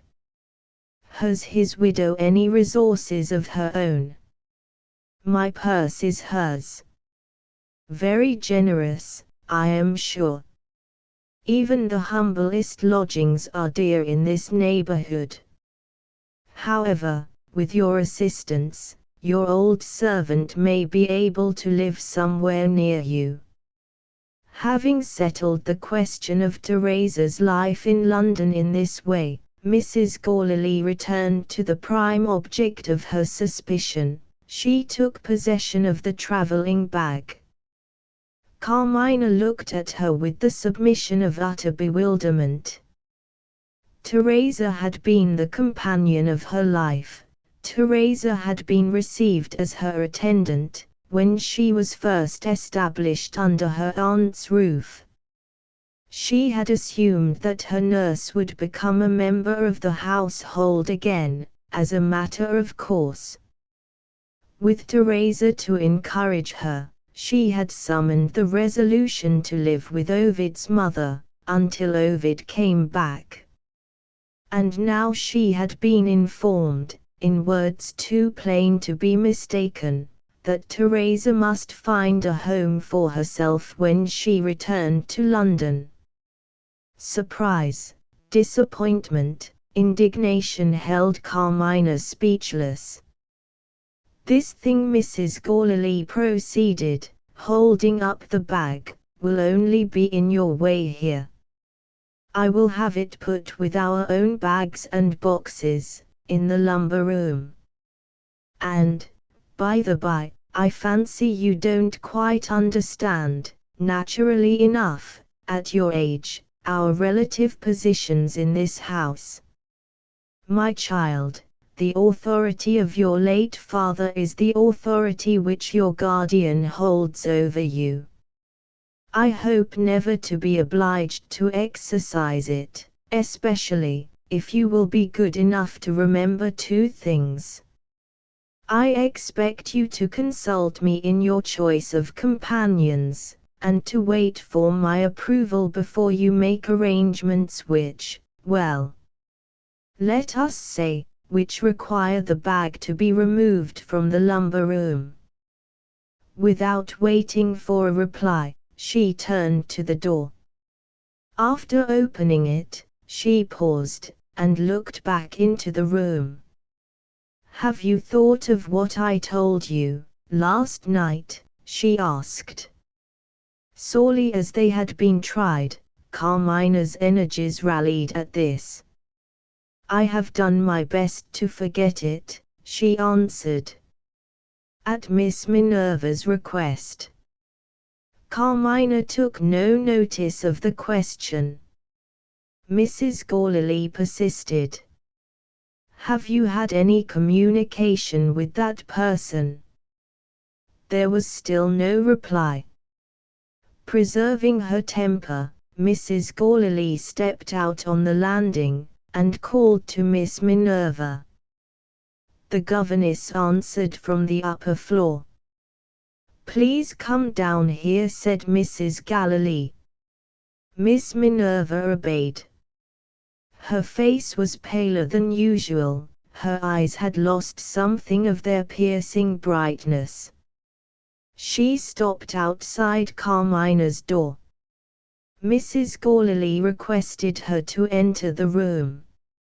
After an instant, only an instant, of hesitation, Miss Minerva crossed the threshold. She cast one quick glance at Carmina, and lowered her eyes before the look could be returned. Mrs. Gourley discovered no mute signs of an understanding between them. She turned to the governess. "Have you been here already this morning?" she inquired. "No. Is there some coolness between you and my niece?" "None, madam, that I know of." "Then, why don't you speak to her when you come into the room?"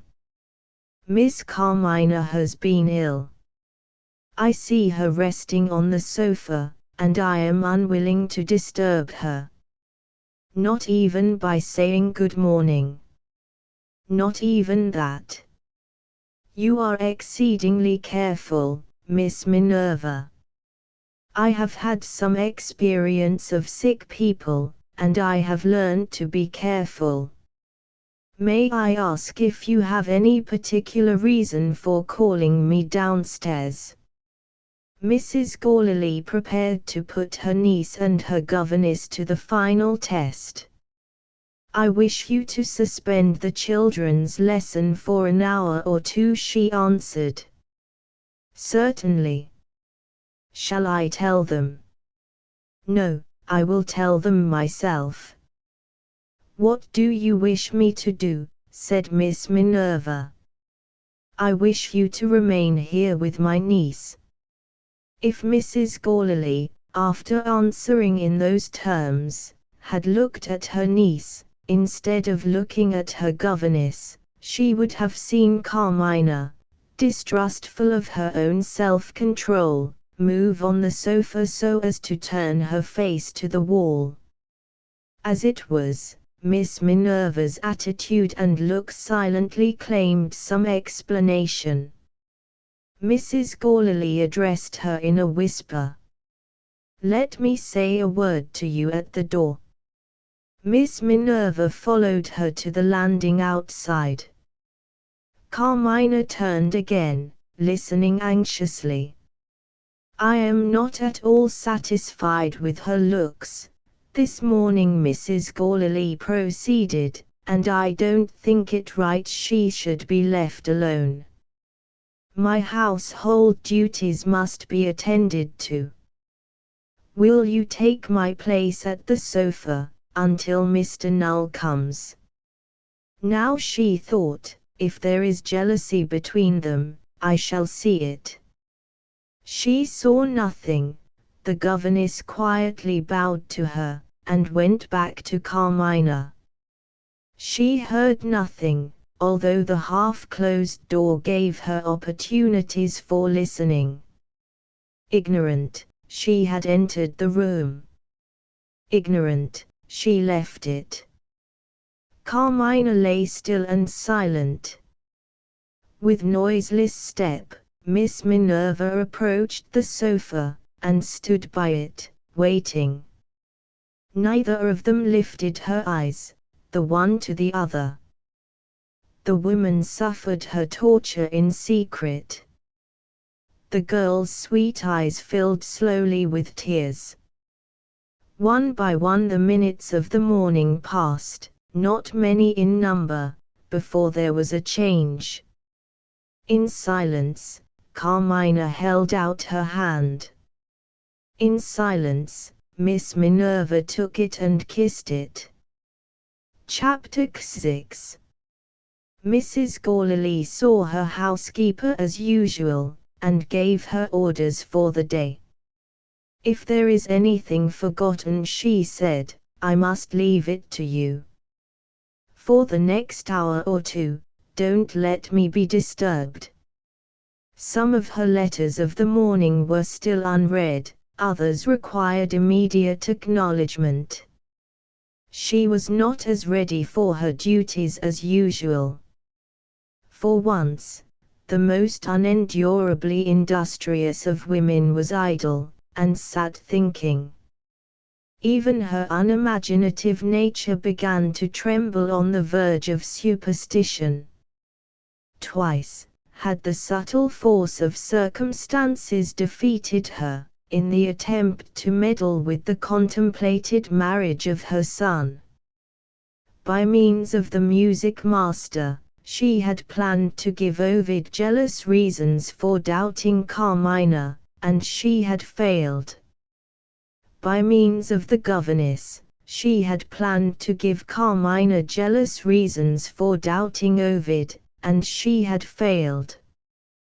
When some people talked of fatality, were they quite such fools as she had hitherto supposed them to be? It would be a waste of time to inquire. What next step could she take? Urged by the intolerable sense of defeat to find reasons for still looking hopefully to the future, the learned Mrs. Gourley lowered herself to the intellectual level of the most ignorant servant in the house. The modern muse of science unconsciously opened her mind to the vulgar belief in luck. She said to herself, as her kitchen maid might have said, we will see what comes of it, the third time. Benjulia's letter was among the other letters waiting on the table. She took it up, and read it again. In her present frame of mind, to find her thoughts occupied by the doctor, was to be reminded of Ovid's strange allusion to his professional colleague, on the day of his departure. Speaking of Carmina, he had referred to one person whom he did not wish her to see in his absence, and that person, he had himself admitted to be Benjulia. He had been asked to state his objection to the doctor, and how had he replied? He had said, "I don't think Benjulia a fit person to be in the company of a young girl." Why? There are many men of mature age, who are not fit persons to be in the company of young girls, but they are either men who despise, or men who admire, young girls. Benjulia belonged neither to the one nor to the other of these two classes. Girls were objects of absolute indifference to him, with the one exception of Zoe, aged 10. Never yet, after meeting him in society hundreds of times, had Mrs. Gourley seen him talk to young ladies or even notice young ladies. Ovid's alleged reason for objecting to Benjulia stood palpably revealed as a clumsy excuse. In the present posture of events, to arrive at that conclusion was enough for Mrs. Gourley. Without stopping to pursue the idea, she rang the bell, and ordered her carriage to be ready that afternoon, at 3 o'clock. Doubtful, and more than doubtful, though it might be, the bare prospect of finding herself possessed, before the day was out, of a means of action capable of being used against Carmina, raised Mrs. Gourley's spirits. She was ready at last to attend to her correspondence. One of the letters was from her sister in Scotland. Among other subjects, it referred to Carmina. "Why won't you let that sweet girl come and stay with us?" Lady Northlake asked. "My daughters are longing for such a companion, and both my sons are ready to envy Ovid the moment they see her. Tell my nephew, when you next write, that I thoroughly understand his falling in love with that gentle pretty creature at first sight." Carmina's illness was the ready excuse which presented itself in Mrs. Gourley's reply. With or without an excuse, Lady Northlake was to be resolutely prevented from taking a foremost place in her niece's heart, and encouraging the idea of her niece's marriage. Mrs. Gourley felt almost pious enough to thank heaven that her sister's palace in the Highlands was at one end of Great Britain, and her own marine villa at the other. The marine villa reminded her of the family migration to the seaside. When would it be desirable to leave London? Not until her mind was relieved of the heavier anxieties that now weighed on it. Not while events might happen, in connection with the threatening creditors or the contemplated marriage, which would baffle her latest calculations, and make her presence in London a matter of serious importance to her own interests. Miss Minerva, again, was a new obstacle in the way. To take her to the Isle of Wight was not to be thought of for a moment. To dismiss her at once, by paying the month's salary, might be the preferable course to pursue, but for two objections. In the first place, if the friendly understanding between them really continued, Carmina might communicate with the discarded governess in secret. In the second place, to pay Miss Minerva's salary before she had earned it, was a concession from which Mrs. Gourley's spite, and Mrs. Gourley's principles of paltry economy, recoiled in disgust. No. The waiting policy in London, under whatever aspect it might be viewed, was, for the present, the one policy to pursue. She returned to the demands of her correspondence. Just as she had taken up her pen, the sanctuary of the boudoir was violated by the appearance of a servant. "What is it now? Didn't the housekeeper tell you that I am not to be disturbed?" "I beg your pardon, m. My master, what does your master want?" "He wishes to see you, m." This was a circumstance entirely without parallel in the domestic history of the house. In sheer astonishment, Mrs. Gourley pushed away her letters, and said, "Show him in." When the boys of 50 years since were naughty, the schoolmaster of the period was not accustomed to punish them by appealing to their sense of honor. If a boy wanted a flogging, in those days, the educational system seized a cane, or a birch rod, and gave it to him.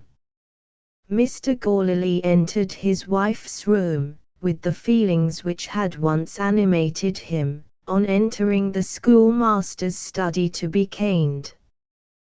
When he said "Good morning, my dear," his face presented the expression of 50 years since, when he had said, "Please, sir, let me off this time." "Now," said Mrs. Gourley, "what do you want?" "Only a little word." "How well you're looking, my dear."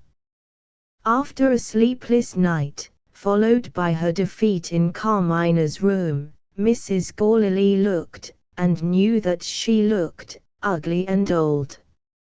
And her wretched husband had reminded her of it. "Go on," she answered sternly. Mr. Gourley moistened his dry lips. "I think I'll take a chair, if you will allow me," he said. Having taken his chair, at a respectful distance from his wife, he looked all round the room with the air of a visitor who had never seen it before. "How very pretty," he remarked softly. "Such taste in color. I think the carpet was your own design, wasn't it? How chaste. Will you come to the point, Mr. Gourley?" "With pleasure, my dear, with pleasure. I'm afraid I smell of tobacco." "I don't care if you do." This was such an agreeable surprise to Mr. Gourley, that he got on his legs again to enjoy it standing up. "How kind.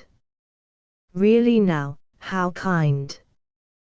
He approached Mrs. Gourley confidentially.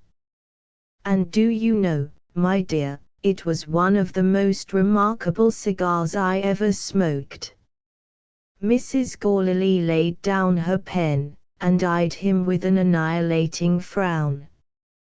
In the extremity of his confusion Mr. Gourley ventured nearer. He felt the sinister fascination of the serpent in the expression of those awful eyebrows. "How well you are looking. How amazingly well you are looking this morning." He leered at his learned wife, and patted her shoulder. For the moment, Mrs. Gourley was petrified.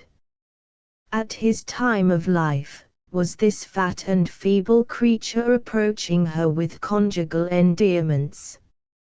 At that early hour of the day, had his guilty lips tasted his favorite champagne, foaming in his well-beloved silver mug, over his much-admired lump of ice? And was this the result? Mr. Gourley. Yes, my dear. Sit down. Mr. Gourley sat down. Have you been to the club? Mr. Gourley got up again. Sit down. Mr. Gourley sat down. I was about to say, my dear, that I'll show you over the club with the greatest pleasure, if that's what you mean. If you are not a downright idiot, said Mrs. Gourley, understand this. Either say what you have to say, or, she lifted her hand, and let it down on the writing table with a slap that made the pens ring in the inkstand, or, leave the room. Mr. Gourley lifted his hand, and searched in the breast pocket of his coat. He pulled out his cigar case, and put it back in a hurry. He tried again, and produced a letter. He looked piteously round the room, in sore need of somebody whom he might appeal to, and ended in appealing to himself. What sort of temper will she be in? He whispered. What have you got there? Mrs. Gourley asked sharply. One of the letters you had this morning. Mr. Gourley looked at her with admiration.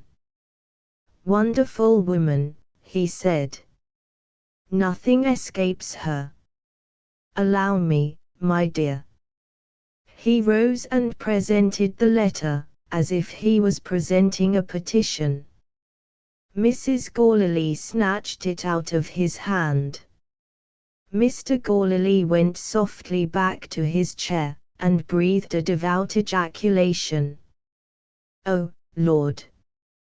It was a letter from one of the tradespeople, whom Mrs. Gourley had attempted to pacify with a payment on account. The tradesman felt compelled, in justice to himself, to appeal to Mr. Gourley, as master of the house. It was impossible for him, he submitted with the greatest respect, to accept a payment, which did not amount to 1/3 of the sum owing to him for more than a 12-month. Wretch, cried Mrs. Gourley. I'll settle his bill, and never employ him again. She opened her cheque-book, and dipped her pen in the ink. A faint voice meekly protested. Mr. Gourley was on his legs again. Mr. Gourley said, Please don't. His incredible rashness silenced his wife. There he stood, his round eyes staring at the cheque-book, his fat cheeks quivering with excitement. You mustn't do it, he said, with a first and last outburst of courage. Give me a minute, my dear, oh, good gracious, give me a minute. He searched in his pocket again, and produced another letter. His eyes wandered towards the door, drops of perspiration oozed out on his forehead.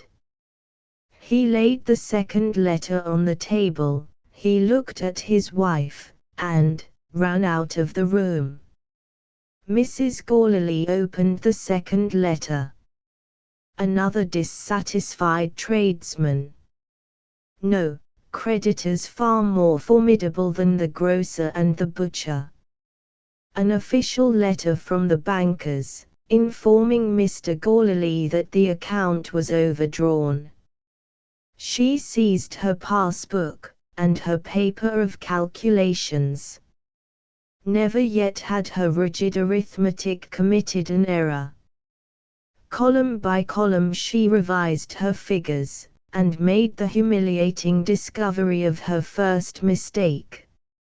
She had drawn out all, and more than all, the money deposited in the bank, and the next half-yearly payment of income was not due until Christmas. There was but one thing to be done, to go at once to the bank.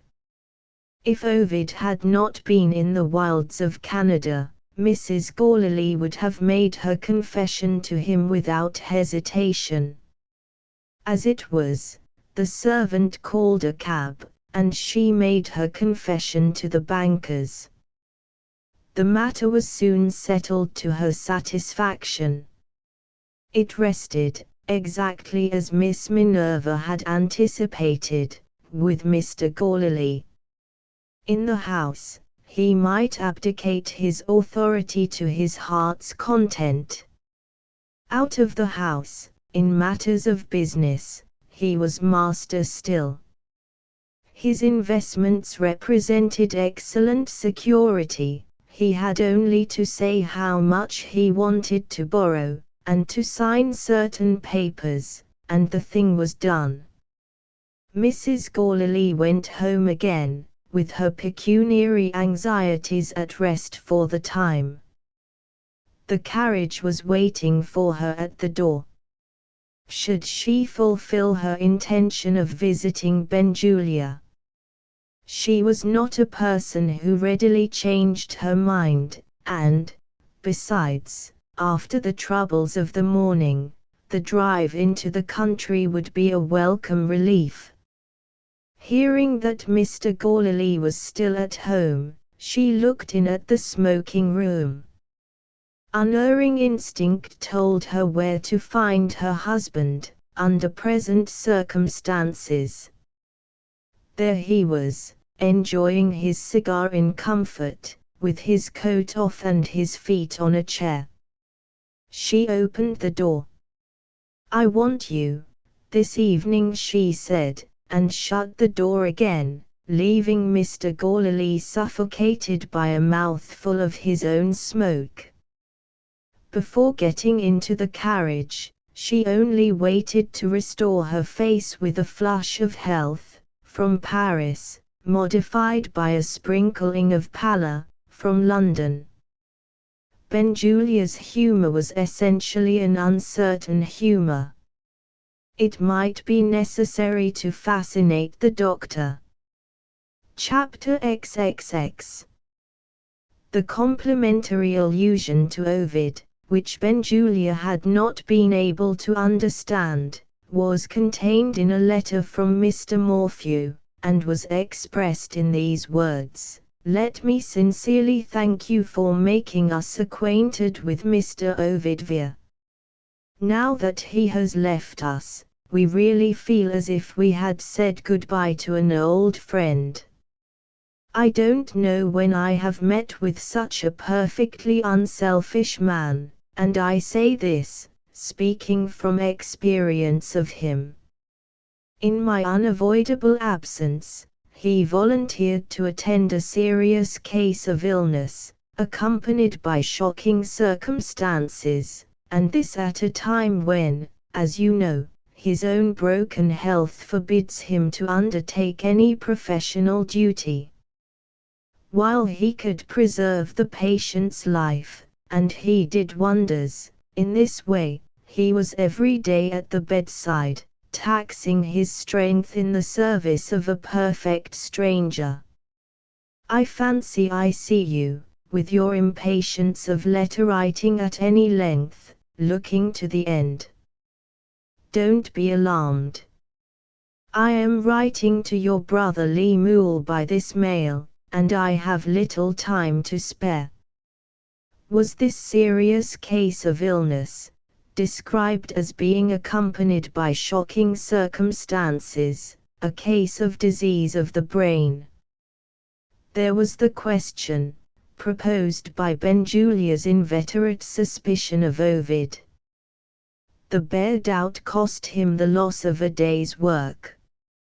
He reviled poor Mr. Morphew as a born idiot for not having plainly stated what the patient's malady was, instead of wasting paper on smooth sentences, encumbered by long words.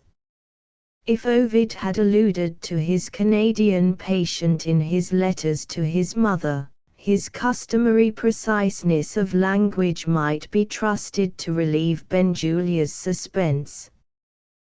With that purpose in view, the doctor had written to Mrs. Gourley. Before he laid down his pen, he looked once more at Mr. Morphew's letter, and paused thoughtfully over one line: "I am writing to your brother Lemuel by this mail." The information of which he was in search might be in that letter. If Mrs. Gourley's correspondence with her son failed to enlighten him, here was another chance of making the desired discovery. Surely the wise course to take would be to write to Lemuel as well. His one motive for hesitating was dislike of his younger brother, dislike so inveterate that he even recoiled from communicating with Lemuel through the post. There had never been any sympathy between them, but indifference had only matured into downright enmity, on the doctor's part, a year since. Accident, the result of his own absence of mind, while he was perplexed by an unsuccessful experiment, had placed Lemuel in possession of his hideous secret. The one person in the world who knew how he was really occupied in the laboratory, was his brother. Here was the true motive of the bitterly contemptuous tone in which Benjulia had spoken to Ovid of his nearest relation. Lemuel's character was certainly deserving of severe judgment, in some of its aspects.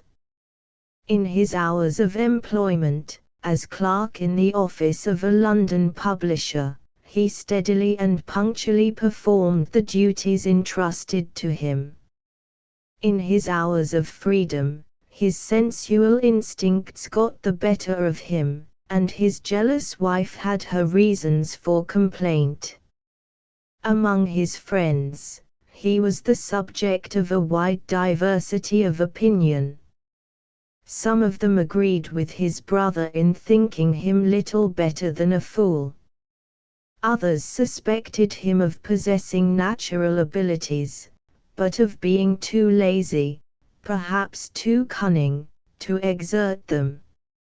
In the office he allowed himself to be called a mere machine, and escaped the overwork which fell to the share of quicker men. When his wife and her relations declared him to be a mere animal, he never contradicted them, and so gained the reputation of a person on whom reprimand was thrown away. Under the protection of this unenviable character, he sometimes said severe things with an air of perfect simplicity. When the furious doctor discovered him in the laboratory, and said, "I'll be the death of you, if you tell any living creature what I am doing," Lemuel answered, with a stare of stupid astonishment, "Make your mind easy, I should be ashamed to mention it." Further reflection decided Benjulia on writing. Even when he had a favour to ask, he was unable to address Lemuel with common politeness. "I hear that Morphew has written to you by the last mail. I want to see the letter." So much he wrote, and no more. What was barely enough for the purpose, was enough for the doctor, when he addressed his brother. Chapter XXXI. Between 1 and 2 o'clock, the next afternoon, Benjulia, at work in his laboratory, heard the bell which announced the arrival of a visitor at the house. No matter what the circumstances might be, the servants were forbidden to disturb him at his studies in any other way. Very unwillingly he obeyed the call, locking the door behind him. At that hour it was luncheon time in well-regulated households, and it was in the last degree unlikely that Mrs. Gourley could be the visitor. Getting within view of the front of the house, he saw a man standing on the doorstep. Advancing a little nearer, he recognized Lemuel. "Hello," cried the elder brother. "Hello," answered the younger, like an echo. They stood looking at each other with the suspicious curiosity of two strange cats. Between Nathan Benjulia, the famous doctor, and Lemuel Benjulia, the publisher's clerk, there was just family resemblance enough to suggest that they were relations. The younger brother was only a little over the ordinary height, he was rather fat than thin, he wore a moustache and whiskers, he dressed smartly, and his prevailing expression announced that he was thoroughly well satisfied with himself. But he inherited Benjulia's gypsy complexion, and, in form and colour, he had Benjulia's eyes. "How do ye do, Nathan?" he said. "What the devil brings you here?" was the answer. Lemuel passed over his brother's rudeness without notice. His mouth curled up at the corners with a mischievous smile. "I thought you wished to see my letter," he said. "Why couldn't you send it by post?" "My wife wished me to take the opportunity of calling on you." "That's a lie," said Benjulia quietly. "Try another excuse. Or do a new thing. For once, speak the truth." Without waiting to hear the truth, he led the way into the room in which he had received Ovid. Lemuel followed, still showing no outward appearance of resentment. "How did you get away from your office?" Benjulia inquired. "It's easy to get a holiday at this time of year. Business is slack, old boy." "Stop. I don't allow you to speak to me in that way. No offense, Brother Nathan." "Brother Lemuel, I never allow a fool to offend me. I put him in his place, that's all." The distant barking of a dog became audible from the lane by which the house was approached. The sound seemed to annoy Benjulia. "What's that?" he asked. Lemuel saw his way to making some return for his brother's reception of him. "It's my dog," he said, "and it's lucky for you that I have left him in the cab." "Why?" "Well, he's as sweet-tempered a dog as ever lived. But he has one fault.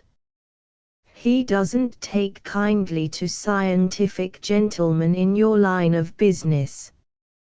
Lemuel paused, and pointed to his brother's hands. "If he smelled that, he might try his teeth at vivisecting you." The spots of blood which Ovid had once seen on Benjulia's stick, were on his hands now. With unruffled composure he looked at the horrid stains, silently telling their tale of torture. "What's the use of washing my hands," he answered, "when I am going back to my work?" He wiped his finger and thumb on the tail of his coat. "Now," he resumed, "if you have got your letter with you, let me look at it." Lemuel produced the letter. "There are some bits in it," he explained, "which you had better not see. If you want the truth, that's the reason I brought it myself. Read the first page and then I'll tell you where to skip." So far, there was no allusion to Ovid. Benjulia turned to the second page, and Lemuel pointed to the middle of it. "Read as far as that," he went on, "and then skip till you come to the last bit at the end. On the last page, Ovid's name appeared. He was mentioned as a delightful person, introduced by your brother, and with that the letter ended. In the first bitterness of his disappointment, Benjulia conceived an angry suspicion of those portions of the letter which he had been requested to pass over unread. "What has Morphew got to say to you that I mustn't read?" he asked. "Suppose you tell me first what you want to find in the letter," Lemuel rejoined. "Morphew is a doctor like you. Is it anything medical?" Benjulia answered this in the easiest way. He nodded his head. "Is it vivisection?" Lemuel inquired slyly. Benjulia at once handed the letter back, and pointed to the door. His momentary interest in the suppressed passages was at an end. "That will do," he answered. "Take yourself and your letter away." "Ah," said Lemuel, "I'm glad you don't want to look at it again." He put the letter away, and buttoned his coat, and tapped his pocket significantly. "You have got a nasty temper, Nathan, and there are things here that might try it." In the case of any other man, Benjulia would have seen that the one object of these prudent remarks was to irritate him. Misled by his profound conviction of his brother's stupidity, he now thought it possible that the concealed portions of the letter might be worth notice. He stopped Lemuel at the door. "I've changed my mind," he said. "I want to look at the letter again." "You had better not," Lemuel persisted. "Morphew's going to write a book against you, and he asks me to get it published at our place. I'm on his side, you know. I shall do my best to help him. I can lay my hand on literary fellows who will lick his style into shape. It will be an awful exposure."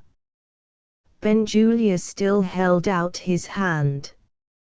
With overacted reluctance, Lemuel unbuttoned his coat. The distant dog barked again as he gave the letter back. "Please excuse my dear old dog," he said with maudlin tenderness.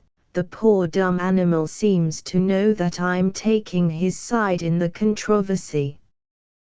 Bow wow means, in his language, fie upon the cruel hands that bore holes in our head and use saws on our backs. Ah, Nathan, if you have got any dogs in that horrid place of yours, pat them and give them their dinner. You never heard me talk like this before, did you? I'm a new man since I joined the Society for Suppressing You. Oh, if I only had the gift of writing." The effect of this experiment on his brother's temper failed to fulfill Lemuel's expectations. The doctor's curiosity was roused on the doctor's own subject of inquiry. "You're quite right about one thing," said Benjulia gravely. "I never heard you talk in this way before. You suggest some interesting considerations, of the medical sort. Come to the light." He led Lemuel to the window, looked at him with the closest attention, and carefully consulted his pulse. Lemuel smiled. "I'm not joking," said Benjulia sternly. "Tell me this. Have you had headaches lately? Do you find your memory failing you?" As he put those questions, he thought to himself, seriously thought, "Is this fellow's brain softening? I wish I had him on my table." Lemuel persisted in presenting himself under a sentimental aspect. He had not forgiven his elder brother's rudeness yet, and he knew, by experience, the one weakness in Benjulia's character which, with his small resources, it was possible to attack. "Thank you for your kind inquiries," he replied. "Never mind my head, so long as my heart's in the right place. I don't pretend to be clever, but I've got my feelings, and I could put some awkward questions on what you call medical research, if I had Morphew to help me." "I'll help you," said Benjulia, interested in developing the state of his brother's brain. "I don't believe you," said Lemuel, interested in developing the state of his brother's temper. "Try me, Lemuel." "All right, Nathan." The two brothers returned to their chairs, reduced for once to the same moral level. Chapter XXX. "Now," said Benjulia, "what is it to be?" "The favourite public bugbear." "Vivisection." "Yes." "Very well. What can I do for you?" "Tell me first," said Lemuel, "what is law?" "Nobody knows." "Well, then, what ought it to be?" "Justice, I suppose." "Let me wait a bit, Nathan, and get that into my mind." Benjulia waited with exemplary patience. "Now about yourself," Lemuel continued. "You won't be offended, will you? Should I be right if I called you a dissector of living creatures?" Benjulia was reminded of the day when he had discovered his brother in the laboratory. His dark complexion deepened in hue. His cold grey eyes seemed to promise a coming outbreak.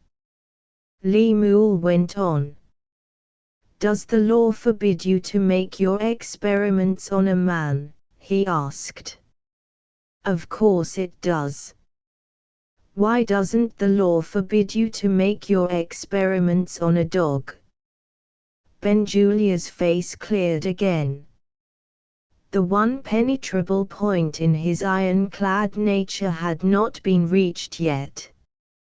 That apparently childish question about the dog appeared, not only to have interested him, but to have taken him by surprise.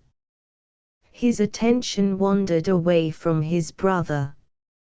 His clear intellect put Lemuel's objection in closer logical form, and asked if there was any answer to it. Thus, the law which forbids you to dissect a living man, allows you to dissect a living dog. Why? There was positively no answer to this. "Suppose," he said, "because a dog is an animal." Could he, as a physiologist, deny that a man is an animal too? "Suppose," he said, "because a dog is the inferior creature in intellect." The obvious answer to this would be, but the lower order of savage, or the lower order of lunatic, compared with the dog, is the inferior creature in intellect, and, in these cases, the dog has, on your own showing, the better right to protection of the two. "Suppose," he said, "because a man is a creature with a soul, and a dog is a creature without a soul." This would be simply inviting another unanswerable question: how do you know? Honestly accepting the dilemma which thus presented itself, the conclusion that followed seemed to be beyond dispute.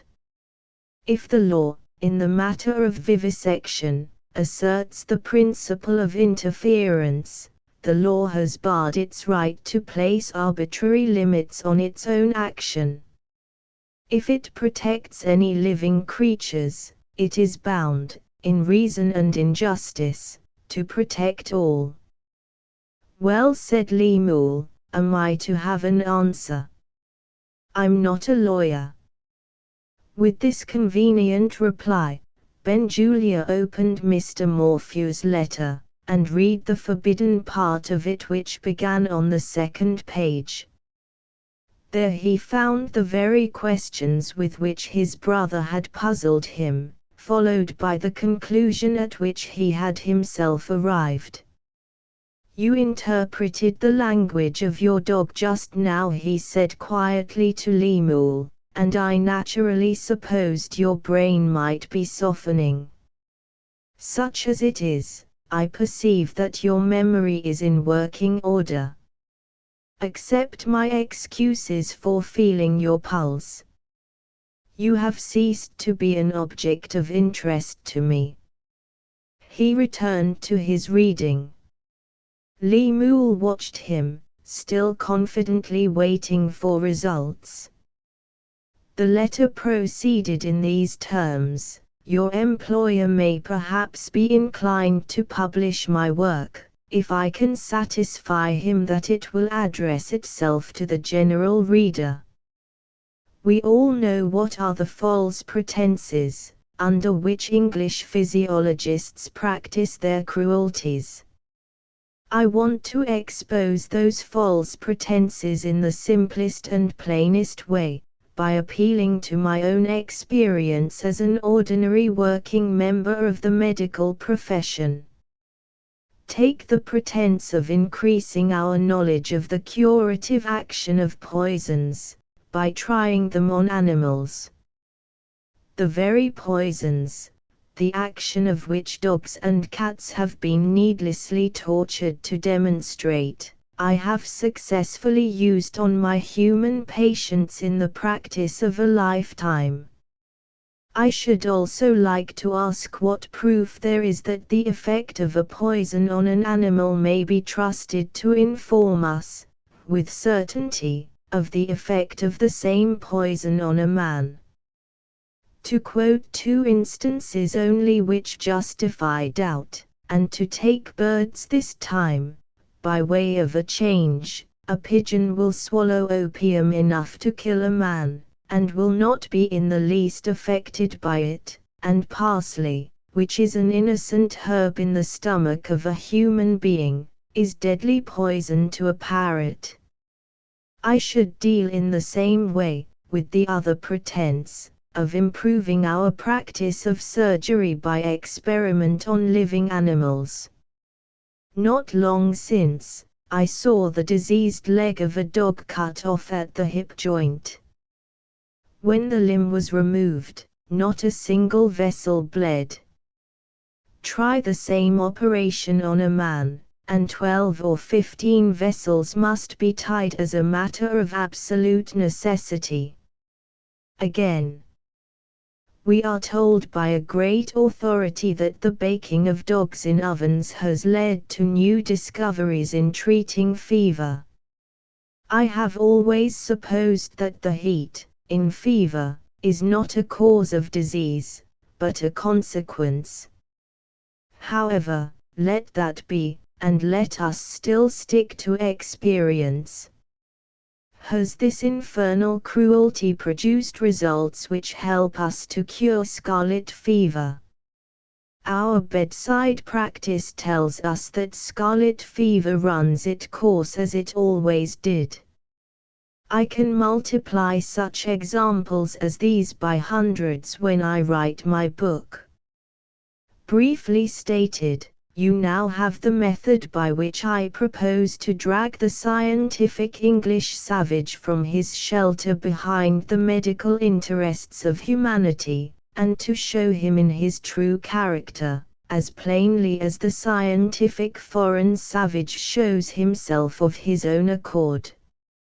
He doesn't shrink behind false pretenses. He doesn't add cant to cruelty. He boldly proclaims the truth: I do it, because I like it. Benjulia rose, and threw the letter on the floor. I proclaim the truth, he said. I do it because I like it. There are some few Englishmen who treat ignorant public opinion with the contempt that it deserves, and I am one of them." He pointed scornfully to the letter. "That wordy old fool is right about the false pretenses. Publish his book, and I'll buy a copy of it." "That's odd," said Lemuel. "What's odd?" "Well, Nathan, I'm only a fool, but if you talk in that way of false pretenses and public opinion, why do you tell everybody that your horrid cutting and carving is harmless chemistry? And why were you in such a rage when I got into your workshop, and found you out? Answer me that." "Let me congratulate you first," said Benjulia. "It isn't every fool who knows that he is a fool. Now you shall have your answer. Before the end of the year, all the world will be welcome to come into my workshop, and see me at the employment of my life. Brother Lemuel, when you stole your way through my unlocked door, you found me traveling on the road to the grandest medical discovery of this century. You stupid ass, do you think I cared about what you could find out? I am in such perpetual terror of being forestalled by my colleagues, that I am not master of myself, even when such eyes as yours look at my work. In a month or two more, perhaps in a week or two, I shall have solved the grand problem. I labor at it all day. I think of it, I dream of it, all night. It will kill me. Strong as I am, it will kill me. What do you say? Am I working myself into my grave, in the medical interests of humanity? That for humanity. I am working for my own satisfaction, for my own pride, for my own unutterable pleasure in beating other men, for the fame that will keep my name living hundreds of years hence. Humanity. I say with my foreign brethren, knowledge for its own sake, is the one God I worship.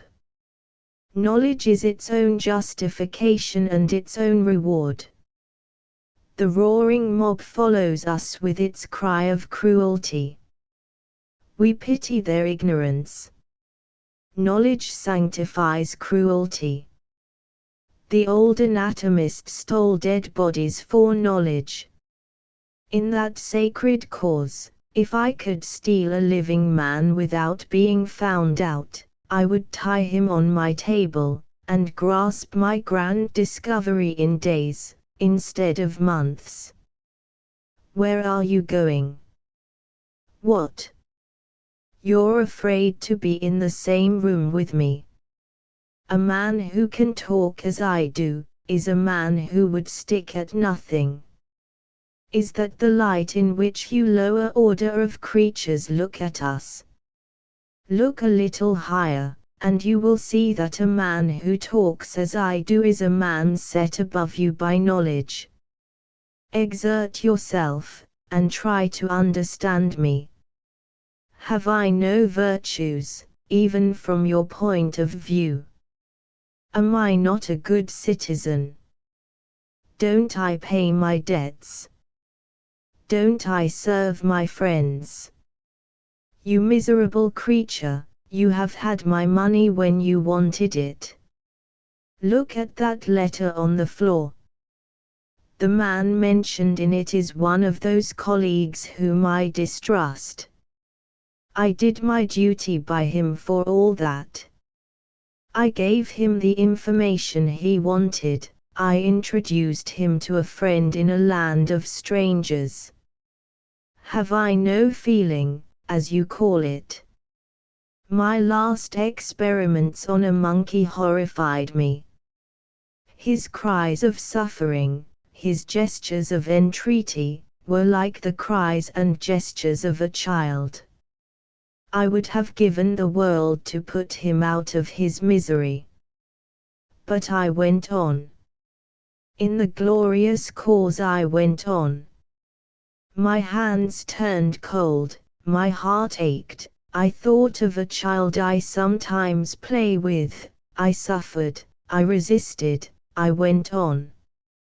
All for knowledge. All for knowledge. His brother's presence was forgotten. His dark face turned livid, his gigantic frame shuddered, his breath came and went in deep sobbing gasps. It was terrible to see him and hear him. Lemuel slunk out of the room. The jackal had roused the lion, the mean spirit of mischief in him had not bargained for this.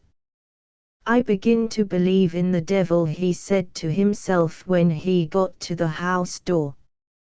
As he descended the steps, a carriage appeared in the lane.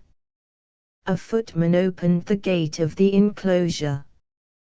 The carriage approached the house, with a lady in it. Lemuel ran back to his brother. "Here's a lady coming," he said. "You're in a nice state to see her. Pull yourself together, Nathan, and, damn it, wash your hands." He took Benjulia's arm, and led him upstairs. When Lemuel returned to the hall, Mrs. Gorley was ascending the house steps. He bowed profoundly, in homage to the well-preserved remains of a fine woman. "My brother will be with you directly, m. Pray allow me to give you a chair." His hat was in his hand. Mrs. Gorley's knowledge of the world easily set him down at his true value. She got rid of him with her best grace. "Pray don't let me detain you, sir, I will wait with pleasure." If she had been 20 years younger, the hint might have been thrown away. As it was, Lemuel retired. Chapter XXXIII. An unusually long day's work at the office had fatigued good Mr. Moole. He pushed aside his papers, and let his weary eyes rest on a glass vase full of flowers on the table, a present from a grateful client.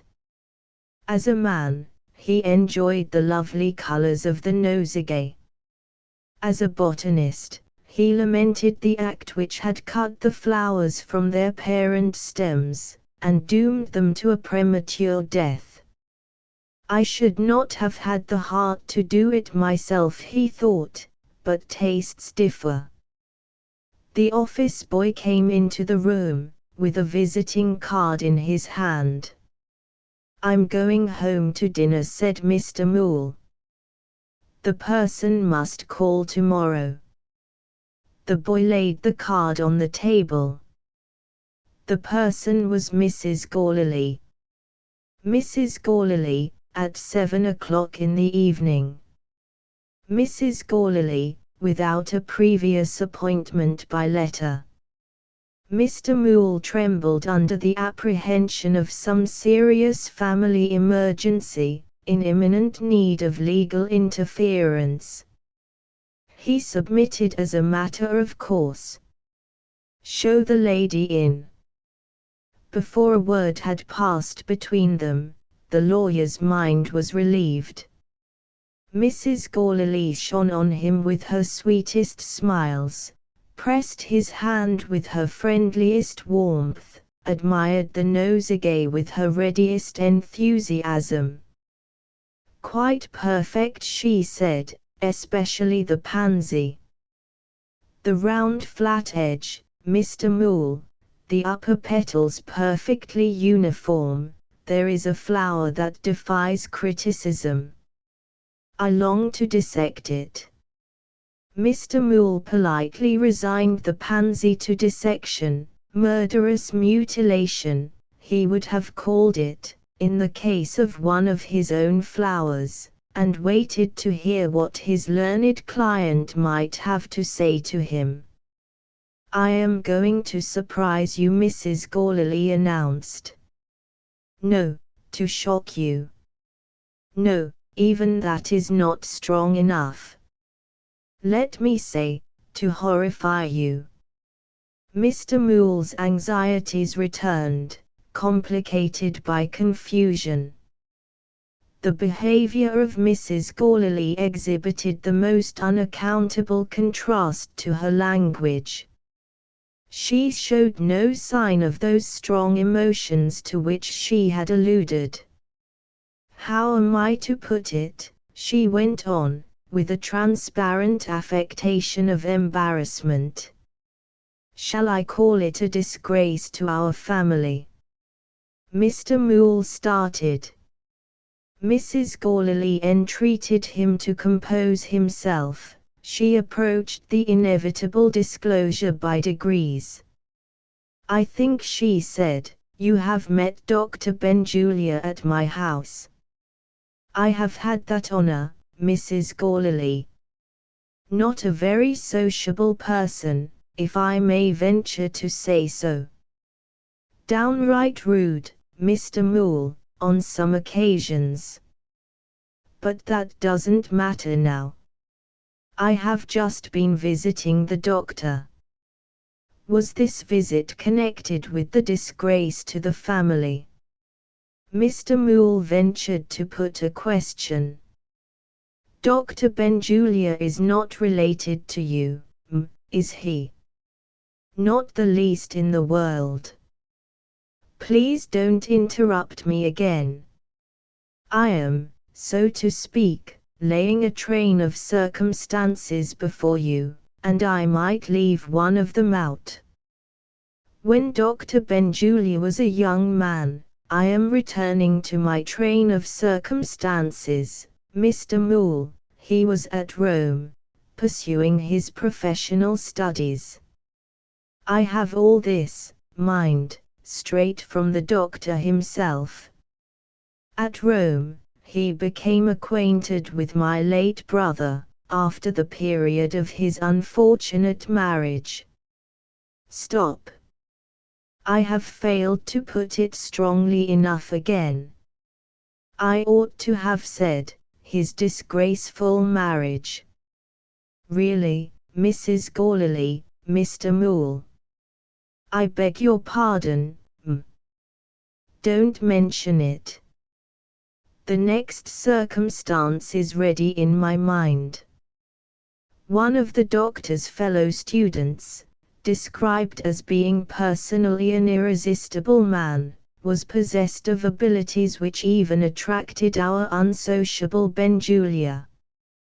They became friends. At the time of which I am now speaking, my brother's disgusting wife, but I repeat it, Mr. Moole. I say again, his disgusting wife, was the mother of a female child. Your niece, Mrs. Gourley. No. Not Miss Carmina. Miss Carmina is no more my niece than she is your niece. Carry your mind back to what I have just said. I mentioned a medical student who was an irresistible man. Miss Carmina's father was that man. Mr. Moole's astonishment and indignation would have instantly expressed themselves, if he had not been a lawyer. As it was, his professional experience warned him of the imprudence of speaking too soon. Mrs. Galilee's exultation forced its way outwards. Her eyes glittered, her voice rose. "The law, Mr. Moole, what does the law say?" she broke out. "Is my brother's will no better than waste paper? Is the money divided among his only near relations? Tell me. Tell me." Mr. Moole suddenly plunged his face into his vase of flowers. Did he feel that the air of the office wanted purifying? Or was he conscious that his face might betray him unless he hid it? Mrs. Galilee was at no loss to set her own clever interpretation on her lawyer's extraordinary proceeding. "Take your time," she said with the most patronizing kindness. "I know your sensitive nature. I know what I felt myself when this dreadful discovery burst upon me. If you remember, I said I should horrify you. Take your time, my dear sir, pray take your time." To be encouraged in this way, as if he was the emotional client, and Mrs. Galilee the impassive lawyer, was more than even Mr. Moole could endure. Shy men are, in the innermost depths of their nature, proud men. The lawyer had his professional pride. He came out of his flowery retreat, with a steady countenance. For the first time in his life, he was not afraid of Mrs. Galilee. "Before we enter on the legal aspect of the case," he began. "The shocking case," Mrs. Galilee interposed, "in the interests of virtue." Under any other circumstances Mr. Moole would have accepted the correction. He actually took no notice of it now. "There is one point," he proceeded, "on which I must beg you to enlighten me." "By all means. I am ready to go into any details, no matter how disgusting they may be." Mr. Moole thought of certain ladies, objects of perfectly needless respect among men, who, being requested to leave the court, at unmentionable trials, persist in keeping their places. It was a relief to him to feel, if his next questions did nothing else, that they would disappoint Mrs. Galilee. "Am I right in supposing that you believe what you have told me?" he resumed. "Most assuredly." "Is Dr. Benjulia the only person who has spoken to you on the subject?" "The only person. His information being derived from his friend, the fellow student whom you mentioned just now." "In other words," Mrs. Galilee answered viciously, "the father of the wretched girl who has been foisted on my care."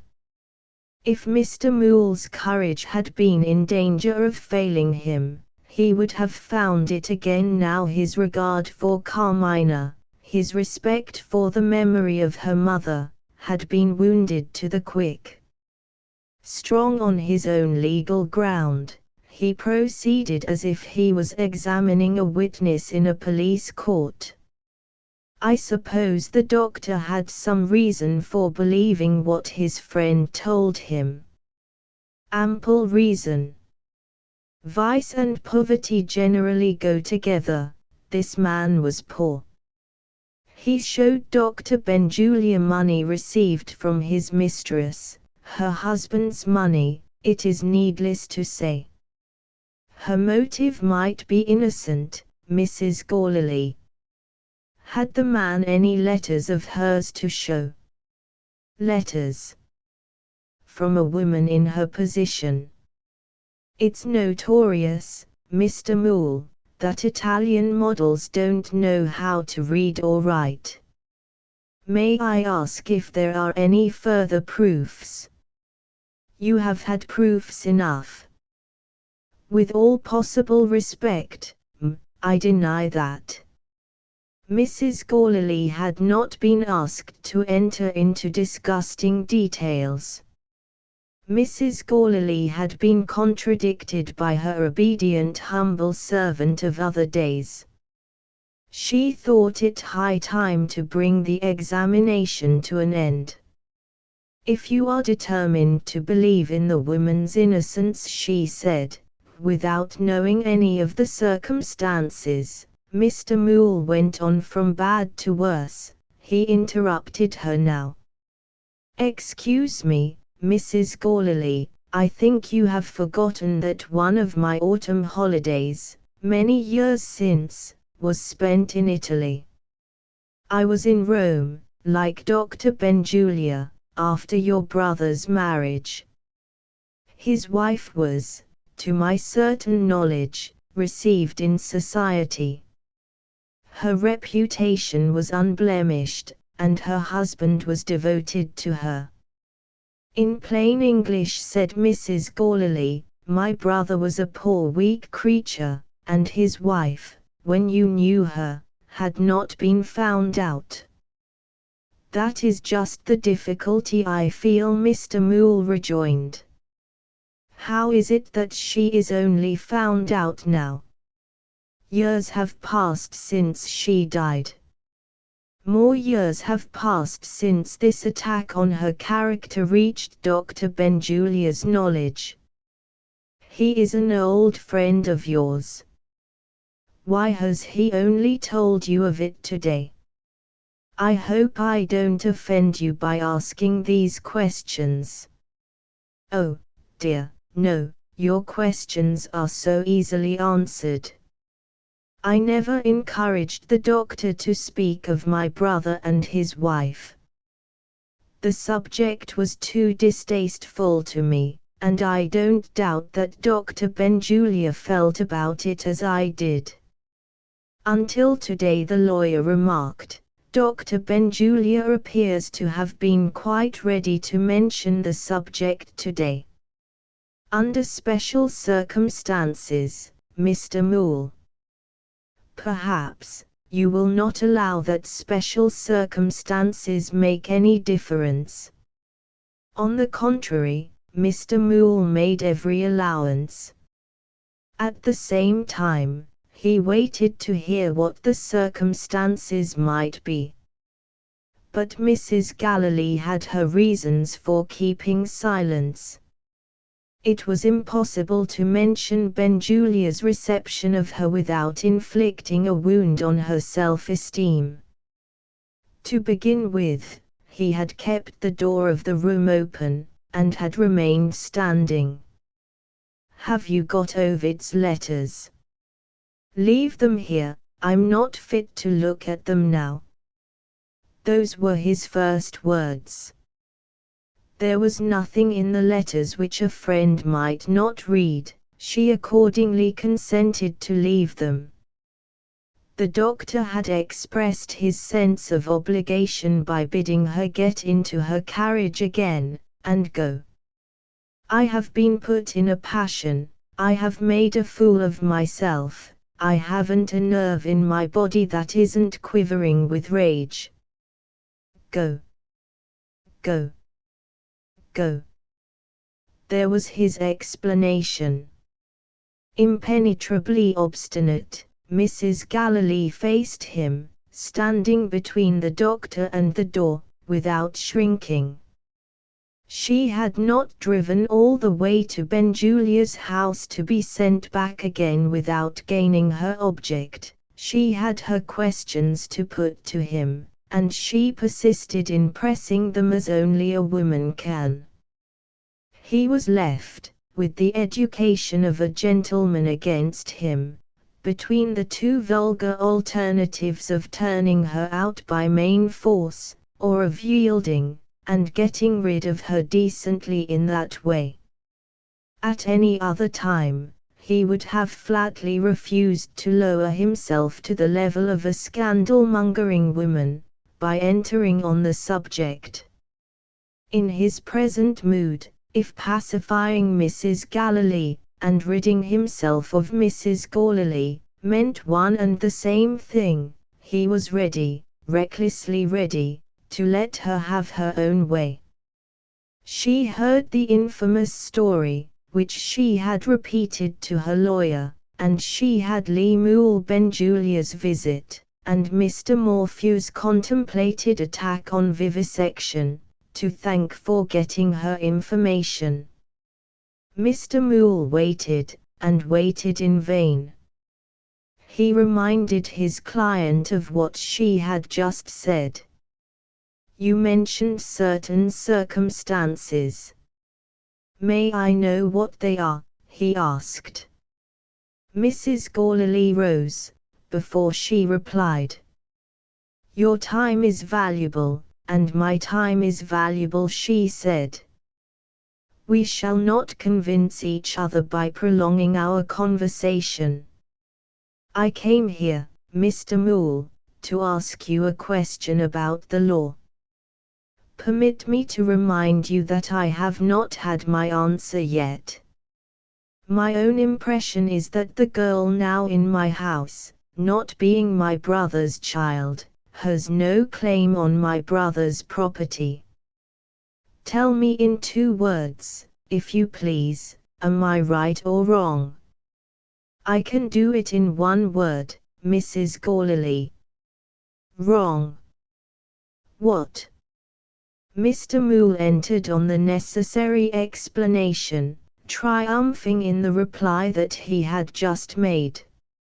It's the smartest thing, he thought, I ever said in my life.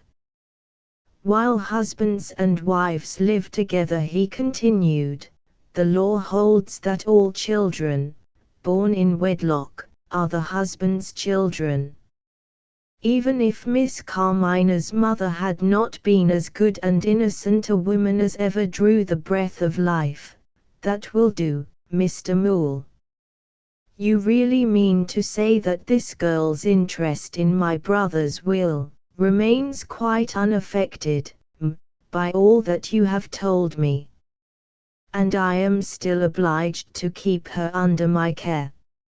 Or, Mr. Moole answered, to resign the office of guardian, in favor of Lady Northlake, appointed to act in your place. I won't trouble you any further, sir. Good evening. She turned to leave the office. Mr. Moole actually tried to stop her. 1 word more, Mrs. Galilee. No, we have said enough already. Mr. Moole's audacity arrived at its climax. He put his hand on the lock of the office door, and held it shut. The young lady, Mrs. Gourley. I am sure you will never breathe a word of this to the pretty gentle, young lady. Even if it was true, and, as God is my witness, I am sure it's false. Good evening, Mr. Moole. He opened the door, and let her go. Her looks and tones told him that remonstrance was worse than useless. From year's end to year's end, this modest and amiable man had never been heard to swear. He swore now. Damn Dr. Benjulia, he burst out, in the solitude of his office. His dinner was waiting for him at home. Instead of putting on his hat, he went back to his writing table. His thoughts projected themselves into the future, and discovered possibilities from which they recoiled. He took up his pen, and began a letter. To John Gourley, Esquire. Dear Sir, circumstances have occurred, which I am not at liberty to mention, but which make it necessary for me, in justice to my own views and feelings, to withdraw from the position of legal adviser to yourself and family. He paused and considered with himself. No, he decided, I may be of some use to that poor child, while I am the family lawyer. He tore up his unfinished letter. When Mr. Moole got home that night, it was noticed that he had a poor appetite for his dinner. On the other hand, he drank more wine than usual.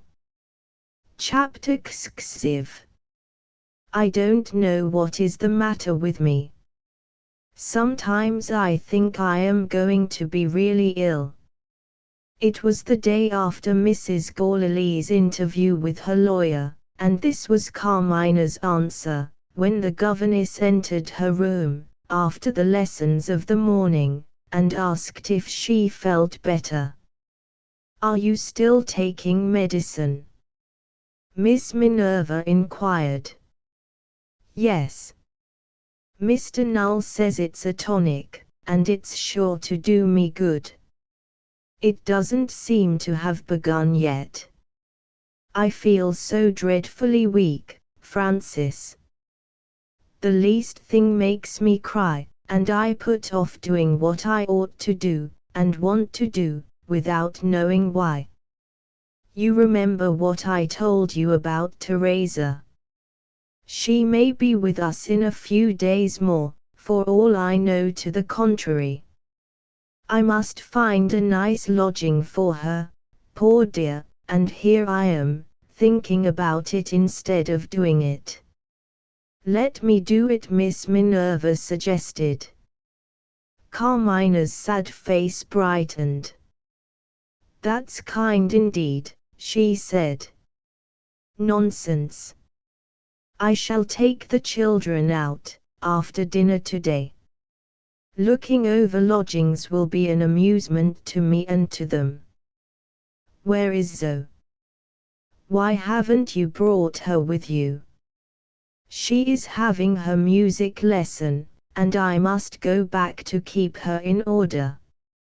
About the lodging. A sitting room and bedroom will be enough, I suppose. In this neighborhood, I am afraid the terms will be rather high. Oh, never mind that. Let us have clean airy rooms, and a kind landlady. Teresa mustn't know it, if the terms are high. Will she allow you to pay her expenses? Ah, you put it delicately.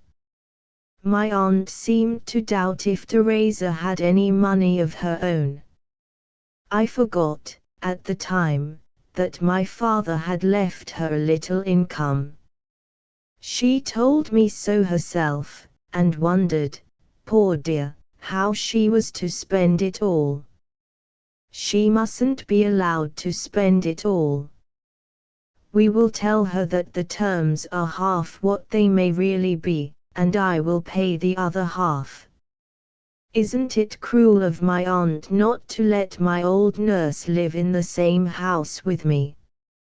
At that moment, a message arrived from one of the persons of whom she was speaking.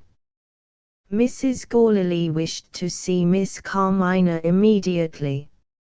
"My dear," said Miss Minerva, when the servant had withdrawn, "why do you tremble so? There's something in me, Francis, that shudders at my aunt." Ever since she stopped. Miss Minerva understood that sudden pause, the undesigned allusion to Carmina's guiltless knowledge of her feeling towards Ovid. By unexpressed consent, on either side, they still preserved their former relations as if Mrs. Gourley had not spoken. Miss Minerva looked at Carmina sadly and kindly. "Goodbye for the present," she said, and went upstairs again to the schoolroom. In the hall, Carmina found the servant waiting for her. He opened the library door. The learned lady was at her studies. "I have been speaking to Mr. Null about you," said Mrs. Gourley. On the previous evening, Carmina had kept her room. She had breakfasted in bed, and she now saw her aunt for the first time since Mrs. Gourley had left the house on her visit to Benjulia. The girl was instantly conscious of a change, to be felt rather than to be realized, a subtle change in her aunt's way of looking at her and speaking to her. Her heart beat fast. She took the nearest chair in silence. The doctor, Mrs. Gourley proceeded, thinks it of importance to your health to be as much as possible in the air. He wishes you to drive out every day, while the fine weather lasts. I have ordered the open carriage to be ready, after luncheon. Other engagements will prevent me from accompanying you. You will be under the care of my maid, and you will be out for 2 hours. Mr. Null hopes you will gain strength. Is there anything you want? Nothing, thank you. Perhaps you wish for a new dress? Oh, no. You have no complaint to make of the servants. The servants are always kind to me. I needn't detain you any longer, I have a person coming to speak to me. Carmina had entered the room in doubt and fear. She left it with strangely mingled feelings of perplexity and relief. Her sense of a mysterious change in her aunt had strengthened with every word that Mrs. Gourley had said to her. She had heard of reformatory institutions, and of discreet persons called matrons who managed them. In her imaginary picture of such places, Mrs. Gourley's tone and manner realized, in the strangest way, her idea of a matron speaking to a penitent. As she crossed the hall, her thoughts took a new direction. Some indefinable distrust of the coming time got possession of her. An ugly model of the Colosseum, in cork, stood on the hall table. She looked at it absently. I hope Teresa will come soon, she thought, and turned away to the stairs. She ascended slowly, her head drooping, her mind still preoccupied. Arrived at the first landing, a sound of footsteps disturbed her. She looked up, and found herself face to face with Mr. Lefrank, leaving the schoolroom after his music lesson. At that sudden discovery, a cry of alarm escaped her, the common little scream of a startled woman. Mr. Lefrank made an elaborately formal bow. He apologized with sternly stupid emphasis. I beg your pardon. Moved by a natural impulse, penitently conscious of those few foolish words of hers which he had so unfortunately overheard, the poor girl made an effort to conciliate him. I have very few friends, Mr. Lefrank, she said timidly. May I still consider you as one of them? Will you forgive and forget? Will you shake hands? Mr. Lefrank made another magnificent bow. He was proud of his voice.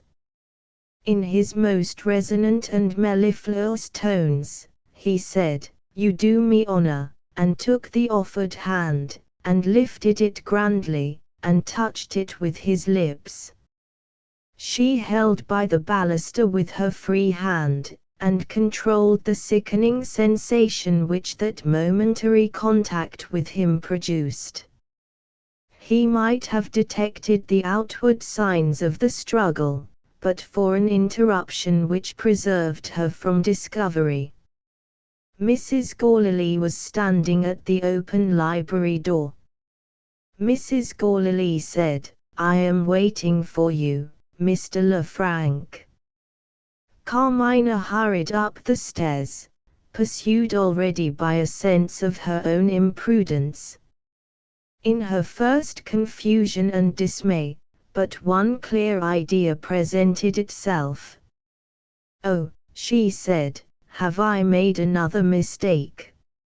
Meanwhile, Mrs. Gourley had received her music master with the nearest approach to an indulgent welcome, of which a hardened nature is capable.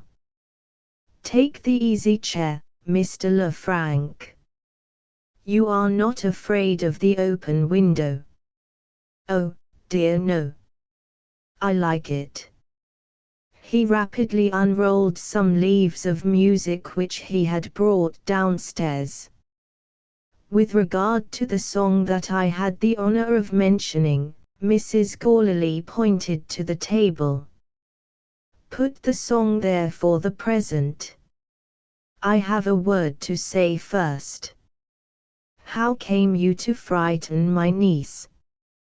I heard something like a scream, and naturally looked out. She was making an apology. She asked you to forgive and forget. What does all this mean?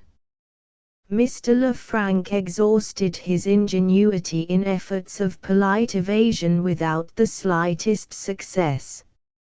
From first to last, if the expression may be permitted, Mrs. Gourley had him under her thumb. He was not released, until he had literally reported Carmina's opinion of him as a man and a musician, and had exactly described the circumstances under which he had heard it. Mrs. Gourley listened with an interest, which, under less embarrassing circumstances, would have even satisfied Mrs. Lefranc's vanity.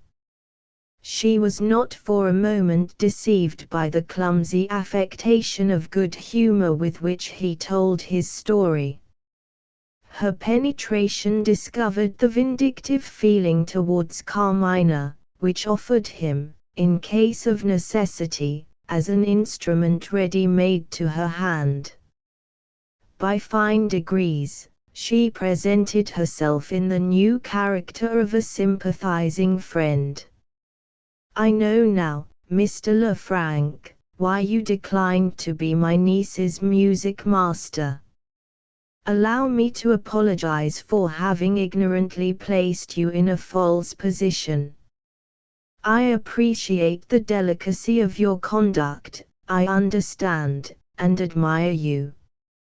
Mr. Lefranc's florid cheeks turned redder still.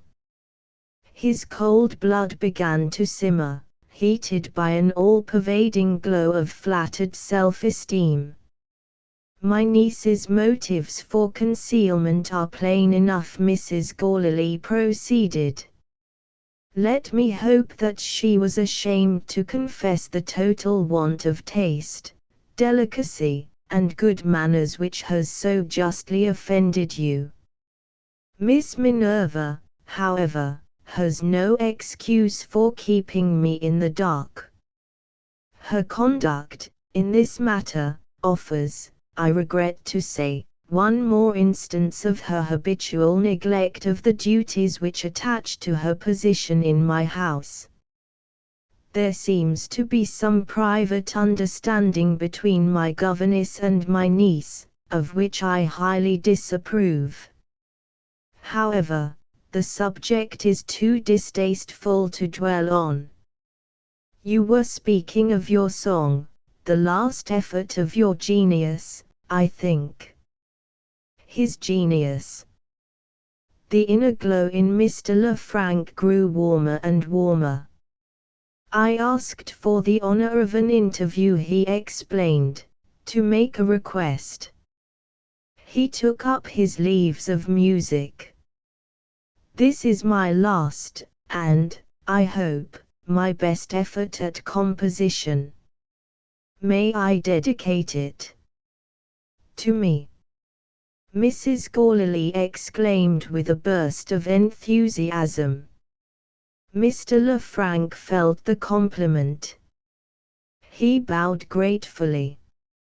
Need I say how gladly I accept the honor? With this gracious answer Mrs. Gourley rose.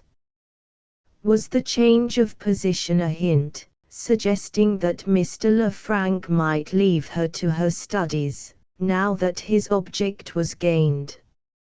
Or was it an act of homage offered by science to art? Mr. Lefranc was incapable of placing an unfavorable interpretation on any position which a woman, and such a woman, could assume in his presence. He felt the compliment again. "The first copy published shall be sent to you," he said, and snatched up his hat, eager to set the printers at work. "And 25 copies more, for which I subscribe," cried his munificent patroness, cordially shaking hands with him. Mr. Lefranc attempted to express his sense of obligation. Generous Mrs. Gourlay refused to hear him. He took his leave, he got as far as the hall, and then he was called back, softly, confidentially called back to the library. "A thought has just struck me," said Mrs. Gourlay. "Please shut the door for a moment. About that meeting between you and my niece. Perhaps I am taking a morbid view." She paused. Mr. Lefranc waited with breathless interest. "Or is there something out of the common way in that apology of hers?" Mrs. Gourlay proceeded. "Have you any idea what the motive might be?" Mr. Lefranc's ready suspicion was instantly aroused. "Not the least idea," he answered. "Can you tell me?" "I am as completely puzzled as you are," Mrs. Gourlay rejoined. Mr. Lefranc considered. His suspicions made an imaginative effort, assisted by his vanity. "After my refusal to teach her," he suggested, "that proposal to shake hands may have a meaning." There, his invention failed him. He stopped, and shook his head ominously. Mrs. Gourlay's object being attained, she made no attempt to help him. "Perhaps time will show," she answered discreetly. "Goodbye again, with best wishes for the success of the song." Chapter XXXV. The solitude of her own room was no welcome refuge to Carmina, in her present state of mind. She went on to the schoolroom. Miss Minerva was alone. The two girls, in obedience to domestic regulations, were making their midday toilet before dinner. Carmina described her interview with Mrs. Gourlay, and her meeting with Mr. Lefranc. "Don't scold me," she said, "I make no excuse for my folly. If Mr. Lefranc had left the house, after you spoke to him," Miss Minerva answered, "I should not have felt the anxiety which troubles me now. I don't like his going to Mrs. Gourlay afterwards, especially when you tell me of that change in her manner towards you. Yours is a vivid imagination, Carmina. Are you sure that it has not been playing you any tricks?" "Perfectly sure." Miss Minerva was not quite satisfied. "Will you help me to feel as certain about it as you do?" she asked. "Mrs. Gourlay generally looks in for a few minutes, while the children are at dinner. Stay here, and say something to her in my presence. I want to judge for myself." The girls came in. Maria's perfect toilet reflected Maria's perfect character. She performed the duties of politeness with her usual happy choice of words. "Dear Carmina, it is indeed a pleasure to see you again in our schoolroom. We are naturally anxious about your health. This lovely weather is no doubt in your favor, and Papa thinks Mr. Null a remarkably clever man. Zoe stood by frowning, while these smooth conventionalities trickled over her sister's lips. Carmina asked what was the matter. Zoe looked gloomily at the dog on the rug. "I wish I was Tinker," she said. Maria smiled sweetly. "Dear Zoe, what a very strange wish. What would you do, if you were Tinker?" The dog, hearing his name, rose and shook himself. Zoe pointed to him, with an appearance of the deepest interest. "He hasn't got to brush his hair before he goes out for a walk. His nails don't look black when they are dirty. And, I say," she whispered the next words in Carmina's ear, "he hasn't got a governess." The dinner made its appearance, and Mrs. Gorley followed the dinner. Maria said grace. Zoe, always ravenous at meals, forgot to say amen. Carmina, standing behind her chair, prompted her. Zoe said amen, oh, bother, the first word at the top of her voice, and the last two in a whisper. Mrs. Gorley looked at Carmina as she might have looked at an obtrusive person who had stepped in from the street. "You had better dress before luncheon," she suggested, "or you will keep the carriage waiting." Hearing this, Zoe laid down her knife and fork, and looked over her shoulder. "Ask if I may go with you," she said. Carmina made the request. "No," Mrs. Gorley answered, "the children must walk. My maid will accompany you." Carmina glanced at Miss Minerva on leaving the room. The governess replied by a look. She too had seen the change in Mrs. Gorley's manner, and was at a loss to understand it. Mrs. Gorley's maid Marceline belonged to a quick-tempered race. She was a Jersey woman. It is not easy to say which of the two felt most oppressed by their enforced companionship in the carriage. The maid was perhaps the most to be pitied. Secretly drawn towards Carmina like the other servants in the house, she was forced by her mistress's private instruction to play the part of a spy. If the young lady changes the route which the coachman has my orders to take, or if she communicates with any person while you are out, you are to report it to me. Mrs. Gorley had not forgotten the discovery of the travelling bag, and Mr. Moole's exposition of the law had informed her that the superintendence of Carmina was as much a matter of serious pecuniary interest as ever.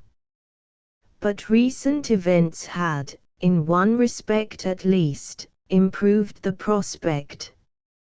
If Ovid, as his mother actually ventured to hope, broke off his engagement, when he heard the scandalous story of Carmina's birth, there was surely a chance that she, like other girls of her sensitive temperament, might feel the calamity that had fallen on her so acutely as to condemn herself to a single life. Misled, partly by the hope of relief from her own vile anxieties, partly by the heartless incapability of appreciating generous feeling in others, developed by the pursuits of her later life, Mrs. Gorley seriously contemplated her son's future decision as a matter of reasonable doubt. In the meanwhile, this detestable child of adultery, this living obstacle in the way of the magnificent prospects which otherwise awaited Maria and Zoe, to say nothing of their mother, must remain in the house, submitted to her guardian's authority, watched by her guardian's vigilance. The hateful creature was still entitled to medical attendance when she was ill, and must still be supplied with every remedy that the doctor's ingenuity could suggest. A liberal allowance was paid for the care of her, and the trustees were bound to interfere if it was not fairly earned. Looking after the carriage as it drove away, Marceline on the front seat presenting the picture of discomfort, and Carmina opposite to her, unendurably pretty and interesting, with the last new poem on her lap, Mrs. Gourley's reflections took their own bitter course. Accidents happen to other carriages, with other girls in them. Not to my carriage, with that girl in it. Nothing will frighten my horses today, and, fat as he is, my coachman will not have a fit on the box.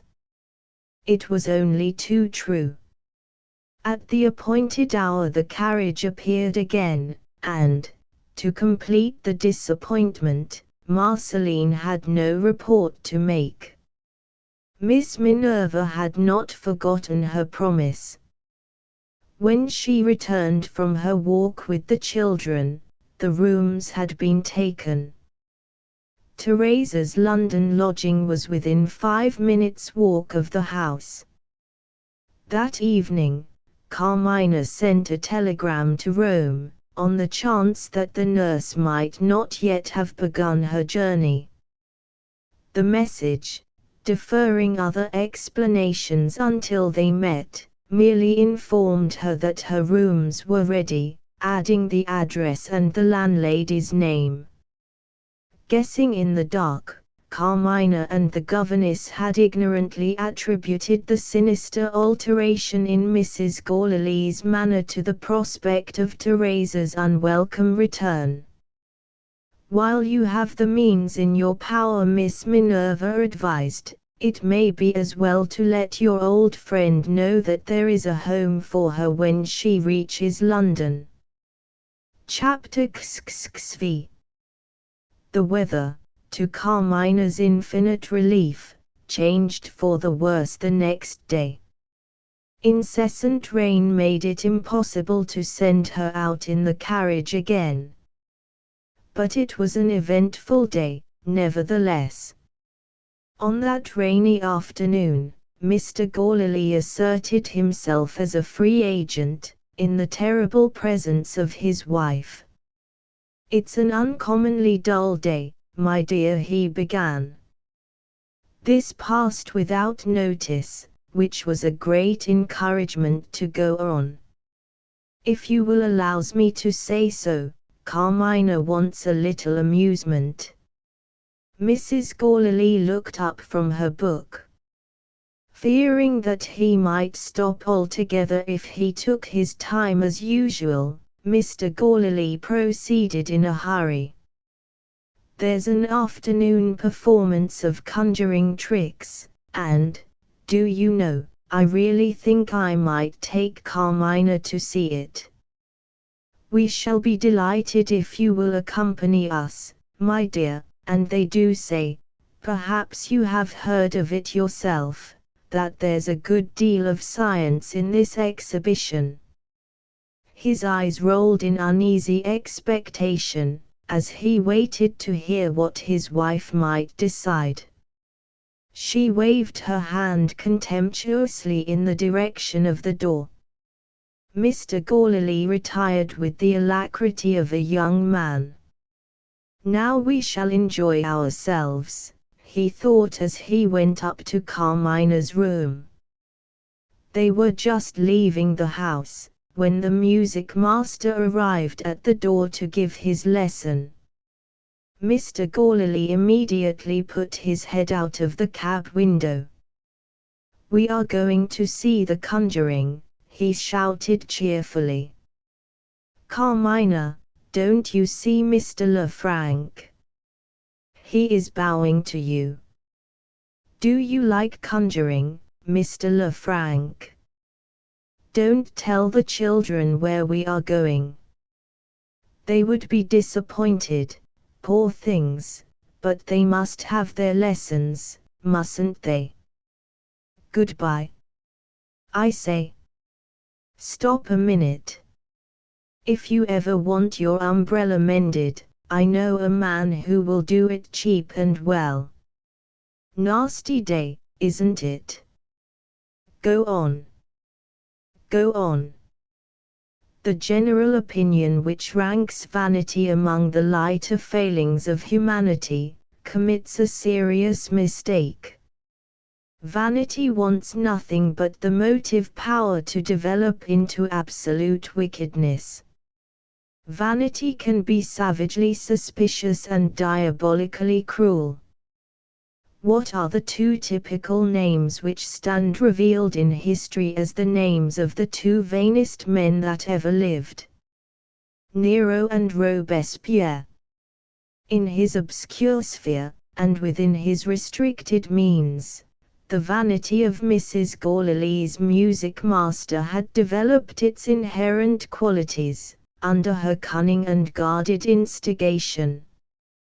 Once set in action, his suspicion of Carmina passed beyond all limits. There could be no reason but a bad reason for that barefaced attempt to entrap him into a reconciliation. Every evil motive which it was possible to attribute to a girl of her age, no matter how monstrously improbable it might be, occurred to him when he recalled her words, her look, and her manner at their meeting on the stairs. His paltry little mind, at other times preoccupied in contemplating himself and his abilities, was now so completely absorbed in imagining every variety of conspiracy against his social and professional position, that he was not even capable of giving his customary lesson to two children. Before the appointed hour had expired, Miss Minerva remarked that his mind did not appear to be at ease, and suggested that he had better renew the lesson on the next day. After a futile attempt to assume an appearance of tranquillity, he thanked her and took his leave. On his way downstairs, he found the door of Carmina's room left half open. She was absent with Mr. Gourley. Miss Minerva remained upstairs with the children. Mrs. Gourley was engaged in scientific research. At that hour of the afternoon, there were no duties which called the servants to the upper part of the house. He listened, he hesitated, he went into the room. It was possible that she might keep a journal, it was certain that she wrote and received letters. If he could only find her desk unlocked and her drawers open, the inmost secrets of her life would be at his mercy. He tried her desk, he tried the cupboard under the bookcase. They were both locked. The cabinet between the windows and the drawer of the table were left unguarded. No discovery rewarded the careful search that he pursued in these two repositories. He opened the books that she had left on the table, and shook them. No forgotten letter, no private memorandum, used as marks, dropped out.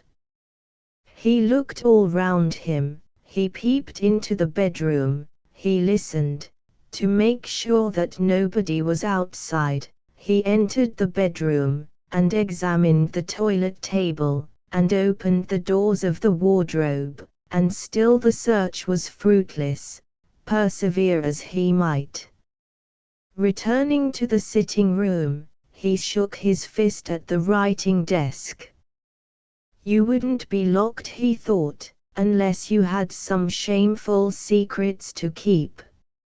I shall have other opportunities, and she may not always remember to turn the key. He stole quietly down the stairs, and met no one on his way out. The bad weather continued on the next day. The object of Mr. Lefranc's suspicion remained in the house, and the second opportunity failed to offer itself as yet. The visit to the exhibition of conjuring had done Carmina harm instead of good. Her head ached. In the close atmosphere, she was too fatigued to be able to stay in the room until the performance came to an end. Poor Mr. Gourlay retired in disgrace to the shelter of his club. At dinner, even his perfect temper failed him for the moment. He found fault with the champagne, and then apologized to the waiter. "I'm sorry I was a little hard on you just now. The fact is, I'm out of sorts. You have felt in that way yourself, haven't you?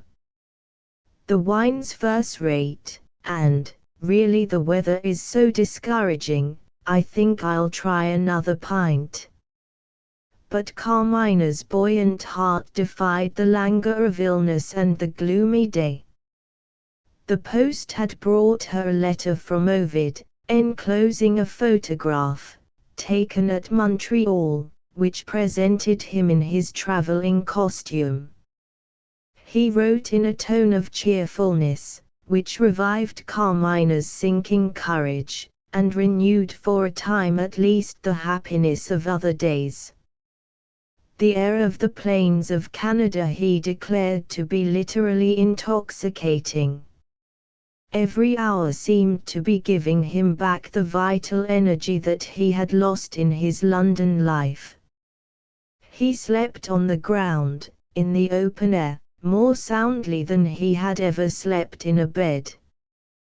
But one anxiety troubled his mind.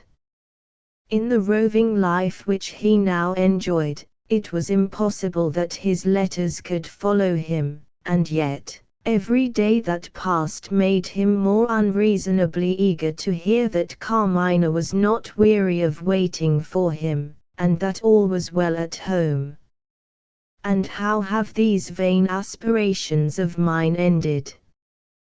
the letter went on.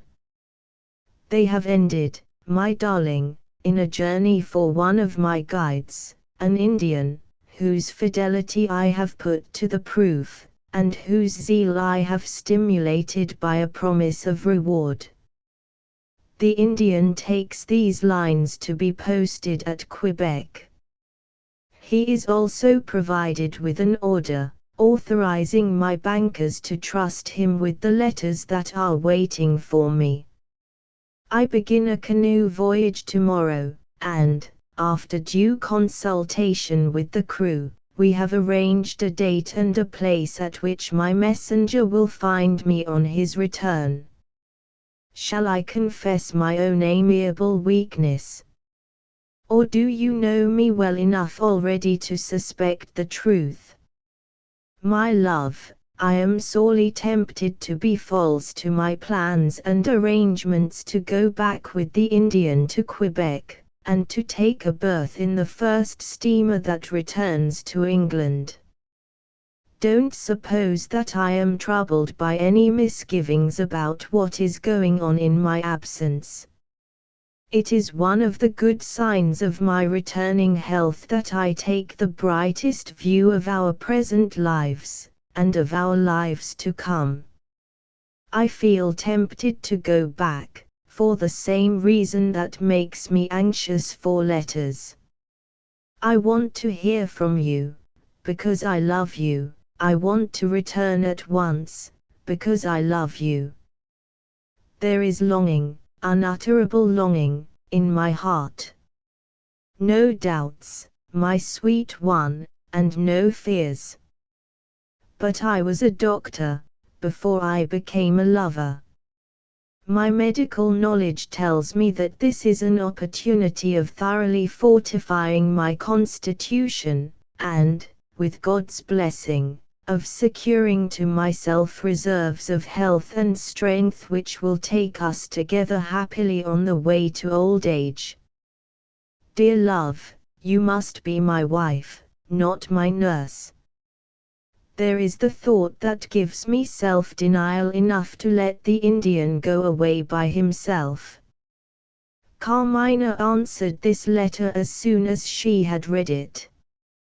Before the mail could carry her reply to its destination, she well knew that the Indian messenger would be on the way back to his master. But Ovid had made her so happy that she felt the impulse to write to him at once, as she might have felt the impulse to answer him at once if he had been present and speaking to her. When the pages were filled, and the letter had been closed and addressed, the effort produced its depressing effect on her spirits. There now appeared to her a certain wisdom in the loving rapidity of her reply. Even in the fullness of her joy, she was conscious of an underlying distrust of herself. Although he refused to admit it, Mr. Null had betrayed a want of faith in the remedy from which he had anticipated such speedy results, by writing another prescription. He had also added a glass to the daily allowance of wine, which he had thought sufficient thus far. Without despairing of herself, Carmina felt that she had done wisely in writing her answer, while she was still well enough to rival the cheerful tone of Ovid's letter. She laid down to rest on the sofa, with the photograph in her hand. No sense of loneliness oppressed her now. The portrait was the best of all companions. Outside, the heavy rain pattered. In the room, the busy clock ticked. She listened lazily, and looked at her lover, and kissed the faithful image of him, peacefully happy. The opening of the door was the first little event that disturbed her. Zoe peeped in. Her face was red, her hair was tousled, her fingers presented inky signs of a recent writing lesson. "I'm in a rage," she announced, "and so is the other one." Carmina called her to the sofa, and tried to find out who this second angry person might be. "Oh, you know," Zoe answered doggedly. "She rapped my knuckles. I call her a beast." "Hush, you mustn't talk in that way. She'll be here directly," Zoe proceeded. "You look out. She'd rap your knuckles, only you're too big. If it wasn't raining, I'd run away." Carmina assumed an air of severity, and entered a serious protest adapted to her young friend's intelligence. She might as well have spoken in a foreign language. Zoe had another reason to give, besides the rap on the knuckles, for running away. "I say," she resumed, "you know the boy." "What boy, dear?" "He comes round sometimes. He's got a hurdy-gurdy. He's got a monkey. He grins. He says, 'Aha, gimme, halfpenny.' I mean to go to that boy." As a confession of Zoe's first love, this was irresistible. Carmina burst out laughing. Zoe indignantly claimed a hearing. "I haven't done yet," she burst out. "The boy dances like this." She cocked her head, and slapped her thigh, and imitated the boy. "And sometimes he sings," she cried with another outburst of admiration. "Ya ya ya bella vita ya." "That's Italian, Carmina." The door opened again while the performer was in full vigor, and Miss Minerva appeared. When she entered the room, Carmina at once saw that Zoe had correctly observed her governess. Miss Minerva's heavy eyebrows lowered, her lips were pale, her head was held angrily erect. "Carmina," she said sharply, "you shouldn't encourage that child." She turned round, in search of the truant pupil. Incurably stupid at her lessons, Zoe's mind had its gleams of intelligence, in a state of liberty. One of those gleams had shone propitiously, and had lighted her out of the room. Miss Minerva took a chair. She dropped into it like a person worn out with fatigue. Carmina spoke to her gently. Words of sympathy were thrown away on that self-tormenting nature. "No, I'm not ill," she said.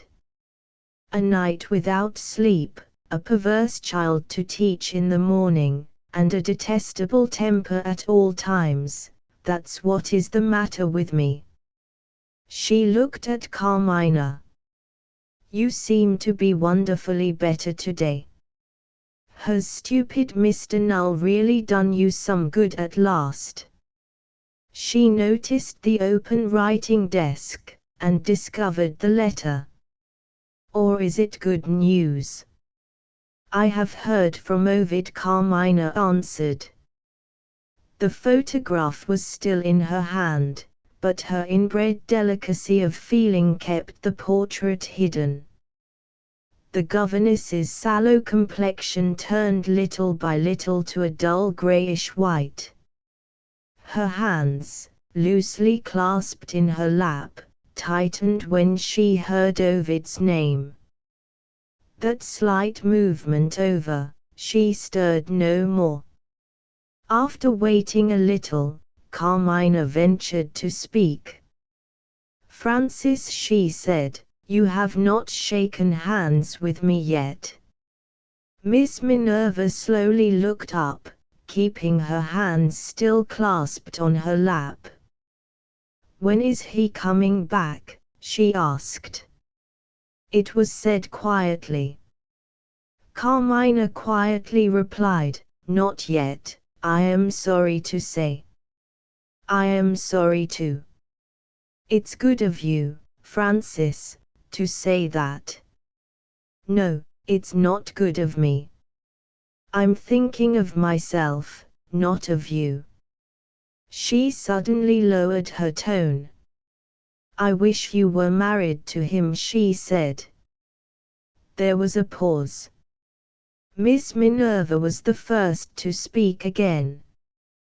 "Do you understand me?" she asked. "Perhaps you will help me to understand," Carmina answered. "If you were married to him, even my restless spirit might be at peace. The struggle would be over."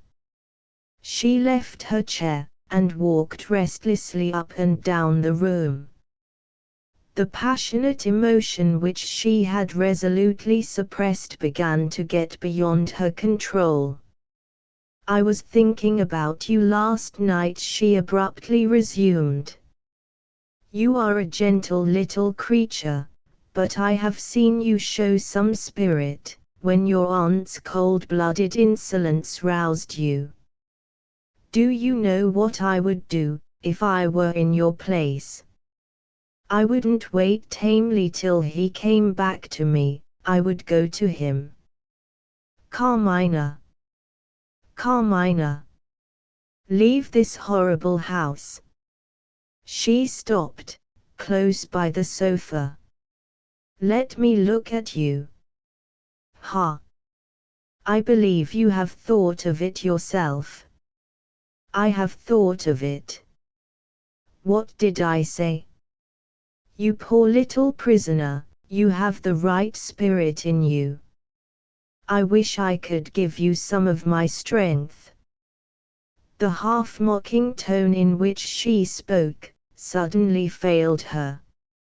Her piercing eyes grew dim, the hard lines in her face softened. She dropped on her knees, and wound her lithe arms round Carmina, and kissed her. "You sweet child," she said, and burst passionately into tears. Even then, the woman's fiercely self-dependent nature asserted itself. She pushed Carmina back on the sofa. "Don't look at me, don't speak to me," she gasped. "Leave me to get over it." She stifled the sobs that broke from her. Still on her knees, she looked up, shuddering. A ghastly smile distorted her lips. "Ah, what fools we are," she said. "Where is that lavender water, my dear, your favorite remedy for a burning head?" She found the bottle before Carmina could help her, and soaked her handkerchief in the lavender water, and tied it round her head. "Yes," she went on, as if they had been gossiping on the most commonplace subjects, "I think you're right, this is the best of all perfumes." She looked at the clock. "The children's dinner will be ready in 10 minutes. I must, and will, say what I have to say to you. It may be the last poor return I can make, Carmina, for all your kindness." She returned to her chair. "I can't help it if I frighten you," she resumed.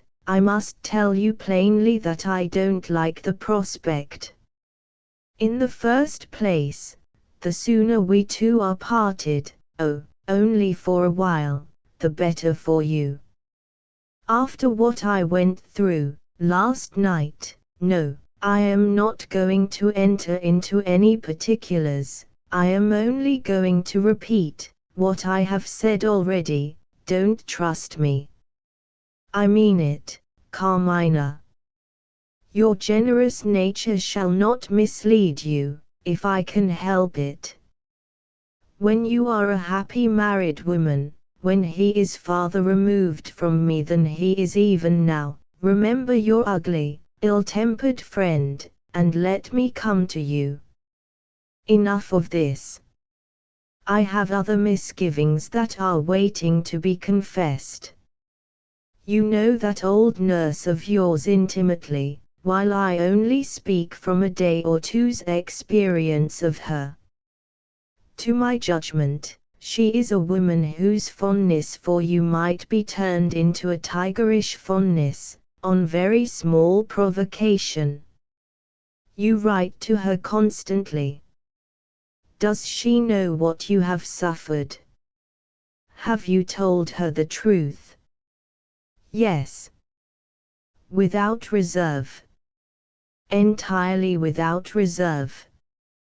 When that old woman comes to London, Carmina, and sees you, and sees Mrs. Gorley, don't you think the consequences may be serious, and your position between them something, if you were 10 times stronger than you are, that no fortitude can endure? Carmina started up on the sofa. She was not able to speak. Miss Minerva gave her time to recover herself, after another look at the clock. "I am not alarming you for nothing," she proceeded. "I have something hopeful to propose. Your friend Teresa has energies, wild energies. Make a good use of them. She will do anything you ask or her. Take her with you to Canada. Oh, Francis." Miss Minerva pointed to the letter on the desk. "Does he tell you when he will be back?" "No. He feels the importance of completely restoring his health. He is going farther and farther away. He has sent to Quebec for his letters." "Then there is no fear of your crossing each other on the voyage. Go to Quebec, and wait for him there." "I should frighten him." not you.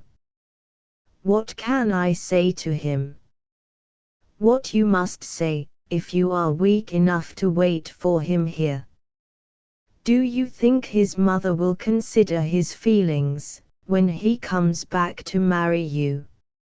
I tell you again, I am not talking at random. I have thought it all out. I know how you can make your escape, and defy pursuit. You have plenty of money, you have Teresa to take care of you. Go. For your own sake, for his sake, go. The clock struck the hour. She rose and removed the handkerchief from her head. Hush, she said, do I hear the rustling of a dress on the landing below? She snatched up a bottle of Mr. Null's medicine, as a reason for being in the room. The sound of the rustling dress came nearer and nearer. Mrs. Gorley, on her way to the schoolroom dinner, opened the door. She instantly understood the purpose which the bottle was intended to answer. It is my business to give Carmina her medicine, she said. Your business is at the schoolroom table. She took possession of the bottle, and advanced to Carmina. There were 2 looking-glasses in the room. One, in the usual position, over the fireplace, the other opposite, on the wall behind the sofa. Turning back, before she left the room, Miss Minerva saw Mrs. Gorley's face, when she and Carmina looked at each other, reflected in the glass. The girls were waiting for their dinner. Maria received the unpunctual governess with her ready smile, and her appropriate speech. Dear Miss Minerva, we were really almost getting alarmed about you. Pardon me for noticing it, you look. She caught the eye of the governess, and stopped confusedly. Well, said Miss Minerva. How do I look? Maria still hesitated. Zoe spoke out as usual. You look as if somebody had frightened you. Chapter 6. After 2 days of rain, the weather cleared again. It was a calm, sunshiny Sunday morning. The flat country round Benjulia's house wore its brightest aspect on that clear autumn day. Even the doctor's gloomy domestic establishment reflected in some degree the change for the better. When he rose that morning, Benjulia presented himself to his household in a character which they were little accustomed to see, the character of a good-humoured master. He astonished his silent servant by attempting to whistle a tune. If you ever looked cheerful in your life, he said to the man, look cheerful now. I'm going to take a holiday. After working incessantly, never leaving his laboratory, eating at his dreadful table, snatching an hour's rest occasionally on the floor, he had completed a series of experiments, with results on which he could absolutely rely. He had advanced by 1 step nearer towards solving that occult problem in brain disease, which had thus far baffled the investigations of medical men throughout the civilized world. If his present rate of progress continued, the lapse of another month might add his name to the names that remain immortal among physicians, in the annals of discovery. So completely had his labors absorbed his mind that he only remembered the letters which Mrs. Gorley had left with him, when he finished his breakfast on Sunday morning. Upon examination, there appeared no allusion in Ovid's correspondence to the mysterious case of illness which he had attended at Montreal.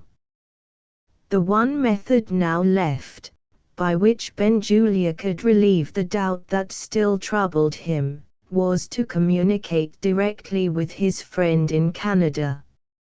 He decided to celebrate his holiday by taking a walk, his destination being the Central Telegraph Office in London.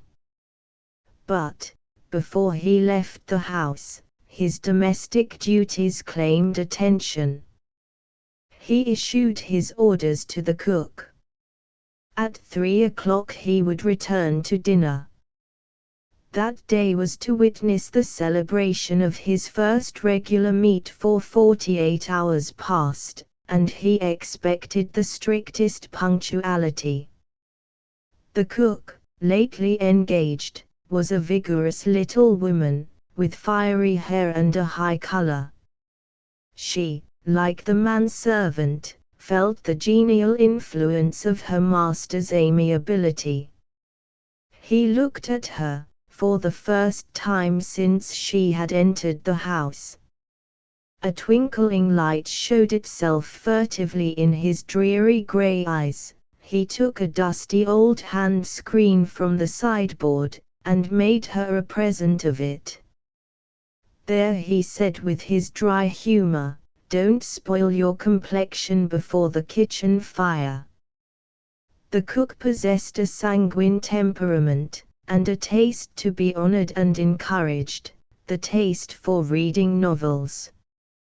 She put her own romantic construction on the extraordinary compliment which the doctor's jesting humour had paid to her. As he walked out, grimly smiling and thumping his big stick on the floor, a new idea illuminated her mind. Her master admired her. Her master was no ordinary man. It might end in his marrying her. On his way to the telegraph office, Benjulia left Ovid's letters at Mrs. Gourley's house. If he had personally returned them, he would have found the learned lady in no very gracious humour. On the previous day she had discovered Carmina and Miss Minerva engaged in a private conference, without having been able even to guess what the subject under discussion between them might be. They were again together that morning. Maria and Zoe had gone to church with their father. Miss Minerva was kept at home by a headache. At that hour, and under those circumstances, there was no plausible pretense which would justify Mrs. Gourley's interference. She seriously contemplated the sacrifice of a month's salary, and the dismissal of her governess without notice. When the footman opened the door, Benjulia handed in the packet of letters. After his latest experience of Mrs. Gourley, he had no intention of returning her visit. He walked away without uttering a word.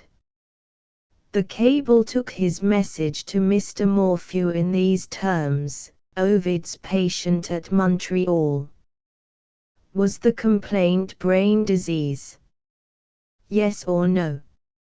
Having made arrangements for the forwarding of the reply from his club, he set forth on the walk back to his house. At 3:05, he was at home again. As the clock struck the hour, he rang the bell. The manservant appeared, without the dinner. Benjulia's astonishing amiability, on his holiday, was even equal to this demand on its resources. "I ordered roast mutton at 3," he said, with terrifying tranquillity. "Where is it?" "The dinner will be ready in 10 minutes, sir." "Why is it not ready now?" "The cook hopes you will excuse her, sir. She is a little behindhand today. What has hindered her, if you please? The silent servant, on all other occasions the most impenetrable of human beings, began to tremble. The doctor had, literally, kicked a man out of the house who had tried to look through the laboratory skylight. He had turned away a female servant at half an hour's notice, for forgetting to shut the door, a second time in one day. But what were these high-handed proceedings, compared with the awful composure which, being kept waiting for dinner, only asked what had hindered the cook, and put the question politely, by saying, "If you please." "Perhaps you were making love to her," the doctor suggested, as gently as ever. This outrageous insinuation stung the silent servant into speech. "I'm incapable of the action, sir," he answered indignantly. The woman was reading a story. Benjulia bent his head, as if in acknowledgment of a highly satisfactory explanation. "Oh, reading a story. People who read stories are said to have excitable brains. Should you call the cook excitable?" "I should, sir. Most cooks are excitable. They say it's the kitchen fire." "Do they? You can go now. Don't hurry the cook, I'll wait." He waited, apparently following some new train of thought which highly diverted him. 10 minutes passed, then a quarter of an hour, then another 5 minutes. When the servant returned with the dinner, the master's private reflections continued to amuse him. His thin lips were still widening grimly, distended by his formidable smile. On being carved, the mutton proved to be underdone. At other times, this was an unpardonable crime in Benjulia's domestic code of laws. All he said now was, "Take it away." He dined on potatoes, and bread and cheese.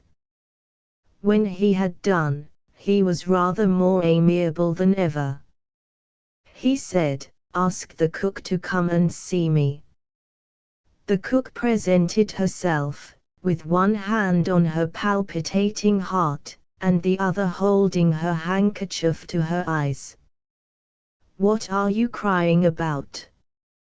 Benjulia inquired. "I haven't scolded you, have I?" The cook began an apology. The doctor pointed to a chair. "Sit down, and recover yourself." The cook sat down, faintly smiling through her tears. This otherwise incomprehensible reception of a person who had kept the dinner waiting 20 minutes, and who had not done the mutton properly even then, taken in connection with the master's complimentary inquiries, reported downstairs by the footman, could bear but one interpretation. It wasn't every woman who had her beautiful hair, and her rosy complexion. Why had she not thought of going upstairs first, just to see whether she looked her best in the glass? Would he begin by making a confession? Or would he begin by kissing her? He began by lighting his pipe. For a while he smoked placidly with his eye on the cook. "I hear you have been reading a story," he resumed. "What is the name of it?" "Pamela, or Virtue Rewarded, sir." Benjulia went on with his smoking. The cook, thus far demure and downcast, lifted her eyes experimentally. He was still looking at her. Did he want encouragement? The cook cautiously offered a little literary information. The author's name is on the book, sir. Name of Richardson. The information was graciously received. Yes, I've heard of the name, and heard of the book. Is it interesting? Oh, sir, it's a beautiful story. My only excuse for being late with the dinner, who's Pamela? A young person in service, sir. I'm sure I wish I was more like her. I felt quite broken-hearted when you sent the mutton down again, and you so kind as to overlook the error in the roasting.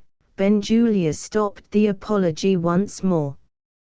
He pursued his own ends with a penitent cook, just as he pursued his own ends with a vivisected animal. Nothing moved him out of his appointed course, in the one or in the other. He returned to Pamela. "And what becomes of her at the end of the story?" he asked. The cook simpered. "It's Pamela who is the virtuous young person, sir. And so the story comes true, Pamela, or virtue rewarded." "Who rewards her? Was there ever anything so lucky as this?" Pamela's situation was fast becoming the cook's situation. The bosom of the vigorous little woman began to show signs of tender agitation, distributed over a large surface. She rolled her eyes amorously. Benjulia puffed out another mouthful of smoke. "Well," he repeated, "who rewards Pamela?" "Her master, sir." "What does he do?" The cook's eyes sank modestly to her lap. The cook's complexion became brighter than ever. "Her master marries her, sir." "Oh." That was all he said.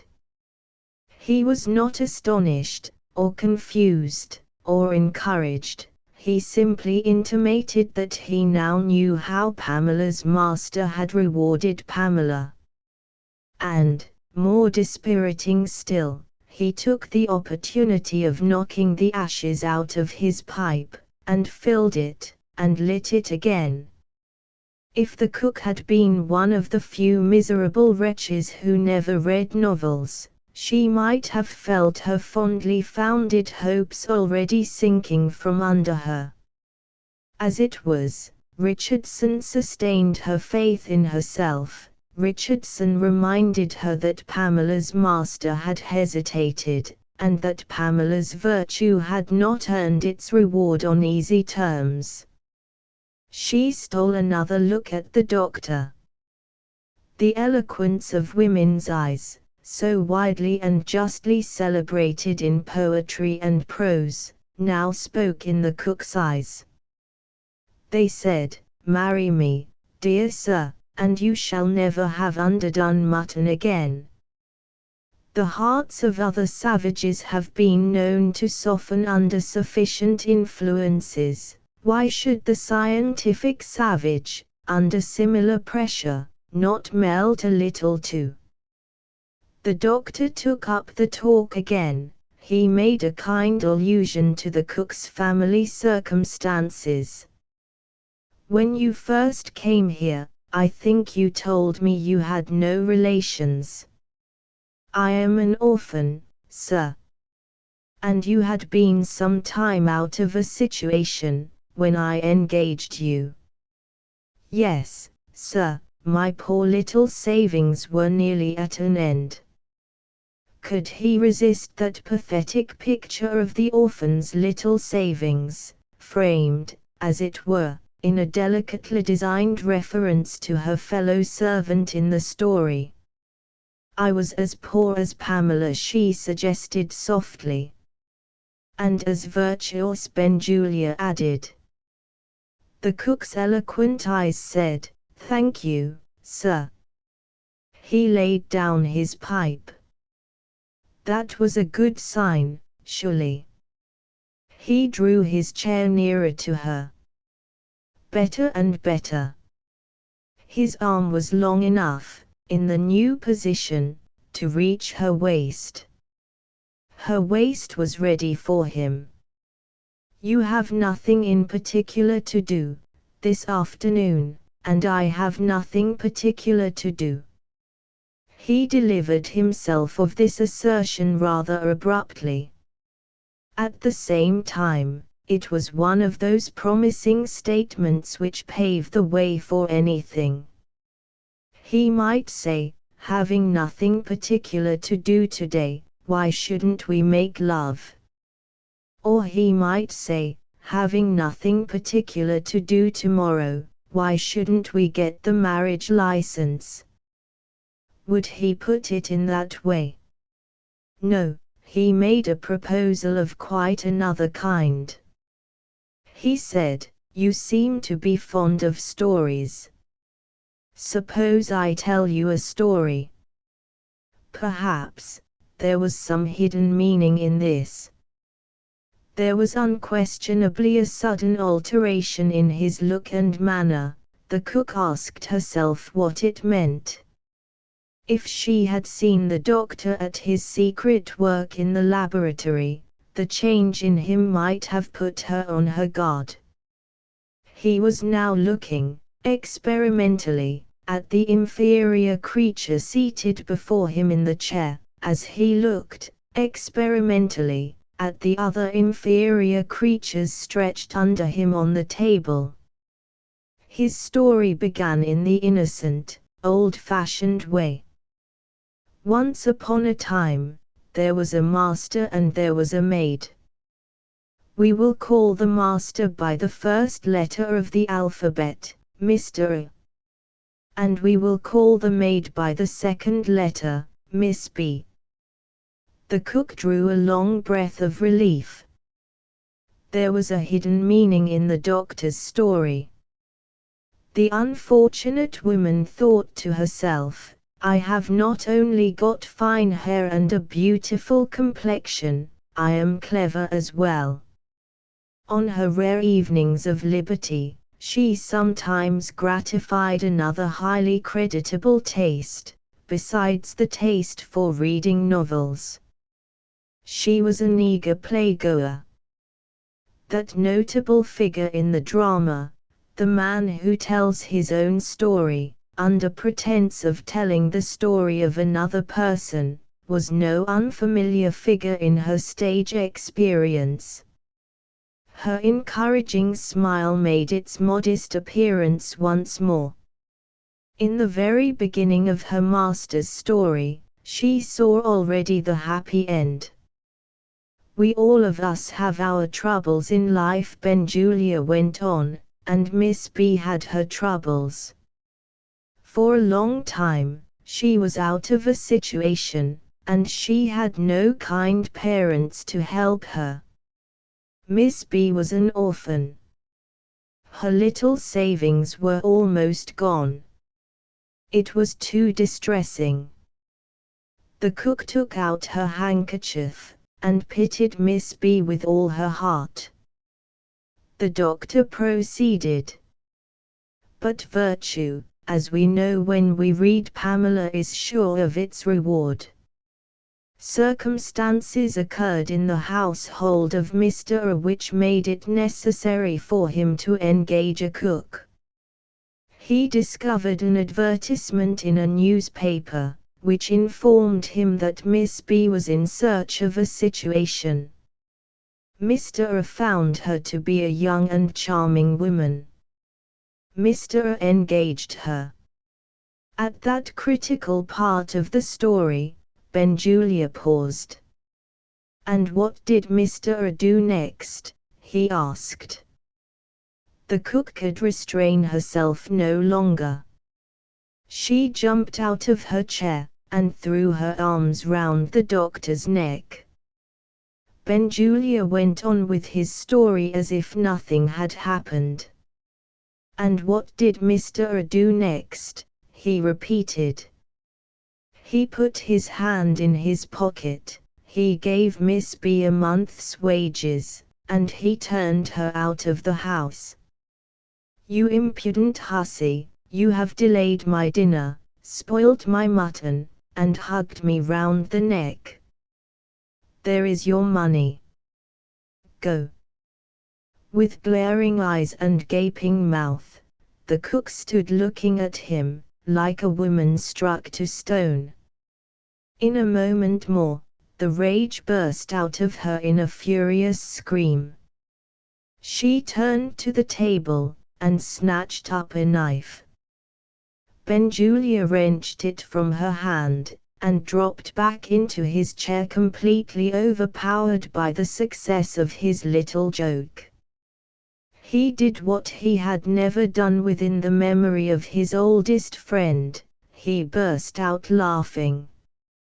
"This has been a holiday," he said. "Why haven't I got somebody with me to enjoy it?" At that laugh, at those words, the cook's fury in its fiercest heat became frozen by terror. There was something superhuman in the doctor's diabolical joy. Even he felt the wild horror in the woman's eyes as they rested on him. "What's the matter with you?" he asked. She muttered and mumbled, and, shrinking away from him, crept towards the door. As she approached the window, a man outside passed by it on his way to the house. She pointed to him, and repeated Benjulia's own words, "Somebody to enjoy it with you," she said. She opened the dining room door. The manservant appeared in the hall, with a gentleman behind him. The gentleman was a scrupulously polite person. He looked with alarm at the ghastly face of the cook as she ran past him, making for the kitchen stairs. "I'm afraid I intrude on you at an unfortunate time," he said to Benjulia. "Pray excuse me, I will call again." "Come in, sir." The doctor spoke absently, looking towards the hall, and thinking of something else. The gentleman entered the room. "My name is Moole," he said. "I have had the honor of meeting you at one of Mrs. Gourlay's parties." "Very likely. I don't remember it myself." "Take a seat." He was still thinking of something else.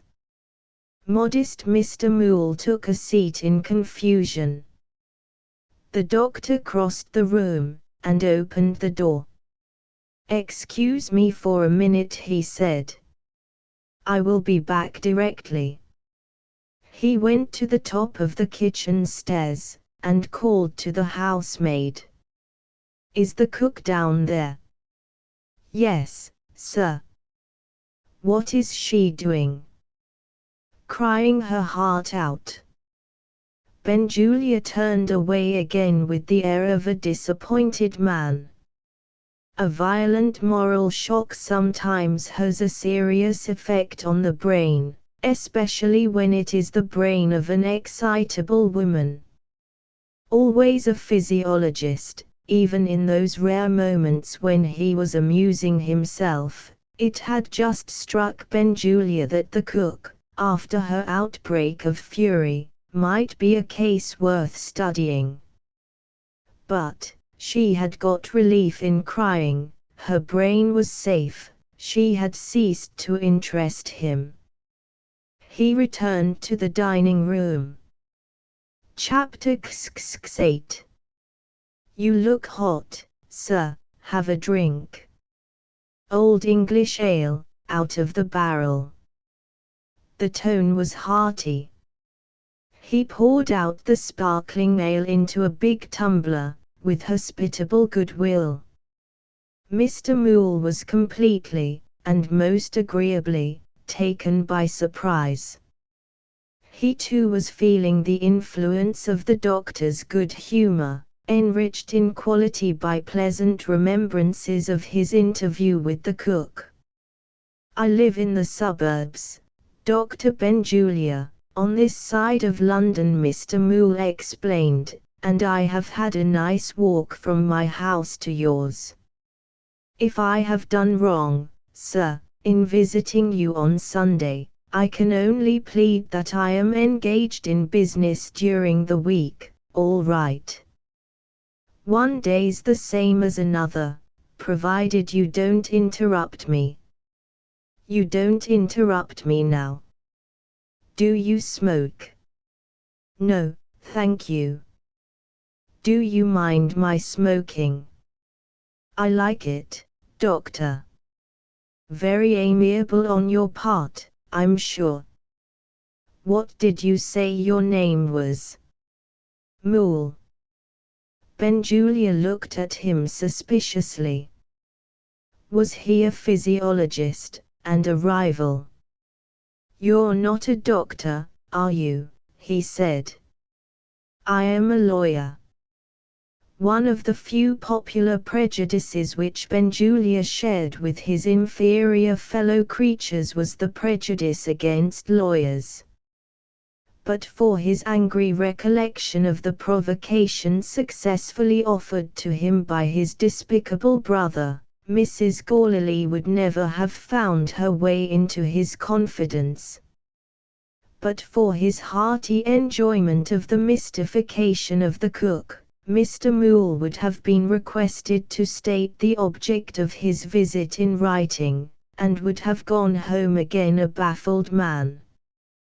The doctor's holiday amiability had reached its full development indeed, when he allowed a strange lawyer to sit and talk with him.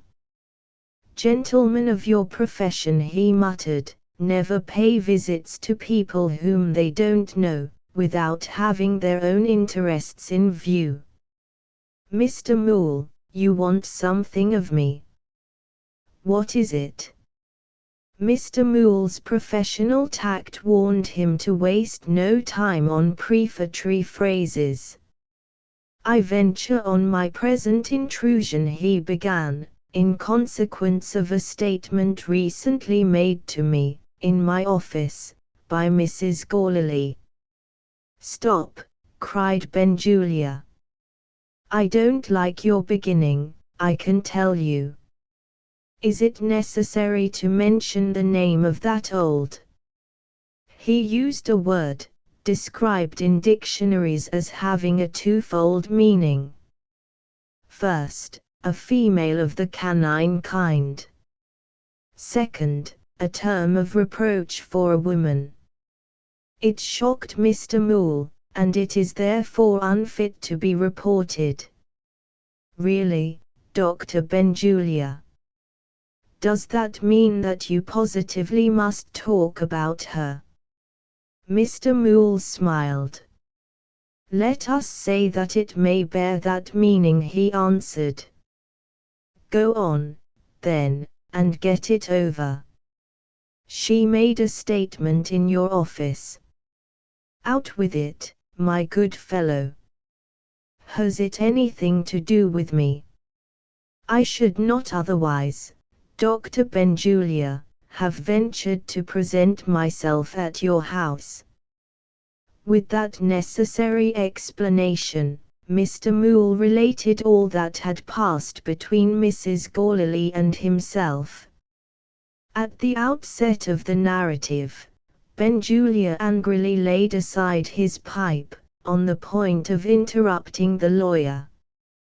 He changed his mind, and, putting a strong constraint on himself, listened in silence. I hope, Sir, Mr. Moole concluded, you will not take a hard view of my motive. It is only the truth to say that I am interested in Miss Carmina's welfare. I felt the sincerest respect and affection for her parents. You knew them too. They were good people. On reflection you must surely regret it, if you have carelessly repeated a false report. Won't you help me to clear the poor mother's memory of this horrid stain? Benjulia smoked in silence. Had that simple and touching appeal found its way to him? He began very strangely, when he consented at last to open his lips. "You're what they call a middle-aged man," he said. "I suppose you have had some experience of women?" Mr. Moole blushed. "I am a married man, sir," he replied gravely. "Very well, that's experience, of one kind. When a man's out of temper, and a woman wants something of him, do you know how cleverly she can take advantage of her privileges to aggravate him, till there's nothing he won't do to get her to leave him in peace? That's how I came to tell Mrs. Gallilee what she told you." He waited a little, and comforted himself with his pipe. "Mind this," he resumed, "I don't profess to feel any interest in the girl, and I never cared 2 straws about her parents. At the same time, if you can turn to good account what I am going to say next, do it, and welcome. This scandal began in the bragging of a fellow student of mine at Rome. He was angry with me, and angry with another man, for laughing at him when he declared himself to be Mrs. Robert Graywell's lover, and he laid us a wager that we should see the woman alone in his room, that night. We were hidden behind a curtain, and we did see her in his room. I paid the money I had lost, and left Rome soon afterwards. The other man refused to pay." "On what ground?" Mr. Moole eagerly asked. "On the ground that she wore a thick veil, and never showed her face." "An unanswerable objection, Dr. Benjulia." "Perhaps it might be. I didn't think so myself. 2 hours before, Mrs. Robert Graywell and I had met in the street. She had on a dress of a remarkable colour in those days, a sort of sea green, and a bonnet to match, which everybody stared at, because it was not half the size of the big bonnets then in fashion. There was no mistaking the strange dress or the tall figure, when I saw her again in the student's room. So I paid the bet. Do you remember the name of the man who refused to pay?" "His name was Egisto Bacchani." "Have you heard anything of him since?" "Yes. He got into some political scrape, and took refuge, like the rest of them, in England, and got his living, like the rest of them, by teaching languages. He sent me his prospectus, that's how I came to know about it." "Have you got the prospectus?" "Torn up, long ago." Mr. Moole wrote down the name in his pocket-book. "There is nothing more you can tell me," he said. "Nothing.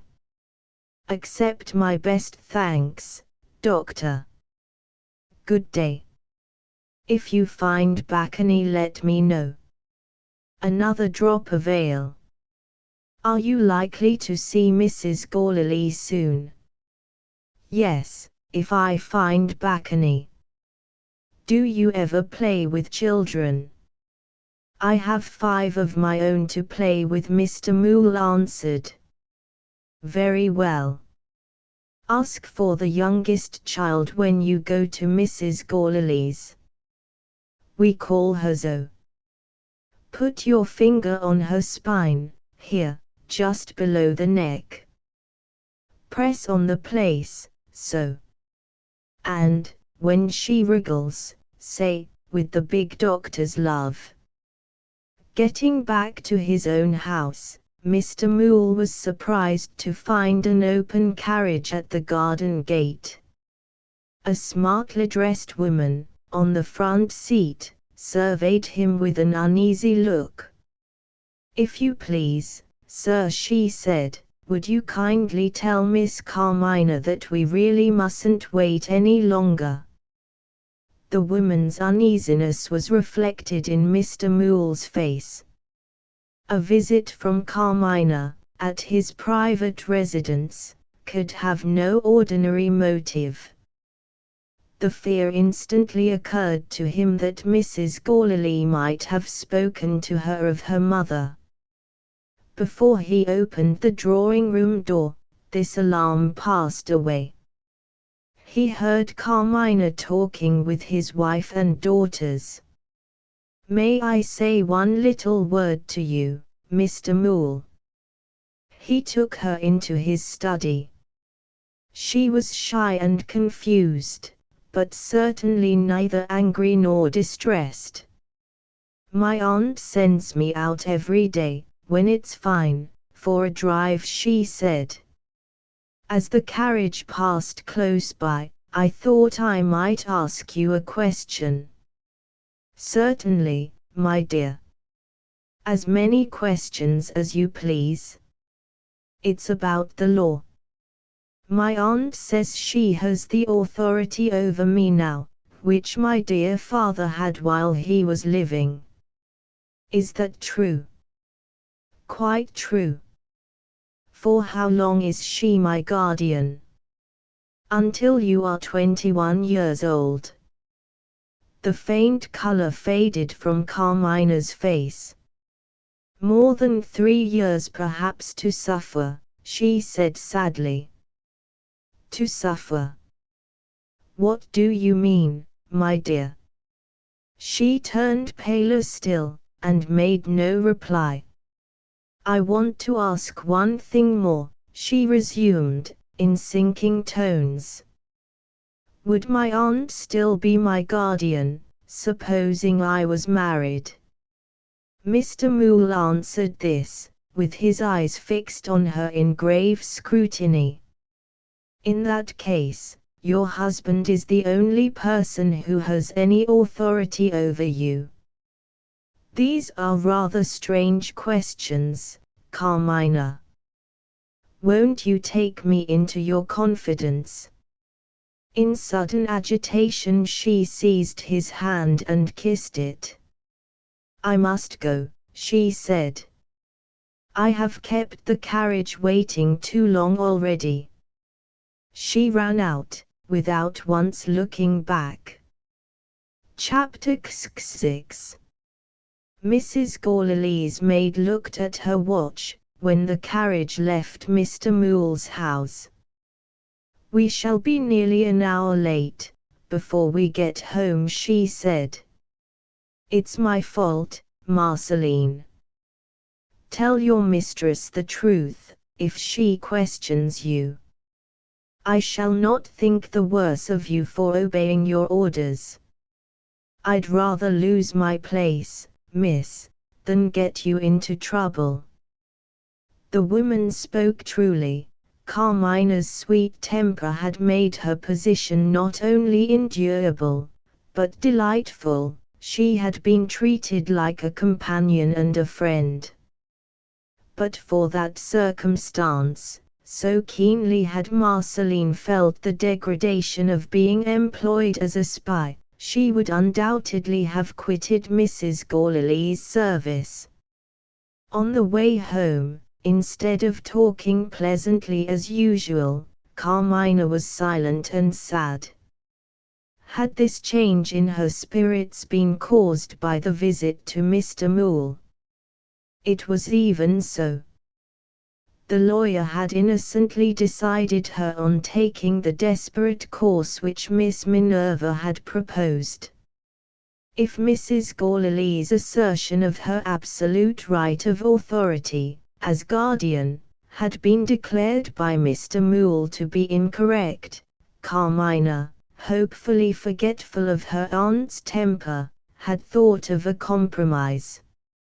She would have consented to remain at Mrs. Gourley's disposal until Ovid returned, on condition of being allowed, when Teresa arrived in London, to live in retirement with her old nurse. This change of abode would prevent any collision between Mrs. Gourley and Teresa, and would make Carmina's life as peaceful, and even as happy, as she could wish.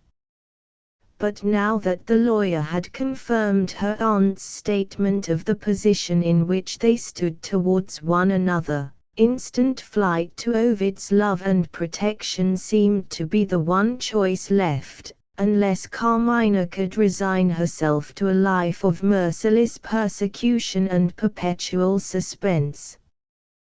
The arrangements for the flight were already complete. That momentary view of Mrs. Gourley's face, reflected in the glass, had confirmed Miss Minerva's resolution to interfere. Closeted with Carmina on the Sunday morning, she had proposed a scheme of escape, which would even set Mrs. Gourley's vigilance and cunning at defiance. No pecuniary obstacle stood in the way. The first quarterly payment of Carmina's allowance of £500 a year had been already made, by Moule's advice. Enough was left, even without the assistance which the nurse's resources would render, to purchase the necessary outfit, and to take the two women to Quebec. On the day after Teresa's arrival, at an hour of the morning while the servants were still in bed, Carmina and her companion could escape from the house on foot, and not leave a trace behind them. Meanwhile, Fortune befriended Mrs. Gourley's maid. No questions were put to her, no notice even was taken of the late return. 5 minutes before the carriage drew up at the house, a learned female friend from the country called, by appointment, on Mrs. Gourley. On the coming Tuesday afternoon, an event of the deepest scientific interest was to take place. A new professor had undertaken to deliver himself, by means of a lecture, of subversive opinions on matter. A general discussion was to follow, and in that discussion, upon certain conditions, Mrs. Gourley herself proposed to take part. If the professor attempts to account for the mutual action of separate atoms, she said, I defy him to do it, without assuming the existence of a continuous material medium in space. And this point of view being accepted, follow me here. What is the result? In plain words, cried Mrs. Gourley, rising excitedly to her feet, we dispense with the idea of atoms. The friend looked infinitely relieved by the prospect of dispensing with atoms. Now observe. Mrs. Gourley proceeded. In connection with this part of the subject, I shall wait to see if the professor adopts Thomson's theory. You are acquainted with Thomson's theory? No. Let me put it briefly. Mere heterogeneity, together with gravitation, is sufficient to explain all the apparently discordant laws of molecular action. You understand? Very well.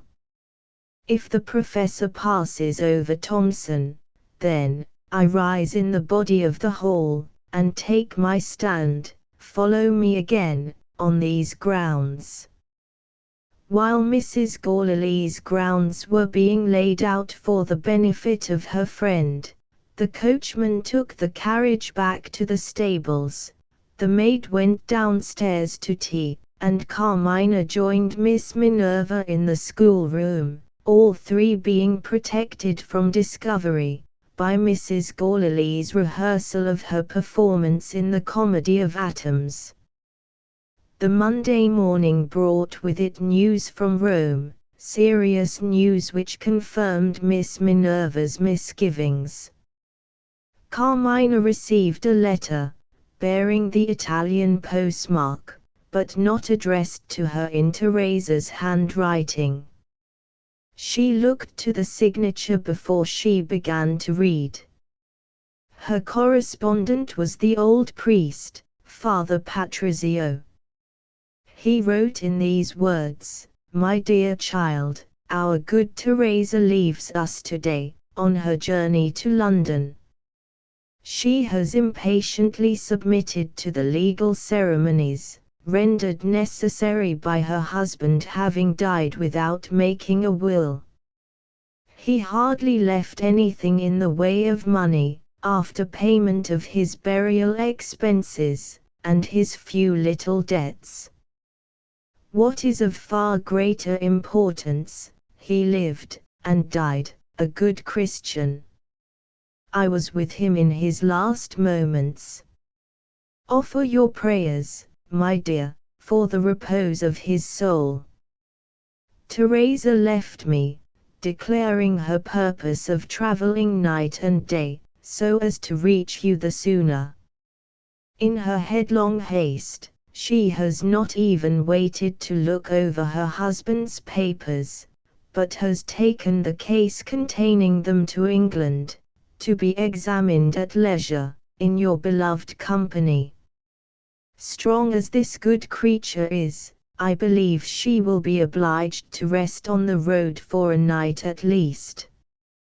Calculating on this, I assume that my letter will get to you first. I have something to say about your old nurse, which it is well that you should know. Do not for a moment suppose that I blame you for having told Teresa of the unfriendly reception, which you appear to have met with from your aunt and guardian. Who should you confide